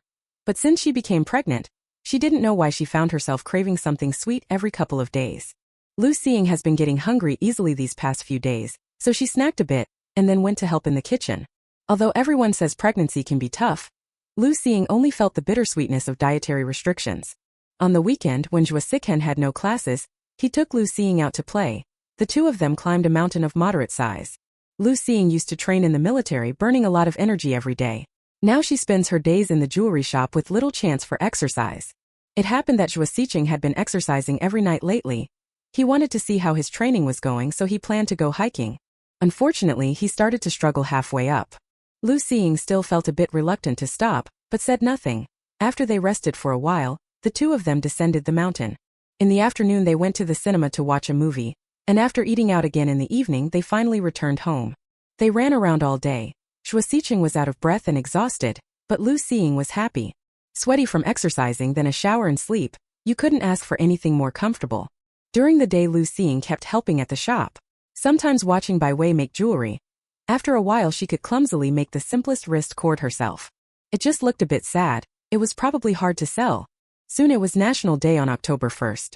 Each year the busiest times were National Day and the New Year. Bai Wei had prepared quite a few new pieces of jewelry to put on the shelves that day. Business had been very good these past few days with many customers. Lu Xiying was at the counter taking payments and had to drink several large cups of water each day. After these busy days, Bai Wei let Lu Xiying go home to rest for 2 days. Lu Xiying also felt unusually sleepy during this period. After sleeping at home for 2 days, she went back to help at Bai Wei's shop. By November it was Lu Tianrui and Lu Yahui's first birthday. The children were still small and couldn't eat much cake, but the ceremony couldn't be skipped. That evening Bai Wei and Lu Xiding held the child and went back to the Lu household, having bought quite a few things to celebrate the 2 children's birthdays. The whole family sat together and had a lively hot pot meal. When the 2 children turned 1, Bai Wei officially weaned them. Actually, after 6 months, Bai Wei had already started giving them formula. When Huang Yuya from the Lu family was looking after the children, she would prepare the formula for them. Lu Yahui was picky and at first refused to drink, but later, truly hungry, she clutched the bottle and gulped it down. Both children had grown a few tiny teeth, just a few that showed when they smiled. Sometimes when Bai Wei ate fruit and the little ones saw it, they would fuss to have some. Bai Wei would mash the fruit into puree, banana or apple, and let them eat, and they seemed quite happy. The children had been weaned, so Bai Wei and Lu Sighting discussed going on a trip. It was winter and very cold here, so they considered going south, or to a coast where it felt like spring year-round, where they could stay and have a few days of fun. If it were too cold, Bai Wei wouldn't even want to step outside. They looked at the map and quickly decided where to go. By December, with the new year approaching, Bai Wei began preparing the jewelry store's promotions and new arrivals. When she was pregnant last year, she had made fewer custom pieces and had turned away quite a few customers. This year, for the new year, many returning customers came to Bai Wei for custom orders. Before the 25th, Bai Wei finished all the custom pieces, delivered them to the customers' homes, and then returned to the shop to help out. There were quite a lot of people this new year as well, and she was busy until the 28th day of the 12th lunar month. Lu Sighting had already asked for leave in advance. Once Bai Wei finished handing over the jewelry shop, the two of them packed up and prepared to leave. Is the shop locked up? I wanted to just take time off, but when I told my mom, she said to go ahead and have fun. She'll be at the shop with my dad and sister Chui tomorrow and the day after to watch over it. Originally, Bai Wei was going to close the shop at the usual time. In previous years, it wasn't shut until the afternoon of Lunar New Year's Eve. But this year Bai Wei wanted to go on her honeymoon, so she had to mention it to Shen Wan and close early. Jewelry stores are doing very well now, especially before the new year. There are many shoppers. Closing up for a day would mean losing a few dozen yuan. Shen Wan thought for a moment and said directly, "You just go have fun. These 2 days your father and I will watch him." Bai Wei couldn't argue with her mother, so she agreed. After all, it was only a day and a half. The shop could close on the afternoon of the 30th. That evening, the two returned home and took the child to the Lu family for dinner. After the meal, they handed the child over to Huang Yue. With the new year coming, the two were going away for a honeymoon and would definitely return after the holiday. The child was still too young and it would be inconvenient to take him along, so they could only leave him with Huang Yue for now. Bai Wei kissed the foreheads of the two little ones, then went home with Lu Sighting. The train tickets had been bought long ago. With the new year approaching, they were hard to get. Bai Wei had gone twice and failed to buy any. Lu Sighting, through some friend, managed to buy 2 tickets. They chose a small southern city. Apart from other things, winters were warm there, often sunny, and there were many hot spring baths and swimming pools. After more than 10 hours of jolting, the two finally got off the train. Bai Wei was groggily awakened. She was still a bit sleepy, but the sun shining on her face woke her up instantly. The street was bustling. Adults were taking children to pick out New Year goods. Both sides of the road sold all sorts of things. Rock candy-coated haws. Fresh rock candy haws. Sunflower seeds and peanuts. Freshly roasted sunflower seeds and peanuts. Delicious milk candy and peppermint candy. Delicious milk candy and peppermint candy. Going out of business, going out of business. Entire store clearance, 1 coat only 19 yuan. 1 coat only 19 yuan. The hawking never stopped. Bai Wei glanced around curiously. The two of them went out to play, carrying 2 large parcels. Lu Sighting held a bag in one hand and pulled Bai Wei with the other. Worried she'd get lost. Let's find a place to stay first. Then we'll get something to eat. Under Lu Sighting's lead, the two of them found a hotel. After dropping off their luggage, they went out to find something delicious to eat. Every city has its signature dishes. Bai Wei grew happier with each bite until her little belly was puffed out. Lu Sighting paid the bill and took Bai Wei's hand as they left. Let's go. This afternoon we'll soak in the hot springs. Now let's buy swimsuits. There are quite a few hot spring hotels here, and some establishments specialize solely in hot spring bathing. It seems to have developed into a proper industry chain. At the very least, when Bai Wei was strolling, she saw many out-of-towners browsing and quite a few buying swimsuits. Bai Wei casually went into a shop and began picking out swimsuits. Lu Sighting wasn't a picky person. He randomly grabbed a black set and stood by the door waiting for Bai Wei. Chapter 151, Bathe Together? After all, most of what was inside were women's swimsuits. It didn't seem appropriate for a grown man to stand among them, so he quietly waited by the door. Bai Wei was already dazzled. Pink ones, yellow ones, blue ones, some one-piece, some form-fitting, some sexy. There were quite a few styles and some she had never even seen before. Bai Wei clicked her tongue in wonder, and her gaze finally settled on a sexy swimsuit, unable to look away. Many people were at the hot spring. Wearing something that sexy would definitely be inappropriate, but it didn't necessarily have to be worn outside. Bai Wei's eyes flicked, and she immediately bought 4 sets. One set was an ordinary white swimsuit. Long bottoms, mid-length sleeves, very conservative. As for the other 3 sets, they couldn't be worn outside and were only for private use. Seeing Lu Sighting staring at her, Bai Wei cleared her throat softly and, acting nonchalant, said, "Let's go." These swimsuits weren't cheap. Bai Wei chose good fabrics. Ordinary people usually buy just 1 or 2 sets, so someone like Bai Wei who bought 4 or 5 sets outright was really rare. It was still early. The two went back to rest for a while, and only around 3 in the afternoon did they prepare to go to the hot springs. The hot spring facility had just the right number of people, not too many, not too few. There were 2 public large pools, one for men and one for women. The rest were private small pools. The small pools were cleaner and more private but slightly more expensive. Bai Wei and Lu Sighting bought tickets for a small pool and went to soak. Steam curled up above the hot springs, and from a distance they couldn't even make out people clearly. They casually picked a spot and went in. This was Bai Wei's first time soaking in a hot spring. Even in her previous life she never properly enjoyed life because she was always busy with work. The hot spring water was very hot, but not unbearably scalding, and before long Bai Wei's cheeks were flushed. The two soaked for a long time. After 3 hours Bai Wei began to feel a little short of breath, rose to leave, and Lu Sighting also climbed out of the water. Mist swirled, obscuring Bai Wei's view. She could only make out his shirt soaked through, revealing a strong torso that, faintly and teasingly, clawed at her heart like a little hook. The streets were bustling at night. Bai Wei didn't want to go to a restaurant, so Lu Sighting accompanied her to the night market. They strolled down 2 streets and bought a lot of food. In the end they couldn't carry any more, so Bai Wei simply sat down at a barbecue stall and ordered some skewers and beer.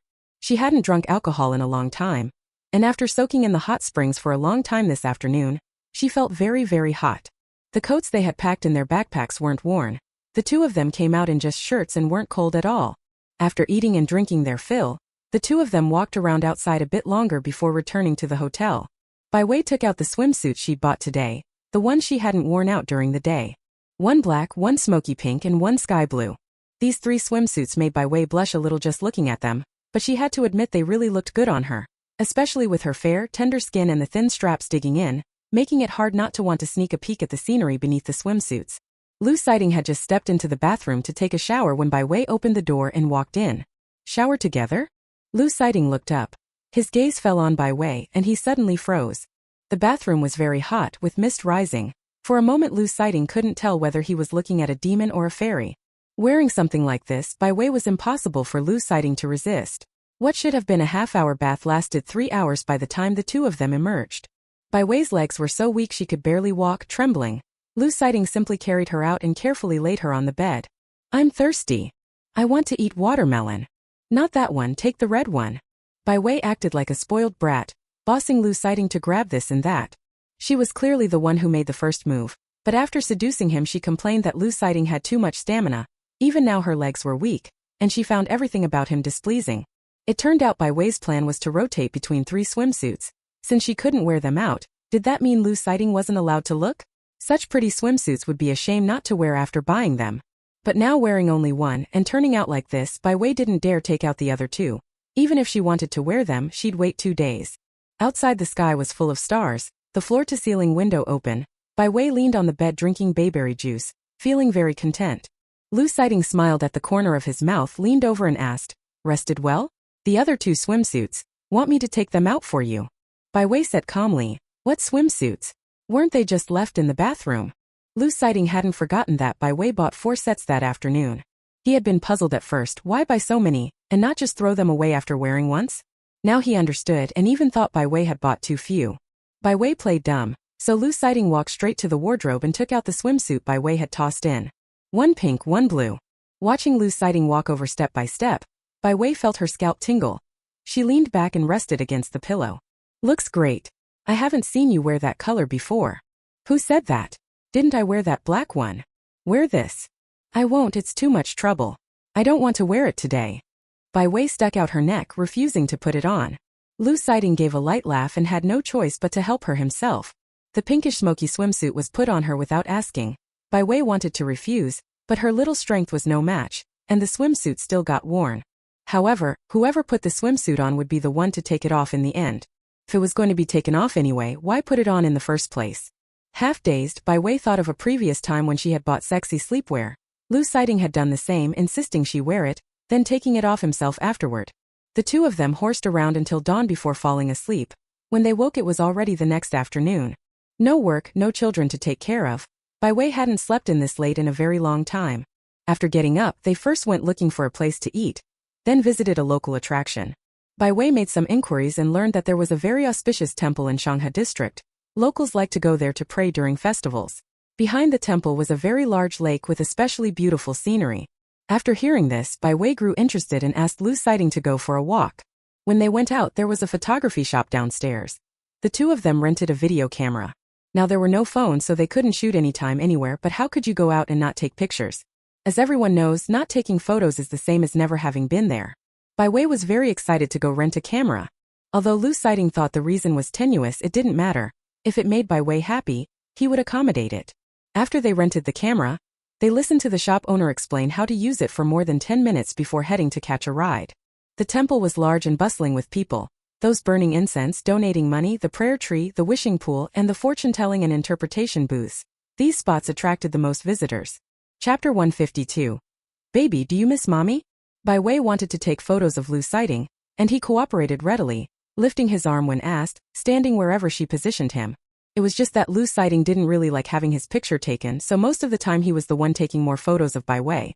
Sometimes Bai Wei leaned into a crowd, looking at something unknown, and Lu Sighting would just take shots of the scenery. His technique was good, and the photos he took had a beautiful style. Bai Wei was thrilled and, holding Lu Sighting's arm, went to look for the next photo spot. There were too many people in the main hall. Seeing the surging crowds, Bai Wei didn't want to go in and instead pulled Lu Sighting toward the lake at the back. The lake was large and very pretty.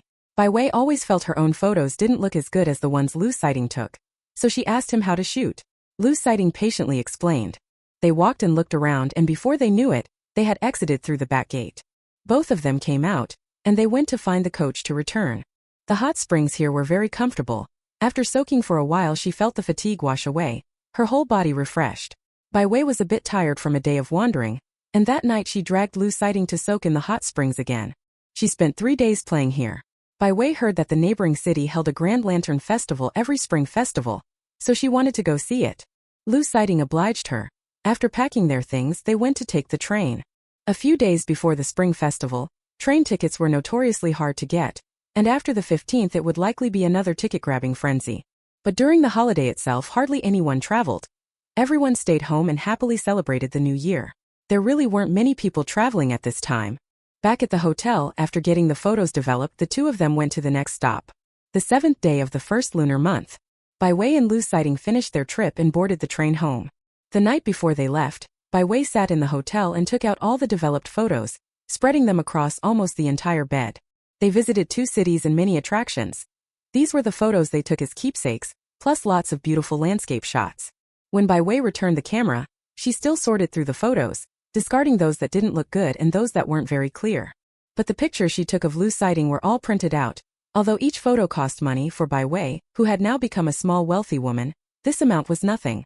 Besides the photos, Bai Wei also bought quite a few things. Some local specialties and some souvenirs and gifts for her family. When the two of them left, they had only taken 2 backpacks between them. Now that they were returning home, they had 2 large suitcases as well. If they hadn't given up some non-essential items, they probably wouldn't have been able to bring everything back. Bai Wei finished arranging the photos and began putting them into the album. She had also specially bought the album. It was very pretty. She planned to put portraits at the front and landscape photos at the back, so they'd be easier to find. While Bai Wei was inserting the photos, Lu Sighting was packing his luggage beside her, and he didn't finish until well into the night. Originally, Bai Wei thought that since the 7th day of the Lunar New Year hadn't passed yet, there wouldn't be many people on the train, but she didn't expect they nearly couldn't get tickets. It turned out this was still the peak period for train travel. The train station was packed with people. When the train arrived, everyone checked tickets and boarded amid a hubbub. Bai Wei was held protectively in Lu Sighting's arms as the two of them boarded together. The seat was for 2. After Lu Sighting put his luggage away, he went to heat some water and asked, "Do you want something to drink?" Bai Wei shook her head. They had only just finished eating and weren't hungry now. The train started moving quickly. It was an old-fashioned train that made sounds as it departed, and the windows could be opened. Earth, fields, crops, pedestrians, the most ordinary things formed the most beautiful scenery. When the wind blew in, it brought a fresh scent. Lu Sighting draped his coat over Bai Wei. The closer they got to home, the colder the air became. Worried Bai Wei would get cold, Lu Sighting closed the window and put the coat on her. Bai Wei was very tired. With so many people around, it was noisy everywhere. Lu Sighting put his arm around Bai Wei's shoulders and said softly, "Sleep. When you wake up, we'll be home." They got on the train after lunch. They should arrive home around 11 the next day. Bai Wei leaned on Lu Sighting's shoulder. Although tired, she couldn't fall asleep, so she simply rested with her eyes closed. The train clattered along all the way, and finally pulled into the station at 10:30 the next morning. A bit earlier than expected, Lu Sighting carried a big bundle and several small bags. Bai Wei wore a backpack, and the two took a taxi home. Dusty and tired after 10 days out, they finally returned home. Back home, Bai Wei was exhausted, flopped onto the bed and immediately fell asleep. Lu Sighting was still tidying things up. When he called her with no response, he realized Bai Wei had fallen asleep. He quietly took Bai Wei's clothes off, covered her with the quilt. Then Lu Sighting went downstairs to deal with everything he had brought back. By the time Bai Wei woke up, it was already 2 hours later. She didn't feel hungry either. She got up and went straight to the bathroom to shower. After showering and changing clothes, Bai Wei blow-dried her hair until it was half dry and went downstairs, only to find that while she was sleeping, Lu Sighting had already taken the two children home. Downstairs, the two little ones, Lu Tianrui and Lu Yahui, were sitting on the sofa, clinging to Lu Sighting's arms. Bai Wei's eyes lit up and she hurried over. Lu Yahui noticed Bai Wei first. She spread her arms and mumbled indistinctly, "Mama." Bai Wei picked up her daughter, cuddled her and asked, "Does baby miss mommy?" "Fragrance. Did you eat well at grandma's? Did you cause any trouble?" "Second meal." Lu Yahui couldn't speak clearly, but she tried hard to talk to Bai Wei, making her laugh the whole time. The two children hadn't seen their parents for many days. Now that they had been brought back, they clung to them non-stop. Especially in the afternoons when Bai Wei was sleeping, the two children clung to Lu Sighting for a long time, making it impossible for him to do anything. Now that Bai Wei was awake, they clung to her, wanting hugs, kisses, and to play together. Even if Bai Wei went to the bathroom, Lu Yahui would hang on and refuse to let go. Lu Sighting had to heat up the food. While Bai Wei was asleep, he had already prepared the meal. At 2:30 in the afternoon, the two of them sat down to a steaming hot lunch. At mealtime, the two little cuties sat nearby watching, and after they finished eating, Bai Wei carried both children to the sofa. Lu Sighting went to tidy up the kitchen, so for the moment only Bai Wei was with them playing. Before, Bai Wei hadn't dared to hold both children at once, but now they're a bit bigger and can wrap their arms around her neck so they won't fall. After settling the children, Bai Wei took the photo album out of the bag and sat back down on the sofa. As soon as Bai Wei sat down, the two little ones climbed into her arms. Chapter 153. Lu Xing gave birth. "Look, this is Daddy, this is Mommy." Bai Wei flipped through the photo album. The earlier pages were all pictures of her and Lu Sighting, some of them individual shots, some group photos. The two little ones were still too young. They didn't understand what a photograph was. They only saw that the people in it looked exactly like their parents and were completely stunned. Lu Tianrui glanced at the photo and then at his mother, who was right next to him. His big eyes were full of confusion. Lu Yahui reached out and touched the pictures in the album. She looked at the album, then at Bai Wei, very surprised. Bai Wei was amused by their reactions and couldn't help kissing their cheeks. The adorable children making that expression were simply irresistible. After playing at home all afternoon and tidying the rooms, in the evening Bai Wei and Lu Sighting took the two kids to the Lu family for dinner. Bai Wei put the two children in the stroller and pushed it, while Lu Sighting carried the local specialties and New Year gifts they had bought. Last year, Huang Yuya spent most of her time helping take care of the two children. Now that it was finally the new year and she had looked after them for 10 days, Bai Wei, far from ungrateful, bought them quite a lot of things. Huang Yuya was very happy and said with a smile, "You even bought so many things on the way home. You must be tired from going out. Come sit, dinner will be ready soon." Lu Xing was also here, and Bai Wei had brought the gift for Lu Xing as well. This year for the new year, Lu Xing and Zhuo Xiqing both spent the holiday at the Lu family. The Zhuo family originally didn't have many people. After visiting grandmother Zhuo, Lu Xing began preparing things for the new year. Her belly gradually grew, and after Zhuo Xiqing had time off, he took care of her every day. Later, when Huang Yuya went to see her daughter, she saw Zhuo Xiqing bustling about and worried he couldn't take proper care of the baby, simply suggested they go back to the Lu family for the new year. There were only the two of them in the Zhuo family, buying New Year supplies, preparing the New Year's Eve dinner and so on. He also had to look after a pregnant woman 6 months along. It would be even busier than when he was working. It would be better to go straight to the Lu family for the new year. This year Lu Sighting and Bai Wei went traveling, so at home there were only Lu Zhonghua, Huang Yuya, and two little infants. When Zhuo Xiqing and Lu Xing returned, things were livelier. The two didn't hesitate long and quickly agreed. They packed some clothes and went to stay at the Lu family. At the New Year's Eve dinner the family was bustling and cheerful, but Lu Sighting and Bai Wei were absent, and it felt like something was missing. Now that the two had come back, the whole family finally sat down and had a reunion meal. The next day, Bai Wei and Lu Sighting took the children, grabbed some things and returned to her parents' home. Sure enough, Bai Yaotian dragged Lu Sighting into drinking again, and only stopped after getting drunk and falling asleep. After the two children had eaten, Bai Wei coaxed them to sleep, then sat in the room chatting with Shen Wan. They talked from the start of the trip, where they went, what they bought, the scenery and landforms they saw, the cultural sites, talking for hours and only reluctantly stopped when the children woke up. Shen Wan just sat there, a smile at the corner of her mouth, looking at her daughter gently. After staying at the Bai household for the night, when she left the next day, Shen Wan and Bai Yaotian had stuffed the trunk full of things for her. She rested at home for a few more days, and after the 15th Bai Wei prepared to open for business. When the jewelry store opened, Sister Cui returned to work, and Lu Xing, unable to sit idle, came back as well. As her belly gradually showed, Bai Wei gave the armchair she used to sit in to Lu Xing so she could sit and rest when needed. Lu Xing didn't sit most of the time. She came to the jewelry shop to find something to do. If she just sat around, what would be the difference from being at home? During the New Year period at home, she had been driven stir-crazy. This allowed, that forbidden, and she had long wanted to get out. However, after only a few months in the jewelry shop, Lu Xing was called back by Zhuo Siqing. Not for any other reason. She was almost 9 months along and would give birth soon. The doctor's estimated due date was a month away, and Lu Xing didn't want to go to the hospital so early, so she simply spent every day strolling in the mansion's garden. Zhuo Siqing was worried, so he reported to the school leadership. From then on, whenever he had no classes, he could leave work early and take his work home. By June, Lu Xing's belly was already very big. A week remained until the due date. Zhuo Siqing refused to accept it and insisted, no matter what, that Lu Xing go to the hospital and stay there. When Lu Xing saw it, Zhuo Siqing's eyes were red, and it looked as if she refused him he would start crying at once. Lu Xing had no choice, so she packed her things and, accompanied by Zhuo Siqing, went to the hospital. They stayed in the hospital for 2 days, and on the 3rd day, Lu Xing gave birth. Probably due to good physical condition and regular exercise during pregnancy, she gave birth very quickly. From going in to coming out took about only 40 minutes. The nurse held the baby and said happily, "Congratulations, mother and daughter are safe. It's a daughter, 6 Jin and 2 Liang, very healthy." When they heard the news, the whole family was very happy. Bai Wei went home early that day and, together with Lu Siting, went to the hospital to visit. Bai Wei had just given birth and was in terrible pain. Even turning over was difficult. But Lu Xing had given birth in the afternoon around 2 o'clock. Bai Wei and Lu Siting bought some things and arrived at the hospital at 5. Lu Xing had already gotten out of bed. "Bai Wei." Lu Xing greeted happily. "You're here. Want to see my daughter? But she's a bit ugly, so be prepared."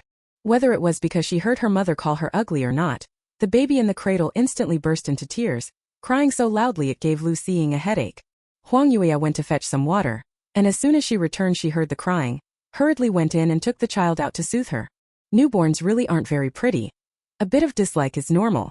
It was just like Bai Wei back then. At first they even suspected she had been switched, and now they doted on her like crazy. Huang Yuya soothed her granddaughter, looked at Lu Xing and scolded. "I told you to lie in bed, why did you get up again? Don't act like nothing matters just because you're healthy. Go lie back down now." Lu Xing raised an eyebrow, but in the end she lay back down. Zhuo Siqing went to buy some easy-to-digest porridge and returned quickly. After greeting them, he let Lu Xing eat first. Lu Xing was in good health. The next morning she had another checkup, and the group left the hospital with the child. At first, Lu Xing really didn't want to hold the baby, because it was too ugly. But after the confinement period, the child grew day by day, becoming fair and adorable, with a pair of big, expressive eyes as clear as water, melting people's hearts. Lu Xing poked her daughter's cheek with her finger, and the little infant grinned, smiling at her. Lu Xing paused, suddenly feeling that having a child wasn't so bad after all. When the confinement period was about to end, Bai Wei came to visit, and then saw Lu Xing holding her daughter and refusing to let go, taking her everywhere. Chapter 154. Put away your own toys. My daughter is really good-looking, truly beautiful. There's no girl prettier than my daughter. Lu Xing thought for a moment as if remembering something and added, "My little niece doesn't count, she's cute too. But my daughter is cute, yes, but I hope when she grows up she'll be more ladylike. She mustn't end up like me. That would be so unrefined." After Lu Xing had a child, she talked more than before, and she seemed very worried about her daughter's temperament, nagging about it every couple of days. Zhuo Siqing brought over a bowl of tonic soup and seeing Lu Xing getting out of bed again, said helplessly, "Xiaoying, why are you up again? Even if you're in good health, you can't keep disobeying and acting recklessly like this. Didn't you forget what Mom said? You'll make yourself sick if you keep it up." Lu Xing couldn't sit still. Even during her confinement she was restless. Zhuo Siqing had taken leave to stay home and look after the mother and baby, and since she wouldn't properly rest, he reminded her every day. Huang Yuya also came by every couple of days, At first she even stayed at the Zhuo residence for a few days. Later, she noticed her daughter's recklessness and, unable to tolerate it any longer, went to talk to her. Lu Xiying was somewhat speechless. She could hardly believe that she was almost 30 and still being lectured by her mother as if she were a child. Fortunately, it was at home with no outsiders around, and Zhuo Xiqing would avoid them while they talked, otherwise she would have really lost face. After the confinement period, one day Bai Wei brought her 2 children to visit. Lu Tianrui and Lu Yahui were 1.5 years old and could already walk. Although their steps were sometimes unsteady, they moved quite quickly on flat ground. It was Lu Tianrui and Lu Yahui's first time at the Zhuo household. As soon as they entered, they were attracted by all kinds of novel things. But soon the only thing left in their eyes was the little baby on the bed. They were seeing a baby smaller than themselves for the first time, very curious, staring blankly at the little infant. Lil, sister, sis, tee up. The 2 children were very curious, managing a few simple words. They wanted to greet the sister and play with her. But the infant, barely a month old, spent most of her time sleeping, and at that moment was sleeping soundly, hearing nothing, let alone getting up to play with them. Lu Yahui looked at her younger sister, reached out her little hand, and cautiously touched her little cheek. Bai Wei smiled and said, "Baby, when you were born, you were just as small as your sister too, a little bundle like that. And you used to sleep for a long time every day." Lu Tianrui and Lu Yahui stared in amazement at the baby on the bed. So they had been that small before, like their sister, and liked to sleep. Does that mean when they were little they looked the same as their sister? A question formed in Lu Yahui's mind, so she wanted to get on the bed to wake her sister and take a closer look. Standing at the bedside she couldn't see clearly. Lu Tianrui had the same idea as Lu Yahui. He propped himself on the edge of the bed and slowly climbed up.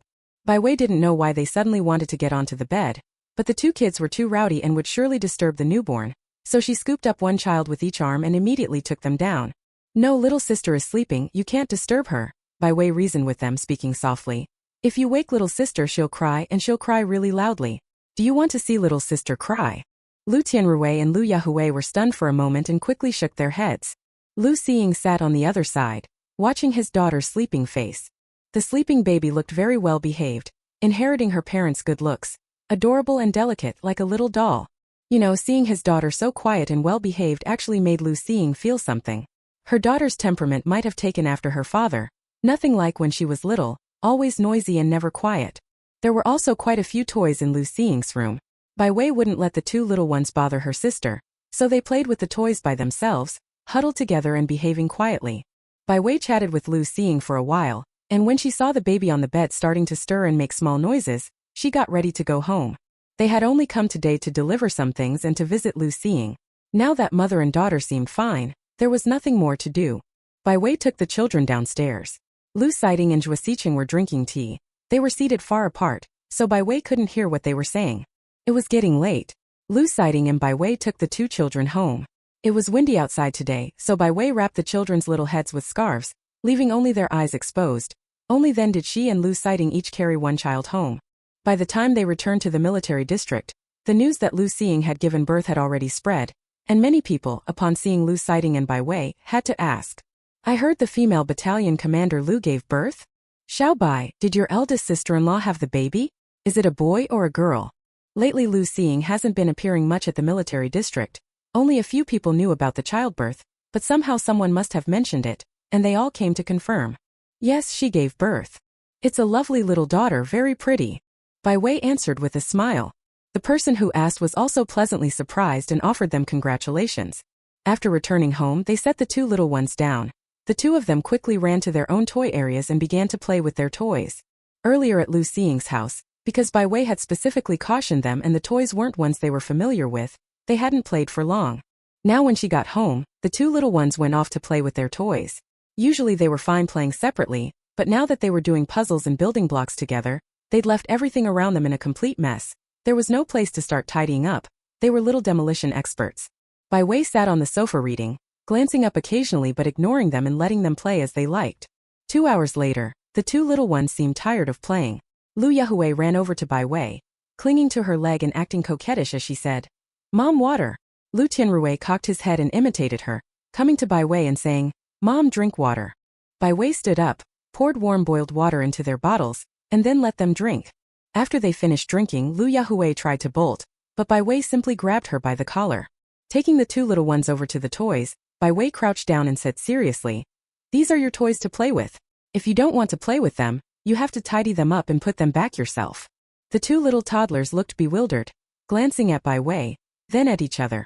Bai Wei took down the big box for the toys, then picked up one toy and slowly put it in, saying, "Your toys that you play with, you must tidy them up yourselves, understand? If you don't tidy them up, Mom will give these toys to your younger sister, and you won't have them to play with anymore." Bai Wei listened carefully and patiently. Only after making sure the two little toddlers understood did she stand up and step aside. Chapter 155. The Lazy Parent Babysits.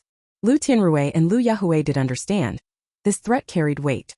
As soon as they heard it, they hurried to pick up their toys. They tried hard to throw the toys into the big box. After tossing all of them in, they ran over to Bai Wei, eyes shining as they stared at her. "Mom, all right. Good baby, still want to play." The two little tots stood in a row, standing before Bai Wei to claim credit. Bai Wei glanced at them. They had indeed tidied up the toys on the floor, then bent down and kissed each one on the cheek. "Good girl, truly Mommy's little treasure." The two little babies got a kiss and a compliment, and grinned foolishly. Lu Sighting stood at the staircase landing, not sure how long he'd been watching. He was somewhat shocked by Bai Wei's way of caring for the children. Rather than following them around to clean up after they demolished the house every time they finished playing with their toys, it was better to let them tidy up by themselves. If they feel tired, next time they won't treat every place like a playground. It can also cultivate the children's minds, so they form good habits from an early age and learn to take care of their own things. Lu Sighting walked over, sat on the sofa holding Bai Wei, kissed her once and said, "Wei Wei, you're amazing. So this is your trick with kids. You know how to educate them." "Educate the kids?" Bai Wei looked at the two little cuties, who seemed to have endless energy. Now they had run to the door to pull up weeds again. She said wordlessly, "Every time they finish playing with their toys, it's like they've torn the place apart. With all those toys strewn everywhere, I'm too lazy to clean them up." So Bai Wei made the children do it because she was too lazy to clean up herself. It wasn't at all what he thought. That Bai Wei wanted to cultivate the children's good habits from an early age. Lu Sighting was somewhat speechless. It turned out there were benefits to his wife's laziness. At least it had helped raise two sensible little ones who could tidy up their own things from a young age. Lu Sighting hadn't noticed before, but under his deliberate observation now, he found that Bai Wei really did raise the kids this way, and this lazy way of parenting was actually very effective. The children could play with anything and play freely at home, and after each play session, without Bai Wei having to say a word, they would conscientiously put their toys away. Sometimes when Lu Yahui wanted to act spoiled and didn't want to tidy up, Bai Wei would separate the siblings' toys, have the older brother put away his own toys, and set the sisters' toys aside. Sometimes Lu Yahui felt embarrassed looking at her toys and, in the end, ran over to tidy them up herself. By the time they were 2, the children already had several teeth and could eat normally. When Lu Sighting cooked, he would make separate meals. The children's food was cooked softer for easier digestion and tended to be bland. At this age, children are usually fed by their elders at home, but Bai Wei just wouldn't. Bai Wei served them the food, then put bibs on the two little babies and let them sit on chairs to eat. Bai Wei only helped them put the dishes onto small plates, letting them feed themselves with spoons. At first, the two little toddlers weren't very skilled. The spoons kept falling, and Lu Yahui even secretly grabbed rice with her hands to eat. Bai Wei patiently taught them how to hold the spoon and how to eat. The two little toddlers grew tired and didn't want to eat anymore. Bai Wei, like a magician, pulled out a handful of candies and said, "Children who eat well get a reward. These pretty candies, who will get to eat them?" The two little toddlers stared blankly for a moment, then suddenly picked up their spoons and diligently ate their own food. Finally, Bai Wei rewarded herself with a piece of candy. Soon the child turned 3. Bai Wei's business grew, and the shop began to feel a bit small. Customers often came to visit but couldn't get through the door. Bai Wei spent several days looking along these streets and eventually decided to rent another shop near Bai Changwei's clothing store. Bai Changwei's business had already grown quite large. She also rented the adjoining storefront, separating the men's and women's lines, and hired a few more staff for the shop. Bai Wei's second store was nearby, so when the two shops held joint promotions, customers didn't have to walk far. In this shop, half of the merchandise was accessories that matched the clothing from the apparel store, and the rest were the better-selling pieces of jewelry. Every variety had a few items. At the same time, Bai Wei hired 3 more clerks, one of whom was Sister Chui's relative, her cousin's daughter, named Fang Yuanyuan, who after graduating middle school had worked 3 years in a factory as a female worker and was very skillful with her hands. The 3 new shop assistants trained at the old store for a week, and Bai Wei then took Fang Yuanyuan and another person to the new store. After the new store opened, there was a 3-day promotion with everything at 12% off, which attracted many people, and it was very busy those days. Bai Wei checked in on both stores every day. When Shunwan was free, she helped wherever it was busy, and sometimes she even helped take care of her daughter's child. That day, Shunwan bought a lot of things and went to Bai Wei's to look after the child. Lu Sighting made a big lunch at noon, and Bai Wei, having nothing to do, went to help. After so long, Bai Wei's cooking skills were the same as 5 years ago. At most she helped wash the vegetables in the kitchen or, following Lu Sighting's instructions, mixed a sauce or two. The kitchen was very hot, so Lu Sighting said, "Go help Mom watch the kids, I'll manage here, it will be done soon." Seeing the dishes were almost ready and there didn't seem to be anything for her to do, Bai Wei washed her hands and went out. Lu Tianrui and Lu Yahui were playing outside.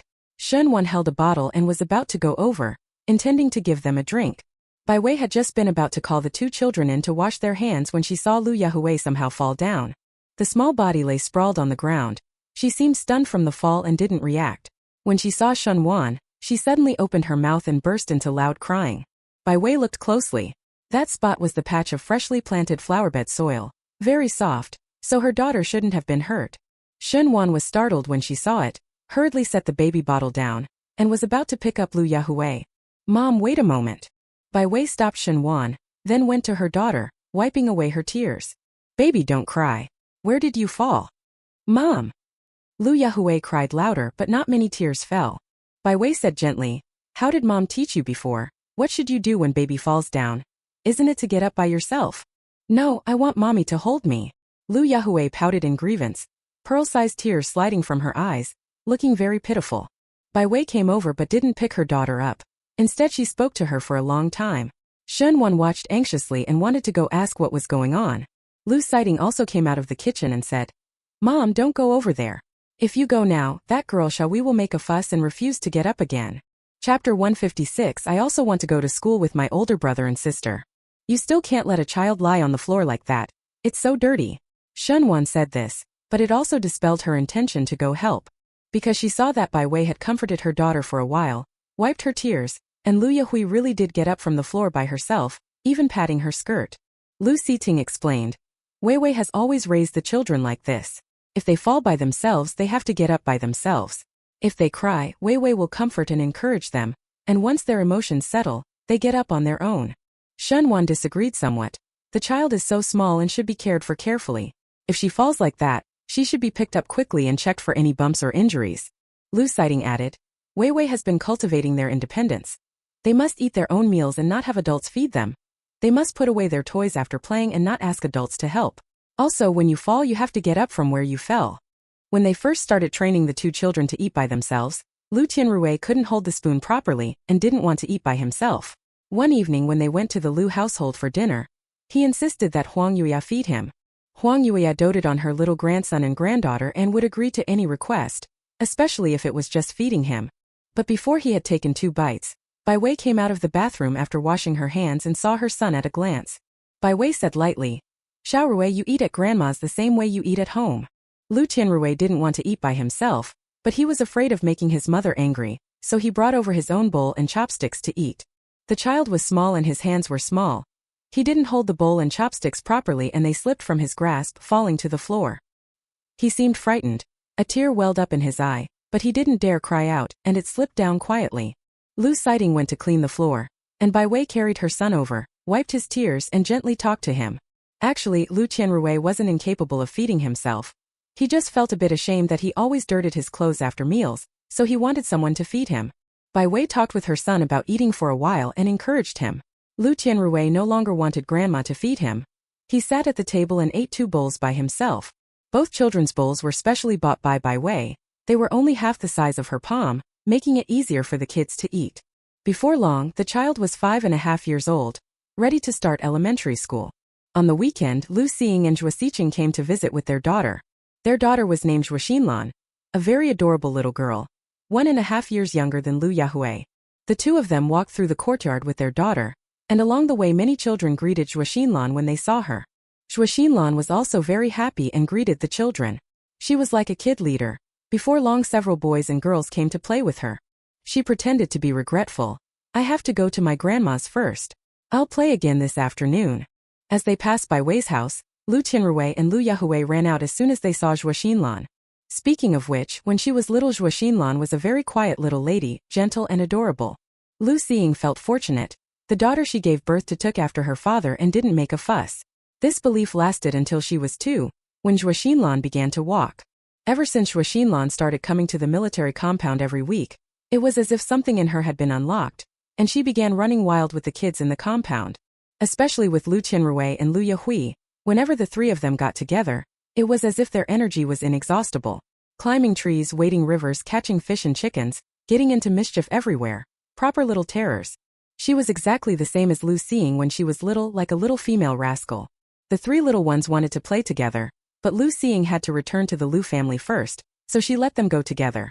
Huang Yuya wanted to see her granddaughter, but in the time it took to speak, as soon as Lu Xing stepped out the door, the three kids who had just been at the door had vanished. Lu Xing said helplessly, "Mom, your granddaughter has taken your grandson and granddaughter out to play again." That evening the whole family sat down to eat and talked about schooling. There were primary and middle schools near the military district, schools established specifically for the children of servicemen. Any child over 5 could attend. Lu Tianrui and Lu Yahui were old enough. After this summer they could start school. Zhuoxinlan wanted to go with her older brother and sister, but she wasn't old enough and had to wait another year. No, I'm going to school too. I want to go to school with my brothers and sisters." But everyone in the Lu family knew Lu Yahui's temperament and that she was putting on an act, so they ignored her. No matter how much she stamped and rolled on the floor, it was useless. But soon, Zhuoxinlan began to feel relieved that she was not going to school. Children in the military district compound, besides attending classes at school, also had to take part in training when they returned home. Every Saturday and Sunday they had to train, for at least 3 hours a day. The previous 3 children hadn't gone to school, so they didn't know. Lu Qinrui and Lu Yahui only discovered after starting school that they also had to attend training. The children throughout the military district compound were divided into different groups by age. Roughly 1st and 2nd graders in one group, 3rd and 4th graders in another, and 5th and 6th graders in yet another. Their training content, schedule, intensity, and so on were all different. Every weekend, soldiers would take time to exercise with the children. The soldier in charge changed each week, and they took turns training this bunch of little rascals. If Lu Xing and Lu Xing were available, they would also go once or twice a month to train them. Lu Tianrui and Lu Yahui didn't want to go when they first started training. They felt it was too tiring. They had all just finished a week of classes and finally had 2 days off, yet they still had homework and training and no time to play. Later one day, Lu Xing took them to the barracks. No one knows what they saw, but when they came back that night, Bai Wei noticed the 2 kids seemed fired up, saying they would train hard no matter what. Most of the training officers were stern and worried they couldn't control the kids. After persisting for a while, in the 4th week Lu Tianrui and Lu Yahui saw Lu Xing. They were very happy. Auntie liked them so much, she definitely wouldn't be too hard on them. Who knew Lu Xing had an iron face and treated all the children equally.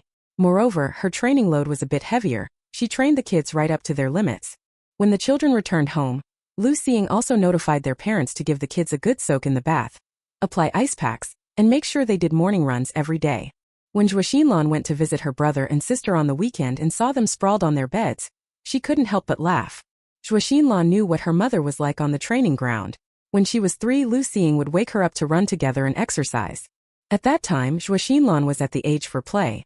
Full of energy every day, she was dragged by Lu Xing to run daily. Mother ran large laps, daughter ran small ones. Chapter 157. Aunt is really too harsh. After running like that for a while, Zhuoxinlan stopped causing mischief every day. This went on for several months. Once Zhuoxinlan got used to that level of intensity, they resumed going up the mountains and down to the rivers, and Lu Xing, seeing her stamina, began training her personally. Although Zhuoxinlan was only 4, she was in excellent physical condition, hardly ever ill, and quite strong. "Sister Hui, shall we go out and play? I'm so tired. Let me lie down for a bit, just a bit." "Brother Rui, my mother bought me lots of building blocks. Let's go build them." "Lan, you go play first." The 2 of them had just trained for 2 hours that morning. They were exhausted now and couldn't possibly think about playing. At noon Lu Xing came back to cook and asked the little girl if she wanted to eat at home. Zhuoxinlan said she wanted to go home for lunch. They rested at home for half a day. In the afternoon Lu Tianrui and Lu Yahui did some homework, and by almost 4 o'clock the 2 little ones ran off to the training ground again. It was already December, and the weather was very cold. When they arrived for training they started with a running warm-up. Lu Tianrui and Lu Yahui didn't expect the instructor to have changed in the afternoon. The moment they saw the instructor, their expressions changed. It was, of all people, Lu Xing. The brother and sister looked at each other, utterly bereft and ready to cry.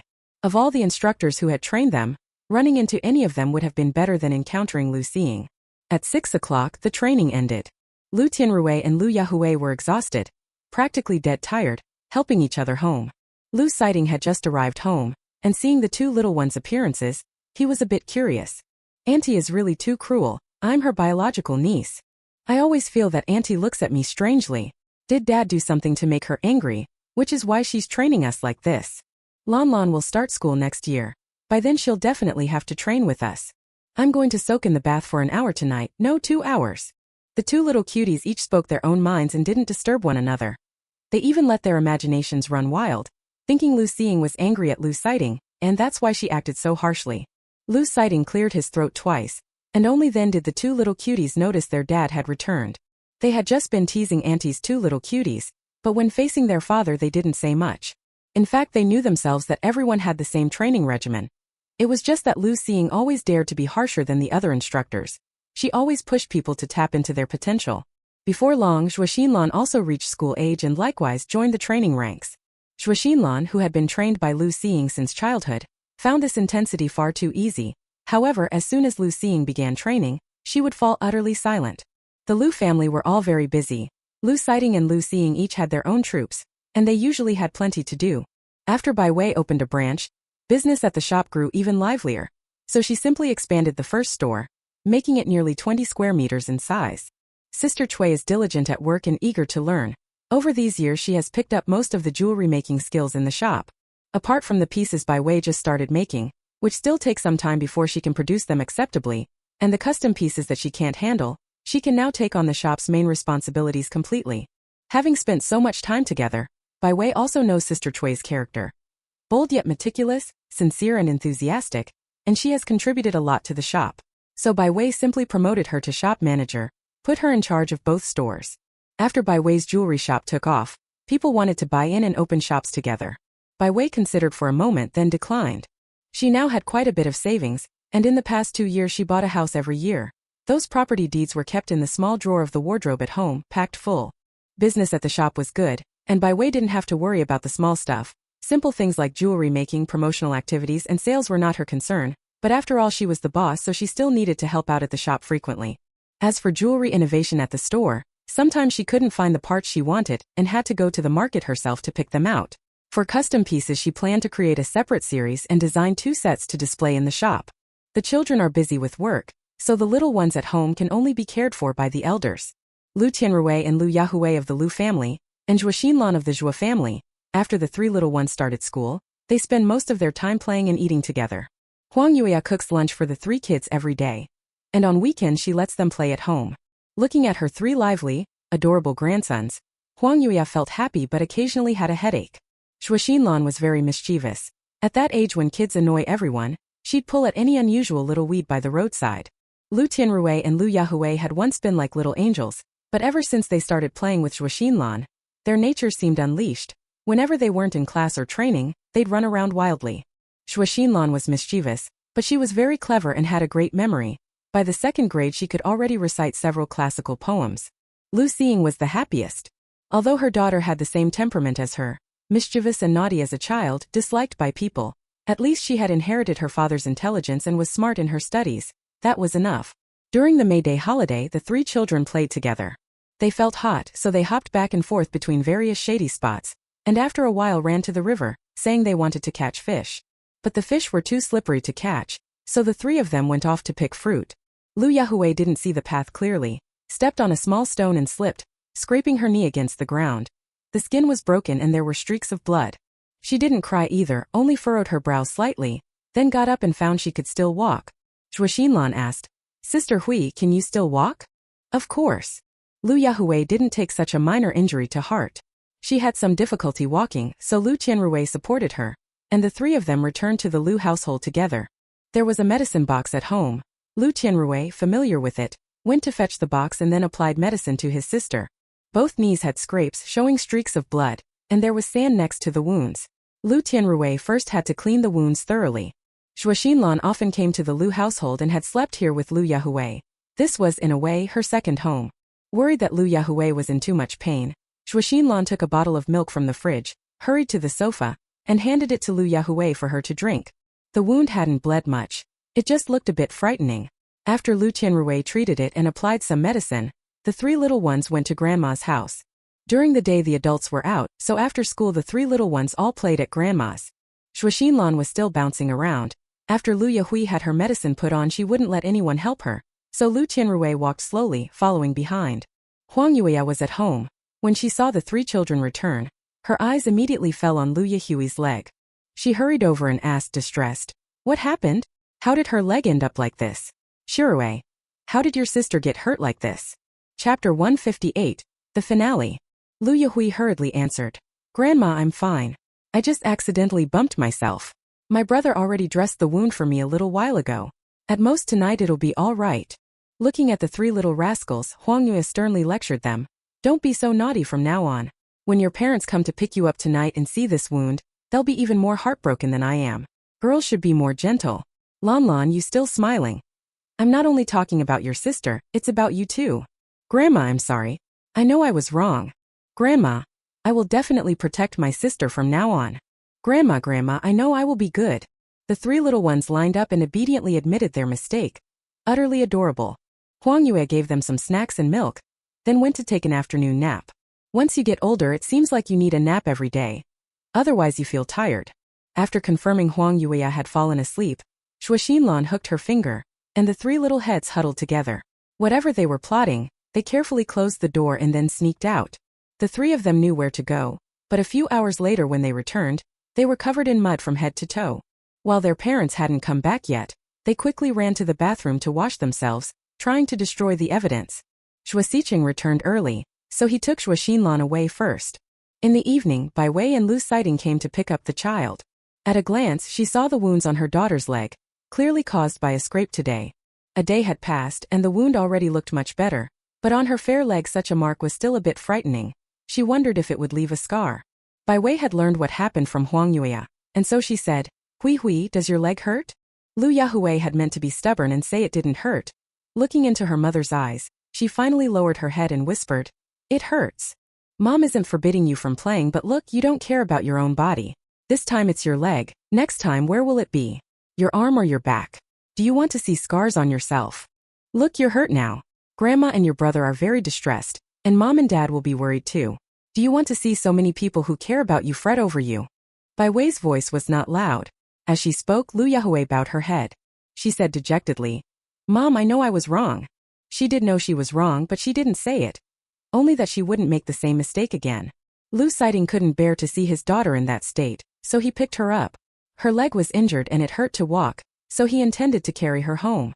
Bai Wei held her son's hand, greeted Huang Yuya, and then prepared to leave. Lu Yahui was held in Lu Xiting's arms and made a face at Lu Tianrui. Bai Wei and Lu Xiting both saw this scene and felt very helpless. They knew their daughter well. They were very familiar with her temperament. But what good did knowing do? They couldn't scold her, couldn't bring themselves to hit her. They could only put up with it. Primary school time flew by. In the blink of an eye, Lu Tianrui and Lu Yahui were about to graduate.